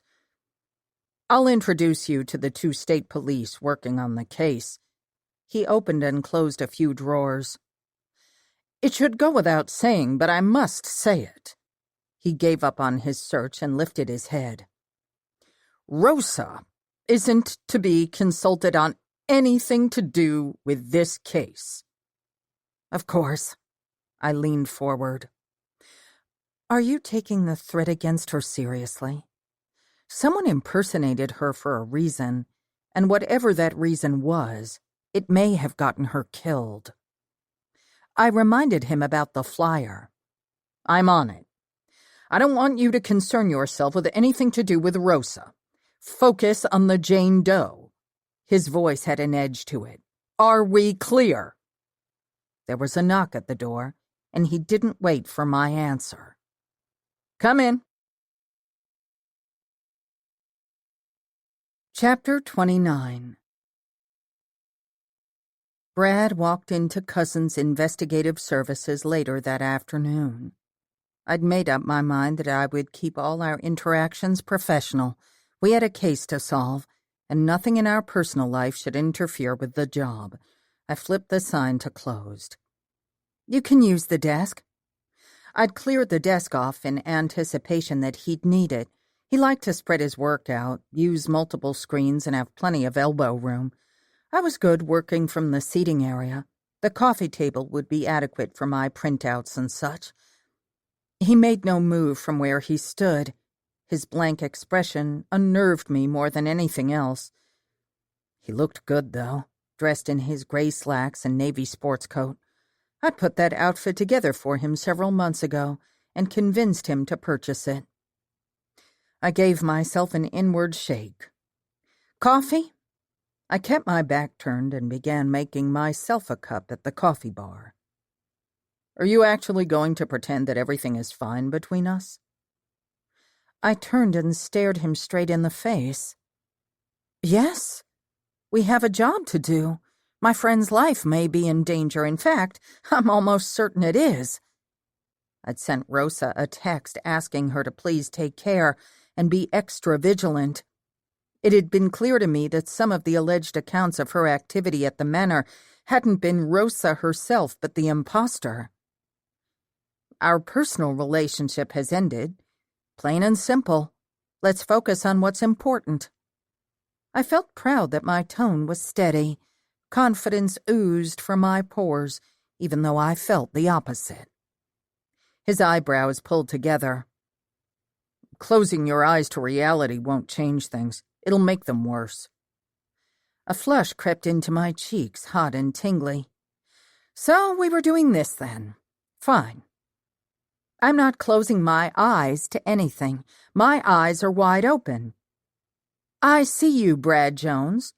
I know what you did and who you are." He didn't flinch, didn't move. "I told you what that was about," he said, quick and low. Anger built up in the pit of my stomach. "Yes, you told me. You went dark while I was dealing with this mess, and when you finally crawled out of your hole, you told me that your ex, the one you planned on building a life with but didn't because you worked together, changed jobs." I threw up my hands. "Now you can crawl back into her bed. She did exactly what you wanted." He snorted and shook his head. "I see plainly what you think of me. That our understanding about work only applies when you deem it relevant. If roles were reversed, you'd expect me to sit back and wait until you finished your case with a smile on my face. It's happened. And she and I closed a case right before her retirement party. Yes, we were celebrating." Celebrating. I could spit nails. "And honestly, Lyla, why do you care? You made it abundantly clear that you didn't see us moving to the next phase in our relationship." I felt unsteady. Brad's words caused me to momentarily falter, but I rallied. "The next phase? We both agreed things were good as they were. I thought—" "No. You shut me down every time I brought it up. You physically shuddered when I discussed marriage or living like a civilian family." Did I? I scanned my brain and suddenly recalled a conversation we'd had at dinner with my folks. Somehow Little League had come up. I thought my father had mentioned something about his colleague's grandson playing or something. Mother had brightened at Brad's comment that he'd love to coach t-ball or Little League one day. The inference had been there. I'd cringed at the idea of being a minivan-driving mother, laughed at the notion even. Why? Because Brad had expected me to quit my job and find something less dangerous.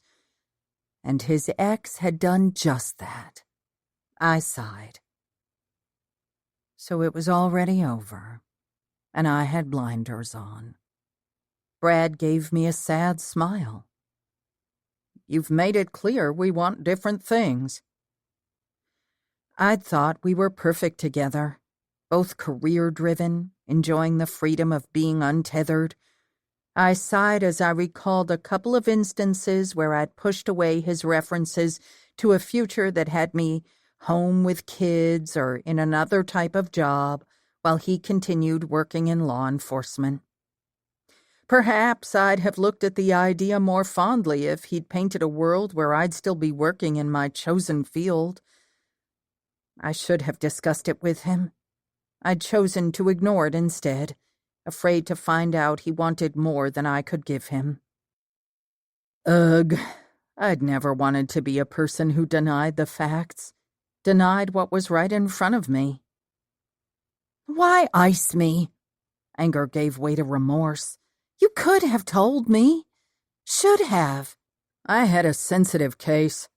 He moved to the desk then and put his briefcase down. He leaned against it, looking weary as he folded his arms. I left my phone at my apartment. I couldn't chance it being discovered, and as soon as I got back, I called. I planned on coming down and speaking with you face to face. Then I got the call about the Jane Doe here. I'd been pulled in and knew you were wrapped up in it. I hate this. Hate it, Lyla. I don't want this to end. I love you. But after knowing where I stand, do you? He waited for me to speak. He shifted his feet, the first sign that he too battled inner turmoil. The lines around his eyes looked deeper. Granted, I felt I might have overreacted in my anger, misreading the situation. A case I could understand. Would have if Mel hadn't clued me in on what Wyatt had witnessed in Dean's interjection. Still, I felt betrayed. He'd admitted having feelings for his ex. Resentment burst out of me. You agreed our arrangement worked. You convinced me it was what you wanted, too. He closed his eyes and took a deep breath. I'm getting older. Dealing with the worst this world has to offer day in and day out makes me want a safe haven, a little place I can shut out the world, my work. I want a family before I'm too old to play with the kids. Can't you understand that? His voice was soft and reasonable, a tactic to both reach and calm me. I'd heard him use it before. He opened his eyes and waited for me to speak. People like us didn't have the luxury of living under the pretense that the world was a perfectly safe place. The world we lived in would seep into the imaginary life he'd envisioned. And how could it not? We held people's lives in our hands every day, whether it be a mother searching for a missing child, a Jane Doe whose life had been brutally ripped from her, or a club member I loved dearly, whom I believed to be in danger. No, either he understood my calling was just like his, or he didn't. Think on it, Lyla. Think hard. We'll put a pin in this until after we close this case. And either way, I can still work with you. You are a capable investigator growing into a stellar one. You're right. Our cases are too important to allow any personal drama to affect them." He held out his hand. "Deal?" I searched his face. His dark gaze was serious, a look that I was sure struck fear in the hearts of those he went up against, a look that had warmed mine. He was right. I owed it to him to consider what he'd said and not give him a flippant or knee-jerk answer while my emotions were stirred up.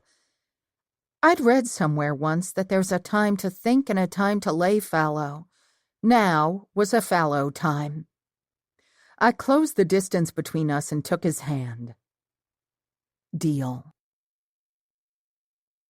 A couple hours later, we'd gone through the coroner's initial findings.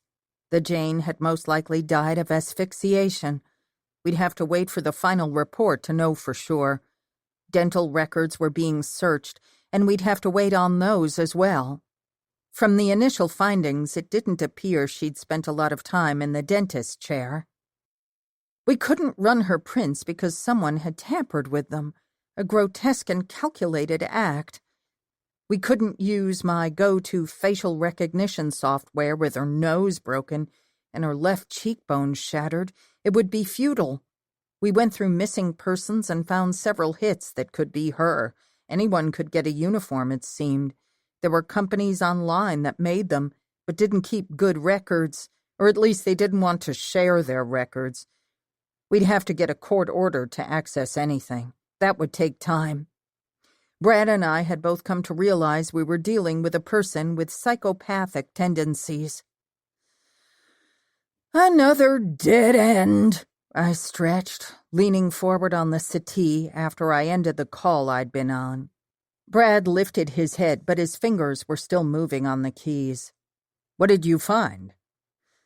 The missing person in Savannah didn't have a cleft chin. That and the fact that the Mustang was stolen more than 3 weeks ago in Alabama, and we've got nothing. The VIN number had gotten a hit immediately. Our Jane must have pulled the plate and replaced it with a cardboard tag. "Savannah was our best lead." He rolled back in the chair. "Yep. Now we got Bupkis." "This Dean fellow. The one that brought you the images of Jane. Do you think he has any more pictures we could use?" I rose. "That's a good question, maybe. Dean's staying over at Holiday Inn Express. No, wait." I recalled him texting me the other day. I scrolled through my texts and found his. "He's changed hotels. He's staying at the other Holiday Inn." I think I should pay him a visit. I've been thinking about him and wondering why he stuck around. He came by here looking for work. Ex-military. I took a deep breath. Something is off about him. "Off how?" Brad rose and grabbed his sports coat off the back of the chair. "He's too helpful. I get he might be attempting to prove himself to land a job, but he's too attentive." Brad pursed his lips. "That's not something off. That's being male. He's attracted to you." "Maybe." I shrugged and grabbed my purse. "Let's take a ride. I don't want him to have time to gather himself. I want to catch him unawares, see what his deal is. If he's into me, I can use that." Another snort from Brad, which I ignored. When we pulled up to the hotel, there were a couple of press vans.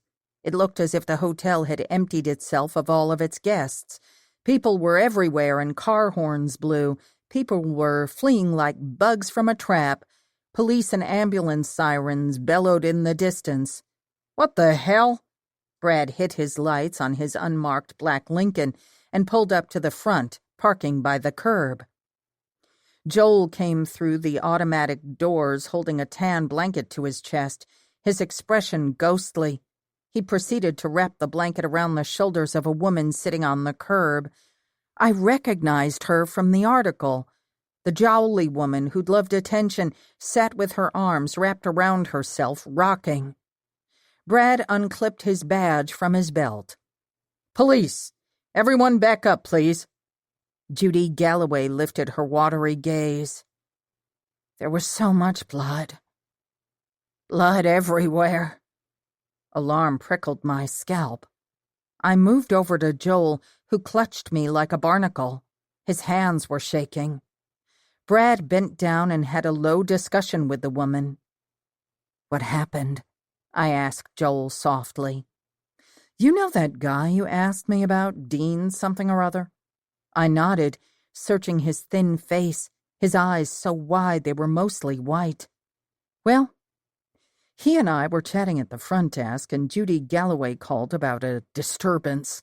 He cleared his throat, looking shaken. "From the room next to hers. She complains a lot, and most of her issues are resolved within minutes, so we—" He didn't have to finish his statement. I could read it all over his face that they'd ignored her complaint. "I waited for Dean to leave before going up, and that's when I found her." "Who?" "Judy. When we didn't respond swiftly, she'd gone to the room next door herself and found a massacre." Chapter 30. There was so much blood. Judy's words rolled over in my mind as I stood right outside the hotel room. Quinn and Brad were inside, and all I could see was red. Smeared bloody handprints on the wall and red-stained carpeting. The 2 state officers I'd met earlier rushed onto the floor, and I stepped back, a sinking dread in my stomach. A text from Piper came through asking what I knew and if she should run the story. Brad came out of the room shaking his head. "It isn't blood." "I hadn't expected that." "What?" Quinn came out and rested his hands on his hips. "Looks like another damn prank. It says Happy Halloween written in fake blood above the wall. A concoction of corn syrup and food coloring. I've seen it before." I left them to converse and walked into the room, now that it wasn't technically a major crime scene. The sheets were slashed. The sweet smell of fake blood was pungent. I detected a slight hint of chocolate as well. Beer cans were strewn all over the place. I shook my head and noticed that the idiots had left their college hoodies on the floor beside a backpack. I towed the opening wider and found a bottle of chocolate syrup. Ah, there was the source. I used my knuckle to open the bathroom door wider. On the mirror was another one of those terrible hangman games, but in this game someone had drawn a little stick figure dangling from the noose wearing a star, presumably a police badge. The responsible party had also filled in the dashes with letters spelling Jane Dope. Idiots. I made my way back down to the lobby. I texted Piper, told her not to run the crime scene story, and gave her the scoop on the vandal incident. Joel stood giving his statement to Harry, and I went over to them once I'd finished texting. What I'd given Piper would be generalized, but she could work with it. It was a prank. The room was staged with fake blood. "My God!" Harry rubbed a hand over his balding head. "These unruly kids, like we don't have enough on our plates. After the cemetery BS, I'm running them all in this time. Their parents can fight it out in court." "Keep me posted." He gave me a clip nod and went to see the scene for himself. Joel collapsed into the chair, his hand over his heart. "Stupid kids, I swear. I've had it up to my ears with all this anxiety. I can't take much more. We've had rooms full of them staying here from that college party at the cemetery. I should have known when Miss Galloway said someone banged on her door screaming bloody murder, like literally shouting the word bloody murder. Make sure you make a full report to Harry. They'll face vandalism charges, and maybe Harry can scrounge up a couple of other things to slap on them." "Oh, don't worry. How could kids be so heartless? They should be terrified staging a murder scene like that with a real killer on the loose. It's like asking for trouble. Drawing the attention of a crazy person is never a good thing. They're young and feel invincible. I used to be that way. I gave him a smile. Used to be? Joel laughed. You are the bravest person I know. I want to be like you when I grow up. You got it all together. Not hardly. I rubbed my index finger between my brows. My life was in shambles at the moment. Joel took my hand. I think you're doing great. Thanks. I smiled at him and ran a hand through my hair, neatening it behind my ears. I didn't like the feeling of being idolized. I hadn't any idea Joel thought so highly of me. Any luck with the Jane Doe? Joel cleared his throat and took a sip from the bottle of water next to him. Not yet. Hey, what did you say you and Dean were talking about? I tried to get myself back on track, finding the identity of our Jane Doe and getting rid of the uneasy feeling I got from Joel. Surely I was overreacting. Adrenaline after effects. It happened. I debated asking to see Dean's room. I had no cause, and I didn't want to put Joel in a position to lose his job. If only there were a reason to gain entry. I racked my brain and came up empty. He was asking about jobs in town. He wanted to know if there were any other PI shops like your uncle's nearby. I told him to try Google. Joel seemed to shake himself and stood as he pulled his cell phone from his pocket. I have to call the owner. He's on his way over and he'll be glad to hear it was only a prank. After all this, I'm not sure I even want to live here anymore. Joel stepped away. Melanie lit up my phone as soon as the news spread to town. The cool fall air felt good on my cheeks. Hey, Mel. Hey, what's going on? Rosa and I are going mad here. Rosa? Hey, Lyla. I came by Smart Cookie to see Mel, and we both heard the news. Melanie cleared her throat. You're on speakerphone. Full disclosure, Rosa began. I drove by the hotel when I heard the 911 call come over the scanner. I saw the commotion and read what the witness Judy Galloway had to say. Someone had published her bogus story. What had happened to competent journalism? Judy was becoming a major pain in the neck. I would be doing a little more digging into her background. I told Mel and Rosa about the discovery. There wasn't any harm in it. This had nothing to do with the investigation of our Jane Doe. I gave them a brief account of the incident. Oh, my God. Kids? Melanie said. Looks like. A pickup truck flashing its lights caught my eye. Hey, y'all, I'll call you back. I hiked my bag higher on my shoulder and hightailed it across the lot. I recognized Dean sitting in the driver's seat. Hey yourself. He nodded over to the hotel. What's happening? I heard something about another murder. God, rumors in this town.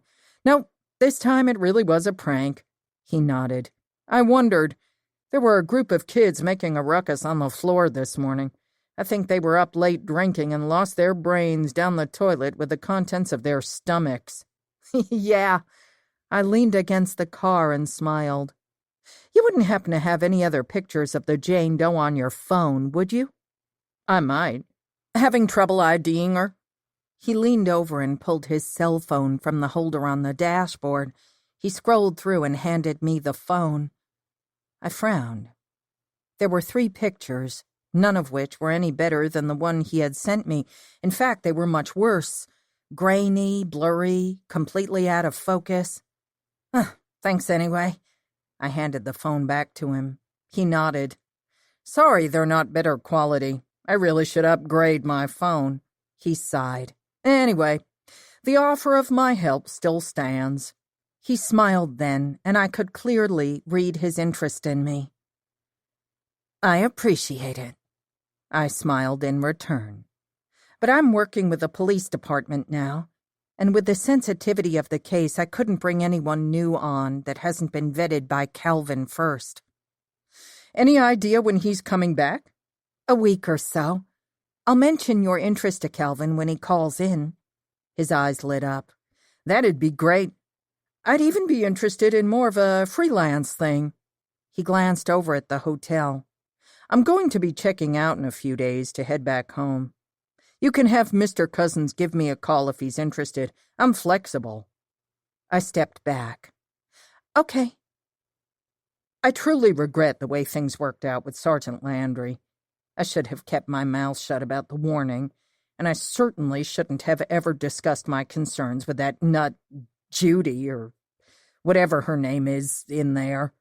He nodded toward the hotel. "You didn't know the Jane Doe was impersonating Rosa? You can't take that on yourself." "I guess." His window started to roll up. Good luck with the Jane Doe case."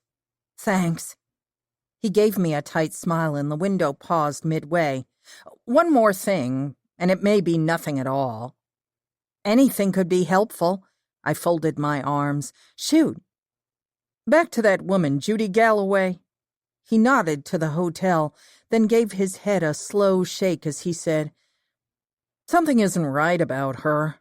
I saw her at breakfast this morning. That's where we spoke.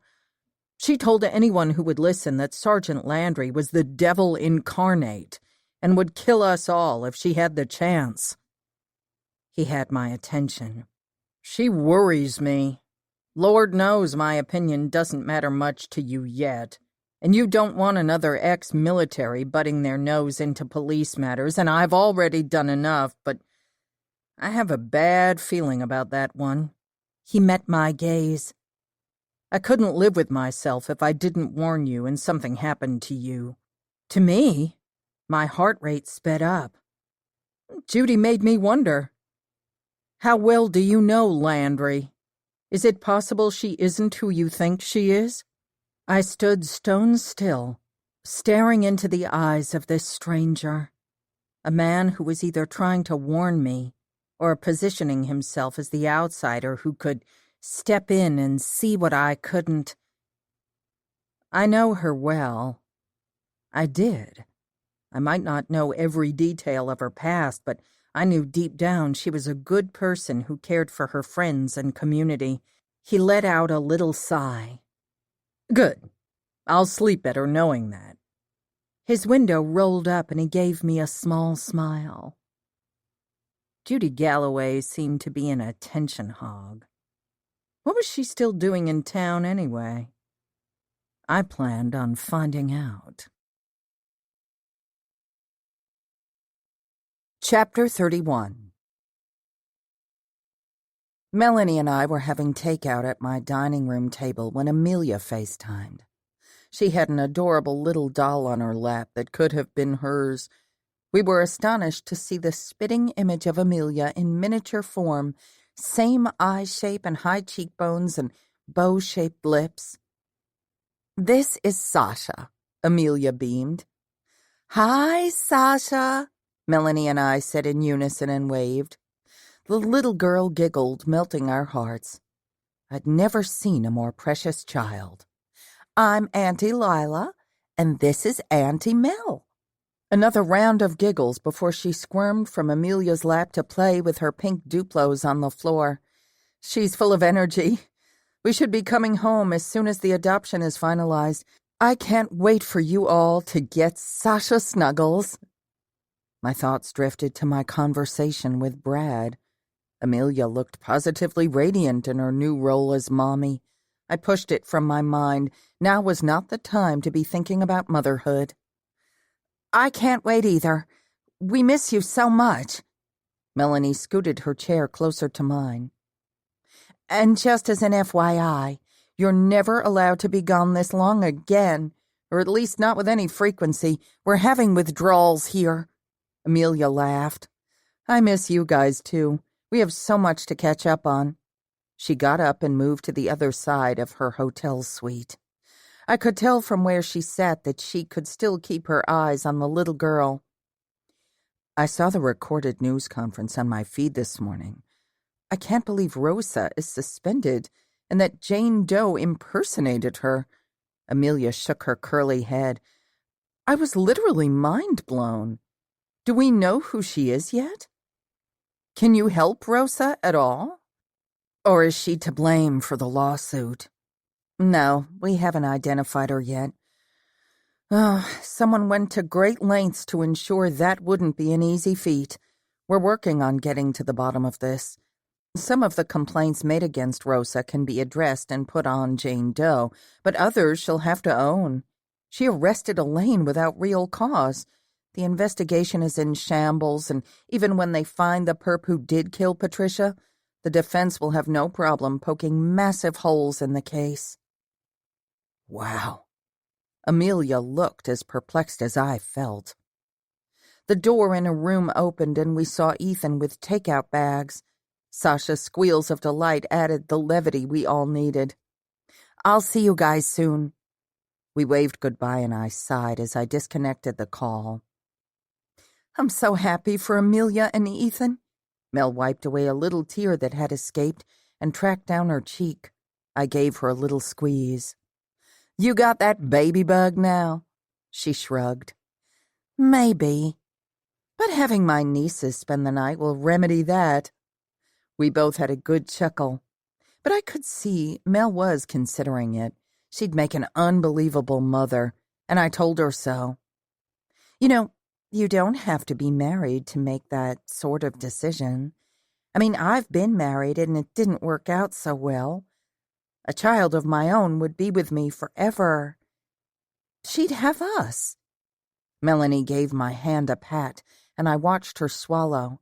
My mother wouldn't agree with her, and I bet her old-fashioned Nana wouldn't either. She? Melanie, is there something you're not telling me? She shook her head, smiling.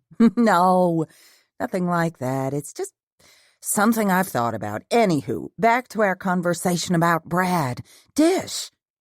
I explained to Melanie the situation as I saw it, how I planned to take the time to consider what he'd asked, and how I realized he was right about my selective vision. Melanie frowned several times, but she allowed me to finish without interruption. So, Melanie poured us a glass of wine. He didn't actually say he wasn't cheating. He alluded to it and said the relationship had run its course since you wanted different things. No, he did.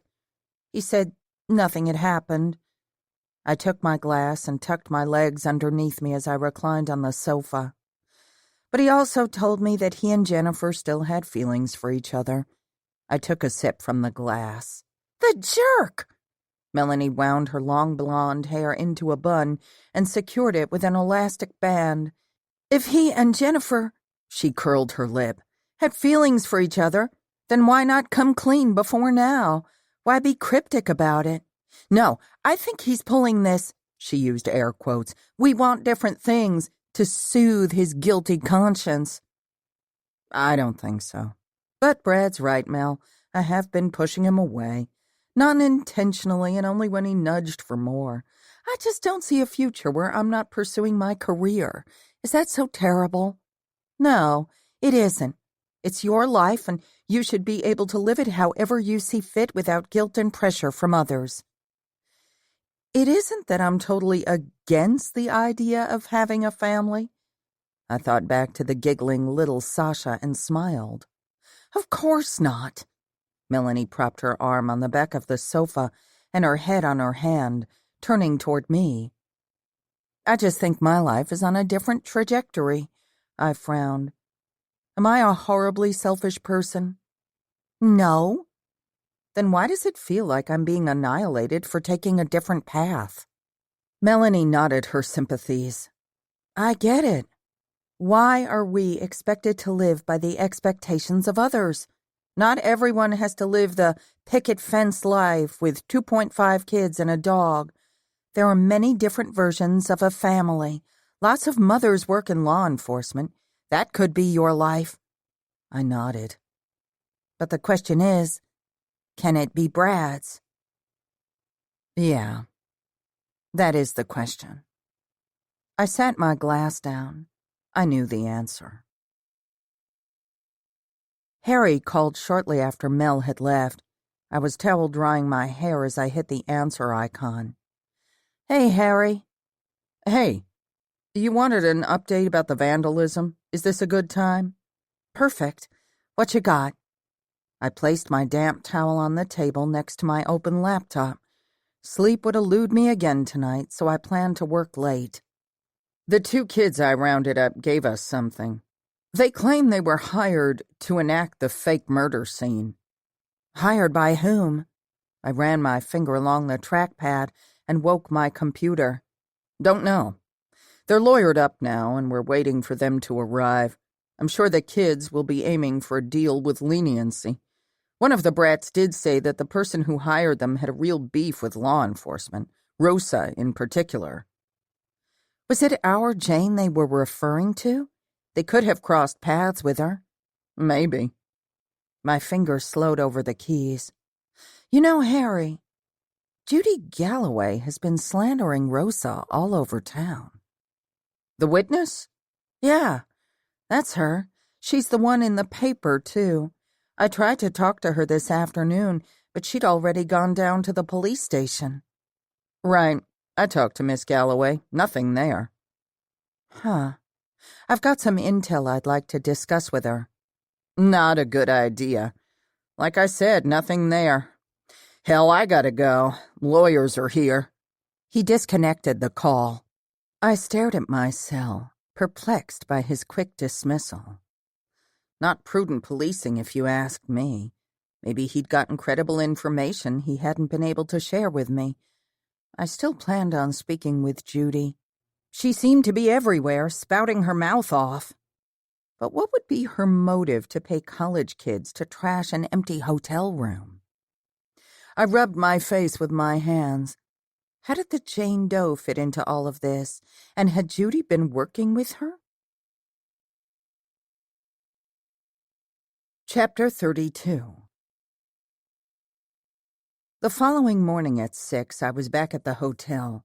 I'd called Joel the night before, and he'd clued me in on Judy's early morning eating habits. I strolled into the breakfast room and picked up a plate at the end of the line. The hotel impressed me with its continental breakfast offerings.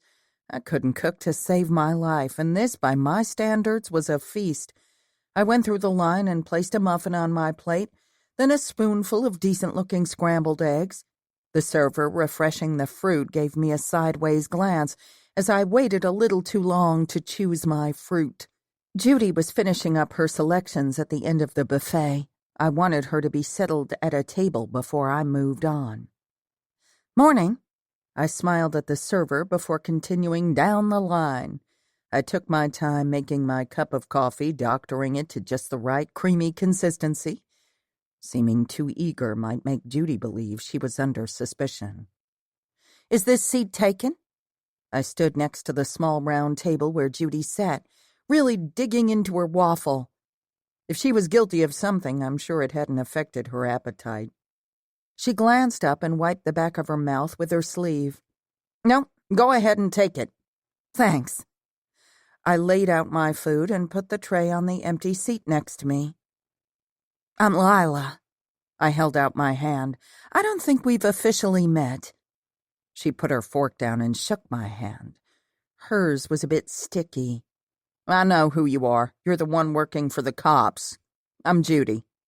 "I know who you are, too. You're the one talking to the press who had that horrible incident with the college kids yesterday," I said as she released my hand. "Yep, that's me." You here to talk to me about Rosa?" she asked around a bite of waffle. My mother would have had a fit. Manners were something she'd insisted on since kindergarten. "If you don't mind." I took a sip from my mug. Don't mind a bit. I've been waiting for you to hit me up."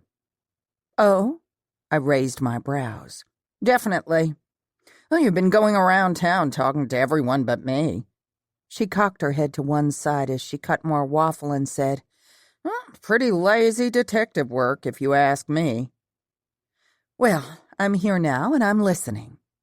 I leaned back and kept my mug between my hands. We're just 2 gals having a chat, I hoped my body language conveyed. "Good." She bit into her limp bacon. Someone should lock that woman up. She's a nutcase. I told the paper and the police here in town, but nobody seems to be taking me seriously. And I had a run-in with Rosa about 5 years ago in Louisiana." She paused, sipping from her Coke glass. "I was dating a guy in her unit. You know, she was in the military before moving here, right?" I nodded. "Well, after they came back from their tour, every Friday we all had drinks at this bar. Chris, the guy I was seeing at the time, went on and on about her insubordination, how she always bucked the system and had serious anger outbursts." "Did he give you any specifics? Like, was Rosa's conflict mainly with Chris or an overall general situation with her superiors?" I tried not to rush Judy and allow her to tell her story in her own time, though I was skeptical. Rosa had spoken fondly about her unit and even met up with them now and again. "Well," she leaned in and dipped her finger into the syrup on her empty plate, swirling it around. Let's put it this way." She sucked the syrup off her finger. "Her husband, the head of her unit, filed charges against her." "Her husband?" I sat forward and placed my coffee cup back on the table. She grinned widely. "Yes. She didn't tell you she has an ex-husband, did she?" "Nah, she didn't. I can see it all over your face. Michael didn't know what to do with her. He tried to end it with her on numerous occasions. She all out attacked him at the bar one night. I'm talking fists flying, glass breaking, the whole bit. Oh, she's a bunny boiler." I raised my brows. "Bunny boiler?" She nodded. "You know, like Glenn Close in Fatal Attraction. She had a bunny boiling on the stove when Michael Douglas and his family came home." "Ah." I fought a smile at the woman's inference. Her face told me she believed every word she said. Piper had mentioned she thought there might be truth in the accounts of Rosa's past. She simply hadn't been able to confirm the claims. If she was going only on Judy's version, I could see why she would feel that way. But seriously, a bunny boiler? A new phrase for me. That was stretching things. "So, her husband, Michael." "Right, Michael. I imagine he managed to untangle himself from her and things settled down." "Finally." She gave an exaggerated eye roll. "She's such a royal pain in the ass. If I'd known she lived here and was part of the book club party, I wouldn't have come. But now that I'm here, I'll be damned if I don't warn the residents of Sweet Mountain that they have a viper in their midst.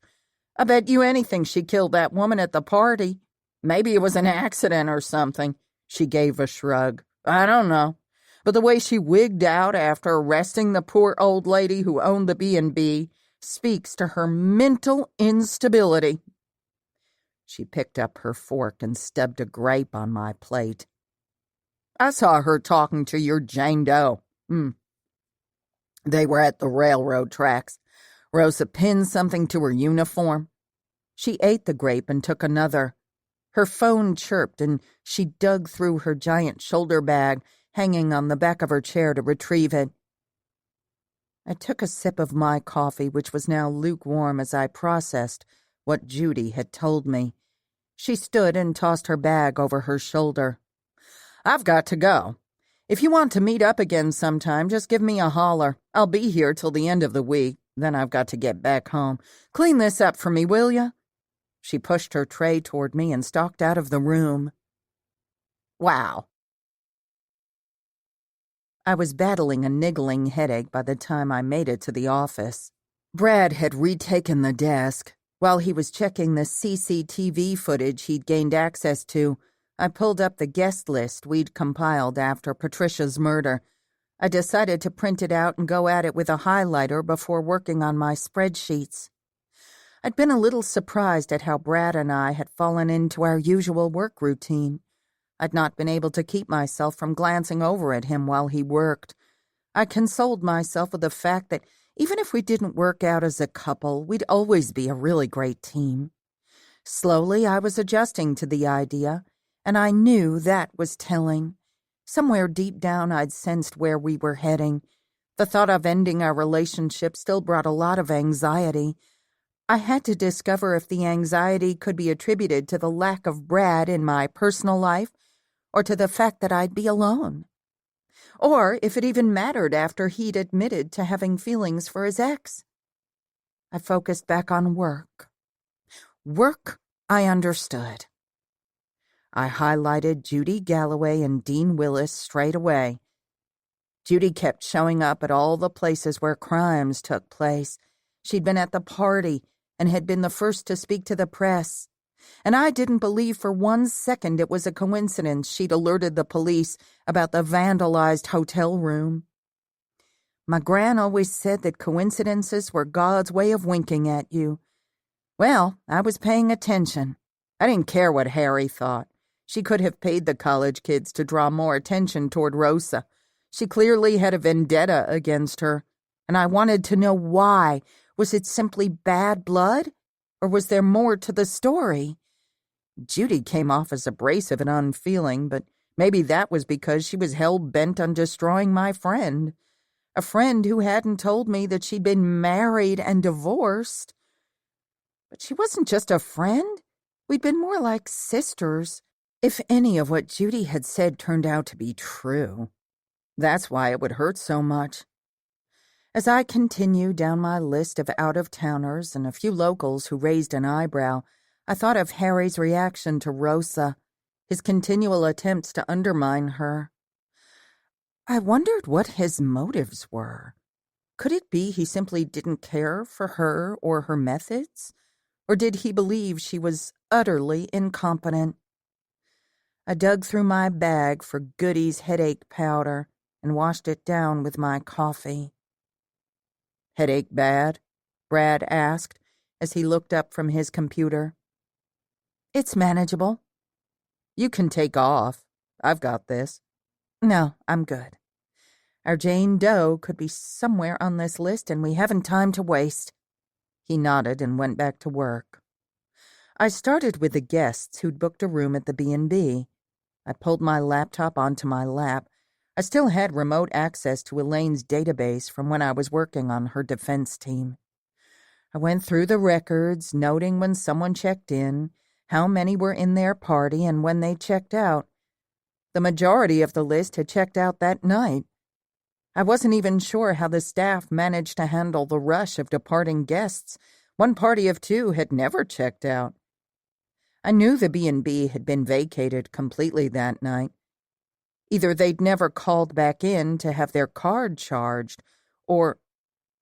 "Brad, I'm going to step outside and make a phone call. Then we need to take a ride." Chapter 33. Elaine hadn't reopened for business.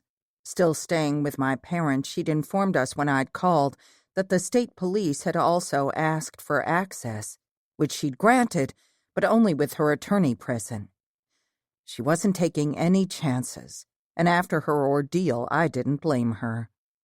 They planned to be out at the property later today or first thing in the morning. She had no qualms about letting me search unsupervised, and I was grateful. When I referenced the guests that hadn't checked out, she'd said, "They probably fled without formally checking out, and our office manager quit on the spot the next morning. It's been awful. I'm trying diligently to rebuild my life and my brand. Thankfully, the lawyer Mr. Green set me up with seems good. Mr. Green assured me I have a case that cases are made from. The lawsuit is a slam dunk." Well, Mr. Green would certainly know. "Yes," she'd said, and I could hear the tremor in her voice. This event had caused her severe trauma. The fact that she was still staying at my parents' place brought me some comfort. She did not need to be alone. I let her go with a bit of encouragement. She took comfort in the fact that she had friends who would help her. The groundskeeper let Brad and me in. Elaine had told me where all the keys were and informed me that her staff hadn't been back to clean the rooms yet either. Mr. Green had advised her to leave them, That made sense. No one could accuse her of tampering with evidence, and with everything as it had been the night of the murder, hope bloomed. The B&B still used old-fashioned room keys. It added to the novelty of staying at Magnolia Manor. We gloved up, and I unlocked the room door on the second floor, the one that the Smiths' party of 2 had stayed in. The bed was unmade. My heart rate increased. A robe was on the floor in front of the bathroom. One suitcase was open on the slipper chair in the corner of the room. We might have gotten lucky. You check the bathroom and I'll see if there is anything in the luggage. We might as well check the other rooms too while we're here. I'm surprised that we found any luggage. The state police should have bagged and tagged all this by now. Brad shook his head. Well, actually, Rosa and Harry should have bagged and tagged it. I moved a couple of tops out of the suitcase. The state police still haven't been in here. I told you Rosa had a one-track mind when it came to Elaine. Something she truly regrets now. I carefully moved the pieces of clothing, shaking them out to see if something could be hiding, then dug around for secret compartments but came up empty. I wondered where the woman's purse was. I glanced around the room, searching. I opened the nightstand drawers and then moved on to the dresser. Nothing. I pulled the blankets back on the bed, and my hope balloon deflated. But there was only one suitcase with items belonging to one woman. 2 people had been staying in this room. Brad walked out of the bathroom with a prescription bottle. It was in the garbage. Betty Smithson had anxiety issues. We'll need to see if any diazepam was in our Jane Doe's system. I nodded my head. She could have taken the entire bottle before she died. Or maybe it was mostly empty in time for a refill. Maybe, Brad said. I glanced at the bag. She checked in under her actual name. Just shortened it. Bold. Or stupid. And now that I think about it, who goes on a trip without refilling their prescriptions? Especially if you're taking 2 milligrams twice a day. That's a serious anxiety issue. Yeah, that doesn't make sense. Maybe she never knew a thing when she was killed. I told him about not finding anything belonging to guest number 2. But I haven't checked the closet yet. I opened the small closet. It contained a small ironing board and a row of empty clothes hangers. I glanced over my shoulder toward Brad. Nothing. Brad's eyes narrowed as he scanned the bedroom. Either her guests didn't check in with her or they bolted after the murder. We need to get a look at the security footage and see if Betty arrived with someone. I'll call Chief and gain access. Yeah. I'd been thinking the same thing. I closed the closet door and something rustled against the hardwood flooring. That sounded like paper. We both looked like poinsettias on alert. I knelt beside the bed and lifted the bed skirt. A scattered stack of pink flyers shone like a beacon. What are the chances that Betty, or her guest, wore gloves while they were handling these? Brad asked with a smile from where he knelt on the other side of the bed. My God! The negligence in this case astounded me. The police missed the prescription bottle and the flyers? Brad was watching me, reading me. I told you Rosa's inexperience would be an issue. Yes, you did.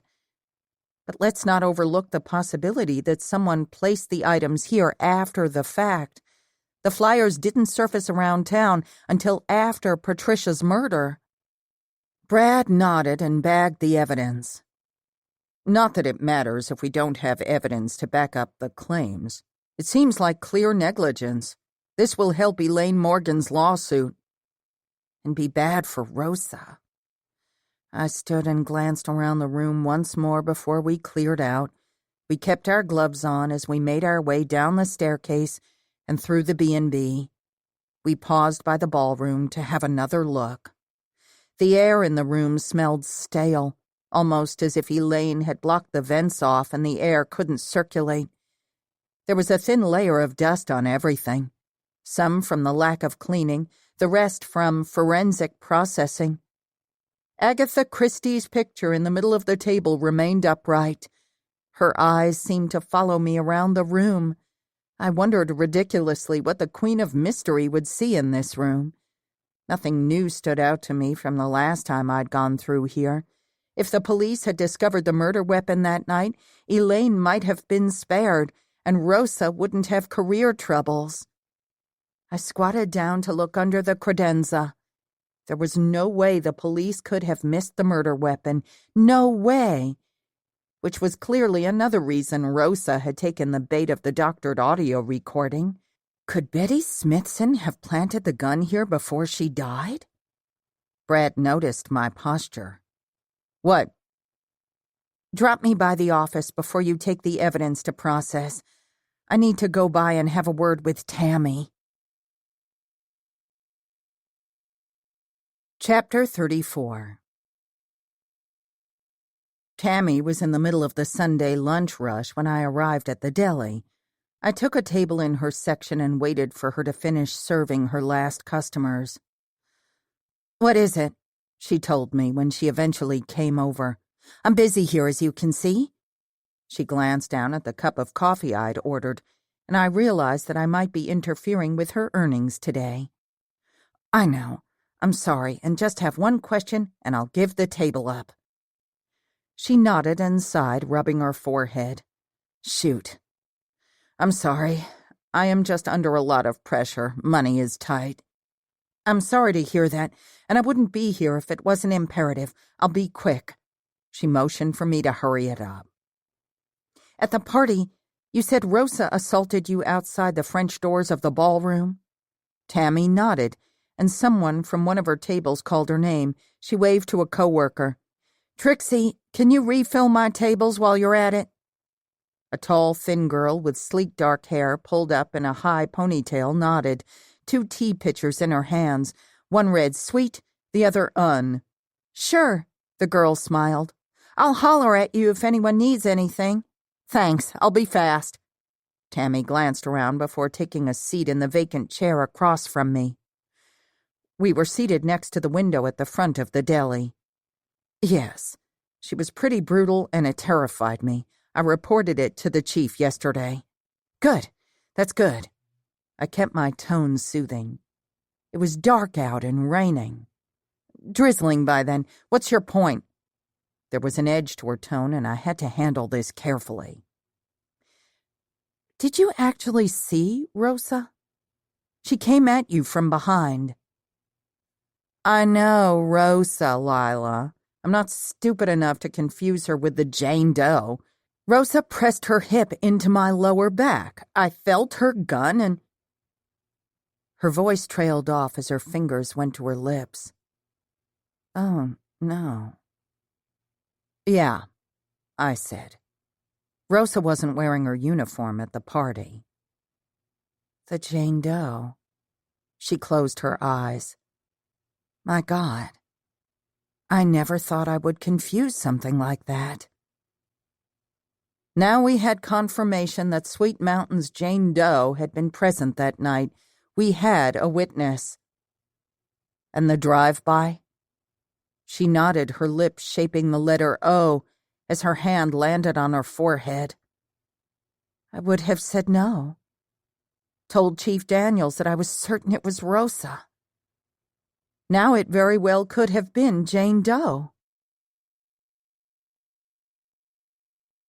Chapter 35. "Daniels," Quinn barked into his cell on the first ring. I'd called him the second I got into the car. Judy's background claim about Rosa didn't line up with a false identification theory, but those of several hometown folks did. Who was this Betty Smithson? And why did she have a vendetta against Rosa? "Hey, has Magnolia Manor been reprocessed yet?" I slowed my breathing as I overheard him addressing another officer. I didn't want to jump to any conclusions yet, but I was onto something. I could feel it. We're working on it. We just gained access to the property a few hours ago. We have a few reports that I believe will hold from the previous processing, but others will hopefully be more beneficial. I know processing fingerprints has become a nightmare. I bet. I moved my purse to the passenger seat. Harry has been going over witness statements. He and Hanson made a couple of drop-ins this morning to some locals. Why do you ask? Quinn had that tone in his voice now, the one where he was both annoyed and intrigued by one of my discoveries. Have you spoken to Brad? No, why? You got a positive identity for Jane Doe? Not yet. We found something that might benefit both cases. We also gained access to the B&B this morning. Lyla. His tone sharpened. We didn't touch anything, and Elaine allowed us entry without Mr. Green being present. He let out a long, loud exhale. He'd done it on purpose, I could tell. Did you find something we can use? Not at the crime scene, but in one of the rooms upstairs. I let him in on our discovery. No one processed the rooms. He sounded like he was about to blow a gasket. I heard crashing. Harry, my office, now. Before you go chewing any butts, I also need to tell you that I just spoke with Tammy Mason. I gave him the lowdown on that conversation. For the love of God, can no one do their jobs anymore? I didn't remind him that I was doing mine. We need to re-examine the security footage at check-in the night before and the morning of the party. If the evidence we found leads us down the path I think it will, we need to identify who stayed in the room we searched. And with Tammy's statement regarding our Jane, it makes sense that she was involved. And whoever roomed with her may also be guilty and still on the loose. Exactly. And Rosa could be in danger. He let the expletives fly. That's what I'm worried about. We need to sit down with her. God, what a mess! I overheard Harry in the background and Quinn ordering him to close the door. Anything else I need to know? That's all I got at the moment. I started my car. I'll get in touch with Jones and have him get over to the medical examiner's office and lean on them. I can do it. Are you sure? It isn't pleasant. I'm sure. Calvin's had dealings with a man before. I tried not to take umbrage with his statement. Okay, if I can get anyone on the phone. I'll let the office know you're on the way. And Lyla, he began and paused. Yeah? Good work. He disconnected the call, and I couldn't help smiling. My phone rang with my uncle's ringtone as I pulled into a parking space in front of the courthouse. The medical examiner and coroner's office was in the same building. Hello, stranger. I put my sunglasses on top of my head. It was one of those bright, crisp fall days that, under other circumstances, I'd be enjoying immensely. Fall was my favorite season. Hey, checking in. His terse verbiage and the terrible call quality told me not to ask any questions. He wanted a rundown on the caseload and a status report. We had our working relationship down to a science now. I gave him what little I'd been working on. I had a couple of background checks and a divorce case in progress. I put one of our freelance guys on the ladder. He'd sent back ample evidence of the wife's affairs with multiple partners, one of whom was her husband's business partner. I'd already sent those over to the client. Anything else I should know? A lot is going on that you should know, but I've got to run. I can give you a quick summary if you want. Do. That was all I could make out with the lines so full of static. We've been retained by local PD again. We have a Jane Doe case, and this one is a crime for the books. He could log into our system when he landed somewhere with better cell and Wi-Fi coverage. Did it make the papers? Wow. He was really somewhere remote. Oh, yes. A lot has gone down since you've been away. Not to worry, I'm on it. More crackling sounds on the other end of the line. He said something, but I couldn't make out what. Calvin, you still there?" Through the speaker, my voice echoed back at me, and then the call dropped. "Bye," I whispered and got out of my car. After punching in the code Quinn had sent me, I entered the building through the side door. It was odd being inside the building on a Sunday. The security desk was empty, but still I'd left my gun, which I usually carried in my purse, in the holster in the glove compartment. I had a locking glove box, but it always made me antsy to leave it in the car, not that I had a choice. A man walked around the corner and blinked hard at me. "Hey, no one is supposed to be here." "Calm down." I held my hands out. "I'm here in an official capacity to see the coroner. Chief Quinn sent me." I cocked my head to one side. "Aren't you Devon? Officer Smith's son?" He nodded as I mentioned the retired officer who usually perched at the front desk during the week. "I'm Lyla Moody. He's friends with my Uncle Calvin." He smiled as recollection hit. "Right." He hiked his bag up higher on his shoulder. "We met at your mother's hospital fundraiser last spring. Sorry, I got a little freaked out there. I wasn't expecting to run into anyone. I'm interning for Judge Riggs. I forgot a few things and thought I'd come by and grab them while it's quiet." I glanced around. It is eerily quiet. There were only a few lights on, and the building had a hollow feel to it. "Where's your uncle been? Haven't seen him at the watering hole the last few weeks. I take my dad every Thursday." "He's out of town on a job," I smiled. "Ah, my dad is always saying he doesn't know how Calvin does it. They're close to the same age, and Dad gets worn out sitting around here all day." He took a couple of steps forward, polite yet eager to leave. "I hear ya. Uncle Calvin has to keep busy." I got myself together. "Well, I have to get going. Have a good day now, you hear?" I nodded with a smile and slung my heavy bag to the other shoulder. "Same to you." This was the first time I'd gone to the medical examiner's office in person. I'd called and emailed to push for reports, but Calvin usually handled it if a visit was needed. "I got this. I can do this." Deep breaths. Chapter 36. My nerves swam as I rode the elevators down to the basement floor. The desk clerk let me in. "Hey, sorry, we keep the door locked when we have to come in on the weekends." She didn't look happy to be here. I didn't blame her. Not everyone's life revolved around their job. "Makes sense." She nodded and gathered her coat and bag. "Well, I'm taking off. He's waiting on you. Just go down that hallway and take a left at the end. You can't miss it." "Thanks." I went in the direction she'd sent me and stood outside the double doors for a few minutes to catch my breath. I had no idea if he'd have a body on the table or not. I'd not given that any thought. I'd assumed he would be in his office or waiting for me out front and we'd have a chat. I can do this. I will do this. I pushed through the doors and the smell of chemicals and death accosted me. My eyes watered as I stood in a sterile room filled with stainless steel tables, instruments, and what looked like power tools.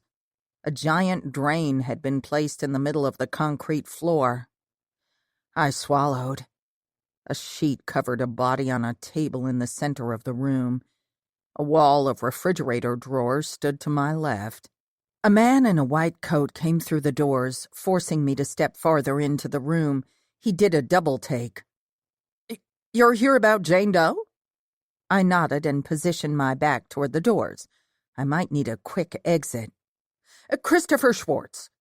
He extended his latex-covered hand and thought better of it. After removing the glove, he extended his hand again.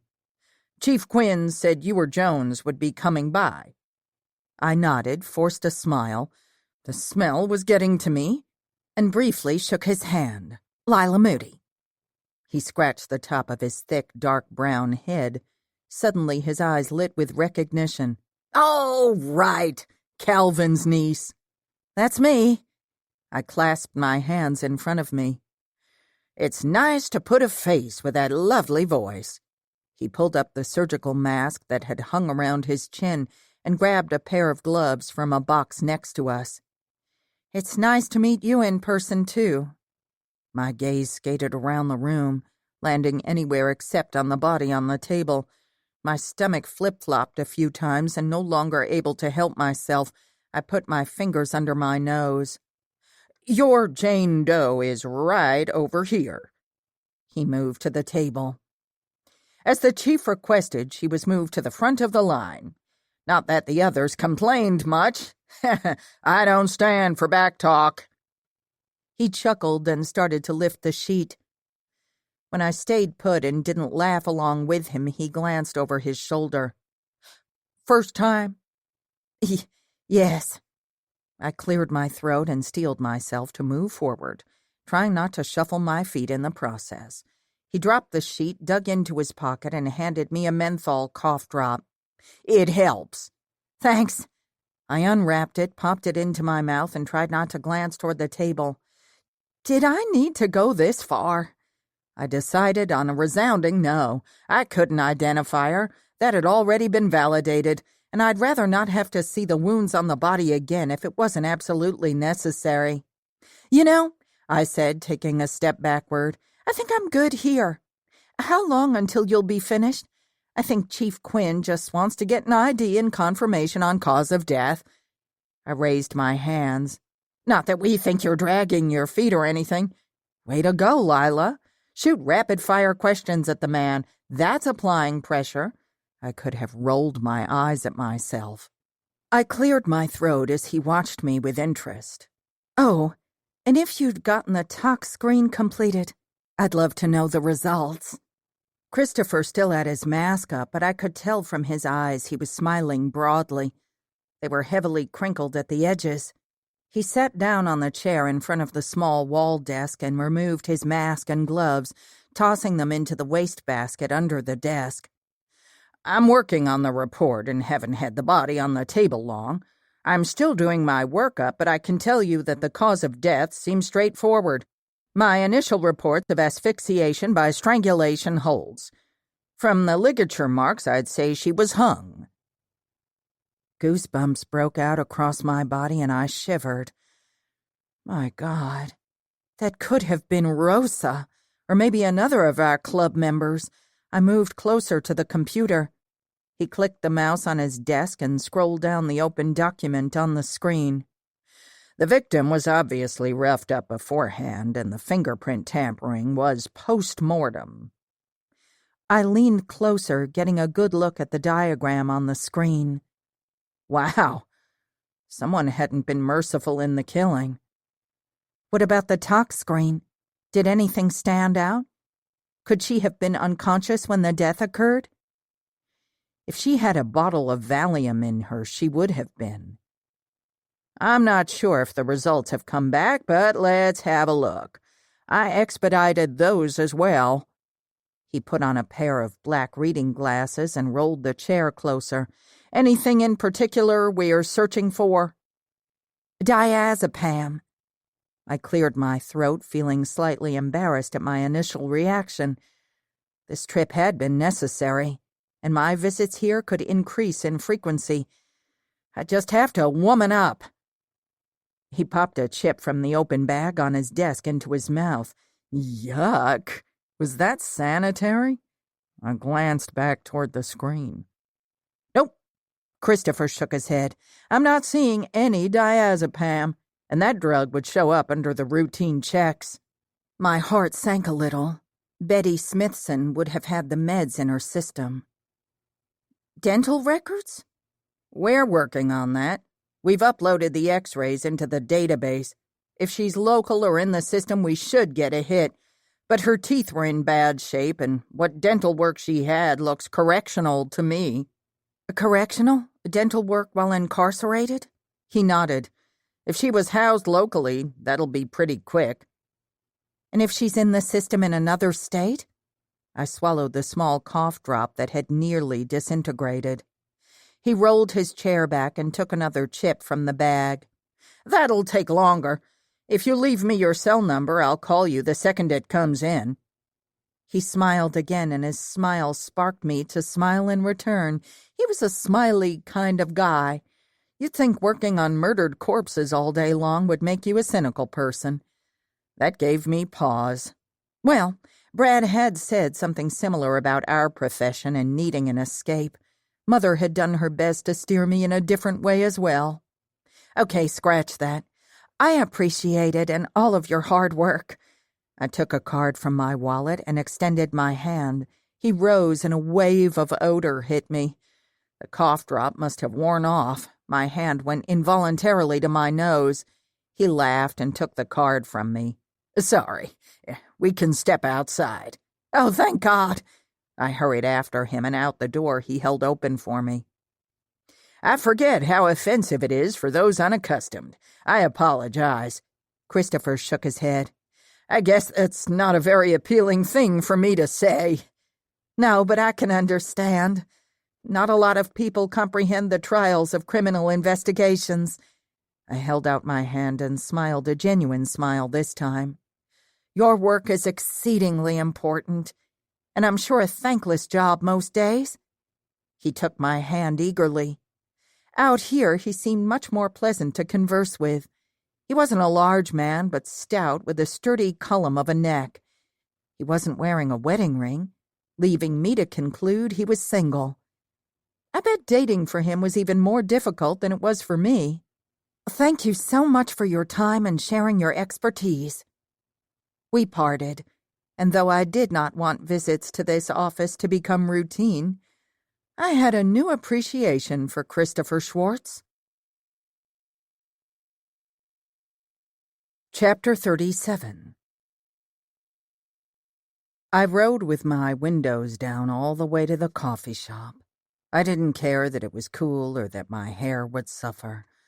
I needed to air out my sinuses and myself. I wasn't sure if it was possible to pick up odors on clothing in that short of a time. Still, I wouldn't be taking any chances. I picked up Rosa's favorites and was soon en route to her house. I needed to sit down and have a face-to-face conversation with her. I had no intention of going against Quinn's explicit instructions, but like it or not, this case was personal and lives were at stake. I would not be able to live with myself if I didn't do everything in my power to keep my friends safe. The portrayal Judy had painted wasn't the woman I was familiar with, and now that we knew our Jane Doe had been at the party, things made more sense. The Rosa I knew would never fly off the handle to that magnitude. It still didn't account for her behaving erratically after Patricia's murder, or the way she had arrested Elaine without covering all her bases first.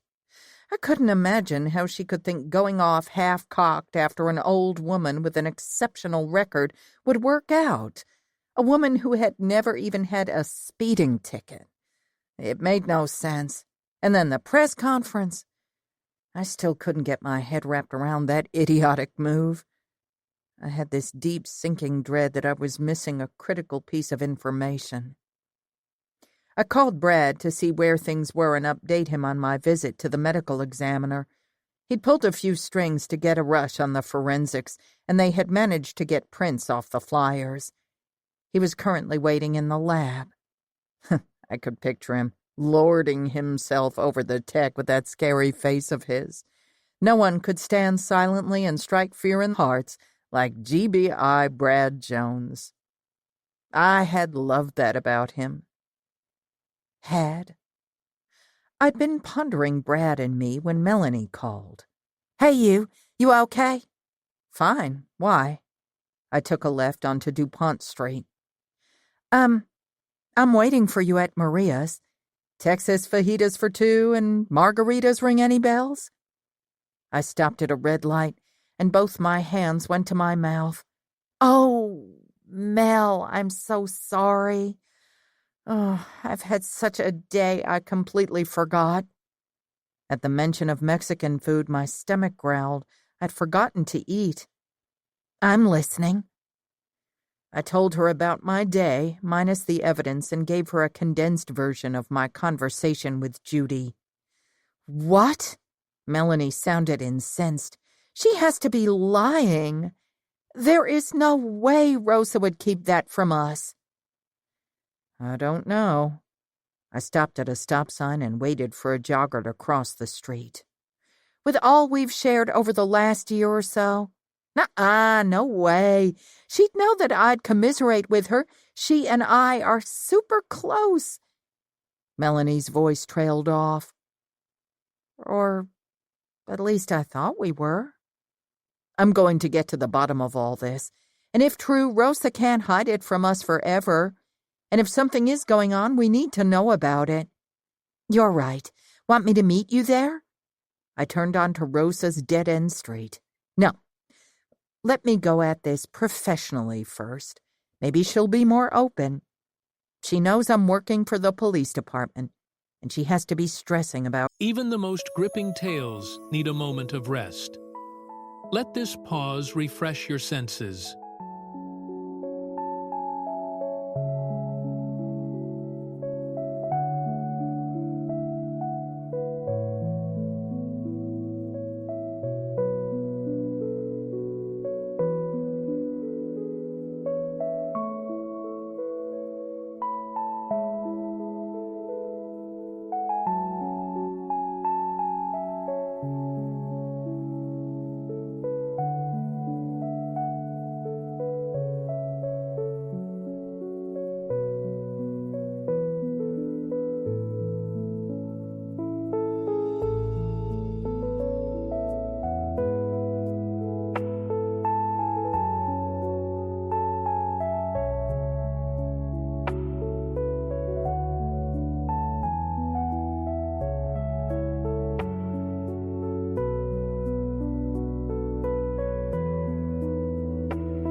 Her job. Okay, you take a run at her as Lyla the PI, and if that doesn't work, call in the big dog. Big dog? I pulled into Rosa's driveway, and it occurred to me that we never really visited her. She hadn't offered to host us for dinner or an impromptu club meeting. I'd been here only one other time. She'd always come to Mel's, Amelia's, or my house. Yeah. Me? I could hear Melanie smiling on the other end of the line. I smiled. Deal. You got this. Love you. Thanks. Love you too. I shut off the engine and stared at the late 70s brick ranch with its attached two-car carport. A large oak on the left side of the driveway had probably been planted as a shade tree when the house was being constructed. The roots had grown under the concrete, causing little fault-like cracks close to the carport entrance. All the backyards on the street were sectioned off by chain-link fences. A miniature pinscher in the neighboring yard barked as I exited the car. The dog was around my feet, growling so loudly his tiny body vibrated. "Hey there, little fella. I'm friendly," I said in an attempt to placate the little creature protecting his territory. But he would not be consoled by the likes of me. The snarling and yapping continued. "Sugar! Sugar, get back here!" An older woman did her best to hurry over to where her dog had me pinned against the car. I felt ridiculous. The dog couldn't weigh more than 10 pounds. "I'm so sorry." She scooped up the little dog and stroked his forehead. The motion seemed to somewhat soothe the animal, who still bared his teeth in my direction. "That's okay." I smiled, thankful to be saved from a fate of lacerated ankles. "Hey," the lady squinted. "I saw you on the news the other morning. You're James and Frances Moody's girl, aren't you?" "Yes, ma'am." She nodded, still stroking the dog. "I thought so. Those long legs and copper hair of yours are a dead giveaway. Moody through and through, you are. Your father certainly can't deny you." "Thank you, I guess." What an odd thing for her to say. Why would he want to deny me? "Oh," I got her point then. "No, he wouldn't get away with that one." She chuckled heartily. "I'm just teasing you. Your mother and grandmother are good people. Your mama is something else. She does a lot of work with the ladies' shelter I volunteer at." "Thank you. I'll tell Mother and Gran that you said so." She hadn't given me her name, and I felt it rude to ask at this point in the conversation. She certainly was familiar with my family and me. "You're a friend of Rosa's?" Upon my nod, she said, "Poor thing has had a hard time. People think she is bulletproof." She cast a glance over her shoulder toward Rosa's house. "She isn't. Under the tough exterior, she's as soft as a marshmallow. I hear her crying out back some nights, bless her heart." She leaned a little closer and whispered, "She likes to have a cigarette when she's stressed. Not that I'm judging." "Of course not." I glanced over at the woman's yard. It wouldn't be difficult for her to overhear Rosa. The cypress trees against her fence, creating a barrier, had seen better days. Several were brown and the lower limbs sparse-looking, though she would have to intentionally be eavesdropping. She doesn't eat properly either. Tons of pizza and take-out food. The delivery drivers come and go. I see them. Sometimes I take her over a plate of vegetables. I worry for her." "That's so kind of you. I'm sure Rosa feels lucky to have a neighbor like you. It's wonderful to know she has someone close by to look out for her." I shifted my bag higher onto my shoulder. The woman smiled a pleased smile. "I do what I can. It's just awful what happened to her." I inclined my head. "How do you mean?" Her eyebrows shot up. "The police, dear. I just can't believe it. How could Chief Quinn railroad her like that?" "Right. Well, I think the investigation is ongoing." I didn't deny her claims. She'd only clam up. "It better be. That woman, the impostor.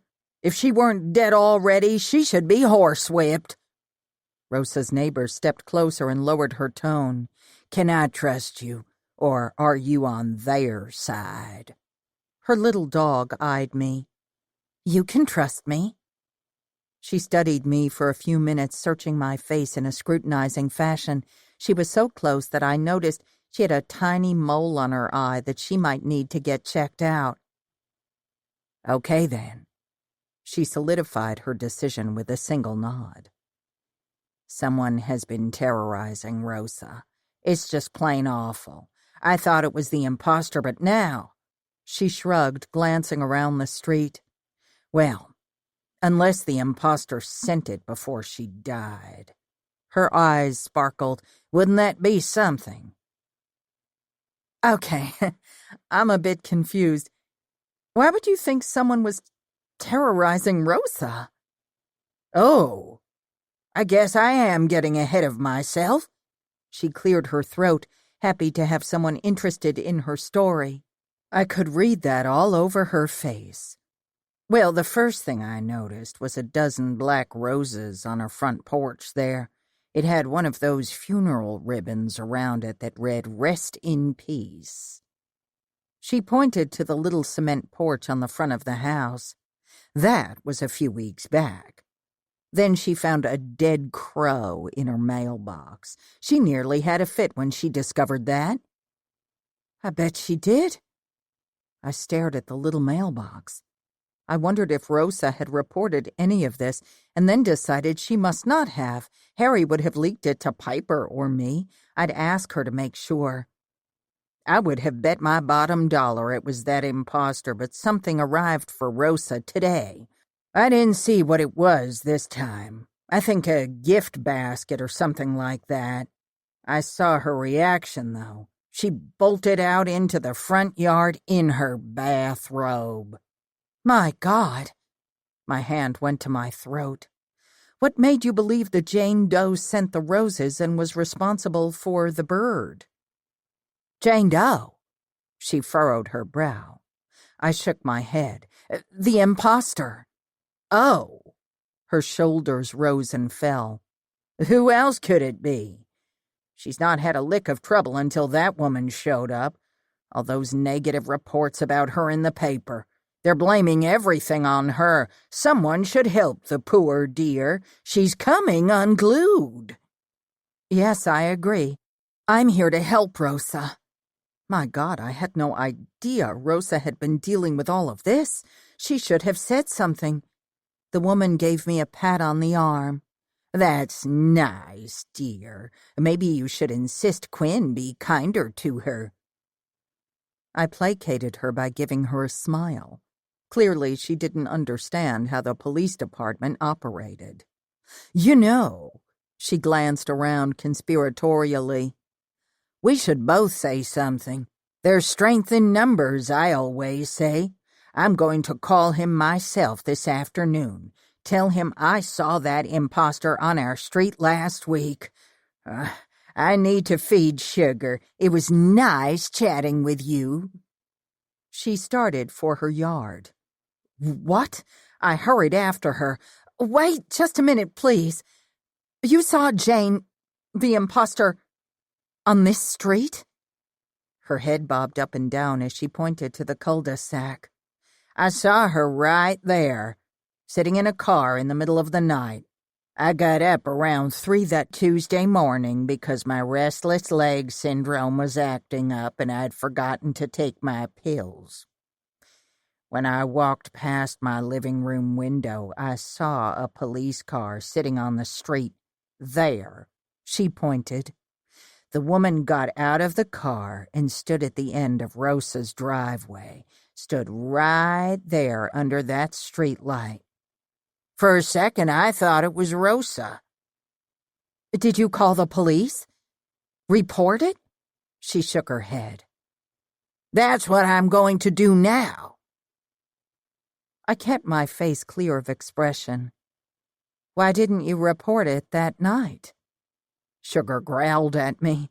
Either he was hungry or I wasn't fooling him. He could sense my frustration toward his owner and didn't care for it one bit. Because if I'm honest, I didn't know it was the imposter at the time. It wasn't until I saw the news about the woman and then asked Rosa about it.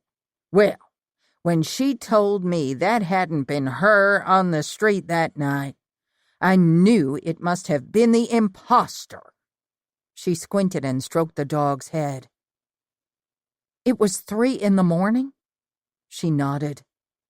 It would have been awfully dark out, and I had a hard time believing that at her advanced age she'd have had the ability to identify anyone from that distance, given the lack of visibility.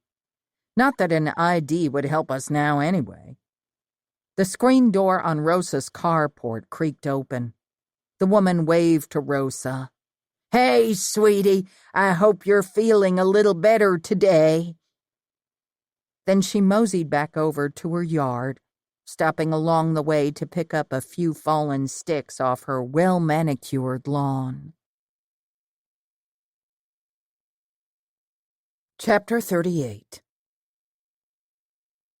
"Hey," I smiled and extracted the coffees and pastries from my car. I walked into the carport, noticing how terrible Rosa looked. She wore a ratty purple terry cloth bathrobe and slippers that had seen better days. She had deep dark circles under her eyes, and her hair was an oily mess. She folded her arms. "What are you doing here? And why were you talking to Miss Key?" "Miss Key." I made a mental note. "I'm here to check on you, and I come bearing gifts." I held up the little box filled with her favorite danishes. "Your neighbor's dog decided to go all Cujo on me." She seems nice." I nodded to the house next door and smiled again. I dangled the box by the little string when I reached her. She took the box, and I thought the corners of her mouth turned up slightly. Maybe. I hoped. "Come in," she sighed. I followed her into the house. Her counter was littered with takeout containers and pizza boxes. Dishes were piled high in the sink, and the garbage was in a big black trash bag on the floor next to the back door. I didn't linger, not wanting to make her feel worse.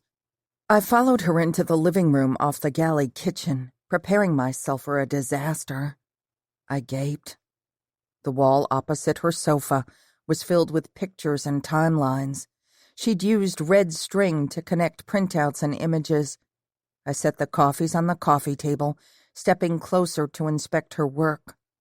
I stared at the picture of Judy Galloway sitting in her car at Sonic, drinking a slushie. A couple of other shots of a few other members of different book clubs who'd been asked to stay in town, probably asked to stick around by Rosa herself, and probably fled Sweet Mountain by now. No one could be expected to hang around a city indefinitely. She even had included a picture of me. Not flattering at all. I was sitting in the car with Mr. Green outside the courthouse. My mouth was wide open, and for some reason, I'd hunched over. "My God, did you hire an investigator?" "No, I'm working alone. Now, anyway," Rosa groused. No wonder she looked worn out. I decided not to comment on my photo, staring back at me on her suspect wall. Tammy and Joel were there as well, and I understood why. Rosa hadn't wanted to miss anything. But I had noticed there wasn't a single picture of Mel. My watch pinged. "I still don't know who she is, the Jane, or why she was impersonating me." Rosa sat down in a worn-looking recliner and took a sip of the coffee she'd taken from the holder. "We have an ID, Elizabeth Betty Smithson. She's in the system.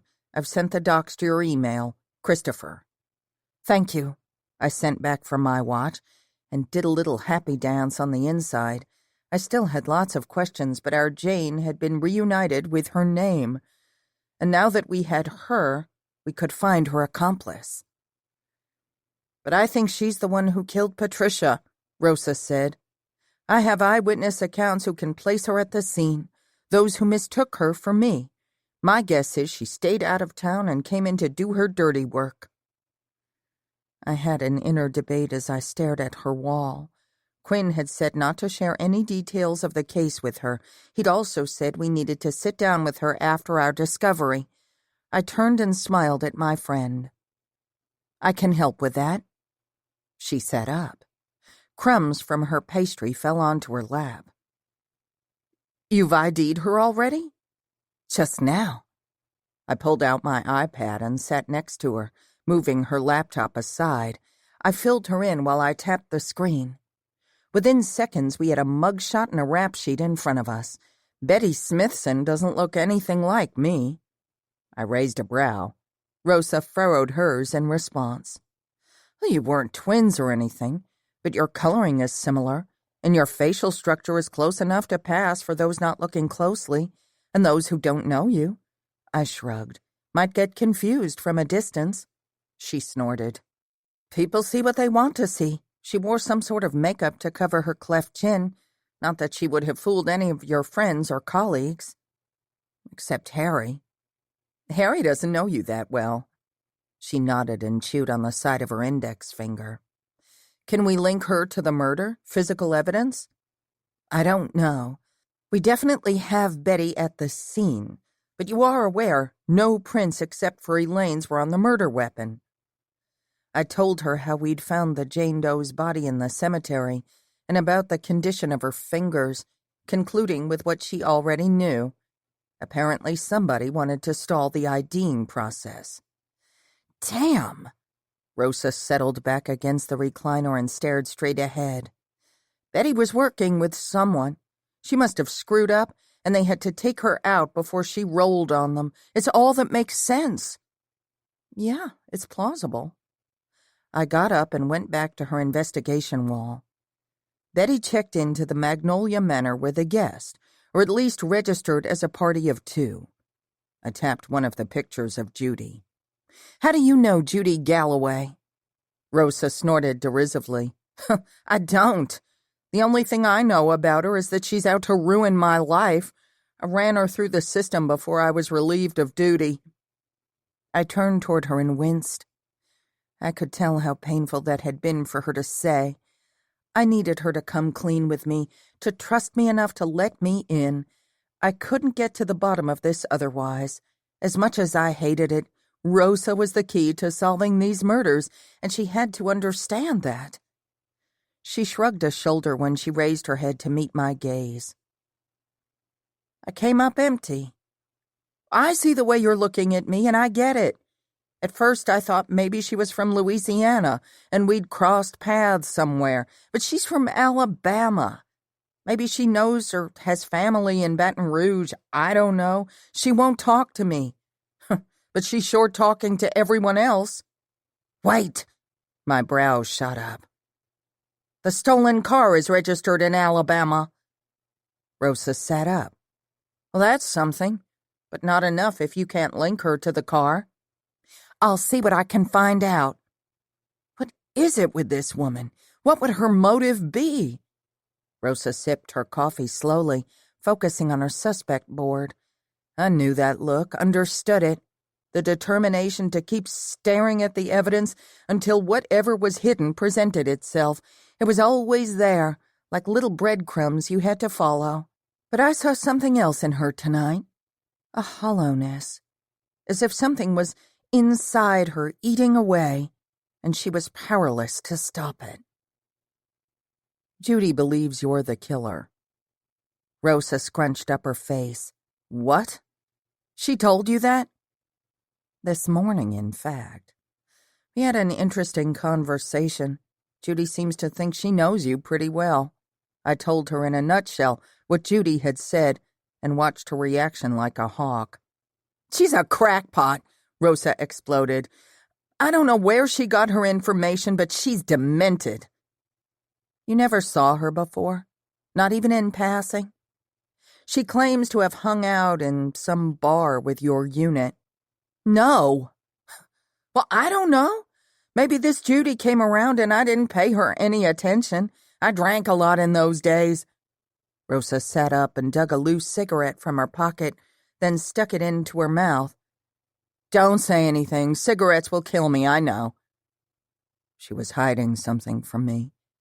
I raised my hands in supplication. Be straight with me. Tell me what's going on with you. Why your neighbor is worried that someone is threatening you. I wanted to hear from her lips exactly where she was with all of this. Whatever her neighbor had witnessed could only scratch the surface of what Rosa had been dealing with, and she just admitted she might have met Judy before. She pulled the unlit cigarette from her mouth and tossed it on the coffee table. She drew another one of those pink flyers in a large Ziploc bag from the same packet as the cigarette and handed it to me. It was an updated flyer of the one I'd received and very similar to what I'd found scrawled on the hotel wall in the vandalized room. This flyer, though, had the dashes filled in with what we'd already figured out. The letters that spelled Rosa Landry. Under her name was written in a terrible hand, "Trick or treat. I won't make a mistake this time." The killer was getting bolder with his threats. And with this daring move of delivering it directly to Rosa, he was figuratively painting a giant bullseye on her. I glanced up at my friend, my stomach in knots. "My God," I breathed. "Yeah." She stared straight in my face. "A mistake," she half laughed. "As in the killer mistook Betty for me." "This is insane." She held her hands out. "I know. You got this today? This morning?" I gripped the flyer, my heart thundering. That someone had decided to target my friend and continued terrorizing her right under our noses caused my blood to boil. I'd had enough of this. If Judy was involved, she was either the stupidest woman alive to draw attention to herself the way she had, or, I considered, she could be the smartest. A hiding in plain sight sort of thing. But that didn't quite make sense. Judy could have identified Rosa if she'd known her before. Yes, and I'm not holding out for Prince. With Judy slandering me, the case could be made that I've orchestrated this whole thing. Hired Jane Doe? She waved her hand. What was her name again? Betty Smithson. Betty, to go around town creating a diversion. Then I could shoot complete strangers for no gain and stage that I'm being targeted to throw the police off my trail. She threw her hands in the air. It'd be just my luck. That would be smart. Rosa could easily send all the threats to herself. It would be brilliant if she was involved in the murder. No. I shook my head to dislodge that insane notion. Tell me about the threats. She leaned back, closed her eyes, and scrubbed her face with her hands. Miss Key told you about the others? I nodded. The black roses and bird. She didn't seem surprised. The flyer was in a gift basket filled with rotten fruit. I put it in a garbage bag and tied it up. I'll go through it to see if there is any evidence there when I can think straight. I'll take it. Her head dropped forward. That's probably best. I'm so tired, Lyla. So very tired. You're ready to talk to me now, aren't you?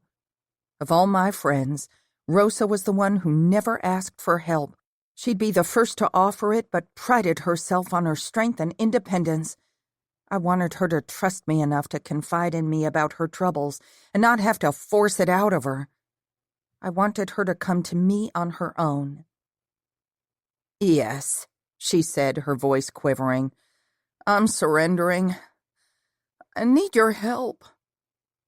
My doubts evaporated, replaced by shame that I'd ever even considered the possibility.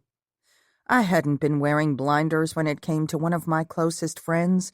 Someone had pushed her buttons, helped sabotage her career, and painted a giant bullseye on her back. I went to my knees in front of the recliner and pulled her into a big hug. She didn't fight me. She held on to me as if I were her lifeline and sobbed against my shoulder. I would tear this town apart, use every resource at my disposal. Some lunatic thought they could get away with this, take my friend's life, not on my watch. And by God, watching I would be. Chapter 39. Brad and I finished up the next day around 5, officially closing the Jane Doe case. We'd written our reports, contacted Elizabeth Smithson's next of kin. Her uncle, her closest living relative, told me he had no interest in retrieving her remains. The family had written Betty off years ago. She'd started selling her prescription drugs, and that had led to stealing, assault charges, and nearly burning down her grandmother's house 3 years ago, creating a rift in the family that had never mended. Her uncle did say he hoped she had now found peace from whatever had driven her to such horrendous acts. Even with the animosity I felt toward Betty Smithson for wreaking havoc on our town, a part of me felt a touch sorry for her. Whatever had sent her on this dark path and the demons she faced must have been unbearable. I still didn't have a link between Judy and Betty. There wasn't a link between the owners of the stolen car and Judy. I'd reached out to them and they had no idea who she was, nor was she from the same part of Alabama. I then searched for some link between Betty and Patricia. It was incredibly frustrating to not find anything there either. Well, Brad rose and slid his phone in his pocket. That was Chief Quinn. My job here is officially complete. It's always good to close a case, I smiled. He nodded slowly. It is. It would also be nice not to feel so powerless all of the time. Crime in all its forms makes folks feel powerless. Our community needs an equalizer to make a safer place. I can't give that up. I didn't have to say the words. He knew it because in that way we were alike. I guess I'll be getting back to Atlanta. I rose as well and folded my arms. Okay. We stared at each other for a long time. Our eyes locked. Mine were stinging. Neither one of us said anything. It was clearly written on his face that he knew that I understood what he wanted and that I didn't want the same thing. His eyes were sad and my heart ached. I couldn't help the tears, so I glanced away and wiped my nose. Brad cleared his throat. Great work on this case. You have grown into an accomplished investigator. I look forward to working with you more in the future. I tossed my hair back and wiped my eyes. It's seamless between us. I will always come when you call and will always be willing to help with any case. His eyes were glossy, too. We were both hurting. But there was no point in discussing the possibility of working this out. The canyon between us continued to grow. When he closed the distance between us in 2 long strides, I didn't protest as he took me in his arms. I didn't stop the little sob that escaped my lips either. I held on to him and mourned what could have been. He stroked my hair and kissed my head. I don't know how long we stood there, but when we both left the office, we didn't make eye contact again. He went one way and I the other. I cried the whole way home. I showered and changed into my comfiest pajamas and sat at my kitchen table, eating Rocky Road ice cream, my comfort food, and running deeper background checks.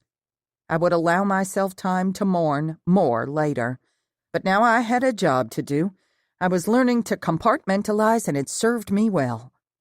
Rosa had allowed me access to her military records, and I found no correlation between her discharge and Judy Galloway. Another letdown. And there was no mention of a dishonorable discharge, nor were there any records of disorderly conduct. That had been a complete fabrication. I became even more determined when I heard that the flyer and the basket's contents were free of prints. When deep background checks fail, go to social media. And that I found interesting. Judy's public profile held nothing back. She'd posted lots of videos of her rants about her situation in Sweet Mountain. Her friends commiserated with her and applauded her efforts to help the police apprehend a killer. I began checking Judy's friends list to look for connections between her and Betty, Patricia, and Rosa. Something in my gut told me that everything was connected. Judy was too close to everything, too angry with Rosa, too involved with the press, and speaking out too much about the murder. Judy's hotel room was right next door to the one that had been vandalized. It wouldn't be a stretch to link her to the flyer. She had the maximum number of friends, and I hadn't even checked her accounts on other platforms. I couldn't do this alone. Time was of the essence. I texted the links of the videos over to Quinn and asked if anyone at the police precinct could help me dig. When he couldn't spare anyone, I called in my club. 30 minutes later, the Jane Does, minus Rosa and Amelia, were all packed in my living room with their computers on their laps. I'd explained that whoever was behind this had probably eluded detection, either because they had evaded the police or because this was the first time they'd crossed severe criminal lines. With the discovery of Betty's impersonation of Rosa, everyone had apologized to Rosa and offered to pitch in. I pulled up all the photos I had taken of Rosa's investigation and timelines. She'd done a thorough job, but she was too close to this, too affected, too sleep-deprived. She did not even protest when I suggested she stay with Melanie. She'd understood that staying with me wasn't an option, since I was dealing with the police department and having her at my place could complicate things. Melanie sat on the sofa next to Tammy, who sat next to Joel. Rosa had finally fallen asleep next door at Melanie's, and we didn't want to wake her. She desperately needed the rest, so we kept our voices low. The walls were thin between Mel's place and mine. There was a knock at my front door. "Pizza's here." Joel hopped up to answer the door while I pulled some Cokes and Sprites from the refrigerator. "Hey, Lyla, your gran is here." Joel put the pizza boxes on the counter, and Melanie went to set out some plates. I glanced over and saw my little gran standing in the foyer with a big smile on her face, holding a box of donuts and a rolling overnight bag at her feet. "Hey, what are you doing here?" I went over and gave her a hug. "Sally Ann dropped me off. Joel put the word out that the Jane Does were meeting at your place and rallying around to help our Rosa." "Well, I'm a Jane Doe, aren't I?" I laughed and kissed the top of her head. "Of course you are. I'll call Mother and tell her you're staying over with me tonight." "Good. I knew you might want a little company since you and Brad broke up for good." All eyes were on me. Melanie, who'd already taken a bite of pizza, swallowed quickly and said, "What?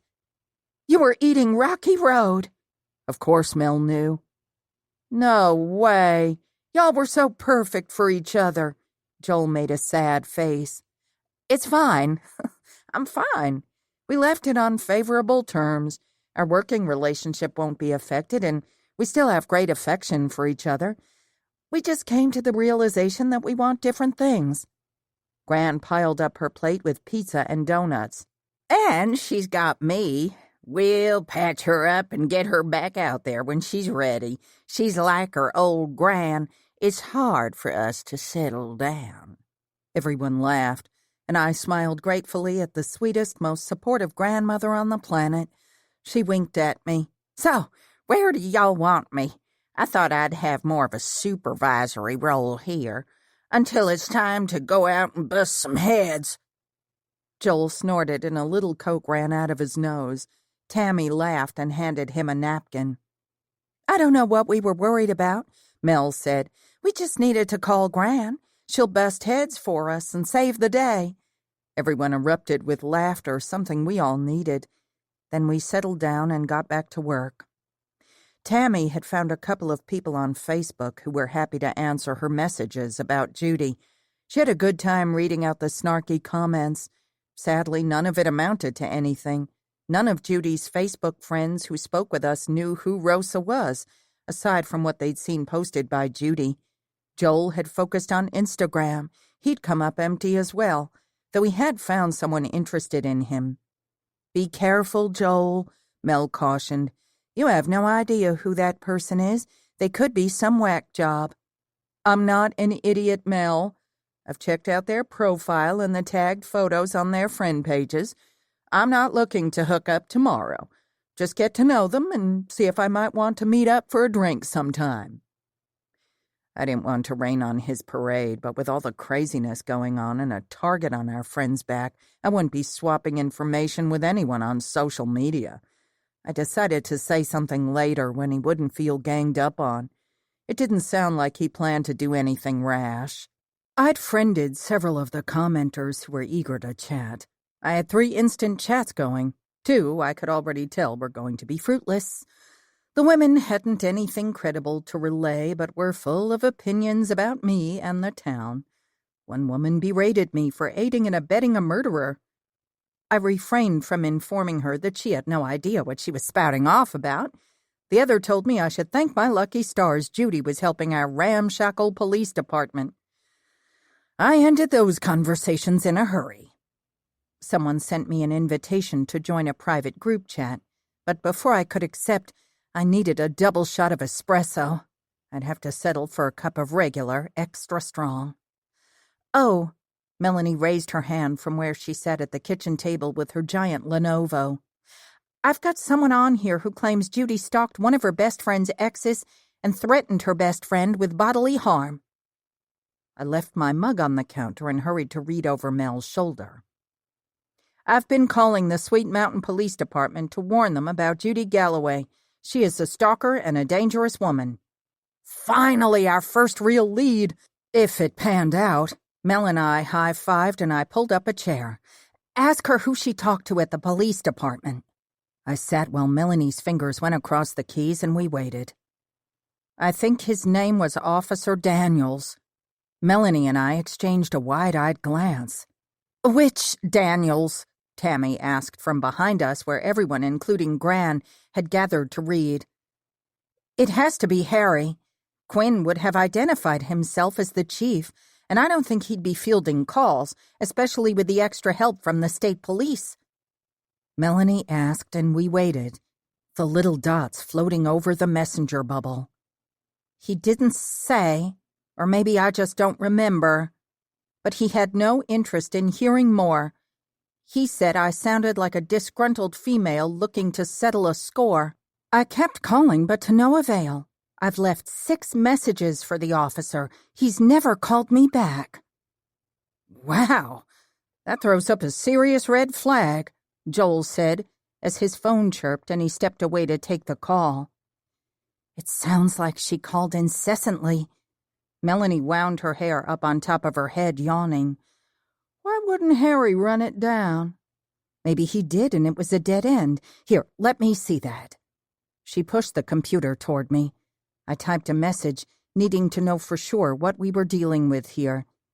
And maybe I just didn't want to give up our first real lead. Well, that doesn't sound professional. My friend is a private investigator here in town and is working on the case with the police. She'd listen to you. Want me to get you in touch? We waited as the tiny dots kept disappearing and reappearing. The woman must be nervous and having difficulty deciding whether she wanted to discuss this with a local PI. That didn't bode well. If she were credible and genuinely concerned as she insisted she was, she'd be shouting it from the rooftops to whoever would listen. I got up, picked up one of the many stress balls I kept lying around and paced the floor. All eyes were on me. I paused. Tell her I'd be happy to talk to her friend. Melanie started typing, relaying the info. Still nothing. I did a little more pacing. Tell her that if she's worried about privacy, I'm incredibly discreet. Give her the cousin's investigative website information and my name. Melanie nodded and did as I requested. I'll set you up a quick profile and account, Lyla, since you're not on Snapchat.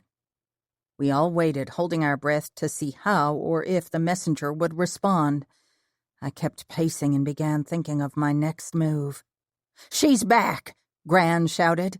Suddenly, the bubble reappeared. Yeah, okay. Send the contact my IM info. My friend will message her later tonight if she's up. Account is all set up, and the message is sent. It could be late when you hear from Hippie Chick 7 or her friend. Melanie checked her watch. It's already 11.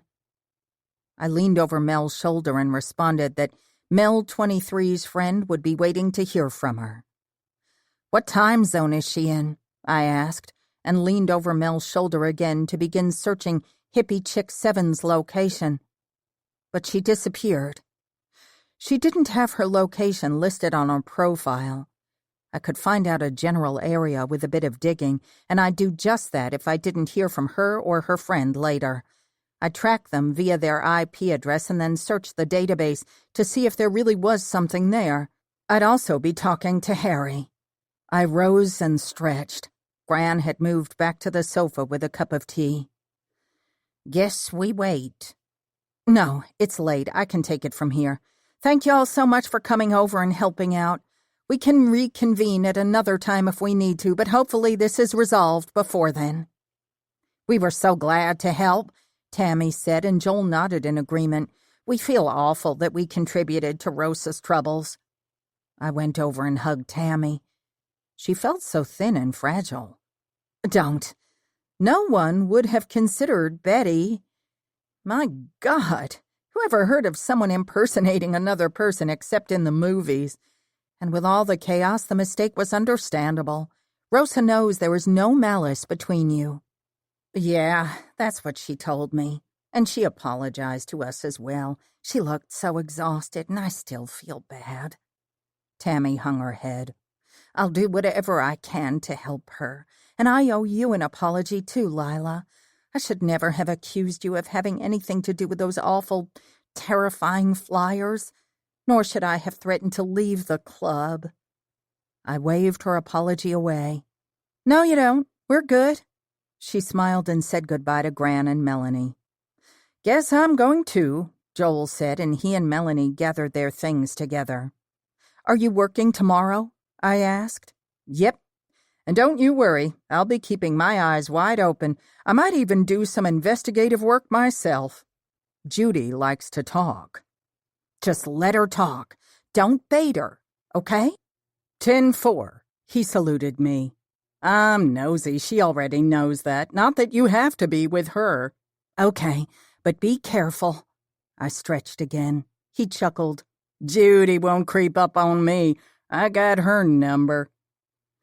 We all said our goodbyes, and I told Mel to text me if she or Rosa needed anything. She planned to take tomorrow off and spend it with Rosa. Mel was fab like that. I made myself a cup of coffee and said to Gran, "It could be a long night. You should change into your PJs. I can take my laptop up to bed. We can watch some Netflix while I wait." "Oh, good idea. I've been watching Schitt's Creek. You ever seen that program?" "Yeah, it's one of my favorite shows. I watch it when I need to unwind and have a laugh." I grabbed her overnight bag in one hand and my coffee in the other, tucked my laptop under my arm, and followed her up the stairs. That Eugene Levy is a real looker. I've had a crush on him since he was in the movie Going Berserk, Gran told me. I've never seen it. Oh, you should watch it. It came out sometime in the late 80s, I think. It's a hoot. It's got John Candy in it. I've never been a huge fan of John Candy movies. I yawned and set her bag on my slate-gray upholstered bench in front of the bed. Well, never mind that. The real star is Eugene Levy. I wouldn't mind spending some time alone with him. I laughed as she gathered her toiletries together and headed into the adjoining bathroom. I smiled. She looked so small. She was tiny but mighty, my Gran, and I was so glad she'd come over. I wondered if all grandmothers had a sixth sense or if it was just mine. Gran had always known when I needed a pick-me-up since my childhood. When I would be in my room after a bad day from school, she'd show up with a treat of some kind. As a teenager, when I went through a messy breakup, she'd talk me into skipping school and we'd go shopping and see a movie. Nothing ever came before me with Gran. To me, she was the most special person in all the world, and I counted myself blessed. "Sugar," she called from the bathroom, "I'm going to borrow your toothbrush to clean my dentures. I forgot mine." "I have a spare under the sink. Use that one, please." I shook my head, still smiling. "Too late." Chapter 40. My computer pinged with an instant message and I jolted awake. I must have just dozed off. The glow from my screen was the only light in the room. Gran's soft snores beside me helped me gain my bearings. I wiped my mouth and blinked, my vision blurry from sleep. I grabbed my blue light-blocking glasses from the bedside table. Puzzle Gal 7. Hi, I hope I have the correct person. Is this Mel 23's friend? The private investigator in Sweet Mountain, GA? I typed back while thinking how easy it would be to scam someone on this platform. Mel had just made the profile tonight. L. Moody, 22. Yes, I'm Lyla Moody. I work for Cousins Investigative Services. You can contact me on the number listed on the website if that makes you more comfortable. Puzzle Gal 7. No, here is fine. Sorry it's so late. I've got a little one that's got her days and nights turned around. I really would like to keep this conversation and my name out of the press. I don't want to draw attention to myself. That's the reason my friend went to the police. She said it would be anonymous. I wondered if she understood how all of this worked. Her friend had spoken to our police department, and if they wanted to, they could easily track her down and subpoena her. I'd afford her the safety she needed to feel. L. Moody, 22. Not a problem. Is there a reason you feel you need anonymity? Puzzle Gal 7. Judy Galloway has moved on, and I'd like to keep it that way. L. Moody, 22. Understood. Take your time. I'm here. I'm listening. Puzzle Gal 7.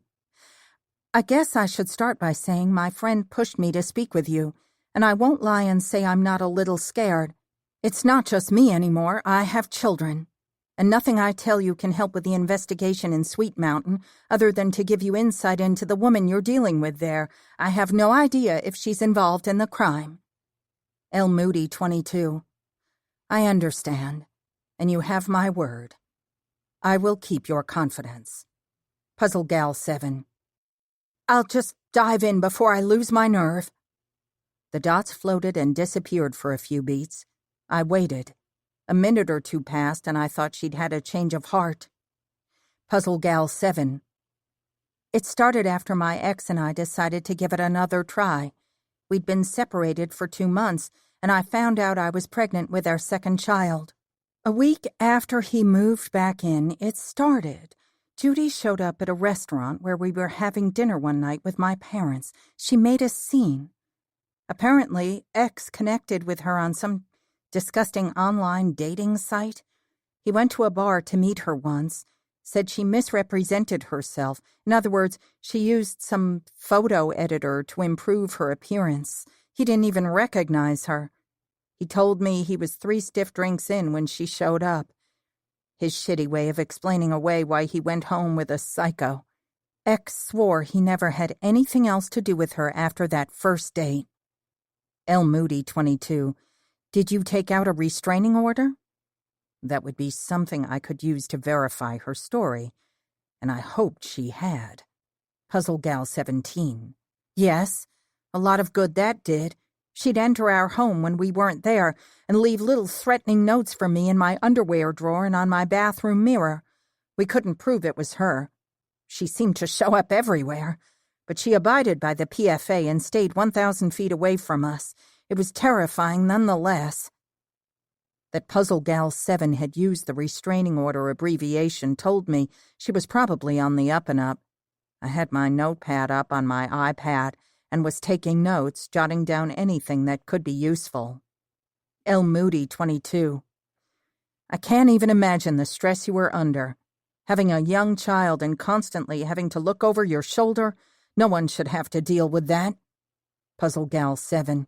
You're telling me. She rammed her cart into mine at the grocery store one time. Thankfully, I was alone. Another time, she followed me around town while I ran errands, revving her engine and riding my bumper. I reported her that time, too. She always seemed to target me and made sure X or our child wasn't with me. I think she wanted to make him believe I was crazy or something. We constantly argued about her, which in hindsight was her goal, I guess. L. Moody, 22. When did she finally move on? Nothing tragic occurred, I hope.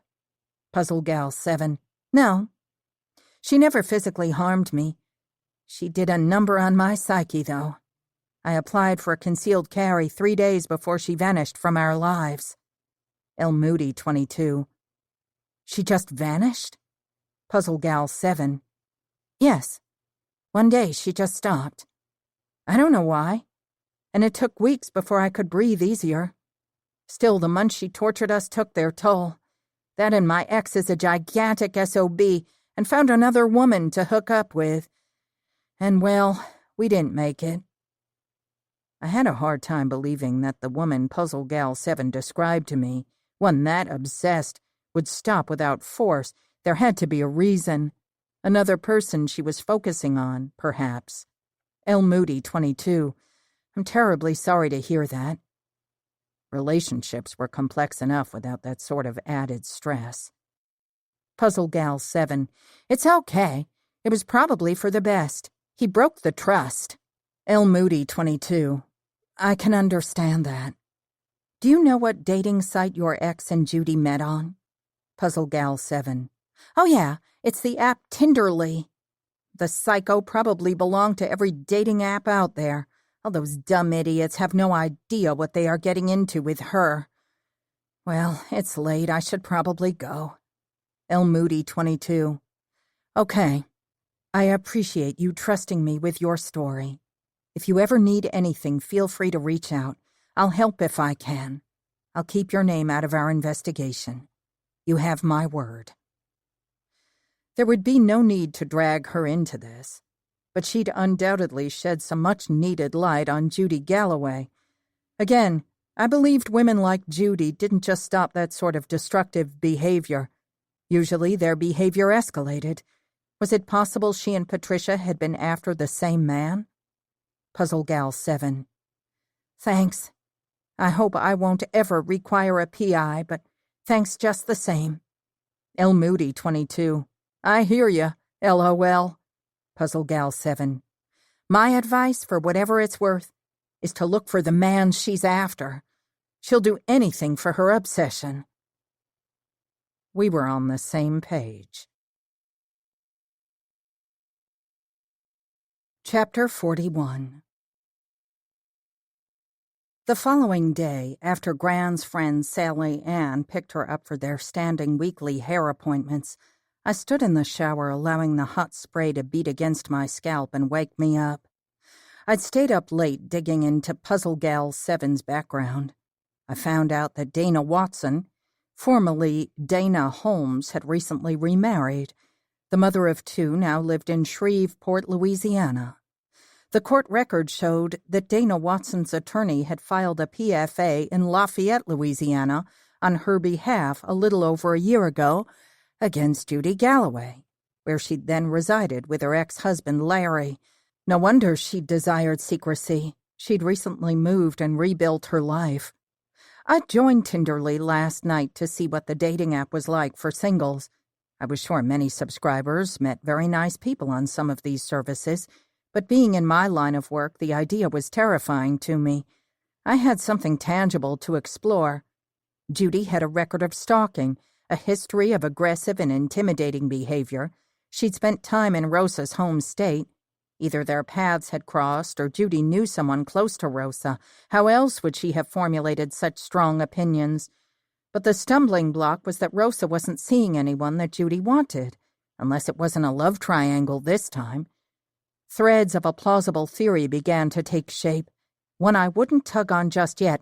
I needed proof. The water began to run cold and I got out and dressed. I took my time getting ready. I'd already forwarded the office calls to my cell since I was getting in later than usual. I would be outsourcing more work today. We had only a few active cases, and 2 were only open because the client had yet to pay the bill. Once they did, I'd archive them. I had planned to work from home. Unfortunately, my VPN connection was acting up, and I needed to access our secure search engines and databases. The sun dominated the bright blue sky and shone through the canopy of limbs overhead as I drove up the scenic road toward historic downtown. The unseasonable storms that plagued us last week had left, leaving us with breathtaking views. The gorgeous hues of the leaves, reds, golds, and burnt orange covered the landscape. Some of the shops had decorated with similar colors, lovely gourds and pumpkins lined walkways. You'd never know from the picturesque views that a killer lurked somewhere close by. We were getting dangerously close to what I feared could be another murder, and the latest threat had been directly on Rosa's life. With the trick-or-treat reference, we surmised, after drawing up a criminal profile, that whoever was gunning for Rosa would likely make their move on Halloween. He liked to strike fear before he took action. His choice to utilize the holiday must have thrilled him. This felt like something out of a horror movie, but this wasn't a movie, and the stakes were higher than they'd ever been. Evil. The word echoed in my mind as I unlocked the office and booted up my computer. The killer had kept their word before. Following the same pattern as our club pick, a murder is announced. We'd had a murder every time an announcement was made, including the one we'd made. Unlike last time, there hadn't been a location given as to where the crime would take place. All we knew was that this person meant business. And I had no idea what Quinn and the state police were doing, or if they'd take anything I found regarding Judy seriously, especially since Dana Watson's warning calls to the police department hadn't proven fruitful. I'd texted Quinn early this morning asking to meet today. I hadn't heard back. As I stood in front of the Keurig listening to the steady stream of my coffee brewing, I couldn't believe the situation we were in. I'd had a lot of cases in the last few years that both terrified and stumped me, but this one stretched me to a whole new level. I cast a glance over to the vacant chair at my desk. Brad would have opinions on what I'd found, and I longed to talk it over with him. I couldn't bring myself to call him, not yet. No, I'm capable. Think, Lyla, think. Who would have ever thought a good night of fun would turn our little town upside down? Miss Marple, that's who. I smiled a little to myself. I couldn't help visualizing little Miss Marple roaming around my office, getting her giant bag together and securing her hat to go out into the town and hunt for clues. What if I end up alone like Miss Marple? An elderly spinster who spent her time sleuthing to keep her village safe. What is wrong with me? I laughed, shaking my head. The door swung open and in stomped a red-faced Courtney. Good morning. I took a sip from my mug, a bit puzzled by her visit. She quickly glanced around before she spotted me. Her eyes flashed with anger. I'm only going to say this one time, so listen up. You stay away from Quinn. You don't call him, you don't text him, you don't go to his office. I couldn't have been more surprised if she'd slapped me across the face. What? Don't give me those innocent eyes. I heard how you and Brad broke up. You couldn't stand it that Quinn chose me, that he wanted to marry me instead of choosing you all those years ago. What? I drew the word out. Oh, yeah. I got your number. You texted my man last night and again this morning. I deleted this morning's text. She took a step forward and pointed at me. You stay away from my man. Courtney, I am not after Quinn. I tried to control my anger that she deleted a critical text. That text, I took a breath, was important. I'm working with him on a case, a serious case. Bull, you asked to meet up. I held up my hand to a stop motion, whipped out my cell phone and dialed Quinn's number, pressing the speaker button. Daniel's here, came over the speaker, and Courtney's eyes bulged. Quinn, it's Lyla. You're on speakerphone. Okay. Quinn sounded suspicious. I'm standing here in my office with Courtney, who seems to believe the text I sent you this morning regarding the Donaldson case was a booty call and deleted it. Courtney's lips pinched together and her face had deepened to the color of eggplant. I didn't care how upset she got. We did not have time for her jealousy or nonsensical behavior. Courtney! Quinn's tone had an edge to it as sharp as a blade. I'm here, Quinn. Lyla has been trying to come between us since before the wedding. Lyla, will you pass the phone to my wife, please? Courtney's resolve broke and her face crumbled. I almost felt sorry for her. Almost. Sure. I extended the phone to her. For a couple of seconds, she just stared at the phone in my hand. You should talk to him, Courtney. You've got this all wrong, I swear. Reluctantly, she took the phone and pressed it to her ear. I grabbed my bag and walked outside to give them some privacy. I strolled down the street toward Noble's Coffee Company. When I came out of the shop with the largest coffee they sold and a blueberry muffin, I saw Harry standing in the pavilion area of the square. Judy stood awfully close to him and seemed to be whispering conspiratorially. She occasionally cast a glance behind her before she gave him a big hug, her hand stroking his back. "Look for the man she's after," rang in my ears. I wondered if Harry had been on Tinderly recently. Getting Rosa out of the way had served him well professionally. He'd become Quinn's right hand.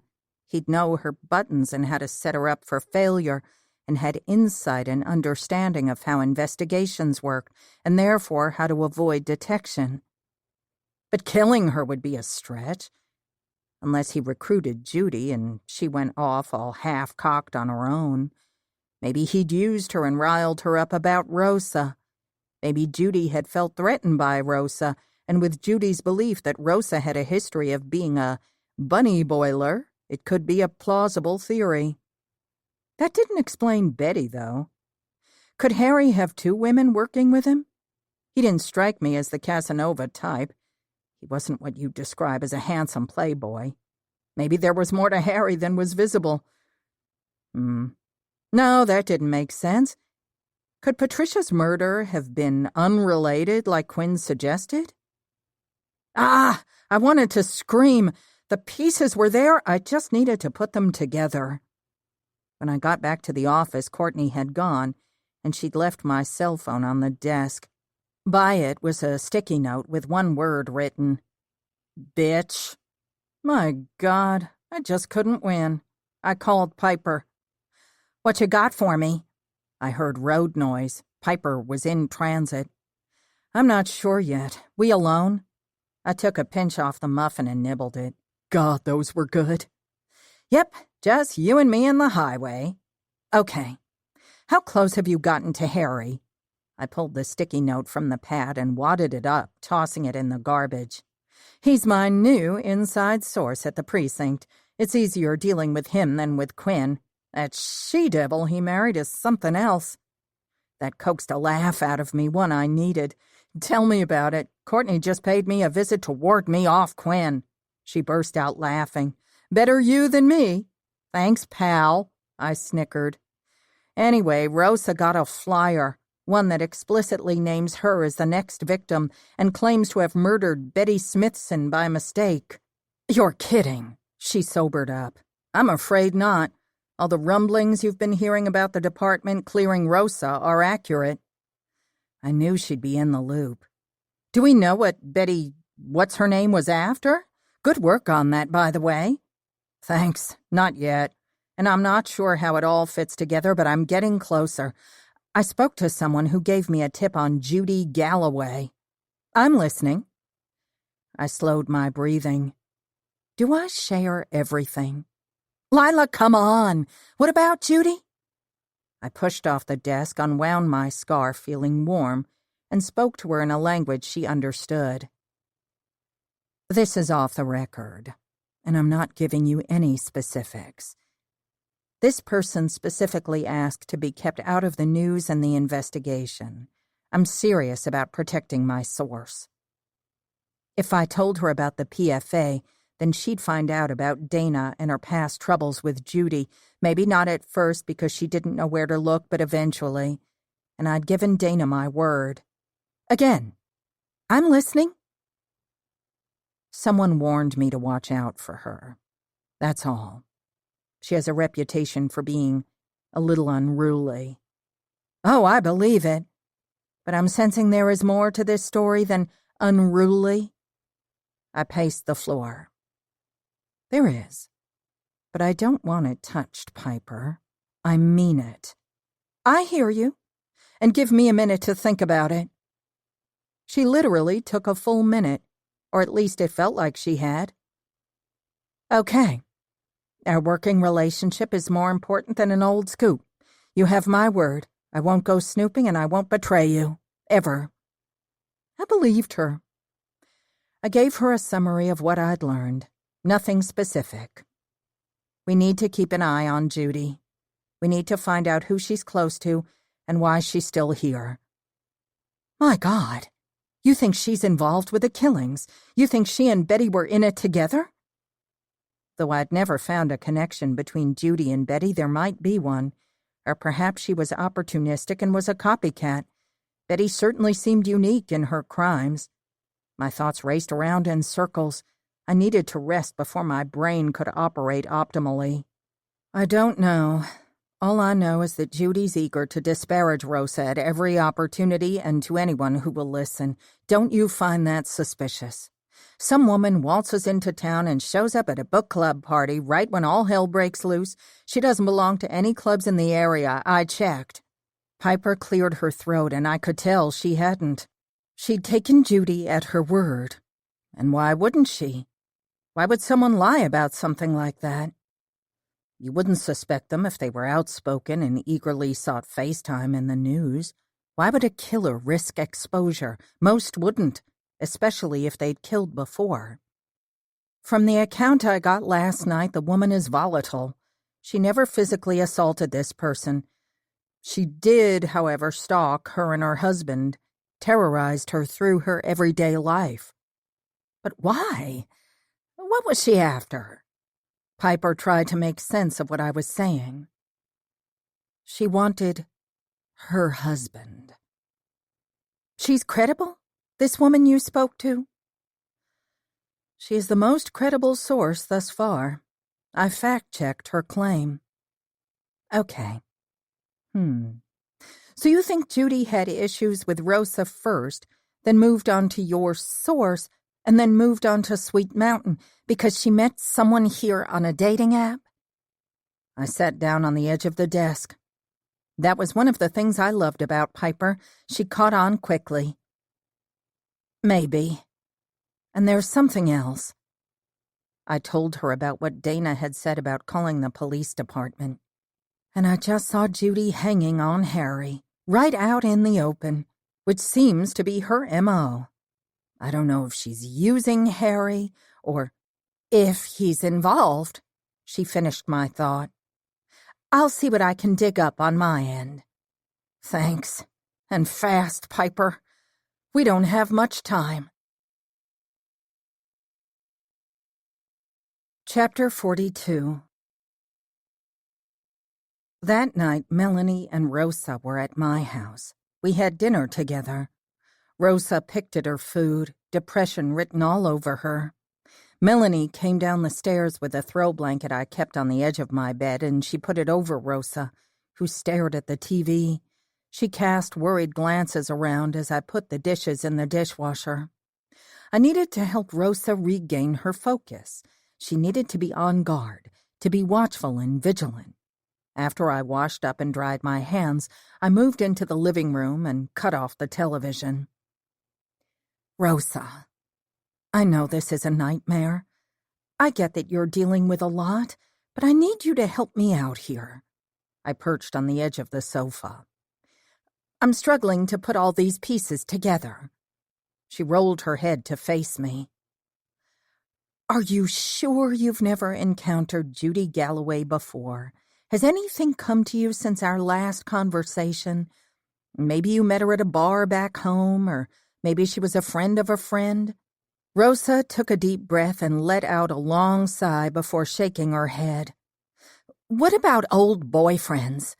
Maybe she'd been after Rosa's man. It made the most sense. She moved her head slowly from side to side again before she turned away from me and clicked the TV back on. She's tired. Melanie moved next to her on the sofa. I know she's tired, Mel. Just one more question, please. Rosa, She hit pause on the remote and turned toward me. What? Her voice came out weak and thready. I hate to bring this up. I have to ask. It's too important to tiptoe around sensitivities. Your ex-husband, is there anything there? You never told me you were married before. Melanie put her hand on Rosa's shoulder. Why? Rosa closed her eyes. I didn't tell anyone because I wanted to forget that part of my life. Close the book and never open it again. I came here to start over. And then, now I'm forced to relive it all.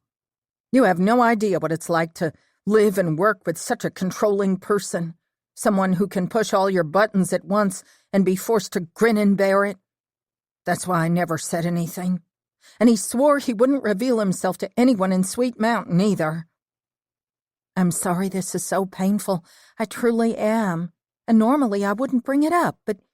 She sat up, her eyes lighting with fire. Then don't. Don't force me to open those wounds. Don't I have enough to deal with? And quite frankly, the man's a giant pain in my backside, but he isn't the one killing people, Lyla. Would you bet your life on the fact that there isn't any relevance there? I kept my tone low, soothing. You can be pissed at me all you want, but I'm going to step in when you are weak. I'm going to turn over every stone, look in every dark corner, search through all the minutiae of your life until I find out who is coming for you, because I love you. I waved a hand between Mel and me. Love you. Answer a couple of questions for me, just a couple, okay? She blew out a breath and deflated against the sofa. Fine. Why not shred what's left of my life? I didn't go into how it could be freeing to turn the light on the boogeyman, something my family and I had experienced. My mother and uncle had hidden their past from me and everyone else in my life. They'd believed it was for the best, that it would not only protect them, but protect the mirage of a life they'd created. It hadn't.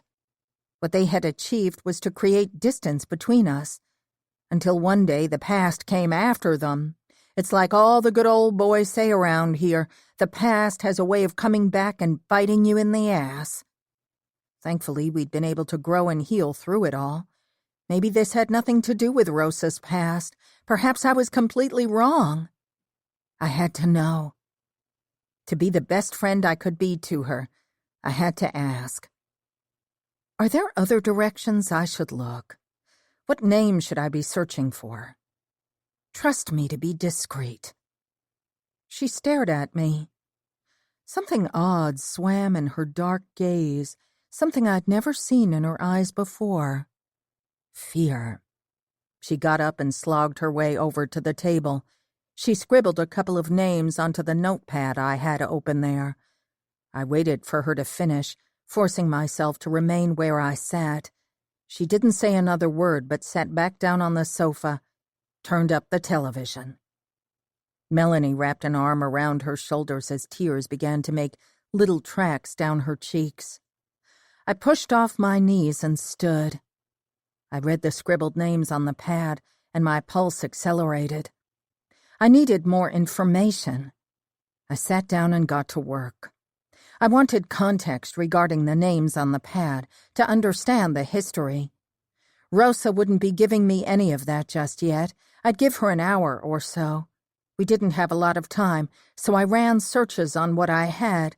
I searched in Louisiana and Georgia first and came up with more than 10,000 hits. I narrowed it down by broad date range, using Rosa's DOB as a point of reference.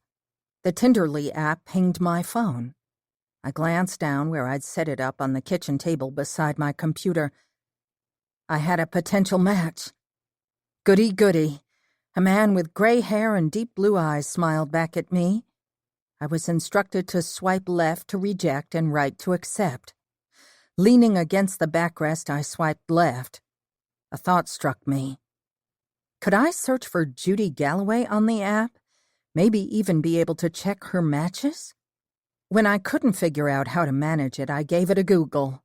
Frequently asked questions popped up on the search engine.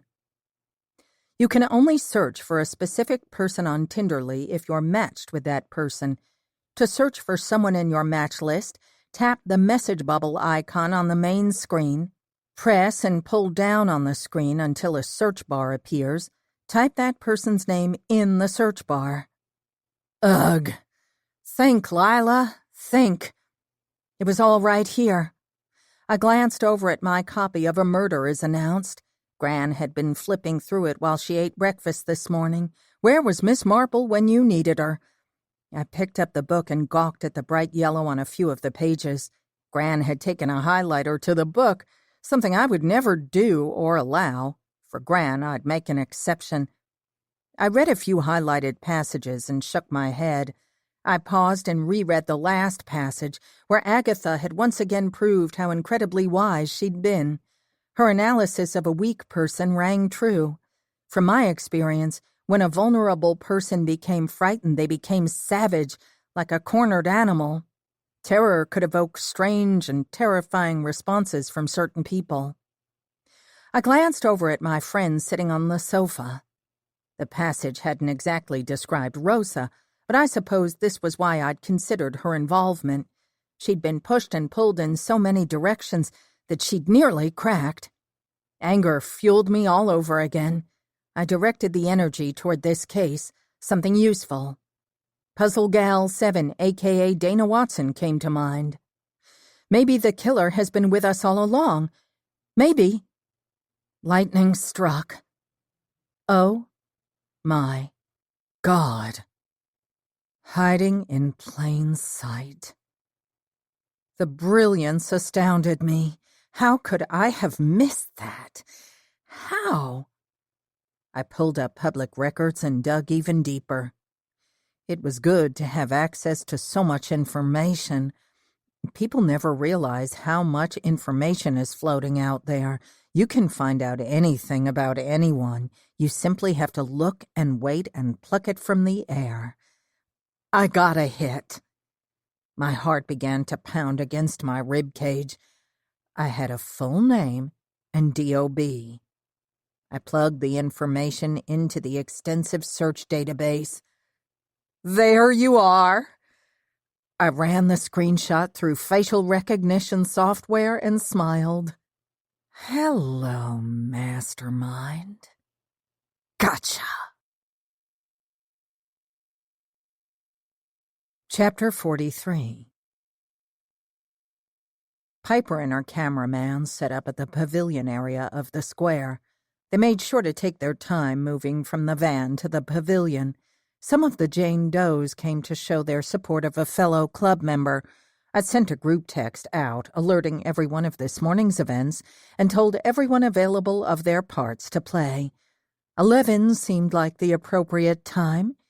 We'd draw attention from those breaking for an early lunch and those who were constantly milling around downtown. And we needed as much publicity as we could get for our unofficial press conference. Rosa stood with her head held high, and she exuded determination and confidence. Piper glanced toward me and scratched her ear, a signal, before directing her attention forward. I slowly worked my way to the back of the crowd, weaving around and taking note of those in attendance. Folks' reactions were of the utmost interest to me. When Rosa began, she cleared her throat and projected her voice. She sounded strong, calm, assertive, and I let out a breath, grateful she could manage it after all she'd been through. She kept her practiced speech short and to the point, admitting her mistakes and thanking everyone for their support. I've made my apologies to Mrs. Morgan personally, and am willing to accept the consequences from the department. In my effort to see justice served, I became blinded to what was really taking place here in our town, and I'm ashamed to use the word, but I must. I was duped by a deranged and malicious psychopath who remains in our midst. Gasps were audible. I spied Gran, Sally Ann, and Melanie's grandmother with their group of friends from the senior center. Elaine wasn't with them, of course, but I did not want her to be. She'd have been the center of attention if she'd come. I'd mention as much to Gran when I'd called her, She'd certainly gotten the word out in her circles. However, they all appeared a little skeptical about Rosa's speech. I didn't blame them. Elaine had been gracious to accept Rosa's call earlier, still upset but kind, and that was more than we could ask of her. Out of the corner of my eye, I spotted Harry inching around the left of the pavilion. Joel stood off to the side with Judy, who looked like a viper ready to strike. "They're hiding in plain sight. Someone who appears innocent and trustworthy. A pathetic person who I pity." Rosa's lip curled. "I see you, you coward. And I'm still here." Her curled lip turned into a vindictive-looking smile. She pulled off, pleased and triumphant. Harry's head jerked around like an angry peacock as he pressed his phone to his ear.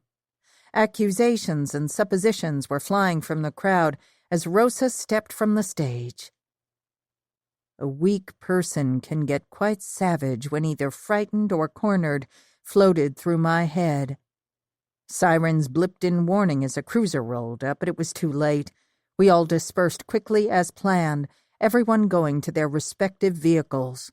Not many were carpooling, to make grouping people together for questioning difficult. We weren't breaking any laws. Rosa had every right as a civilian to speak her piece.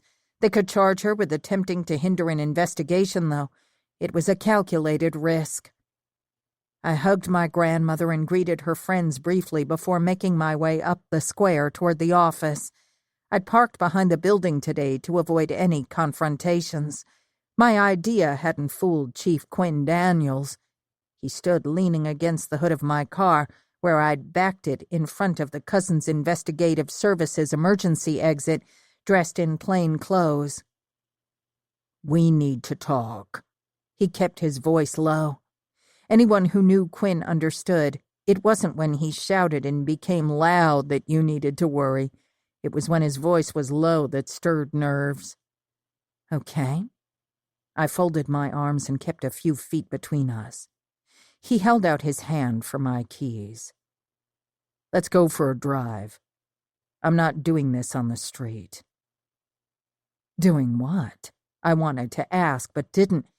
I handed him my keys and got into the passenger seat. He was quiet as he adjusted the seat to accommodate his size. My heart was beating like that of a rabbit caught in a snare. I wasn't scared of Quinn.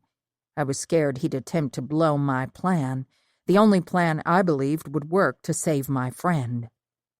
We had no physical evidence, nothing more than theories. We didn't even have circumstantial evidence to work with. We needed a confession. When he pulled onto Highway 61, I knew where he was going.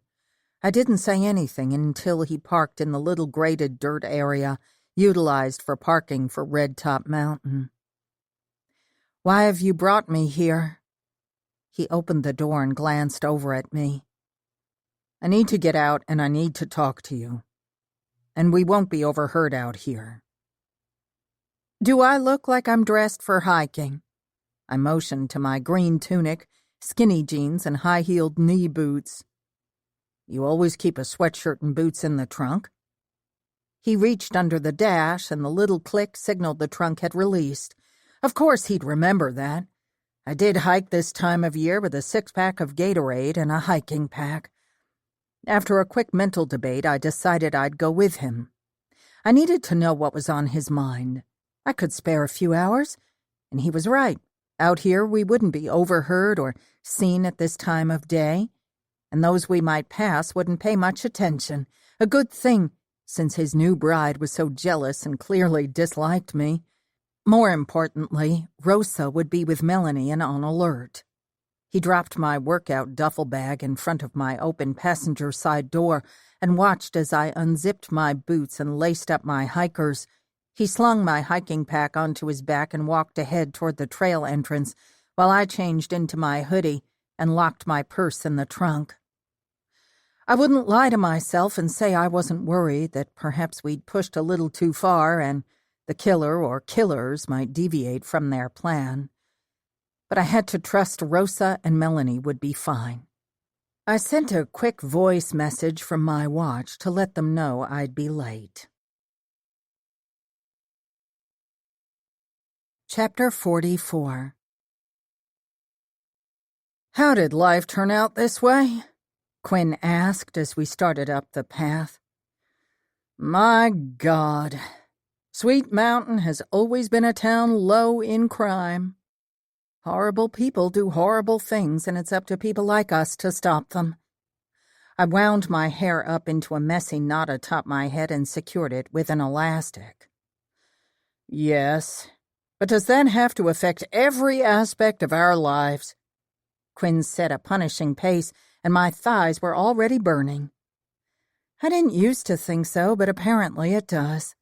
To get involved with us means you are involved with the line of work. I guess it's rough on Courtney.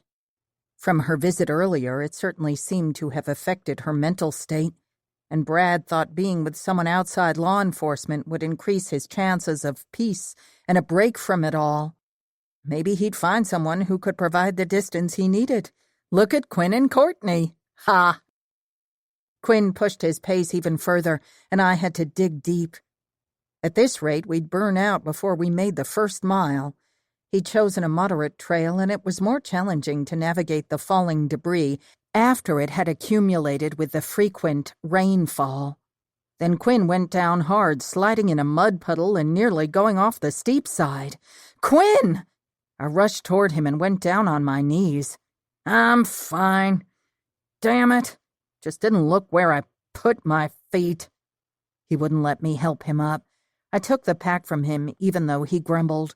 He seemed more embarrassed than bruised, but I did notice the rip in his cargoes and the blood that pooled on his knee. Burn yourself out yet? He sighed and ran a hand through his hair. He looked conflicted. Wow. I'd never seen him this way before. Let's go over to the lookout point. I'm tired. I moved on ahead of him, not waiting for a reply.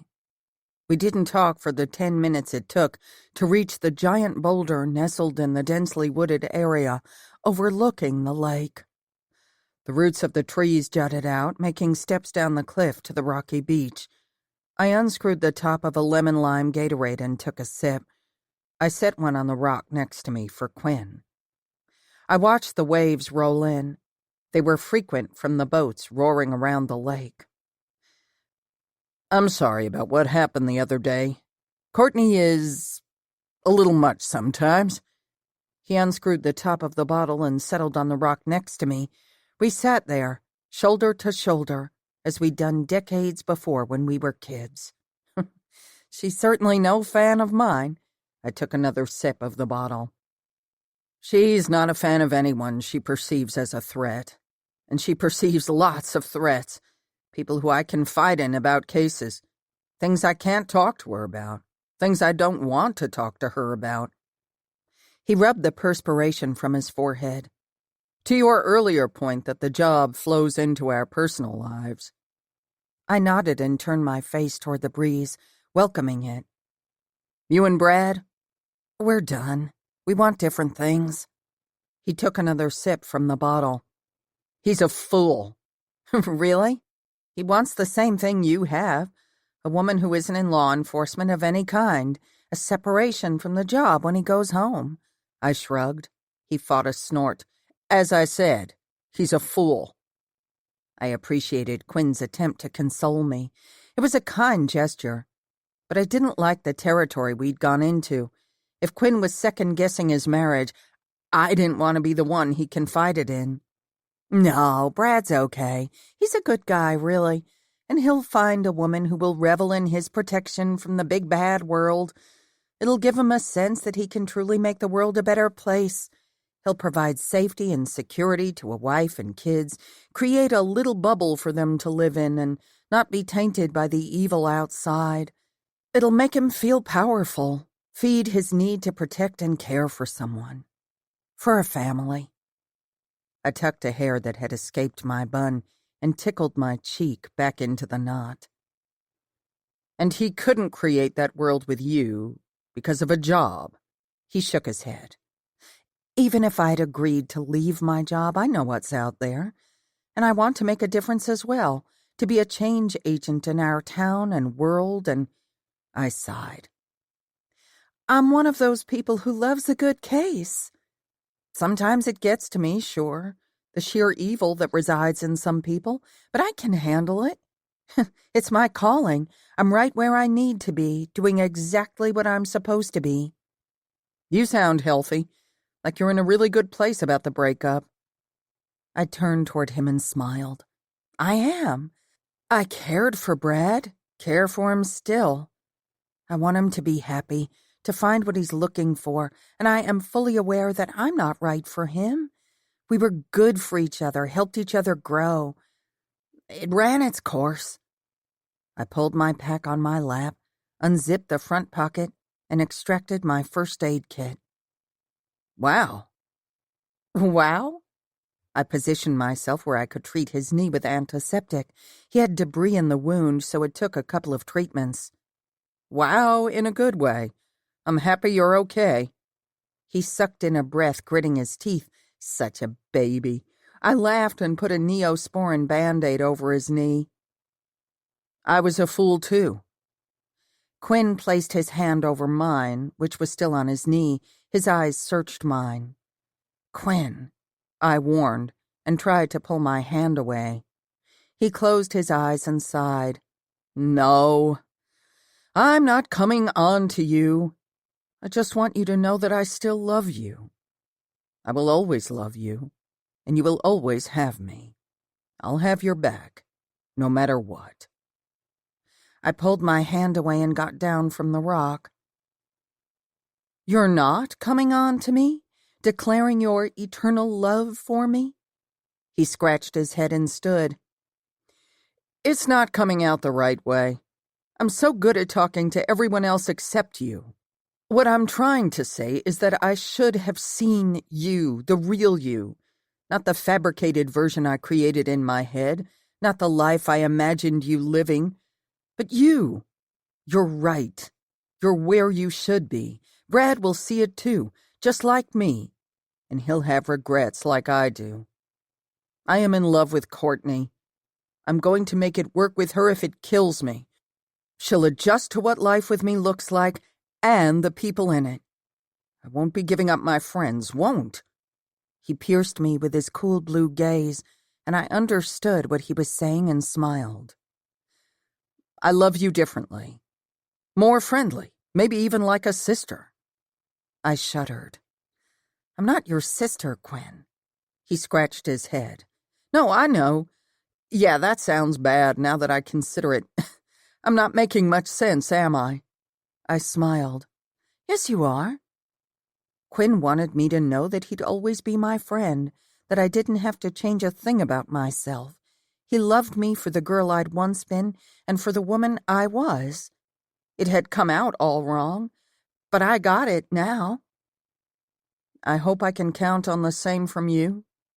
He sounded hopeful and a little nervous. I smiled. Yes, I'll always be your friend.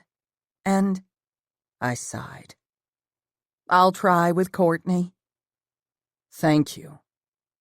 He leaned against the boulder and folded his arms. You'll be honest with me? We'll work together to keep our town safe because we both know what lurks in the dark. And just like that, he became the chief of police again, intelligent, cunning, and willing to do whatever it took to ensure the safety of his town. I respected the hell out of him at this moment. And because we both do, sometimes we need to trust the other to do what is in the best interest of the case. Correct? He groaned. Now that we've settled the personal stuff, let's get to business. Let's. I folded my arms and faced him. What the hell kind of stunt was that you just pulled? His tone held a warning. One that will keep my friend in town safe. So did mine. You know that if you interfere with the investigation, an obstruction charge is possible. What? Seriously, Quinn, I'm working with you, not against you. I'm helping you. His eyes hardened. Helping me? That's a crock of shit, and anyone else would slap you with a charge. We were like two strong bulls, gauging each other's weaknesses. Bring it on. You know who my family attorney is, and the case I'd rain down on the Sweet Mountain Police if you pull a stunt like that. It's something that would be difficult to recover from. Don't you agree? He smirked. Where's the trust? That's exactly what I want to know. You understand that I had no choice but to suspend Sergeant Landry, that it was difficult for me since she'd become my right hand. The case against her was overwhelming. I've called her, and she knows she'll be welcomed back on the force if at all possible. The lawsuit, as you know, and the threat to unleash another has consequences. Elaine would be dropping her suit. He simply didn't know it yet. He cocked his head to one side, considering me. No, that's not it. You think I'm too close. Quinn pushed off the rock. You have a suspect in mind? Was there more at Magnolia Manor that you are keeping from me? Are you withholding? I haven't any proof yet. Everything we discovered at the B&B we disclosed. I gathered other evidence from my investigation, unrelated to what I was working on with your department. I texted you, but your wife deleted it. He combed through his hair roughly with his fingers. I'm listening. What I believe we're dealing with here is an extremely intelligent and dangerous perp. I have a plan. Of course you do. He blew out a breath. Will your plan help me with my case? It may close your case. May. I held up both hands. Will you trust me to enact my plan? Only if I'm in on it. It was my turn to study him, to decide how far my trust in Quinn went. I wondered if he'd brought me out here to tell me about his belief in me and soften me up. He hadn't stretched the truth about Courtney, not in my opinion, but I was betting he had laid it on a little thicker than he'd intended. I certainly sounded cynical. Only if you can promise to remain objective. You may not like what you find out. I tossed my head back and stared up at the swaying trees, the bright blue sky peeking through the limbs. A red-tailed hawk called and circled overhead, stalking its prey. How fitting. Chapter 45. Halloween crept up on us. The night felt crisp with a clear sky. It was a perfect Halloween night. The kind where kids could run around outside without their coats, trick-or-treating in full swing. Jack-o'-lanterns lit the porches on Rosa's dead-end street. The houses, their porch lights on, the front doors open, felt normal. Smiling faces stood behind storm doors with bowls of candy. Children ran around going door to door dressed in costumes. Screams and giddy squeals followed by laughter filled the night. Parents with strollers stood at the end of each driveway, chatting with friends and sipping on hot cider, coffee, or tea. We'd set a trap.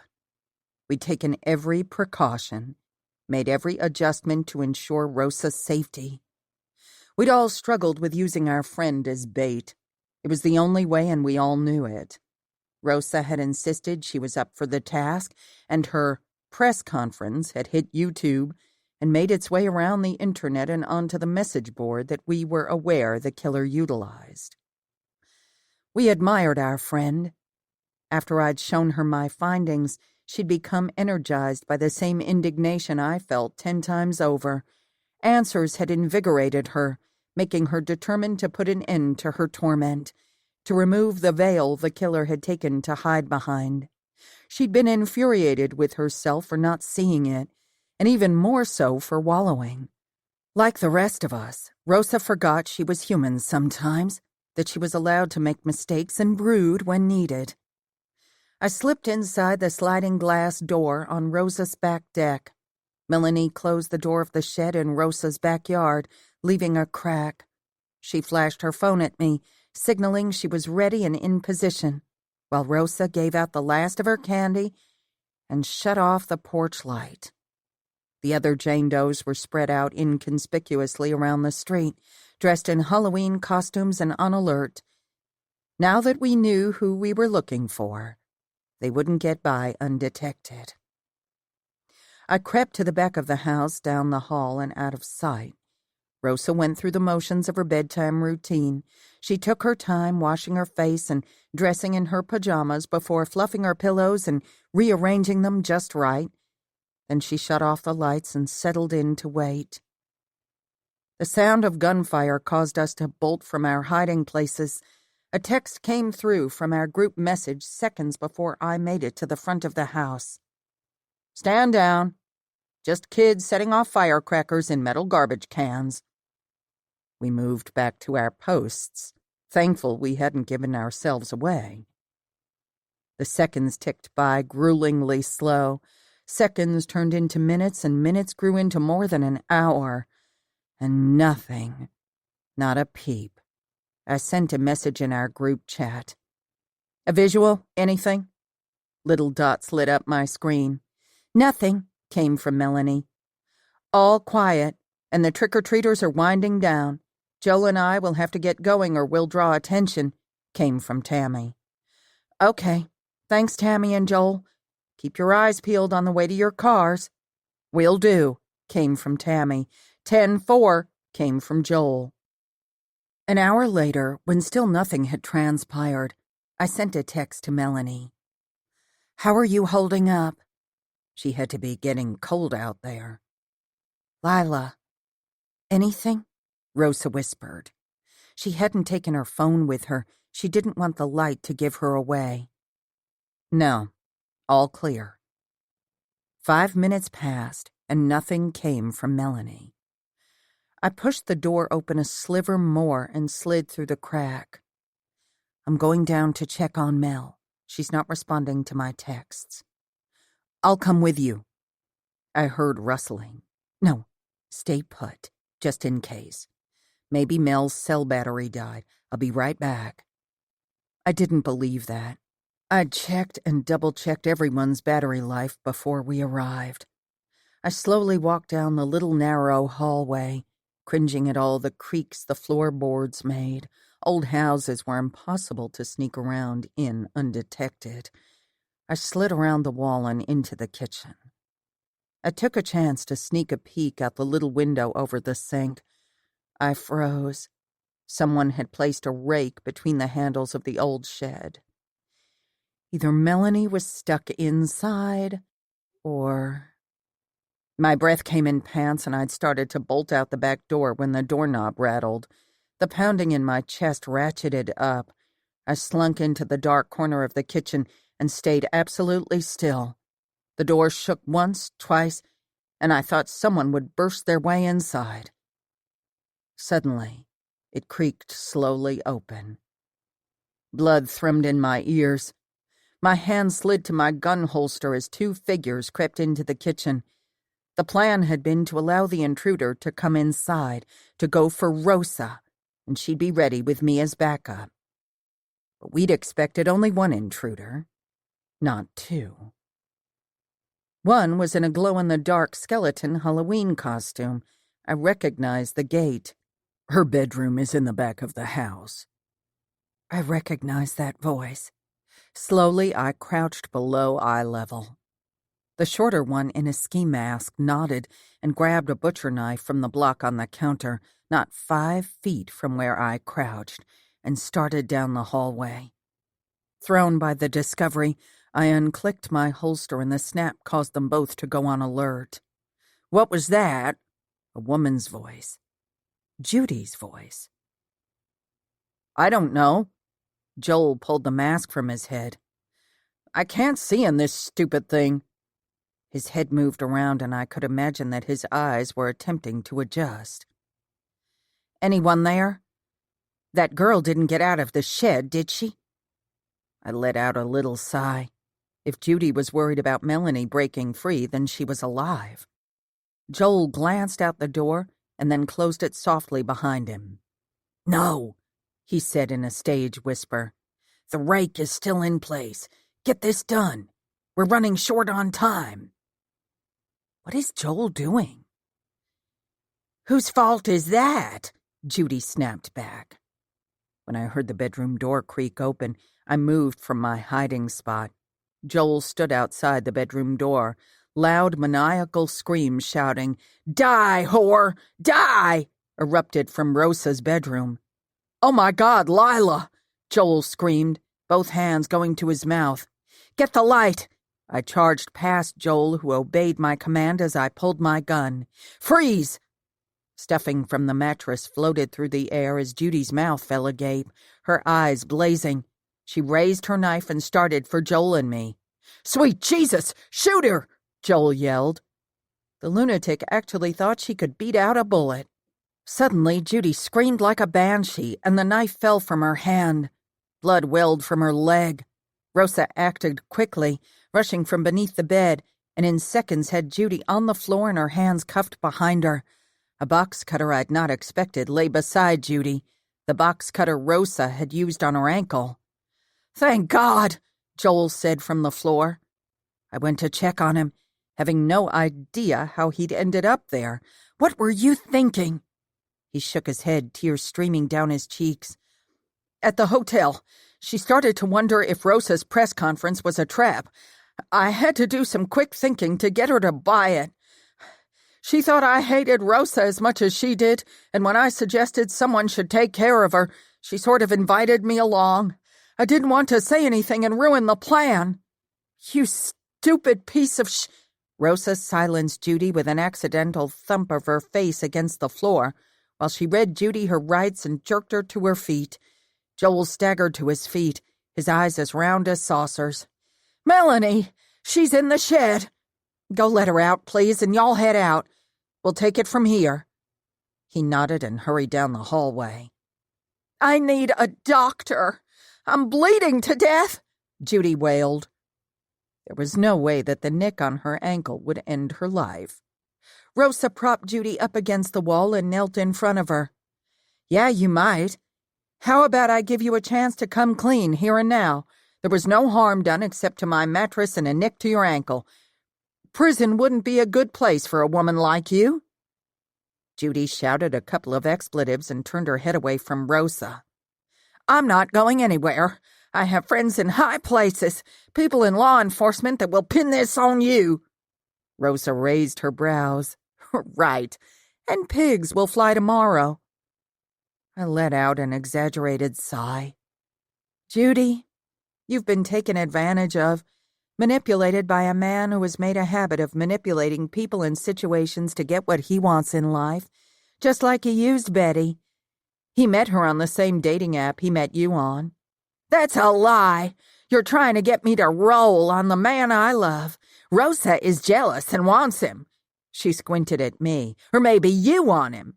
But he chose me. Me!" Wow, he really did a number on her. I turned to Rosa and made a sad face. Promised her the same old bull, that he'll love her forever and they'll always be together if she gets rid of one Rosa Landry. "See those cameras?" I pointed to the tiny, newly installed wireless cameras in the corner of the room and turned back to Judy. "They're all over the property. When this house was cased weeks ago, she didn't have the cameras. Surprise! Everything you've done, a B&E charge, breaking and entering, attempted murder.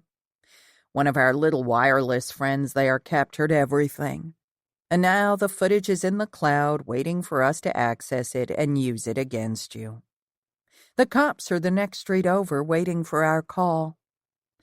You'll get at least 20 years, and that's with good behavior. You'll be what? In your late 50s in 2 decades. Rosa nodded next to me. "She'll be tough to look at with the fast aging that takes place inside. That is, if she survives that long." I shook my head. "The way she makes enemies, she might not make it a year." Judy's face paled. Her eyes were wide and terror had replaced rage. "I can't rat him out. Can't turn on the man I love." Rosa put her hand on Judy's shoulder. "We would never dream of asking you to do such a thing." "Nope, Headlights flashed past the windows, and the sound of tires crunching on acorns told us Judy's ride was here. I smiled down at Judy. Time to go. Chapter 46. A car whizzing into the driveway at 2 a.m. alerted us to his arrival. The sound of boots running through the house echoed. Rosa! Rosa! My God, I hope I'm not too late. An officer blocked his path. You can't be here. Lyla, I have information, he called. Let me help. It's okay. Let him pass, I said from outside Rosa's bedroom, and the officer allowed him to come through. Dean hesitated in the doorway as he took in the bed covered in blood. His eyes were wide. What happened? Where's Rosa? I moved into the room and he followed me. We're still trying to piece everything together. Judy Galloway broke in and attacked Rosa. That we know for certain. What we don't know is why. I put my hand to my mouth and blinked back tears. His eyes went to the spatter and tissue on the walls, and his shoulders relaxed marginally. I swallowed and shook my head, covering my face with my hands. After 2 loud breaths, I allowed my hands to fall limply into my legs. I have to get out of here. I made my way down the hall and waited. When he didn't immediately follow, I became a tad nervous. I wondered if he'd discovered the blood on the bed wasn't human, or that the tissue looked more like ground beef. I'd done my best with the blood spatter, but I didn't think it would hold up to detailed scrutiny. We were dealing with the mastermind, which had made our trip to the butcher counter an important one. When he filled the archway leading into the little living room, I blew out a breath. Judy is in custody. My God, I'm in shock. I tried to get here in time. When she called me and told me what she planned, I didn't know what to do. Wait. I'm confused. Judy called you? Why? I furrowed my brow. Yeah, she did. His face looked shocked. No, terrified. An excellent actor he was. Or maybe he just believed every lie he told. She told me she wanted to put an end to Rosa's antics. He raised both hands. She never said anything about killing her. He swallowed and hung his head. She is crazy after all. I sat down on the sofa and stared at the wall. All the pictures Rosa had placed there remained. I still don't understand why she would target Rosa or call you about it. There's something I have to tell you. He took a seat on the sofa next to me, being careful not to edge too close. Rosa and I were married. I glanced up as if surprised. She was the love of my life. She broke me when she ended it a few years ago. She begged me to give her space and moved away. We agreed not to involve ourselves in each other's lives in any way. That's why I didn't say anything before, why I couldn't be honest with you when we met those few times. I'd made a promise to her and I couldn't break it. Okay, that's a lot to process. I put my hand to my head. Wow. But why would Judy text you or want to hurt Rosa? He shook his head solemnly. Judy got it into her head that we were a thing. Like you said, and I warned, she's crazy. I lifted my brows in question. I suppose she latched on to me because I listened to her, but I had no idea she'd go this far. He rubbed the back of his neck. This afternoon, when she called, she said she spoke to a friend who recalled Rosa and I being a thing. Told her about the messy divorce, and I guess she believed that was why I didn't want anything to do with her, because Rosa had hurt me too bad. At first I blew it off. But when I couldn't get it out of my head, I drove for hours to get here. I never thought she'd do something like this. He waved his hand toward the hallway. Yeah, I know. I didn't see her crossing those lines either. My Rosa. I can't believe she's gone. His chest heaved. Despite all our differences, she was the very best of me. I believe that, I said, sounding a little stronger. Judy is crazy. She shouted all sorts of irrational things when they arrested her. He cleared his throat. Like what? He shifted, his jacket opening a little, exposing a gun on his belt. He'd planned to find Judy in the act and take her out to protect himself. I'd have bet money on it. And now, well, he felt vulnerable. Craziness. She told us she did this for the man she loved. I guess she meant you. That Betty Smithson had also been involved. His mouth tensed. I have no idea what she's talking about. Maybe she and Betty were close, too. Close, too. I buried my face in my hands. I can't believe this. It was all right in front of me. How could I have let this happen? Don't blame yourself. We have to see this for what it is. A lunatic stealing Rosa from us. It isn't something we can explain. He put a big hand on my shoulder. Those hands could choke the life out of me in minutes.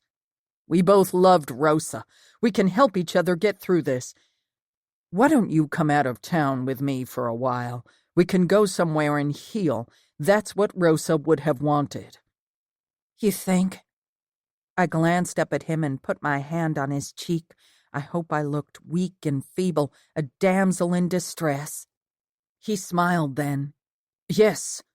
Rosa sent me an email a few months ago. She said she had a safety deposit box she wanted to put my name on. She kept her inheritance in it. I think that even then she must have been harassed by crazy Judy. Maybe she worried something like this would happen, and she wanted me to have her family's property in Louisiana. It's worth quite a lot. I smiled. Rosa is generous like that. When she first came to Sweet Mountain, I wasn't so sure about her, you know. She could come across as harsh sometimes. He nodded, hope blooming across his face. He thought he could manipulate me like he had every other woman he'd used. But when I got to know her, I understood she was just misunderstood. Dean, the last days with her weren't good. We fought. I said some cruel, horrible things to her. I told her I wished she was dead, that it had been her instead of Betty. What kind of a person does that make me? He rubbed my arm as I willed the tears to fall. Rosa was complicated. She could draw the meanness right out of a person when she wanted to. Don't blame yourself. She had a way of making you all enraged. His gentle strokes got a little more intense. Yes, I nodded emphatically. She does, like when she arrested Elaine Morgan. The cruelty it took to treat that sweet old woman that way was, well, it was a heartless act. It made me believe that perhaps I didn't know her at all. It also makes me wonder if any of those things Judy said about her is true. Dean took a deep breath. Well, I knew her better than anyone. And as much as I loved her, she was a challenge. But my God, I didn't want to see her end up like this. Even though... Even though what? She had a dark side. Dark side? I wiped my face. He nodded. When we got divorced, she framed me, made me look like a violent man, a cheater, stole everything from me. The land, the one her family left her, was supposed to be for the both of us. She found a way to keep it all for herself. His hand tightened on my shoulder. His eyes didn't look kind. Warning bells went off inside my head. That's monstrous. I leaped to my feet, putting a significant distance between us. I knew I'd overreacted the moment the words left my lips. He rose, his fists clenching at his side, but he gave me a sad smile. His body language conflicted with his attempt to reach me. We should probably get out of here. If you need some time, I understand. I'll call you in a few days. He began backing toward the door. Okay. Oh, but wait, I smiled. You should probably give your statement to the police first. Not that it'll matter, they have the knife. And Judy, who last I heard was confessing, you probably want to tell your side of the story." He glanced around suspicious. "She could make you look like an accessory." He studied me and took a little step toward me. "How do you figure? I mean, you're not scared of me, are you?" I held my ground. "No. But why would Judy do such a thing? She's a woman without a record or history of violence. Why would she do something like this?" "She has a history." He rested his hands on his hips and cocked his head to one side, staring at Rosa's case wall filled with photographs. He moved closer. He was formidable enough to give me pause about our plan. I cast a glance at the coat closet in the corner. The door stood slightly ajar. "Rosa suspected everyone, didn't she?" He glanced over his shoulder at me. "Yes, she seemed to," I said as firmly and neutrally as I could manage. His eyes never left me. "Where exactly was the body? The bedroom? I saw the smear down the hallway." "Yes." I'd made the blood smear down the hallway using my foot. I was losing him. I could feel it. My hands itched for my gun. I arrested my impulse, but I couldn't help going to the balls of my feet. I was ready for anything. "You know, I think Rosa had the right idea. She didn't trust anyone." His smile went from pleasing to disconcerting before he faced the wall again, his hand dangerously close to his weapon. "I'm not so sure you and I are a good idea after all. I think—" I gathered my resolve and acted. I moved in behind him, taking the gun from his belt in one swift movement before taking a giant step back. "Don't move!" I had my gun trained on him as I tucked his gun in the waistband of my jeans. "Lyla, what are you doing?" He didn't raise his hands as he turned around, didn't show any sign that he'd submit. His tone bordered on insolent, yet he worked to tamp it down. "I was only joking. You're a beautiful, sexy woman, and I can't wait—" His tone trailed off, and the look in his eyes terrified me. I hoped in a million years I never stood this close to another person who glared at me the way he did now. I rallied. "Save it! I know who you are, Dean Willis." I cocked a brow. "Not very inventive on the alias there, Michael Dean Williams. Guess you didn't believe anyone would check up on you. As they say, pride goes before the fall." His body tensed, but he didn't move. "And, buddy, believe me when I say this, you are going down. I know what you did. Judy clued me in on how the two of you met, how you filled her head with all this bull about Rosa. I know about your military history, your harassment and physical altercations with Rosa. How you painted her as the violent one. How you would push her buttons and watch her explode. Rosa isn't the monster. You are the monster." Slowly, he bared his teeth in a smile, his hands still by his sides, showing no fear that I'd shoot him. "I have no idea what you're talking about." "Idiot. Yes, you do." "I have proof." He laughed sardonically. "You don't. If you did, I'd be in cuffs and down at the police department." I narrowed my eyes and put all the weight of truth in my tone that I could muster. "Oh, you will be." I smiled at him, making my glare flat. "Judy is spilling her guts about you as we speak. I just needed a minute with you to show you that your attempt to use me failed. You are the loser." He shook his head as if I were the pathetic one. "Like I said, you got nothing. This is just about you and me. I see that now. You want your pound of flesh about being duped. Just like stupid, idiotic Judy with her need for validation. That pathetic, worthless, and clearly useless woman is going down for this because she's guilty. You said so yourself." Michael Dean smiled smugly, as if he had this whole thing figured out. Did you know this isn't the first time she's done something like this? There's a restraining order against her." "I've heard. When I told her that you were also after me, she flipped." His posture became stiff. He eyed me with a disconcerting look. I pushed. You see, her need to prove the relationship was more important than her freedom. She told us about all the sweet love letters you've shared, all the nights at roadside motels, how she didn't come up with this idea on her own. Someone helped her. You helped her, Michael Dean. You are the mastermind. The cords of his neck stood out. Sweat broke out on his forehead. You can't believe a word she says. She'll say or do anything for love or adoration, or hell, just attention, like a damn dog. Wow. I want to help you, Michael Dean. I really do. I can see how hard this is for you, all these women getting it over on you. I winked at him. But there's not much I can do because, you see, Judy keeps all the correspondence with her obsessions. She never got rid of the burners. I leaned in and whispered mendaciously.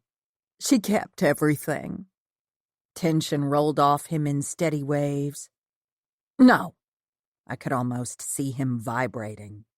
No, I think you're pushing my buttons to manipulate me, to see if I'll incriminate myself. But you're not that clever, just like Judy, a stupid, lackluster, over-the-hill wannabe. You think I'm stupid. You're the stupid one. I've been here all this time, like a gator swimming the swamps, biding my time. You wanted to help your little friend and you failed, he snorted. Fine, I bit out. I may not have the evidence I need, but I won't fail her now. This is between you and me. No wires. I lifted my shirt. I'm the judge and jury here, and I say you're guilty. He liked that, the game. I could see it on his face. Tell me the truth. I made my hand shake and fired a shot over his head, deliberately missing. The closet door creaked open as Michael Dean ducked, covering his head. I gave my head a tiny shake. Michael Dean glanced over his shoulder before dusting sheetrock from his hair, laughing. Wow, someone is a sore loser. Tell me everything. What do you want to know? That I was everywhere each crime was discovered. That Betty and I were at the party together. If she'd only followed my instructions and left, everything would be fine. She might still be alive. He shrugged. But who knows? I waited around outside while the guy fired the starter pistol, waited to see Rosa bleed out. Judy missed and hit the other woman. Why did Patricia come back inside? He lifted his hands. That I don't know. She had words with Betty, but obviously she's no longer talking. Betty was too eager to please. A few days before, I had her driving around town in the Mustang dressed like Rosa. If Rosa looked unstable, no one would question a suicide. I planned for Rosa to take her own life, with a little help, of course. But it didn't work out. All's well that ends well. You see, Lyla, I always have a backup plan. He took a minuscule step forward, unaware of the quagmire I'd led him into. Not another step, I warned the monster in front of me. All you women are the same. You, Betty, Judy, and Rosa. I got rid of 2 on that list. Why not make it 3? Look at you shaking like a leaf. You know, right? That I'm confessing to a dead woman. My finger itched to pull the trigger. Despite the tension flowing through my veins, I forced a smile as I quickly glanced up at the cameras he obviously had missed. You get that, Chief Daniels? I'm sure this will help Judy see who this man really is. She should be more cooperative now. Not that we need it with his confession. What? You're bluffing. Michael Dean's chest visibly heaved and he sucked in air. No. You see, I don't bluff. I always have a backup plan, too. He glanced from me to the cameras. The closet door opened a fraction more as his face turned deep purple. Rage bubbled into a growl from his lips. I removed my finger from the trigger as he charged me and braced for impact as he bellowed, "You stupid bit!" Rosa rushed from the coat closet and threw herself at him. I managed to get out of the way of direct impact when his big body fell against the sofa, but I'd been knocked to the floor, my gun still in my grasp. I scrambled to my feet as Michael Dean and Rosa raced for her weapon. The momentary shock he experienced when he recognized her gave her the second she needed to regain possession of her weapon. "You!" he ground out. His fist reared back to punch her, and I clocked him hard in the head with the butt of my gun. He fell over like a sack of potatoes, holding his head. Rosa was on his back and cuffing him seconds later. "Honey, I'm home!" Michael Dean struggled beneath her, and I squatted down and pointed my gun directly at his face. "Surprise! Oh, did I forget to mention that Rosa isn't dead? And she'll be keeping her property, but not to worry. You'll be enjoying your own new digs." Sirens blared, signaling our surprise party guests had arrived. "I just love surprises, don't you?" Rosa put her knee between his shoulder blades. "Yes," I smiled. "And we got 2 in one night." Chapter 47. My parents' entire first floor was filled with guests celebrating with Amelia and Ethan. 6 months ago, they'd come home with their new little angel. She'd undergone several treatments, and her progress had astounded her doctors. All the doctor bills were paid, and they even had money set aside for anything else Sasha might need moving forward. My mother had fundraised her hind end off, and I couldn't have been prouder of her. Now my mother and I were hosting a shower for the new parents. Sasha jumped around squealing with her gifts. Daddy had just given her an electronic riding pony that Amelia clearly thought she didn't need, but wouldn't dare say anything for fear of sounding ungrateful. I stood in the large family room filled with friends and neighbors, sipping on some champagne. I spotted Quinn and Courtney over in the corner of the room, looking much happier than the last time I'd seen them together, and that did my heart good. Rosa walked past me, smiling. The last few months had been brutal on her. Turned out I'd been right about Michael Dean Williams. He'd expected to walk in on a gruesome scene to find Rosa dead in her bed. He'd also expected to find Judy, the stalker and intruder, who'd stabbed Williams's ex, Rosa, as she slept. He'd planned to arrive at a grisly murder that he'd pieced together through a series of rambling calls and kill Judy, staging the scene to look as if Judy had died from a scuffle with Rosa and clearing him from any guilt. Michael Dean's fury toward me still raged. I received death threats and hate mail regularly. He believed everything would have gone just as he had planned if I and my book club had stayed out of things. Judy, on the other hand, had rolled on him after seeing the footage from Rosa's house. She'd admitted to the police that Michael Dean had met her 2 months prior over the dating app. Their affair had begun shortly after. That first meeting was the start of a feverish plan. They'd plotted it out in text messages, emails, and more secret meetings. She had the text to prove it. She wasn't as dumb or as love-struck as Michael Dean had believed. He had actually taken her at her word that she deleted all correspondence between them.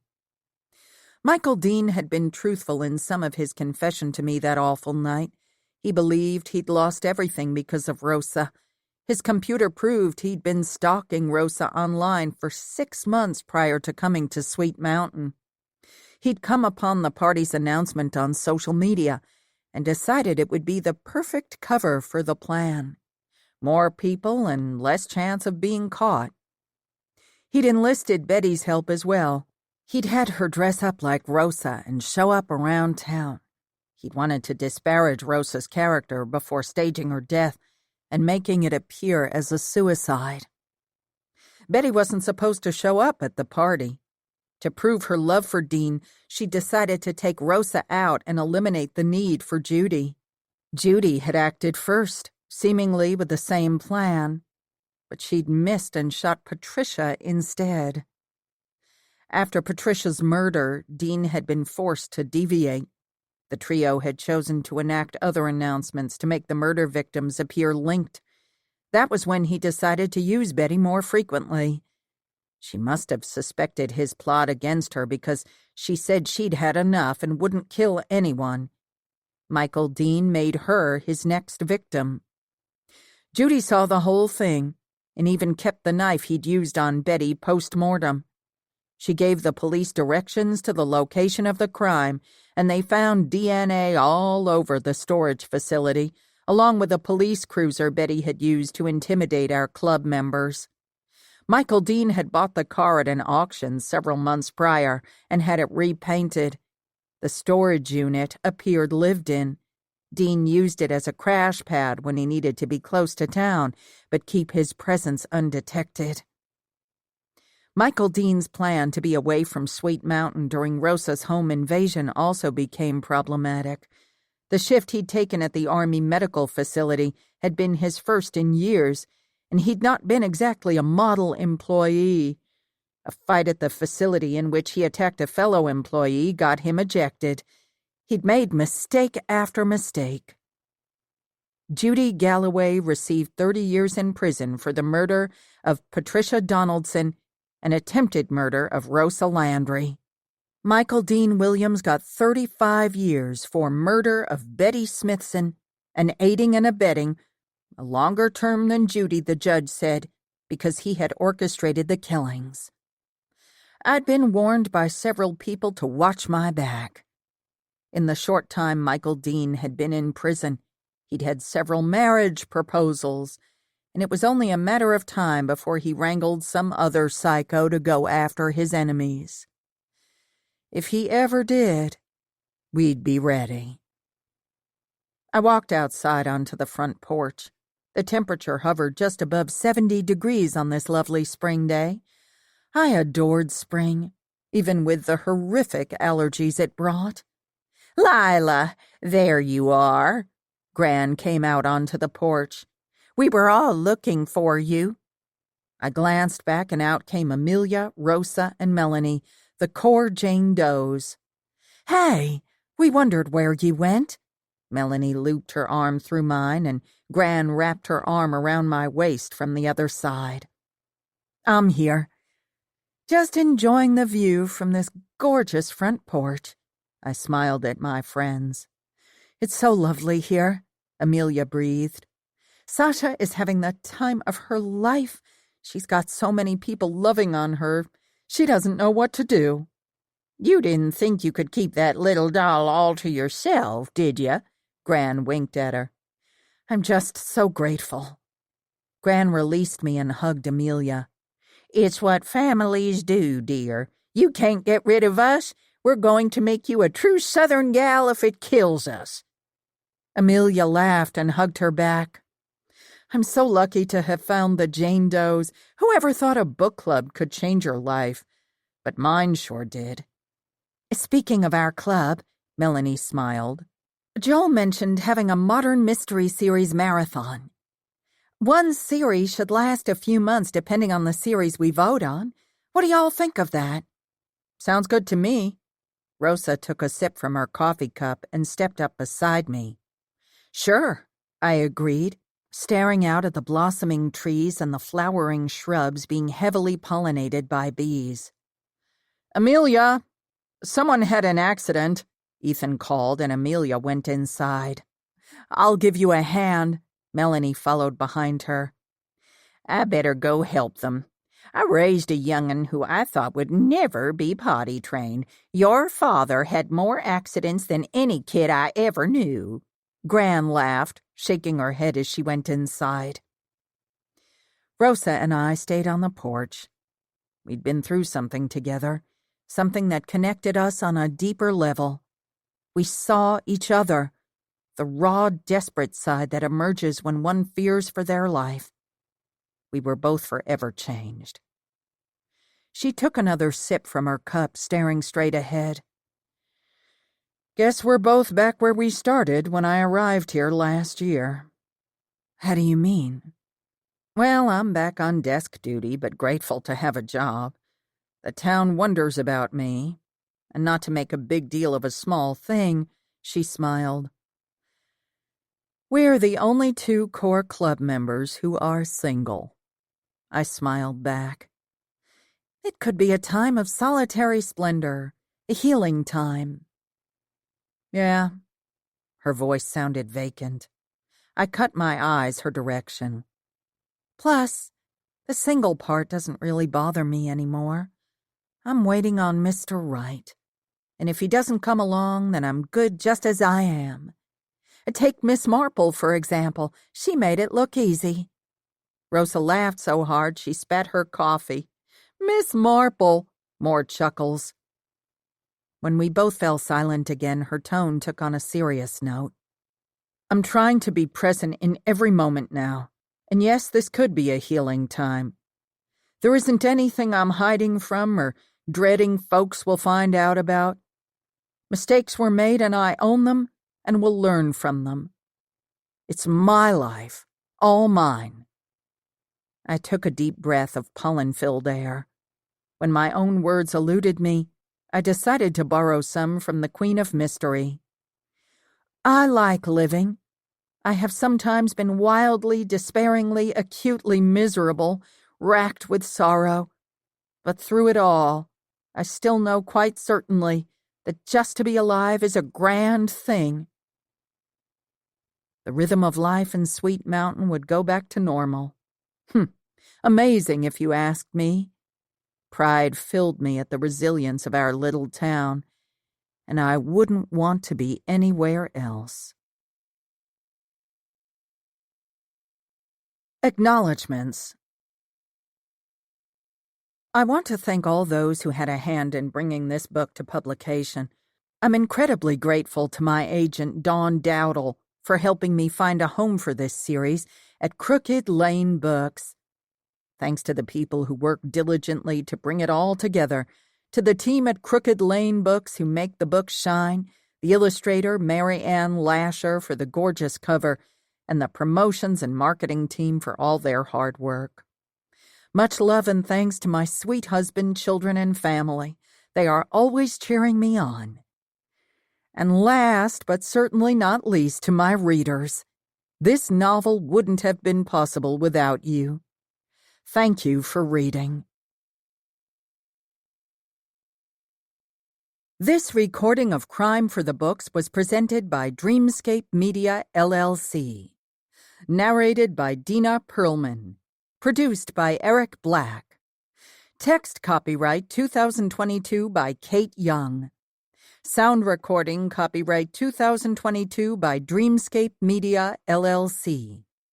This recording may not be copied or played for an audience without the written permission of Dreamscape Media, LLC. Thank you for listening. Please check dreamscapepublishing.com for Dreamscape's latest releases.